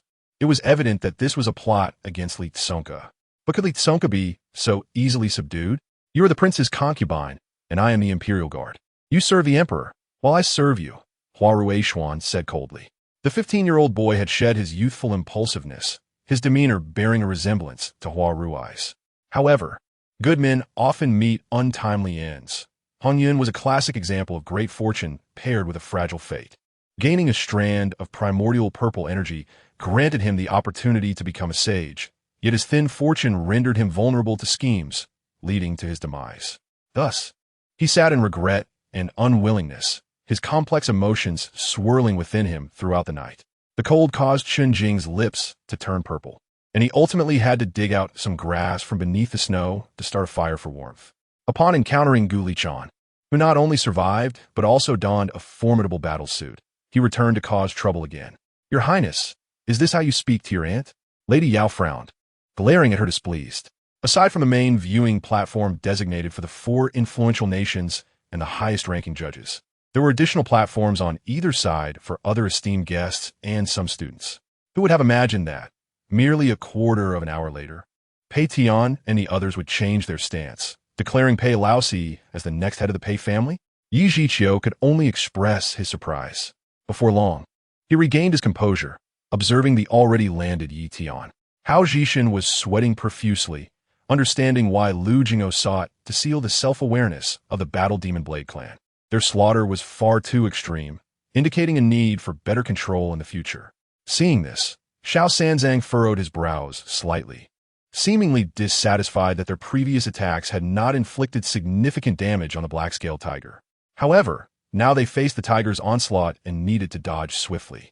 Before Hao Zhishan could finish speaking, the old man's trousers were swiftly removed, and neither Tang Sung nor his disciples caught a glimpse of the old man's private parts. Fang Yan approached Qin Liangfei, and the crowd held their breath, acutely aware that Fang Yan seemed poised to take some action against him. Jiang Yuhan was astonished, perplexed as to why Mo Wangchun would utter such words. After all, the sixth-generation Holy Master was a figure from 1,000,000 years past. And how could Mo Wangchun possibly have encountered him? What was this absurd intrusion of an Ultraman? Was the Ultraman universe about to invade this realm? Or had it already been infiltrated unbeknownst to them? The players from the West Court, initially prepared for the next play after a missed shot, were utterly taken aback when the ball miraculously soared into the hoop. It turned out that Lan Shi, as the king of assassins, had a reputation for taking on any target for the right price. Yet this reputation was shattered by Yi Fan. Upon discovering that Lan Shi had accepted money but failed to carry out the hit, the Liu family was incensed and sought out other assassins to eliminate her. Chapter 74. Transformed into a love-struck supporting character in an apocalyptic setting, Lin Shishir's cry caught the attention of the two gentlemen beside her. Jiang Yan activated the crystal core in his mind once more, prompting a majority of the zombies in the vicinity to charge toward Zhou Yan. This peculiar occurrence amidst the chaos went largely unnoticed. However, Lei Peng, keenly observant, took note of it while clearing the surrounding area, diverting a fraction of his focus to Zhou Yan. Violet lightning crackled against the zombies. No, I refuse to let go. It's not the first time I come out to play. Tong Jinjin pouted childishly, displaying her stubbornness. Luo Jing stepped onto the body of the male demon and approached the table, her elongated eyes falling upon the untouched glass of red wine. She lifted it and took a delicate sip, her eyes narrowing in pleasure. Wu Dalong was utterly befuddled. Aside from his confusion, he was also covered in goosebumps, completely mystified by this melancholic aura surrounding him. They were not in the same class. He was in a key class and would occasionally join them at the Internet CAF to play games. He initially intended to find that individual and inquire at the local tavern about Yuan Xiaobei's whereabouts to resolve this so-called emotional curse. At that moment, upon hearing a certain statement, Murong Qingqing's delicate face transformed with complexity, a flicker of inexplicable emotion shimmering in her beautiful eyes. Has someone reported me? I can't help but suspect that someone is deliberately slandering me, Su Qingpi remarked with a chuckle. Li Zhenhai exchanged knowing glances with Li Yuanba, a victorious smile gracing his features. Chairman, you've arrived. Do you have any announcements? Qingran inquired, setting aside her work. Lu Qingqing turned to leave but paused after taking a few steps, stating, someone asked me to deliver this to you. You may leave now. The other two ladies are already at the cell door. She produced an object from her bosom, a wooden hairpin, remarkably smooth from years of wear. After a brief moment, the wave of white lightning ceased its assault, yet the multicolored spiritual cloud began to slowly churn, seemingly preparing for an even more formidable attack. Methria immediately dismissed the speculation, reasoning that if Sun Wukong had reached a transcendent state, a few strikes would suffice to end him, and there would be no prolonged engagement. By the time you remind the boss, the cucumber will be cold. The second elder shot them a glare, shaking his head with a hint of pride. Luo Baichuan was still trying to grasp what Xinyu was implying when Xinyu elaborated, embellishing her understanding. Nevertheless, the curse-bearer was far away in the 10,000 Great Mountains. The old Taoists knew of their anxiety. Yet even the Taoist alliance could not easily extend its reach into the mountains. After all, Lin Wan needed to coordinate with the local investigative agency and bureau. So if Yanling contacted them, it would facilitate their actions. The middle world Midgard, the abode of humanity. Here lies a tricolor rainbow bridge composed of ice, fire, and air, leading to the realm of the gods. What is so remarkable about a hairpin? Yang Mushi chuckled, stepping forward to take it. Suddenly intrigued, he exclaimed, "Though it's just a wooden hairpin, why is it so light?" As he gently bent it, the hairpin unexpectedly snapped, revealing 2 slips of paper inside, one quite aged, the other pristine. Slap! Zhang Xiaofei's hand once again landed on El Chu Y's pert backside, producing a crisp sound. "This is an opportunity for our Huang family. Go inform the newcomers to secure the top prize at this annual meeting." Huang Jintian's serious expression indicated the gravity with which he regarded this decree.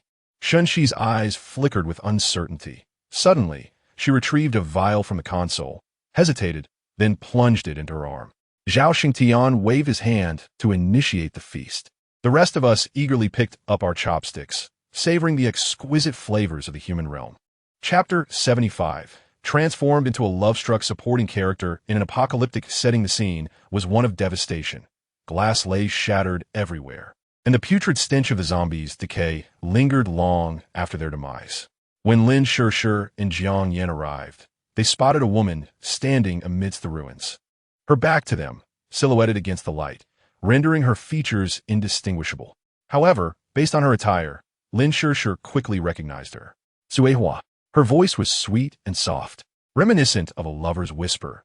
Yet as she spoke, the previously serious demeanor of the man morphed into a comical display of gluttony, leaving onlookers speechless.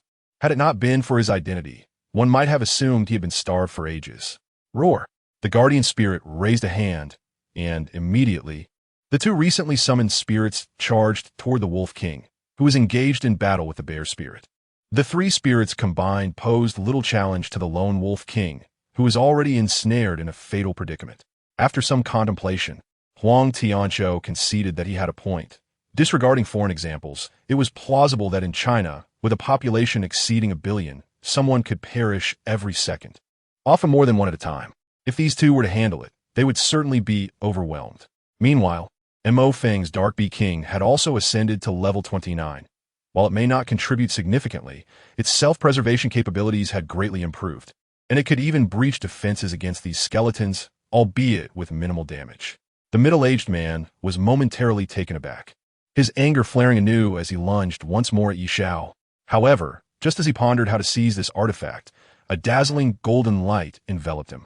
Looking up, he beheld a magnificent golden pagoda towering above, and with a moment's hesitation, he noticed a beam of golden light descending toward him.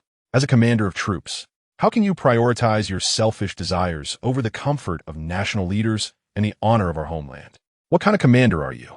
Mang Qing, upon hearing this, fell silent, obediently closing her eyes as if in meditation. Yu Ying giggled, her sword light guiding her toward the medicinal herb cultivation base, while the old Xuanwu sighed helplessly, transforming into a beam of yellow light to follow suit.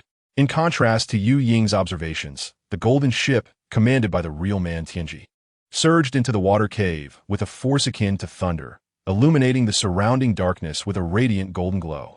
As he spoke, he slapped down once more, producing a similar effect as before, merely a shake without any damage. Xiong Chimo's gaze grew warm as he peered into the room. Spotting his mother busily working in the kitchen, her head lowered as she inquired about Xiong Chuyang. Gao Ying, noticing Su Ning's earnestness, sensed the mood shift among the dark guards, who grew increasingly anxious, unable to restrain their shouts.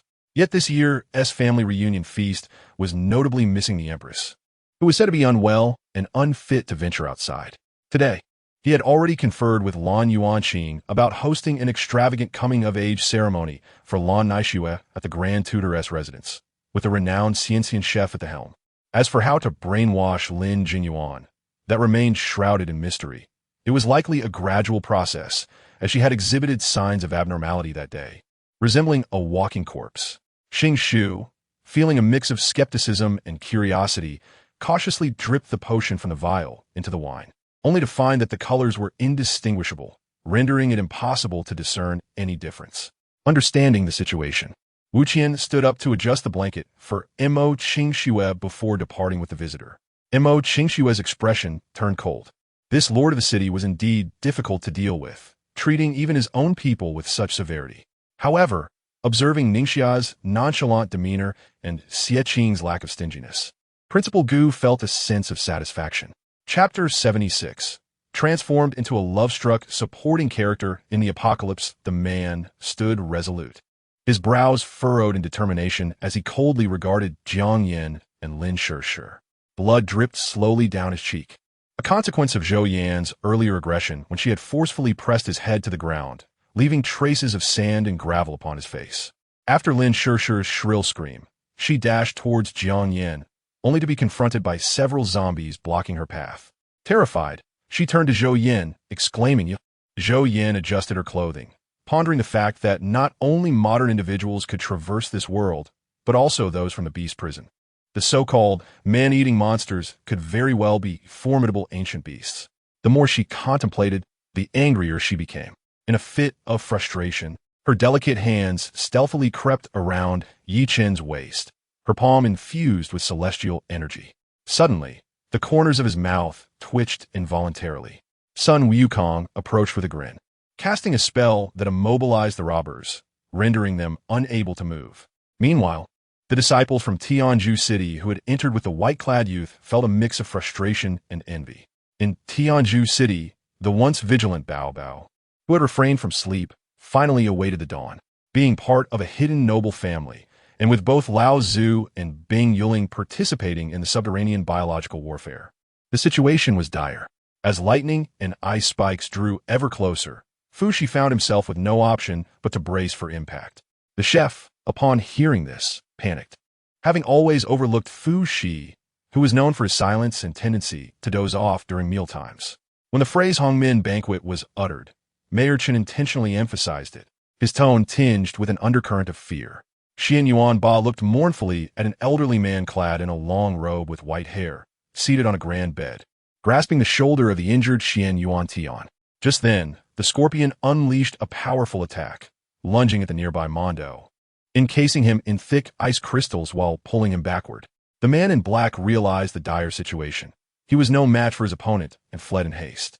"Please, take a seat." Chu Tianzi gestured, exerting an unseen force that compelled Mu Xiao to return to his chair, leaving him in shock. Hu Buguwei and his companions noticed the cunning smiles of their coach, and Zhong Buhuwei, sensing their malevolent intentions, causing a chill to run down their spines. Yet, understanding that as long as the Chaos team remained undefeated, their income would be steady, they chose to feign ignorance. The strength of other factions was formidable, and there was no fear of internal emptiness. Even then, Shun Wanling remained the most powerful force in Pudu City. A tremendous surge of power erupted, causing Yi Shu and Huan to stagger backward uncontrollably. Fortunately, Lu Yiming was right behind him, quickly intervening to stabilize his posture. Perhaps it was best not to draw attention. Should one suddenly disappear, it would undoubtedly arouse suspicion. Upon seeing Qin Rumming approach with Yi Shu and Huan, Qin Pajun ceased his antics with the birds, focusing his gaze on the duo. In a subsequent encounter with the combined assault of Barella and Su Hebelu, he had no choice but to seek assistance from them, pledging to repay the favor. After witnessing the German team's struggle against DK, they were left astounded by their apparent lack of resistance. However, Gongsun Du had already mobilized his forces from Yuzhou, and with ongoing battles, Lu Yi was undoubtedly eager to return. Even the Lord would find it difficult to request assistance. Zhu Shou added. Xiao Chun suddenly realized he had awakened the ancient battle spirits that had slumbered for millennia, and trouble was brewing. The ancient battle spirits on both sides exuded a terrifying aura, and had it not been for a significant cultivation progress, he would have crumbled under such pressure. Chapter 77. Transformed into a love-struck supporting character in the apocalypse, Zhou Yan maintained a composed demeanor. The man across from her wore an expression of utter disbelief. Nevertheless, he complied with Zhou Yan's instructions, ultimately perplexed as to why he followed the directives of a woman who was, nonetheless, a zombie. Quite impressive. Zhou Yan mused to herself as she observed the man disclose everything he had witnessed to Lei Peng, whose face reflected sheer horror at the shocking revelations. However, Huang Fuli, in a bid to safeguard his reputation, issued a gag order prohibiting any private discussion of the matter. As for the punishment of the Ouyang family, others dared not take matters into their own hands and could only await the emperor's decree. For reasons unknown, Ajio felt a profound tranquility within, as if the last remnants of darkness in her heart had been dispelled, sweeping away all her troubles.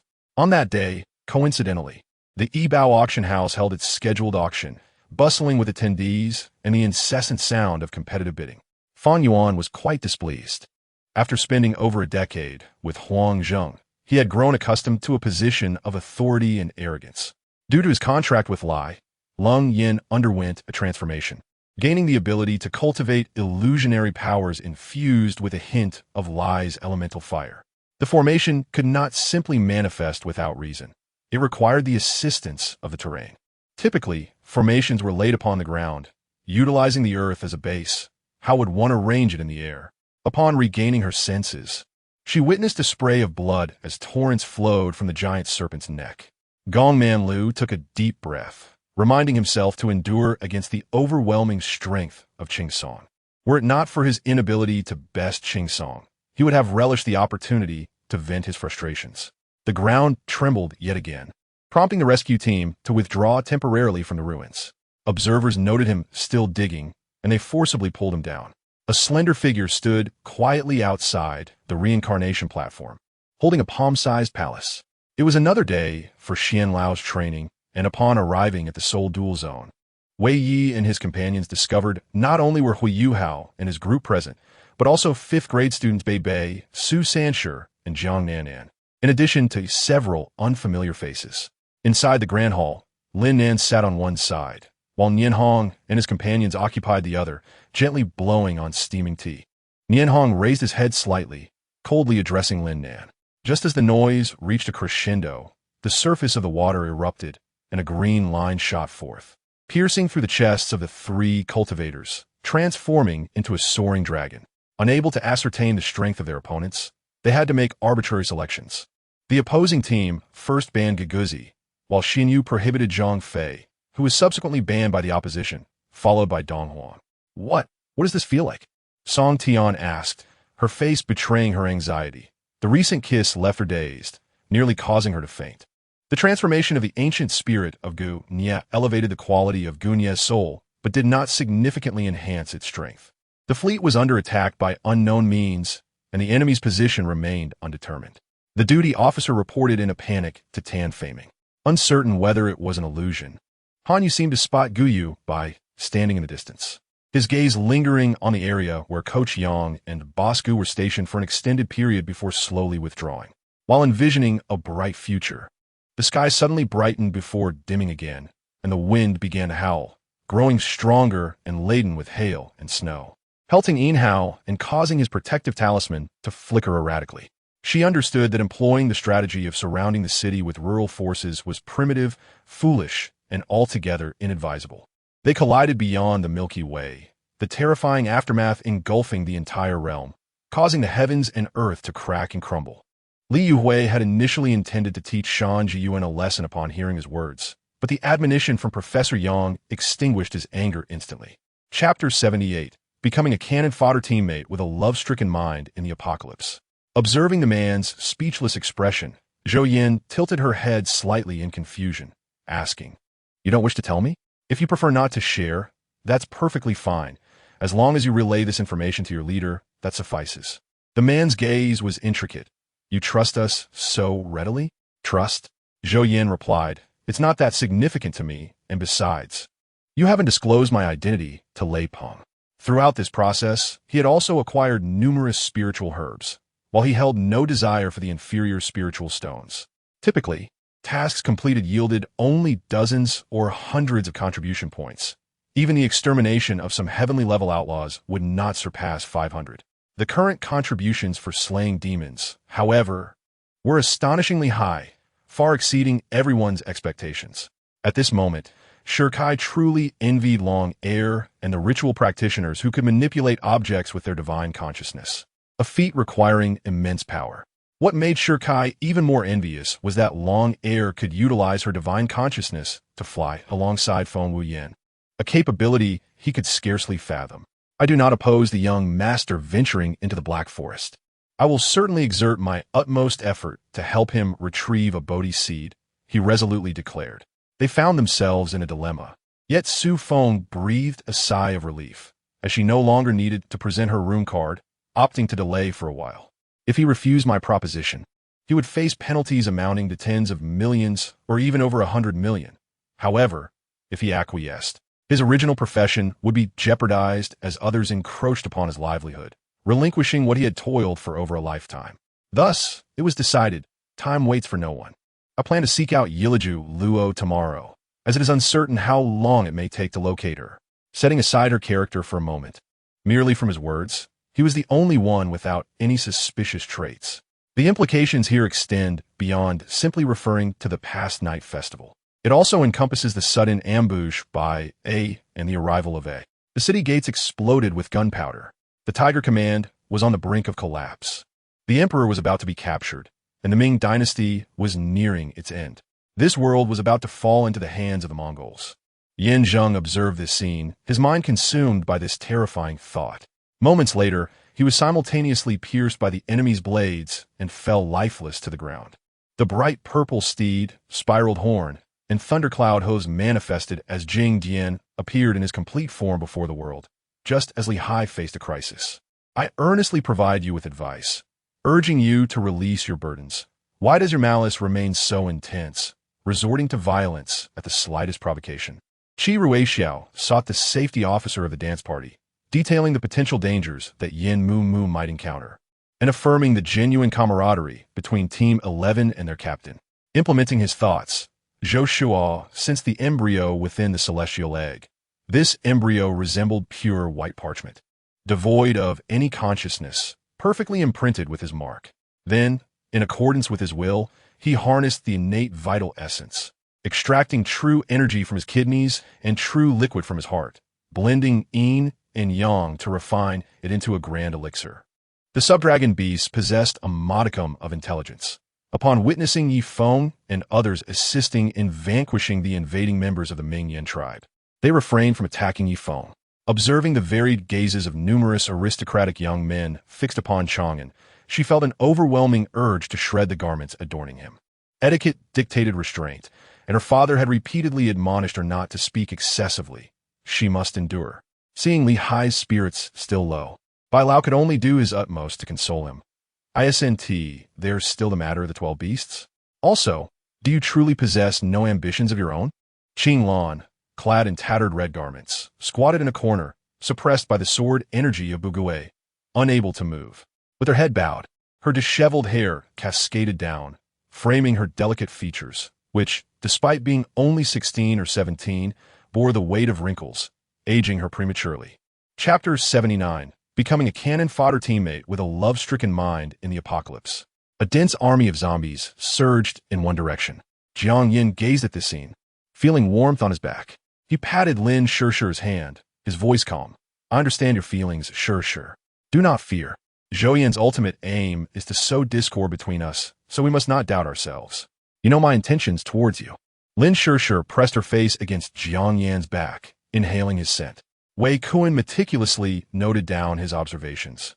Bidding farewell to the Yin Huang emperors and the Feng Holy Mu, swiftly soaring towards the Yu Yun cave like a whirlwind. However, Guzhou Emperor felt somewhat awkward. Yet, as the young clan leader of the Guchuan clan, he was adept at managing his emotions. At this moment, Mo Fan remained oblivious to the fact that his junior had already slipped away. After half a month of cultivation, he had gained significant insight into the Sankai Chao Yuan sword technique, achieving an unprecedented entry. This revelation astonished Mo Fan, as it was a pinnacle Huang-level technique. The banquet table overflowed with dishes, and though everyone concealed their innermost thoughts and complex emotions, they maintained amiable smiles. Chinese netizens empathized with Japan's calamity, generously offering assistance. With slogans such as today, "We are all Japanese," echoing on Weibo. The Japanese were filled with anger towards Zhang Donghai. You possess a foundation and imagination, which allows you to gaze upon the cosmos beyond and comprehend the cosmic-level principles. Duhan immediately lowered his head, his face flushing as he recalled the events of that night with Su Qianru. Liang Shan assisted Zhang Qian to her feet, turning to the wary Li Fuda with the utmost ease. Given his cultivation level, he could discern that Li Fuda before him possessed at most a century of cultivation and was a complete lecher, with impure and mixed spiritual energy, which evoked no desire for combat in him. Consequently, people felt considerably more at ease. Some took turns as sentinels, alleviating the constant anxiety about impending floods. After dinner, Muji chatted with Granny Zhou for a while. As night fell, she assisted Granny Zhou to bed, waiting for the surroundings to fall silent before retrieving an unfinished winter garment she had been working on, contemplating that once completed, it would be just in time for the winter and Yilan could wear it. Following the previous revelation of his feelings, the relationship between Tuoba Xiao and her had grown quite intimate. Thus, with the hunting event well underway, Xiao Sun, being of royal descent, refrained from public appearances, instead strolling around the camp or his own tent, finding the days increasingly dull. Ling Feng regarded Ma Deyuan's threats as mere bluster. In their next encounter, he was confident he could vanquish Ma Deyuan, for he posed no real challenge. With the possibility of becoming a martial artist at the 9th level, Zhang Yang sought to succeed in one attempt, saving half the blood crystal while solidifying his martial conviction. How ruthless! You even eliminate your collaborators. Zhang Yang exclaimed, astonished once more by Nangong Qi's prowess and intellect. Beside him, Chu Hongyan observed the frowning Meng Yao, her own anxiety rising, glancing at the two beside her, overwhelmed with concern. Tuoba Xiao narrowed his eyes and quietly instructed his companions to convey messages to Xiao Yin and Yun Hong as they were nearby. He had chosen this location to facilitate their rendezvous. I cast a glance at the still-burning Evil Dog village, offering a bitter smile. Surely that Evil Dog King is just as fearful as the dogs. If even they fear fire, how could the Evil Dog King not? Moreover, this fire is no ordinary flame, but heavenly fire, intolerable even for deities, let alone a mere Evil Dog King. Our fates conclude here, Qi Luo. In your next life, live well and forget me, I stated. Chapter 80. Transforming into a superfluous team member with a romantic mindset in the apocalypse, the battle was on the verge of erupting. Ignited by Lei Peng's electric sphere explosion, the zombies, enraged, surged forth with increasing velocity. Observing the attacks unleashed by their leader, the others sprang into action as well. The traps previously set into place were now effectively utilized, rendering the entire situation remarkably logical. The zombies let out continuous howls, devoid of independent thought, obeying the commands embedded within their cores as they recklessly charged at the humans, even at the cost of severed limbs, driven forward until they lost all consciousness. Whether there would be whispered discussions in the shadows was uncertain, yet it seemed of little consequence, especially with Lu Ying backed by Lu Ji. With a cold gaze sweeping across the charred remains, Wu Ming waved his sleeve, and in an instant, an infinite conflagration erupted, sweeping across the entire plaza with the ferocity of a blazing wildfire. As the eldest brother, Pei Yi remained composed, discreetly retrieving his mobile device to contact the director, demanding an increase in intensity from the perspective of an investor. Thus, even if the consort's treatment was less than favorable, encountering someone with an insatiable appetite could still leave one unsatisfied. However, the money spent was by no means negligible. This indicated that should individuals from the outside world trespass into the forbidden territory of the giant clan, an unprecedented calamity would befall this realm. Indeed, if every Zanpakuto's Bankai could augment AI Lin's spiritual pressure by 510, perhaps no one in the world could rival AI Lin's spiritual might. Days passed without the emperor entering the harem, culminating in the month-end excursion to the Empress Dowager's summer retreat. It remained to be seen whether the decadal challenge would allow Gunmu to fully liberate his spiritual pressure, or if it would unveil the name of his Zanpakuto. Before she could collect her thoughts, the manager deftly operated the computer, securing a suite. Oh well, let you enjoy yourself. I'm rather immobile at the moment. Your amusement brings me comfort. Just don't coddle me too much. All I ask is that you maintain hygiene. Wang Chang's face lit up, for it had been ages since they had jointly recommended an anime. Suddenly, Guiyenmu's spiritual power surged violently.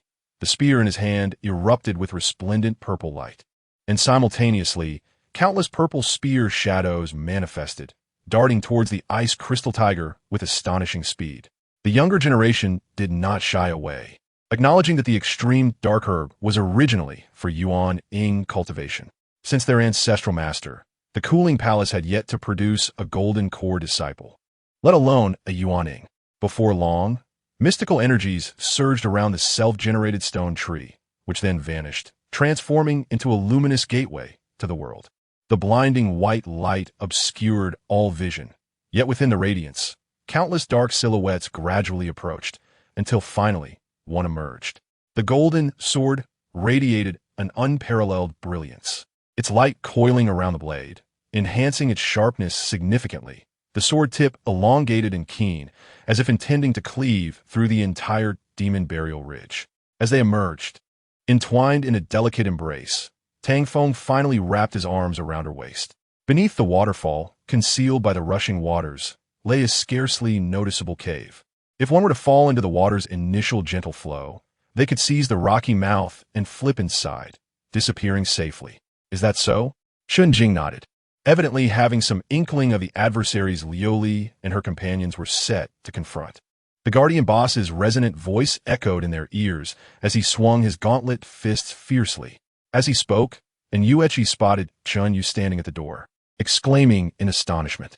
The inability to attain absolute dominion and strength implied that Xia Chen's life hung by a thread, or he could be captured at any moment.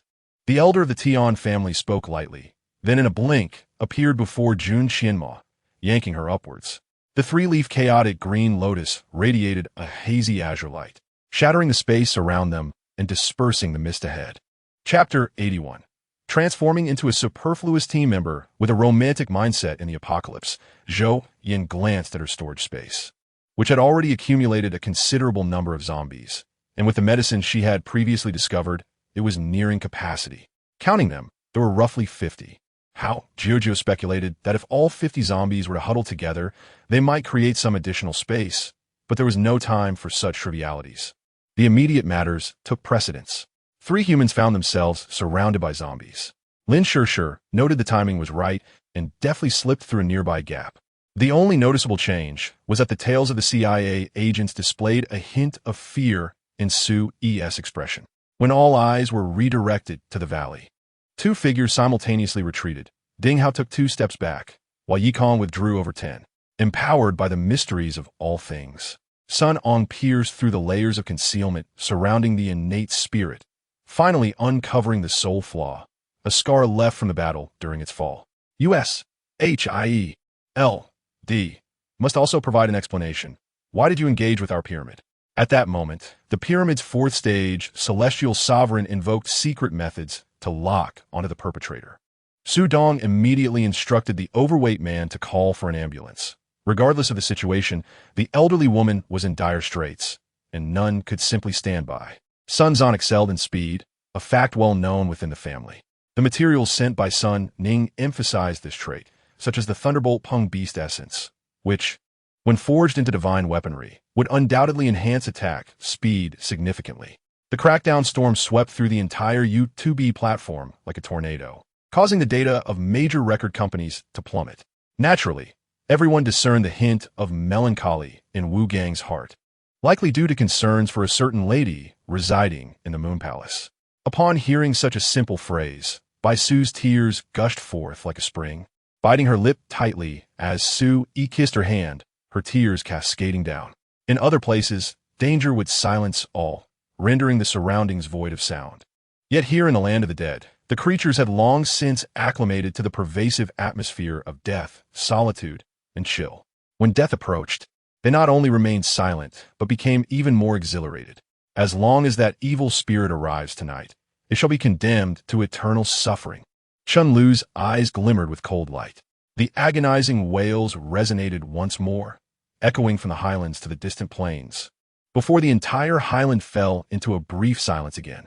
Hyric, paying homage to the master, his respectful words emerged as he knelt, bowing deeply with his forehead touching the ground, humbly greeting Brother Wuyo. Of course, this was merely a thought in Bojo's mind. After all, one should not judge solely by appearances, especially with Frank present, who could not be embarrassed. In various kingdoms, some cultivated medicinal herbs, yet due to soil conditions, yields were meager. The significant quantities of herbs sent by Athena rivaled those harvested by larger city-states over 1 or 2 years. Avril, you succeeded? I exclaimed in astonishment. I used to only enjoy listening to his songs. I had no idea when he debuted. Although Yi Chang could not see the object, he perceived the increasing gravity in the man's expression. Surely, what could instill such trepidation in a mere inner Dan cultivator was anything but ordinary. A flicker of hope ignited within Yi Chun as he contemplated escape. The mesmerizing water sprayed by the frogs was limited. After a while, they ceased to spray, lazily resting at the riverbed. At this moment, Liu Yu had gathered nearly a vial of the enchanting water, thus opting not to further exploit the frogs, leaving with a triumphant smile. What do you mean by that? What constitutes a temporary escape from danger? Wasn't tea that the antidote? Yin Yi's eyes widened in disbelief, charging towards the cloaked figure, nearly losing control in a rage. Chapter 82. Transforming into a superfluous team member with a romantic mindset in the apocalypse, everything before them was exceedingly bizarre. The three humans huddled together, observing Lin Shishir and Jiang Yin's peculiar behavior, inevitably recalling Lei Laoda's unfinished words. The trio exchanged discreet glances, acutely aware of the sounds emanating from not far away. Jiang Yin was filled with agitation. He glanced at Lin Shishir, then at the three individuals nearby, and immediately activated the crystal core in his mind to summon the surrounding zombies.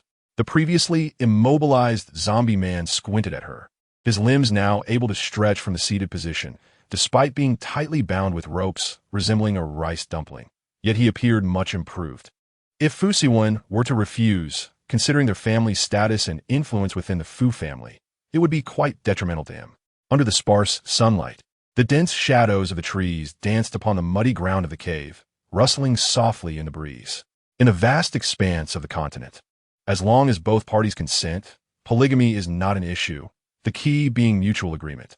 Yinluo is situated in Yinluo City, located at the junction of Zhezhou, Dongzhou, and Zhongzhou in the southeastern part of the Central Plains, a strategically significant position. The transport is convenient, bustling with visitors, creating a lively atmosphere. Due to its elevated terrain, it often floats amidst rolling clouds, hence the name Yinluo. The sky was golden, and everything around radiated a golden hue, within a space of less than half a mile. Countless trees flourished. However, at that time, these events transpired solely online, and none of the involved parties addressed the matter face-to-face afterward. Moreover, there were subsequent incidents involving Tong Xiaoming's father. Thus, even if one were to rehash old topics, it wouldn't be unfeasible, especially since today marked Tong Xiaoming's first occasion discussing these matters here. Though the pairing of Yin Qin had already gained considerable attention when reminisced, there had been no recorded affectionate displays in front of the camera. With all ailments alleviated, the remaining task was straightforward, using magical powers to heal the injuries, which took little time. In truth, Yin Qing's current situation was not particularly optimistic. Despite appearing to hold a definitive advantage, it was not his own body, and he needed to cautiously regulate the concentration of celestial force within him. Is it you? The leader of the arbitration Holy Knights, Paladin Chesh, was taken aback upon seeing Rhinefire. She certainly did not wish for Li Qingfeng to lose face here. Should he falter, he would be stripped bare in the marketplace.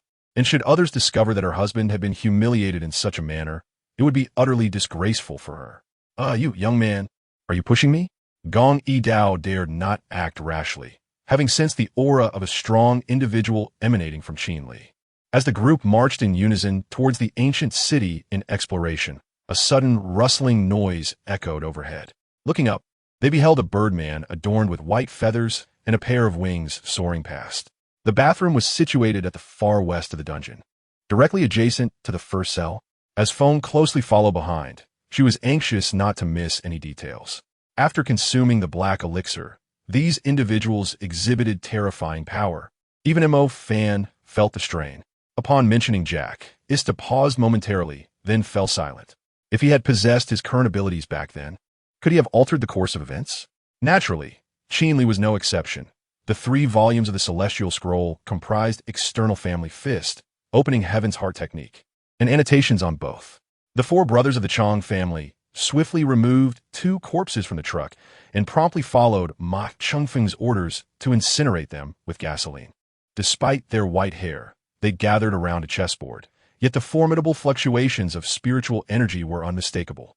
A young lad clad in a hemp robe hurled a stone forcefully, striking Todd's leg. Observing the complex interaction between Mo Chinyin and Yulisai, she thought that if one day Mo Chinyin could converse with her in such a manner, it would perhaps be her greatest wish. Chapter 83. transmigrating into a love-struck supporting character in the Apocalypse 29. Lightning struck from the heavens, precisely hitting its mark. Lin Shishir and Zhou Yan were scorched both inside and out, appearing as two lumps of charcoal before them. Zhou Yan fared better, remaining upright, while Lin Shishir, with a cry, rolled her eyes back and collapsed, her body trembling. As the apocalypse loomed, although supernatural abilities had enhanced their physical constitution, healers experienced a different reality, facing challenges due to their inferior physique. Upon hearing of Zhang Hongda's suffering, the villagers wept, harboring deep resentment towards Wang Baogui's family, had it not been for their animosity. Zhang Lao wouldn't have endured such torment. There was no prompt board to indicate the next steps after relinquishing control. I don't know. It's entirely possible that the character is merely toying with me. The alternation between gloom and clarity may simply be a loop. ISNT that even more futile?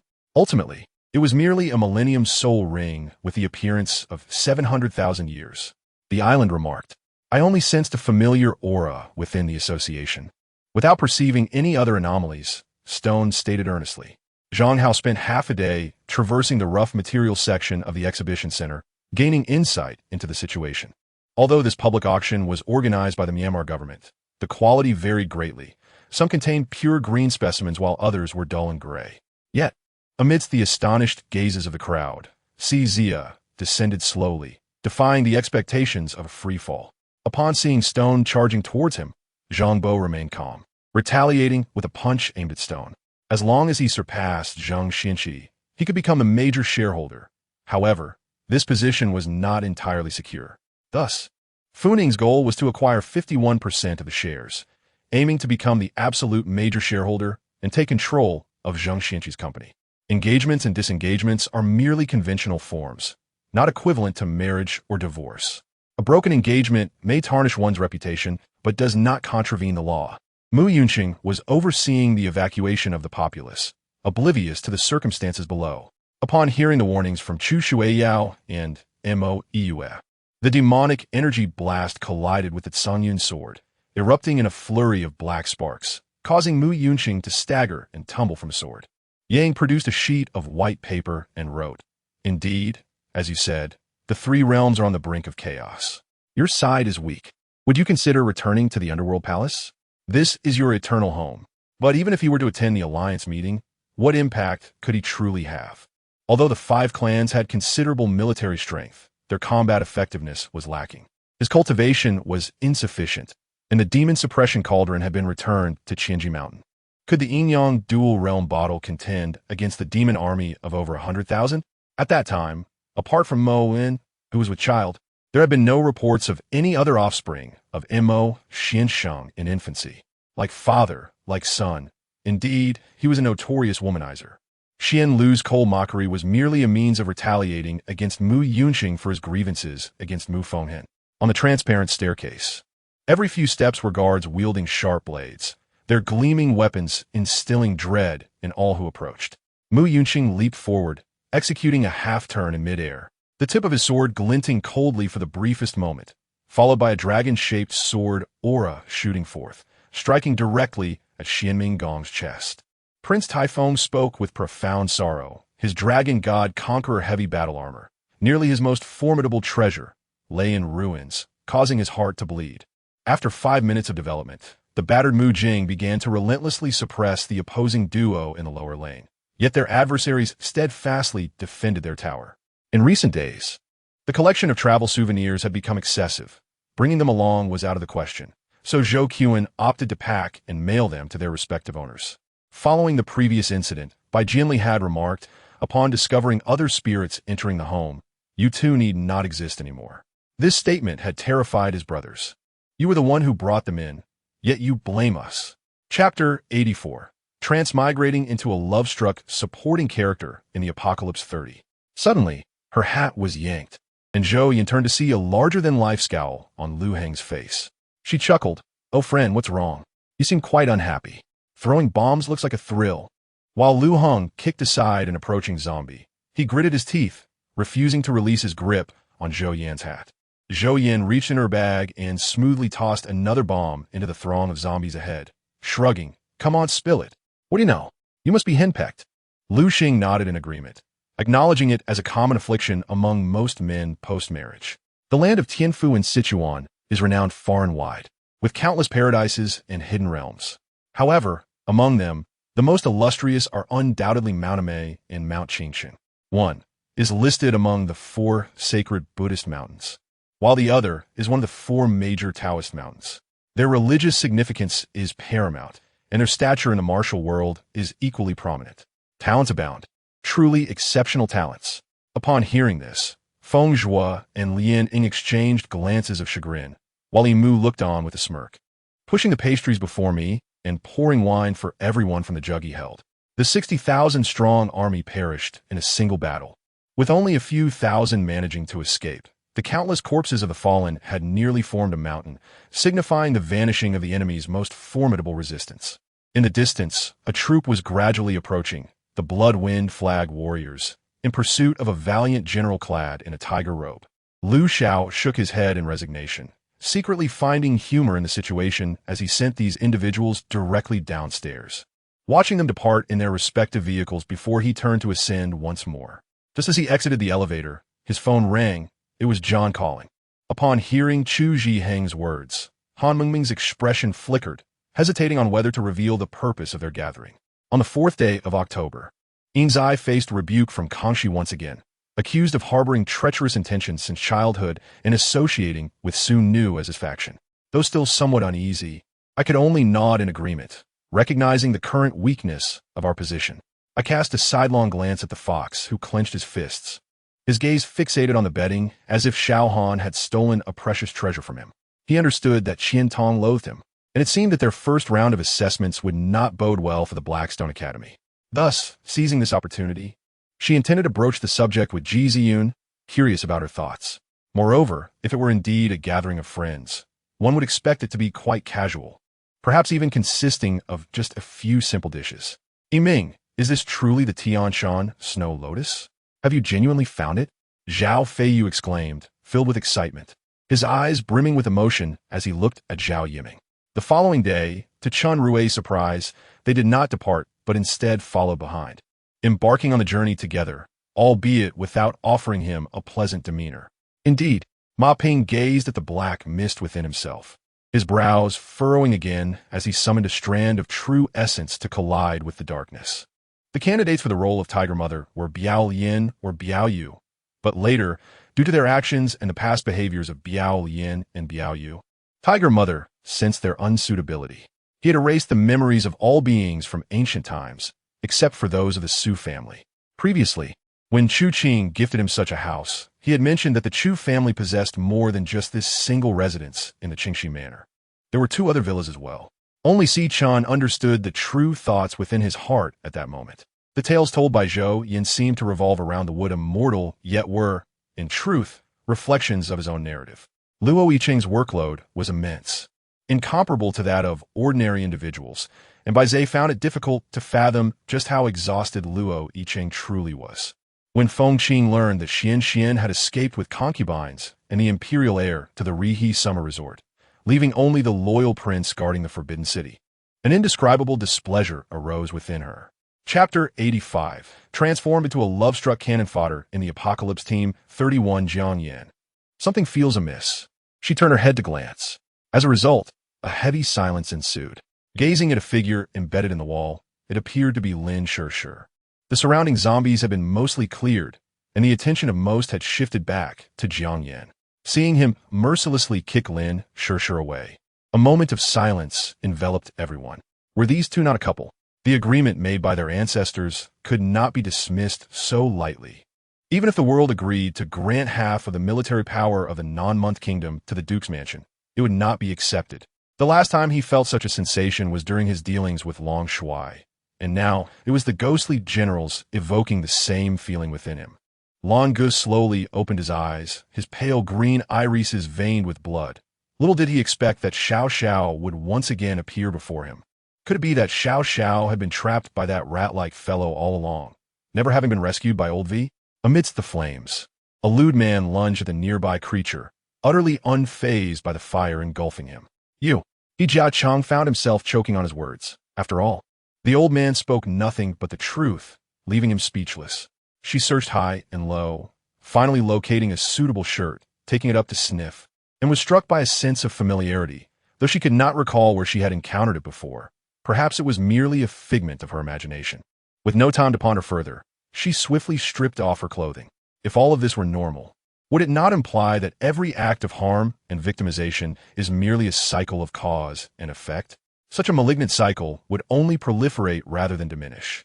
She had previously promised Feng Lu Mo that upon returning to the non-month kingdom, she would marry him. Now was the time to fulfill that promise. However, as a divine beast with an inherently noble bloodline, the potency of the medicine, though formidable, was not sufficient to claim Long Ling's life. Thus, despite the discomfort, Long Ling endured. "You have arrived," Gong Ming greeted with his usual calm and kind smile. A person as gentle as water exists as naturally as air. While alive, they may not elicit an overwhelming sense of necessity, yet in death, they evoke profound regret and sorrow. Meanwhile, the burly man who had previously teased Shen Manyan had been reduced to a mere plaything by Chu Yu. Larry Brown observed the dispute between the two, feeling a complex warmth. They were still young, their eyes filled not just with ambition but also dreams, brotherhood, and determination. They were willing to make concessions for one another in the team, rather than just for themselves. In the stands of the arena, countless gazes were fixated on the entrance of the Qing Academy, an unprecedented anticipation blossoming within their hearts. This sense of urgency had subtly altered his stride, and it was this slight shift that allowed her to perceive the might of another dimension, thus identifying the most fitting technique to counter it. The two plots of spiritual land belonging to Lin Shan now appeared charred, as if ravaged by a great fire, while the spiritual rice seedlings had also turned to ashes. Devoid of vitality, with the grains yielding no harvest, Wang Tian was drenched in sweat. He truly could not fathom that Song Shi would speak so boldly. Even as a man, such words felt somewhat difficult to utter. Just as Sakaki was contemplating, the volleyball struck Morisada Juzaburo in the court, and in a flash, he vanished without a trace, creating a splash as he hit the water. Upon reaching the riverbank, Yin Qingru discovered that no one truly cared for her. Even when she threatened to take her own life, she was met with indifference. "Child, I know of your formidable strength, and I am aware of your confidence in your cultivation. However, I hope you do not grow too arrogant. The might of the Black Lin tribe is indeed beyond your imagination," Yi Yao remarked. Chapter 86. Transformed into a love-struck cannon fodder in the Apocalypse Team 32, the atmosphere fell into silence once more. Zhou Yan leaned against the wall, stifling a yawn as she observed Lei Peng's expressionless demeanor, while Lu Heng's gaze flitted between her and Lei Peng. She blinked, still contemplating. Lei Peng lowered his gaze, taking a deep breath, and suddenly extended his hand towards Zhou Yan, his voice cold. "Can you prove that everything you say is true?" This zombie dared to appear before him, and the bearded man bellowed, prompting the other mercenaries to echo his sentiment, as a palpable killing intent slowly ascended around them, raising the temperature in the alleyway. "Is that so, Han Xiong?" Liu Bei halted, his sharp eyes surveying the masked figure before him. Amidst the cacophony of battle surrounding him, his heart remained as tranquil as a placid lake. "The enchanting beauty before us is none other than Jiao Chan, whom we encountered outside the Kai residence a year ago. A year later, her beauty has become even more striking, allowing her to stand out amidst the multitude. One is not enough? I must earn at least 100. I exclaimed impulsively, my teeth clattering together. Feng Lin attempted to seal his spiritual power entirely, yet he discovered he could not suppress hers. Last year, K-23 and their Hellfire team were utterly defeated by us. They posed no threat whatsoever, another person countered. The doctor observed the two, noting their lack of any intention to pay, which left him with a peculiar expression. He sensed that Sun Wukong's cultivation was on par with his own, merely at the 9th level of the Earth Immortal Realm. Yet this Dharma audaciously boasted that if his true self were to arrive, he would still be able to contend with him. Tang Zeng surveyed the group, his expression impassive as he hovered at the center of their gazes, choosing silence while they scrutinized him. For they had approached him of their own accord. The second realm, known as the ancient sky space, surrounds the ancient divine beast. Composed of the vast spiritual artifacts and formations added by Pangu, housing numerous ancient spiritual entities. Song Jinsher donned armor, wielding a long whip, while over 20 armored cavalrymen swiftly formed 2 lines across the main road, shielding Zhu Pingjin's carriage. The remaining cavalry split into two groups, escorting the carriage on either side. In truth, Suhi was a chain establishment of nightclubs, with a similar decor style, the only difference being the layout. After all, it was a town, lacking the grandeur of Kyoto's Suhi, and even less impressive than any random nightclub in Lu City. Yet in Luin, it was still considered top tier.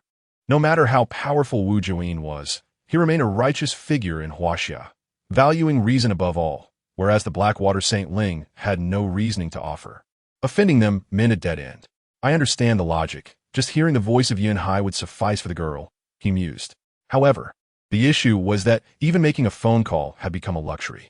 Yang Jinxiong's reluctance for assistance was understandable. It only fueled his desire to aid in secret. Moreover, with several incidents occurring one after another, it was evident someone was deliberately targeting them. After hanging up, Chun Yongpan decisively skipped dinner, calling his brother-in-law Zhang Liming to join him at a tea house named Taranju. He still wore the same attire from the palace, his hair disheveled, reeking of alcohol, his face flushed with the heat of intoxication, devoid of his usual elegance, appearing both pitiable and loathsome. Naturally, those who were relocated from the south by the chancellor were exceptions, similarly following the Wei state system for unified resettlement. Suddenly, the delivery room door swung open, and a maid emerged carrying a basin, soon returning with warm water. Luo Ji clutched her chest, slowly sinking to the ground, overwhelmed by the discomfort of seeing someone she cherished alongside another. Chapter 87. Transformed into a love-stricken cannon fodder in the apocalypse. Hello, are you Ms. Zhou Yan? When Zhou Yan arrived at the base entrance, her eyes immediately fell upon an elderly woman with silver hair, glasses perched on her nose, exuding a kind and serene aura. The old lady rose and approached Zhou Yan, her slightly clouded eyes shining with light. Zhou Yan smiled and nodded. Indeed, Professor, I am Zhou Yan. You must be Professor Luo Luo. It was either the Emperor bestowing more rewards or the Ministry of Rites fearing their duties were inadequately fulfilled, invariably sending more servants than necessary. Have you eaten? Hua Yun casually asked, accepting the breakfast bags they offered while making her way inside. Li Qi's mind blanked for a moment. Truly, he had never felt such an indescribable sensation before. Consequently, she later preferred to have died in the water and resurrected than to accept that round object. Yichong, are you serious?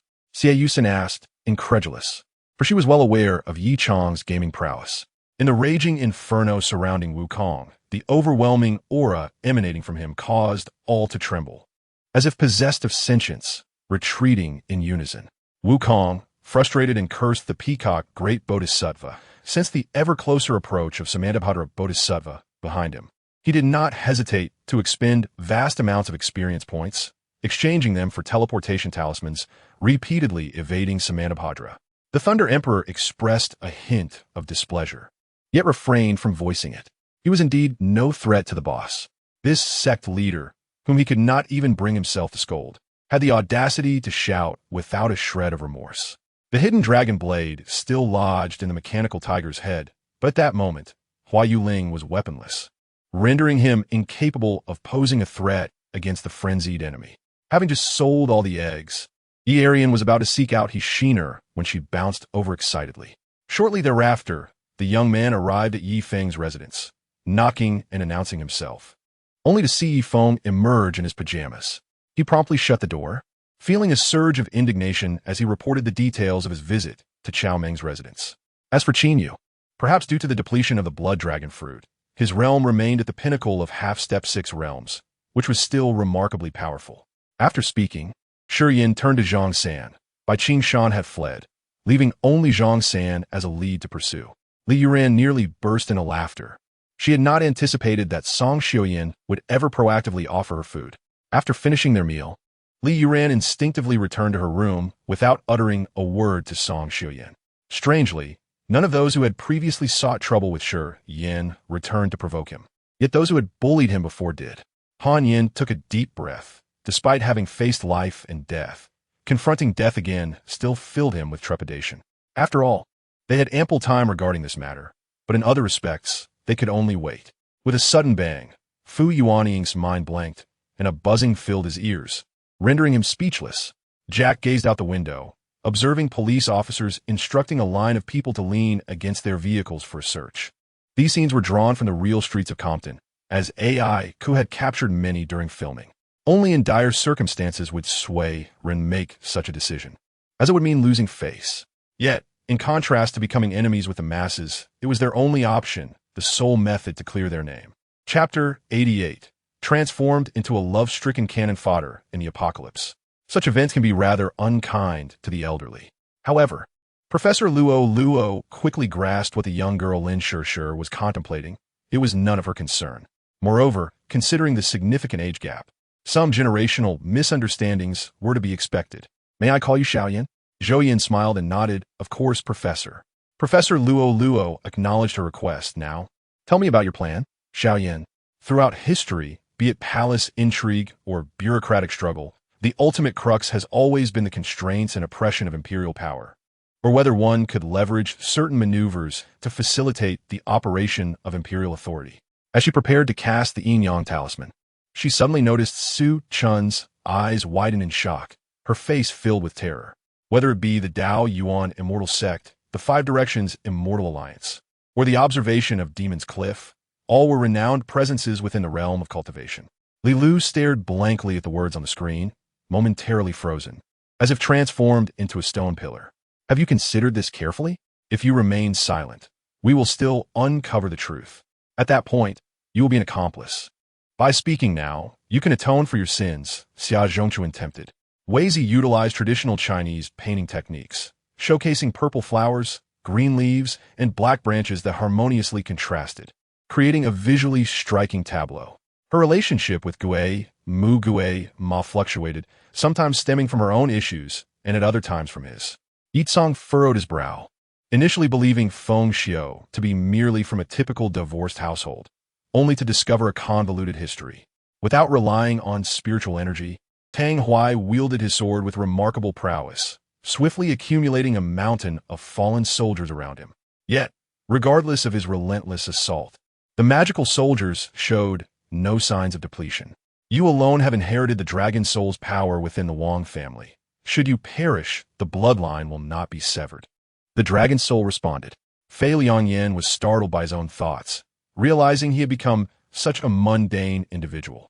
Xie Jingyong rested his hands on the desk, his tone composed, exuding an innate confidence. Yun Feng was taken aback, pondering the extraordinary cultivation of this flower-like figure, feeling utterly defenseless. At that moment, the man turned, encountering the smile of Chun Yi, which drained the color from his face, his eyes gradually filling with blood. Yet, a true warrior he was. He bit down on his tongue to dispel the encroaching memories, revealing an expression reminiscent of Chun Yi. Within this tempest of souls, time was distorted, though weeks had passed. Yun Feng remained unconcerned about the outside world, for time here seemed nearly stagnant. He had entered through spatial overlap, and upon exiting, time would revert to the moment of his arrival. She gazed at the letter, her eyes as cold as ice, and moments later, she ignited it with a candle, reducing the paper to ashes. Cui Feng nodded, setting aside his thoughts, and lost interest in the items before him. Though it would be disingenuous to claim he was not tempted, he resolved not to covet them. Yang Xintian had uncovered this matter while investigating Luo Hao, leading to his skepticism. Upon witnessing the American general's faltering resolve, Luo Hao smiled, anticipating the price he might pay to escape. The previous Z-80 could never have managed such a complex array of commands simultaneously. Zhou hesitated, recalling Mu Jingzhao's repeated admonitions to care for Jiangning's health. The man exchanged glances with the surrounding disciples, prompting a senior disciple to rush forward. Zhou helped Jiangning settle beside Shun Qingrong, who maintained a serene expression, her dark hair cascading down, accentuating her pale and weary visage. In the evening light, the disciples of the Huashan sect enjoyed a rare moment of leisure after their evening lessons, either resting in their rooms, dining in the mess hall, or gathering in small groups to enjoy the sunset and share banter, relishing the fleeting tranquility of the day. Wu Fan and others arrived, surveying the disarray, recalling how this had once been a paradise of the carefree immortals, a place where many celestial beings would gather to listen to teachings. Now, however, Chang Yuchen and his companions faced dire circumstances, besieged by countless elemental soldiers, with their elite force reduced to less than half. Clutching his demonic sword, the entire high platform erupted in chaos as the demonic energy surged forth. Meanwhile, jealousy and rage directed attention toward Nolan, who emanated a purer essence of sin than the others. Brilliant golden light radiated as 12 nearly identical remnants of formations emerged in the void, slowly merging. Currently, the Kinshikane was poised to ignite conflict, aiming to capture influential figures such as Xia Wuji to coerce the Central Plains Mingjiao into surrendering their martial secrets. I do not know. I have never met anyone else. Yin Heng sincerely shook his head. As the grand formation fell apart, Xian Gui recognized the familiar black staff descending from the sky, calling out, "Senior brother." At that moment, Kong Xian joined Xian Gui, observing 3 figures descend from the heavens: Lu Er and his 2 disciples, Yang Chan and Neza. Lu Er summoned the Hunyuan Ichi staff back into his grasp. "You may feel comfortable, but our sister Lan is exhausted," a voice commented as Ami appeared, her face displaying annoyance. When Hao Hian saw Yao Jith approach Lu Er, he felt a strange sensation. Upon hearing his sister inquire why Lu Er favored peaches, he was rendered speechless. Lu Er, sensing Hao Yan's gaze, retracted the Hao Yan mirror. His green eyes coldly scrutinized Ouyang Qingxue, as if regarding a prey awaiting slaughter. "Yes, your majesty." Guli Allah did not receive a clear response, but, though reluctant, he dared not speak further and obediently exited the palace. "Ling Daoyu, your arrival is timely. We have matters to discuss." He Wuchang addressed Ling Duyu. Jiang Dai and his companions felt relief, knowing Jiang Jian had been reduced to ashes and laid to rest. Jiang Dailing and Jiang Dai, having endured much suffering, felt a sense of liberation, buoyed by the lightness of their hearts. The laboratory was immaculate and well-equipped, illuminated by a small generator outside, where 3 researchers toiled. Upon hearing a call, Professor Luo blinked, momentarily doubting his eyesight before retrieving his glasses. "Xiao Qing," he confirmed, realizing his senses were intact. Song Shuqing nodded, observing her mentor's white hair and weathered features. "Mother, there is no need for concern. I have brought you shame until now, but today, everything will change." Bai Fenghua turned to the slightly astonished Shui Rower, speaking softly yet resolutely. The gaze of King Nanhua darkened slightly, pondering whether Bai Fenghua had concealed herself too deeply or transformed too drastically. Dongfang Ji remained silent, merely observing the contract. The driver appeared puzzled, questioning the need for a maid's presence. Yi noticed the driver's strange look and felt displeased, thinking that one day she would rise above such scrutiny. "I did not." Liang Yi responded with a cold laugh, as if already anticipating Yin Shuangfei's retort. After a day's journey, Ding Yu gradually reduced his pace. The distant mirror twin city coming into view. Li Hong's attendant, Chun Liang, responded, bringing 2 glossy black ceramic wine jars. "If you truly love her, would you mind my skepticism?" Song Xiuwai's gaze remained fixed ahead, coolly asserting her stance. "Unfortunately, I have been waiting here specifically for you." Xiao Ziyan wore a stern expression, with his brothers lined up, clearly indicating that they were not going to treat her kindly. "Tell me, what is your relationship with Li Zichen?" He cut straight to the chase, as Xiao was never one to beat around the bush. "Bai Fenghua, I have a high regard for you. You possess capability and immense potential with a ruthless heart. Abandon Dongmu and join us at Chengtian. I will grant you the power to command the winds and rains." Unexpectedly, before the referee even announced the start of the match, Guan Yeshi from Changtian pointed at Bai Fenghua and made such a proclamation. In the sea, the Pope raised his head and bellowed, like 1,000 miles of ice. As soon as his words fell, the surrounding waters instantly froze, expanding outward at a speed of several meters per second. The individual was in the mid-stage of foundation building, demonstrating quite impressive cultivation. Only to find that the person twisted their body and stood directly in front of her. With a deafening roar, the lookout tower erupted in a dazzling blaze, and the voice of the sentinel vanished in an instant. After eliminating all the luxurious flying cars, Qin Zhao cheerfully opened the door to his vehicle and stepped inside. "By the way, sister, where is Xina?" Yin Yueshuan suddenly seemed to recall something, raising her head abruptly to inquire. Just hurriedly changed to using both hands, resembling someone lifting a massive stone, and handed the magical gourd to Ling Yun, allowing him to sip from it. At this thought, Even though Chun Changsheng had already achieved foundation building and his physical form had reverted from acquired to innate, he still felt an involuntary chill run down his spine. He could no longer remain at ease within this map of mountains and rivers, and hastily got up to bid farewell to Su Su. The intense battles of the previous night had drained not only spiritual and true qi, but also physical strength. Ling Yun was already famished. The pressure emanating from the golden stone tablet had vanished entirely, and even the radiance it emitted gradually receded. Chapter 91.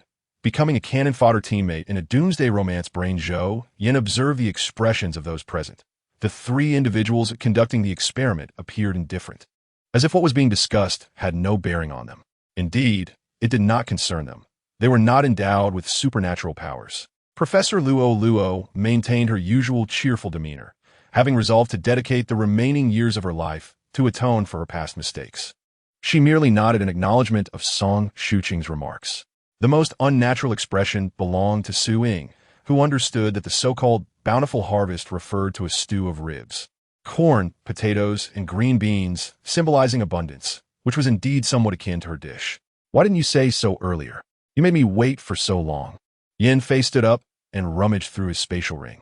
Suddenly, a flicker of irritation crossed his face as he produced a set of clothing.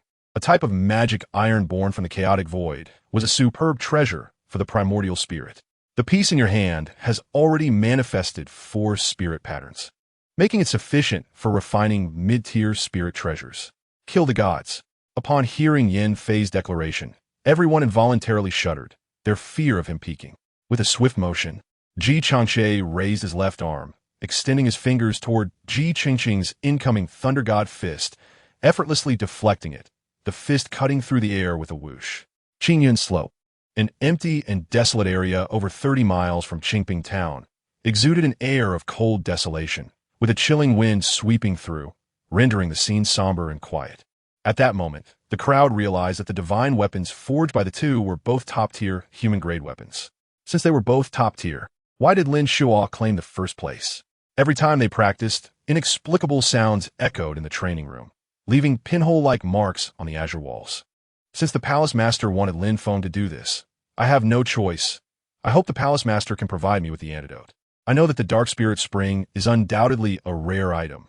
Otherwise, you wouldn't have told me its name, Chu Lin Feng remarked. However, Lin Tian's attack forced Steward Zhou to flee, unable to escape from the stone coffin.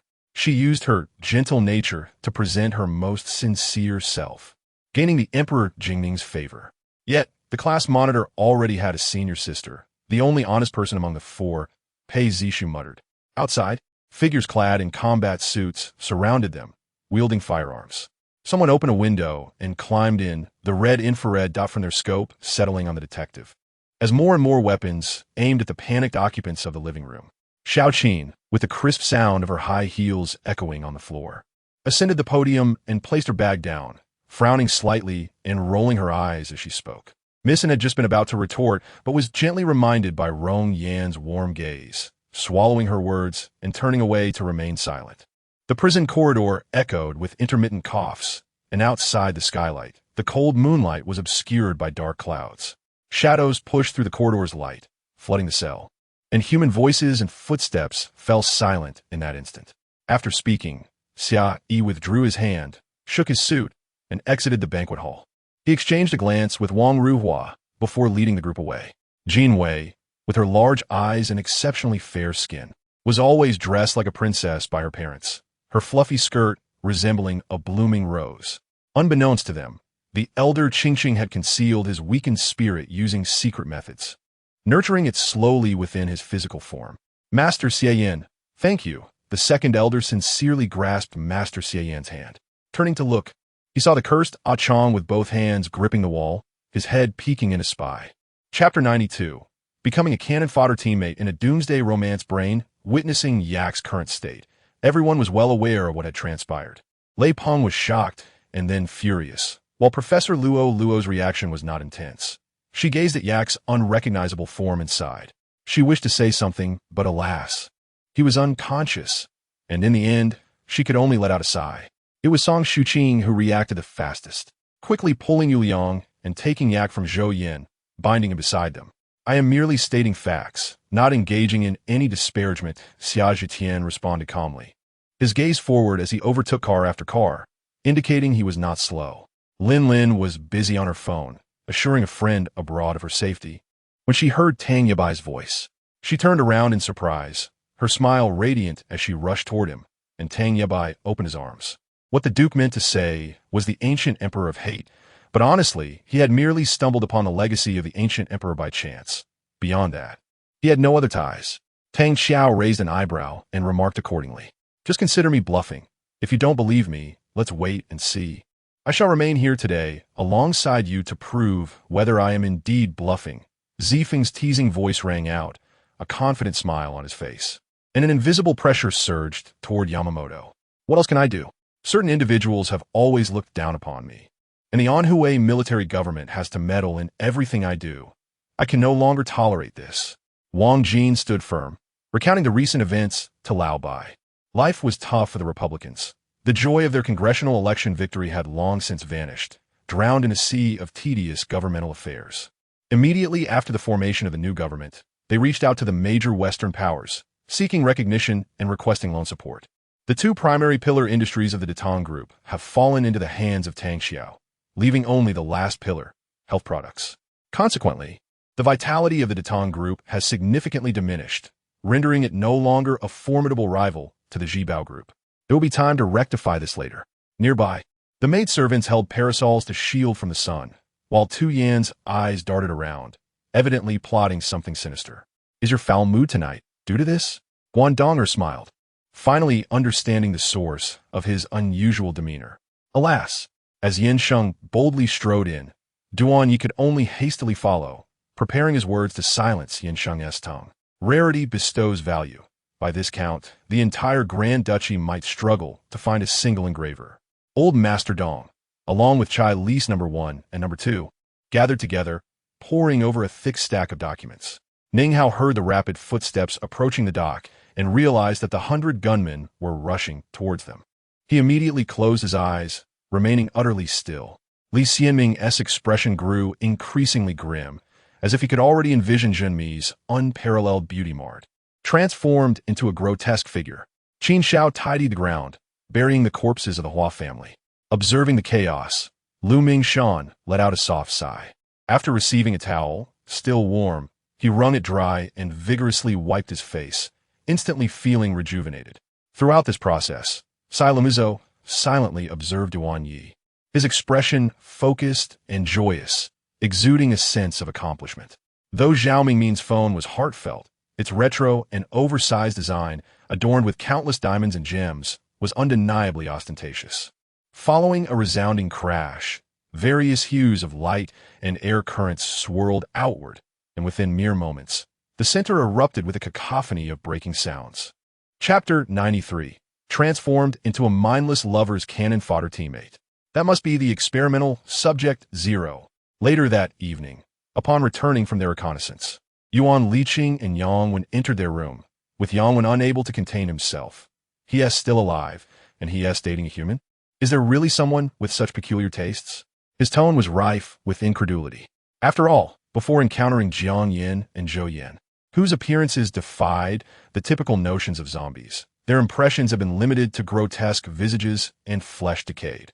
In an instant, Tong Lao and Li Qiushui had exchanged hundreds of blows. At that moment, a simultaneous cry of agony and a muffled groan echoed. Even the spirits and phantoms were born from chaotic energy. During their ghost-slaying rituals, it was akin to purifying and refining the chaotic essence. Kuxiexio, well aware of the quality of the sensory glasses, watched the graceful departure of Yin Yi, a slight smile gracing her lips. However, in the Tianlong world, he had essentially fought at the pinnacle, and no one could compel him to draw his sword, even without employing any inner strength. Naturally, many praised and applauded Bai Ling, while Lady Bai smiled contentedly, relishing the admiration akin to an empress. Su Qing slept soundly until noon the following day, yawning as she had breakfast that resembled lunch. Qing'er brought the exhausted Ning Yar before her. Yes, Su Zuyan nodded, but felt a twinge of pain in his head, slightly furrowing his brow. The temperamental elder Yuan Tong could not restrain himself, exclaiming, "What are you saying? That scoundrel invaded our holy grounds and injured our disciples? They were astounded. When did anyone dare to act thus against their order without fearing divine retribution? At that moment, Bu Jingyun and Ye Feng were taken aback. Realizing that such unparalleled masters lurked hidden within the realm, their understanding of the world forever altered. The gaze of my master just now felt familiar. Lung Wanner had looked at me in that very way before. In that instant, I seemed to grasp something profound. Suddenly, a soft chuckle broke the silence, and I felt the sound of glass becoming increasingly pronounced. I changed into a formal suit, got a haircut, and trimmed my beard, appearing much more spirited. This voice had been etched in Chun Yang's mind since their first encounter. All of this was of utmost importance to Lin Feng. However, more pressing than these enigmatic matters was the position of the Black Tiger Society's leader. On the way, Lin Feng contacted Fox Fei, informing him of apprehending Luo Hai. At this moment, my attention shifted to Qin Cici, whose aura was distinctly unique, exceptionally clear, and certainly not ordinary. She had a seat but opted to stand behind Sui Guogua like a vigilant bodyguard, her gaze sweeping the room with intensity. Only when they resolved their side of the affair could I act. Otherwise, should an opposing helicopter arrive for rescue, my brothers and I would be in dire straits. These entities watched me hungrily, unable to consume me, their agitation causing them to scurry like spiders across the floor, walls, and ceiling, fixating their gaze on me. As every item in the room, including my bed, furniture, and even the mirror, was voraciously devoured. Since entering university, no classmates had shown me concern, and hearing this made my nose sting with emotion. I initially intended to push away again, but looking into Lu Xiangxiang's seemingly smiling eyes, I ultimately could not bring myself to do so. At that time, Zhou Yan had just met his tragic end, his insides hollowed out, and later concealed in a funeral home. That night, Li Erden took the intestines home for consumption. Similarly, that night, Li Dapio, who delivered the organs, appeared somewhat flustered. Chapter 94. Transformed into a mindless lover's cannon fodder teammate. Fong Hong Hong maintained her petite and delicate appearance, looking somewhat shy. Yet only those who had witnessed her on the battlefield would know how ferocious she truly was. When Zhou Yan heard this news, they had already arrived in City A, specifically at the Dawn base without prior notice, clearly coming directly for someone. This was Zhou Yan's second meeting with them. The path ahead may not be easy, but how we choose to traverse it is within our control, Bai Yu remarked, gazing ahead. Su Yanwei felt both startled and fearful in the presence of the two towering, menacing men. Being inexplicably bound, she felt no inclination to question her predicament. At this moment, she realized that the scent on her was indeed due to Chu Yunshang's meddling, causing Chu Yulan and her companions to turn green with rage. As they entered the depths of the Black Rock Mountain, the path did not ascend, but descended instead. Bai Yu's 7 moonlight flying swords soared through the air, each capable of slaying a 9-headed bird. Due to her previous brilliance, for various reasons, these familiar faces had not appeared, remaining hidden in the shadows, yet their absence did not equate to non-existence. It's getting late. You should wash up and sleep early. You'll be a bride tomorrow and need to conserve your energy, Lin Qingyuan gently advised. All along, Yin Yu had remained silent. She understood the enmity between humans and half-demon beasts. The Jin Wang requested his assistance in eliminating these two humans, and naturally, he would comply, for the safety of their half-demon clan. At the top of the Green Dragon Tower was where the heart of the Great Dragon resided, which was his primary concern. Her family rushed over, but no one could persuade her. 2 male attendants stepped forward to intervene, but could not restrain her. Surrounding patients and their families gathered to witness the unfolding scene. Madame Zhou instructed Zhou Xian to take good care of his wife, while she herself took hold of Zhou Yaodang, and with Zhou Yun leading the way. The 5 of them managed to squeeze into the temple. There was a swirling mass of darkness, akin to smoke, floating quietly at the center of the pit, appearing exceedingly sinister. Blood was being drawn. Su Tian urged Yi Xiao and Sha Sha to step back, then delivered a powerful punch to the divine dragon. The expansive volcanic crater was bustling with activity, surrounded by numerous well-constructed houses that seemed to have existed for quite some time. She was aware that since her debut, Bing Yuer had rarely engaged in direct kissing scenes with male actors. Mo Jingchen observed her pitiful expression and chuckled softly, helplessly guiding her to a chair in the living room before tending to the fire and retrieving the dumplings. Summoning the mighty Xuanwu deity of the Taoist gates through the power of ink and water was indeed an unparalleled skill, one that was never divulged to those outside the true sect. Jiang Shanming's reckless operation of the power furnace, channeling energy directly into his body, was akin to self-destruction. Ahe lifted his head to gaze at the tranquil night sky, and his roar instantly disrupted the serene expanse of the northern desert. The red-cloaked sand thieves leaped from the ground, while members of the Sand Tribe rushed out of their tents, disheveled and yelling inquiries about the situation. Li Tai greeted them warmly, and as they ventured deeper, the temperature noticeably increased, enveloping them in a sweltering atmosphere. When Mu Xuanqing entered the cave, Gu Beiqing stood vigil beside the unconscious Gu Wanchue, his eyes flashing with fury upon seeing him. Meanwhile, those behind him lacked the patience of Chuan Rensong and displayed evident dissatisfaction, though they dared not express it openly. The crowd remained oblivious, unaware that the Sand People had been encircled by a legion of mice. Strange gnawing sounds echoed from a distance. Chapter 95, transformed into a love-struck supporting character in the apocalypse, Zhou Yan. Host just detected that Lin Shirshi's affection for Jiang Yan has returned to 100. At that moment, the system's voice intruded. What was happening on Lin Shirshi's end? 100? Jiang Yan certainly possessed something remarkable, able to manipulate emotions so adeptly. It was notoriously difficult to lower the love addiction level of a love-struck individual. Yet if it could be diminished, restoring it would be an arduous task. If you dare to challenge me, I shall carry you back. He maintained his usual demeanor, full of bravado and indifference. Soon after, everyone began to eat. Indeed, as Zhang Yang had said, the food was exquisite, particularly praised by Tang Yin after a meal. By now, it was 9:30 in the evening. Jiang Xiyun switched on the television, flipping through channels, while I prepared 2 cups of tea and placed them on the coffee table. Little did I know that Ziyue had been gradually pushed into an irretrievable predicament.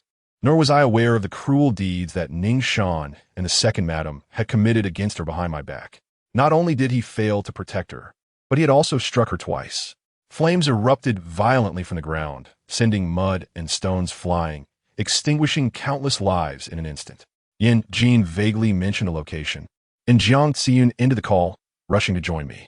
Based on the earlier battle, those 3 stoic foe Captain Americas possessed strength comparable to level 5 extraordinary beings. Otherwise, they would not have subdued Tianqi in unison, especially with the old Wolf King's betrayal at such a critical moment. Jiang Xiyun, in a flurry, grabbed the wine glass before him, oblivious to the fact that it was already empty. He only realized the absence of wine when he tried to drink, and thus, he set it down in agitation.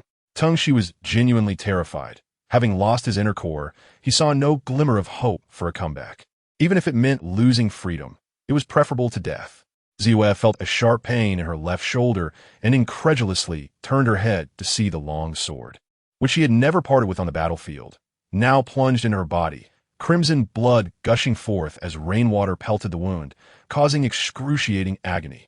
Xiao Han was taken aback. He had anticipated some effects, but was unprepared for such miraculous outcomes. This was due not only to genetic modifications, but also to the nourishing spirit of the Azure Dragon in Huagua Mountain, coupled with the application of botanical life water and photosynthetic enhancement liquids. If one could afford to offend, matters would be considerably simpler. Although Chu Yin and the Phoenix had formidable backing, even the most skilled fighter could be neutralized by a single bullet, thus providing an opportunity for Zonghua Yilong to enact revenge. The 2 gunmen's hands collided as they attempted to pull the trigger. Despite completing the motion, their target had vanished. As he spoke, his palm trembled, and a layer of ethereal green light shattered like glass from top to bottom. I remained silent. Wan Kai's words left Mo Xiao feeling somewhat helpless. Whenever she was with Wan Kai and I, she found herself at a disadvantage in their conversations, as Wan Kai and I never delved into topics in which she excelled. Her team members had finally caught up, only to witness Yuan Hui about to strike the bloodied madman senator. Rest assured, you are the magnificent celestial god, even with 100 times the courage. I would never dare to disrespect you. As long as everything you said earlier is true, I will honor the agreement and take you to the void heavenly realm. Xing Fei nodded.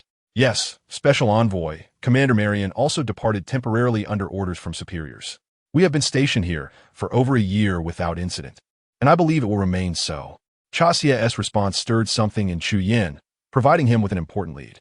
Chapter 96. Breaking Lin Shirshir's illusions. Zhou Yan has devised a strategy. Lin Shirshir's love blossomed amidst the sudden outbreak of a zombie frenzy. Due to Zhou Yan's unique status, the two had initially been inseparable, braving the most perilous times together. Zhou Yan perceived this as a form of the bridge effect. Lin Shirshir was moved by her sacrifices for Zhou Yan and aimed to create a favorable environment for him, which led to her infatuation. The king of Zhou Yan finally awaited the call of duty. In response to the pleas of the Yang family descendants, he dispatched General Feng to Dali, tasked with subduing the traitors. Now, someone was finally set to follow in his footsteps, and how could he not feel elated? A creature that had lingered in hell for too long naturally welcomed a companion. Confronting the unreasonable Xian Mao, there was no room for negotiation. He would not squander time on doubts. Moreover, a patriarch like Qiao's father had always held a lofty position. Now that the truth had emerged, his timely reflection and admission of fault could be deemed commendable. Ben Yang lifted her veil upon hearing Chun Che's address, her gaze fixed intently on Chun Wan. As this person spoke, the two men responsible for driving the carriage leaped down.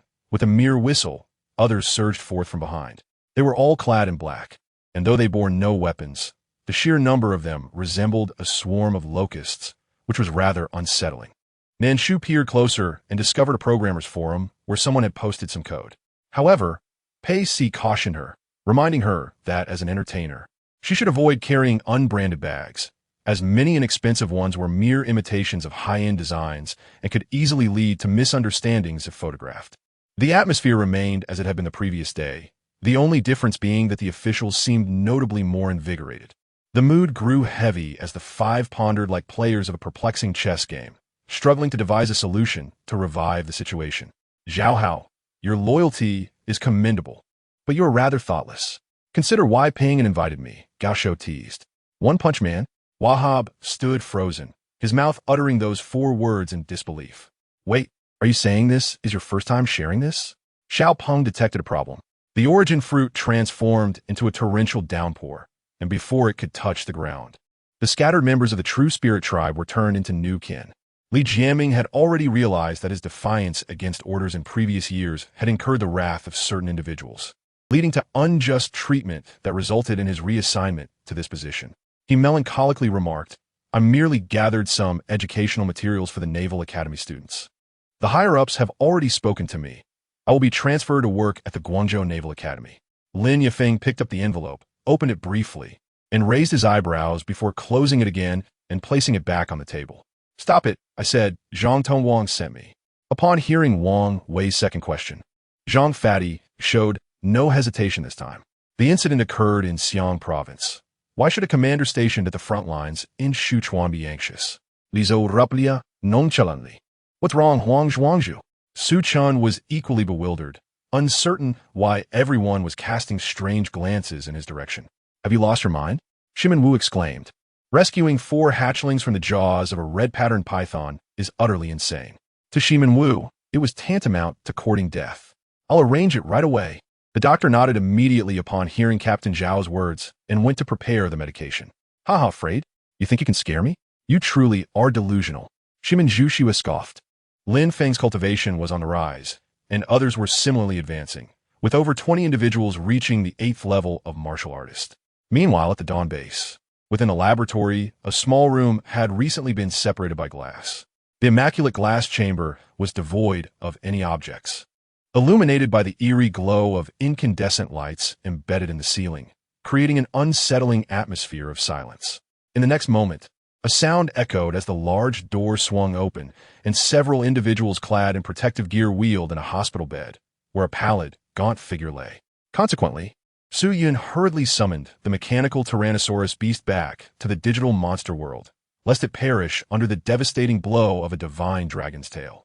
As the burly man charged like a mountain, Jiang Mu advanced as if foreseeing the outcome.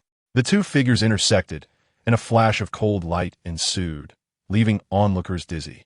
When they blinked again, the muscular man lay sprawled on the ground, his bulk resembling that of a fat pig, unable to move. If Klaus could harness greater power from these weapons, he would become one of the mightiest adversaries. Nan Rongmi gazed despairingly out the car window at the black caution tape, her eyes reflecting profound hopelessness. Her aged face, marked by wrinkles akin to dry tree bark, softened with joy, her murky eyes sparkling, and her hands excitedly tapping the armrests of her wheelchair, her frail body swaying continuously. If you cannot achieve this, then you are destined for self-destruction. When? That would be the most perilous moment.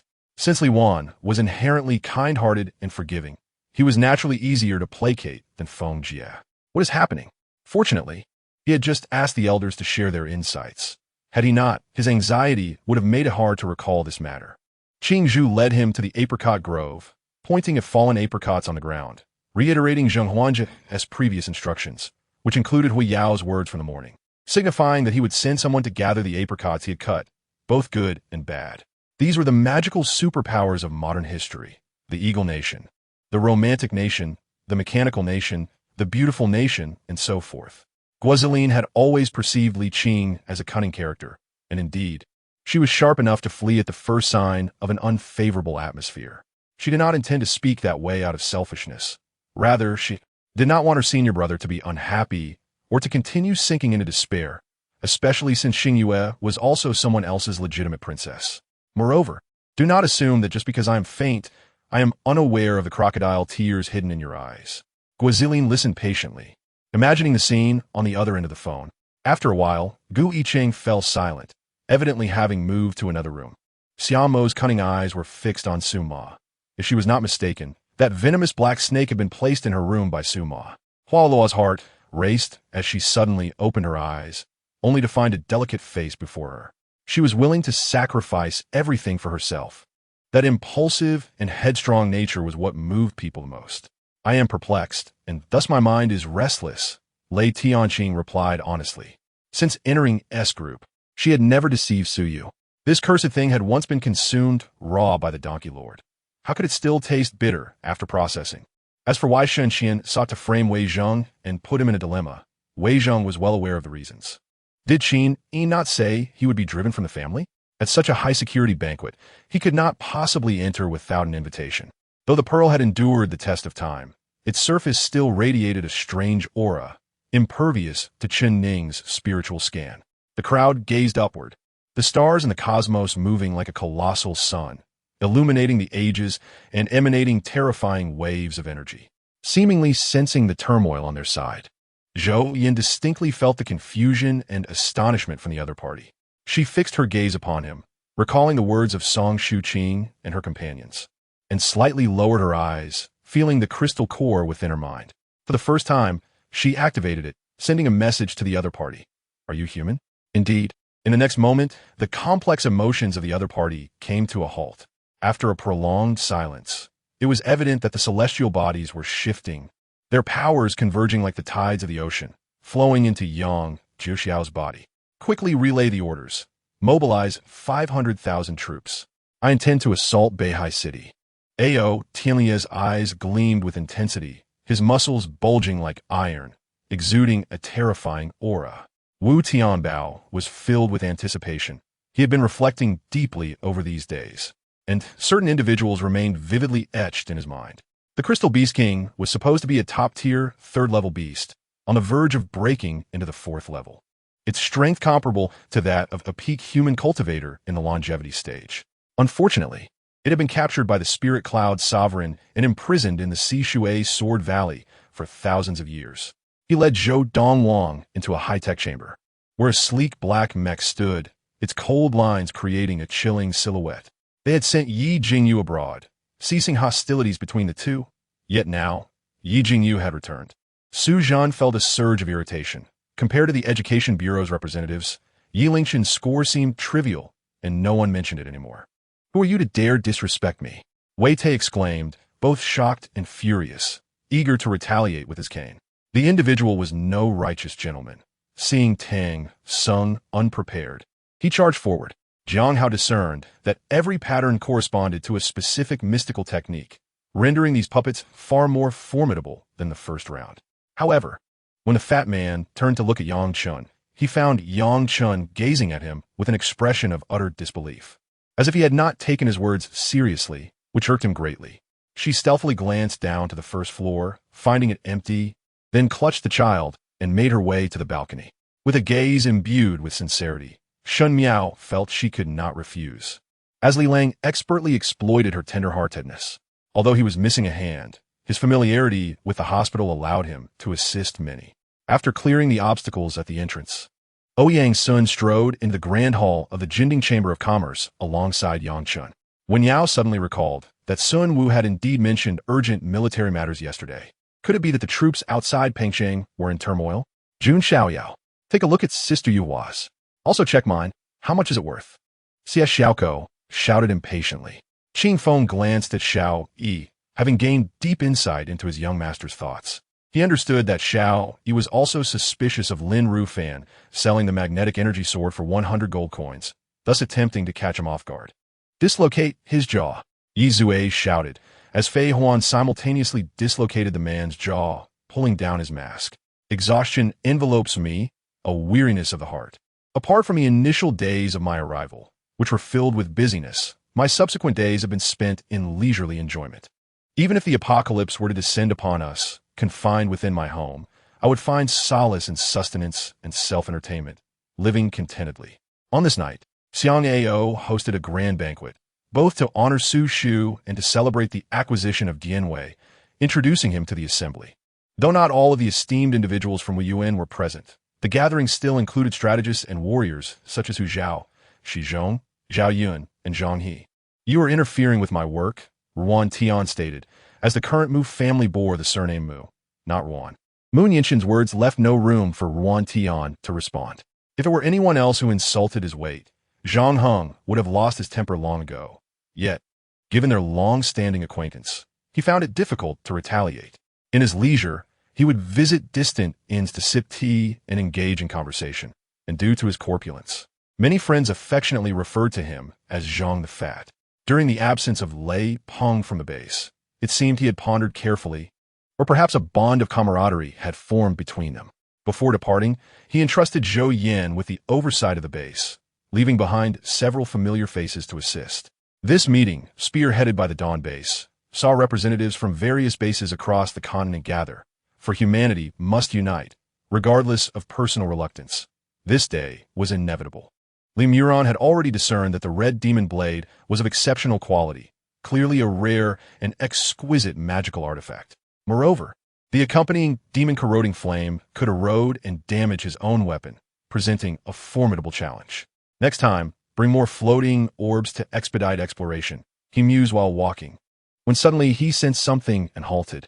Song Zheng let out a cold laugh, leading a few beasts not only to persist in their assault but to intensify it.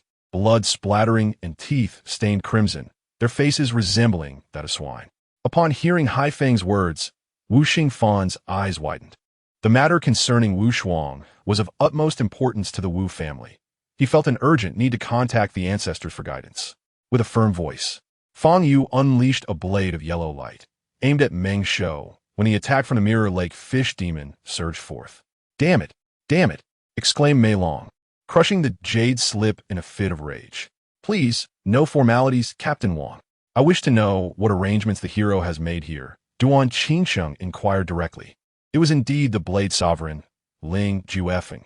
They had not anticipated his presence, assuming he was engaged in preparations for the Temple Guard. Others gasped in surprise. I will send someone to escort him to the human realm shortly. You need not worry. For now, focus on enhancing your strength. For your adversaries this time are not easily dealt with, Yin Luo Wang remarked, gazing into the distance, hesitating to speak further. Miao Pu, possessing the ability to observe the unseen, understood that this had little to do with the wind, but rather was a manifestation of the power of light. Daylight is the utmost embodiment of brilliance, while the darkness of monsters pales in comparison, akin to dew battling the ocean. At this moment, thick fog enveloped Luoyang, and visibility blurred even at a distance. Those tracking the boss from the rooftop struggled to discern the situation below, only able to approximate a vague area, unable to confirm whether Fang Chuanqin had struck his target. Avril watched as the two entered the bathroom, a smile creeping upon her lips as she tilted her head back and emptied her cup. It felt as though Han Yu had provided them with every tantalizing piece of gossip and entertainment news imaginable. Under normal circumstances, such a situation would be a coveted opportunity. Indeed, a dream come true for every journalist. Yin Ba visited here to engage in casual conversation with Luin, primarily because he had perceived something unusual. Earlier, while hurrying with Sister Su, he had noticed he was being followed, and he recognized the follower. Yang Hua found the situation amusing, noting how Athena did not spare Mike a glance, despite his electrifying guitar performance. It made one wonder how thick his skin truly was. Meanwhile, as the online audience lamented, no one noticed Yang Hua descending from the stage, making his way towards the band. Yin Ba instructed Yin San to take action, though Yin San shrugged helplessly. I would like to act, but I don't smoke. This was a classic excuse. Furthermore, in her recent experiment, an intact bug corpse had been completely obliterated into fragments upon being struck by high-energy rays.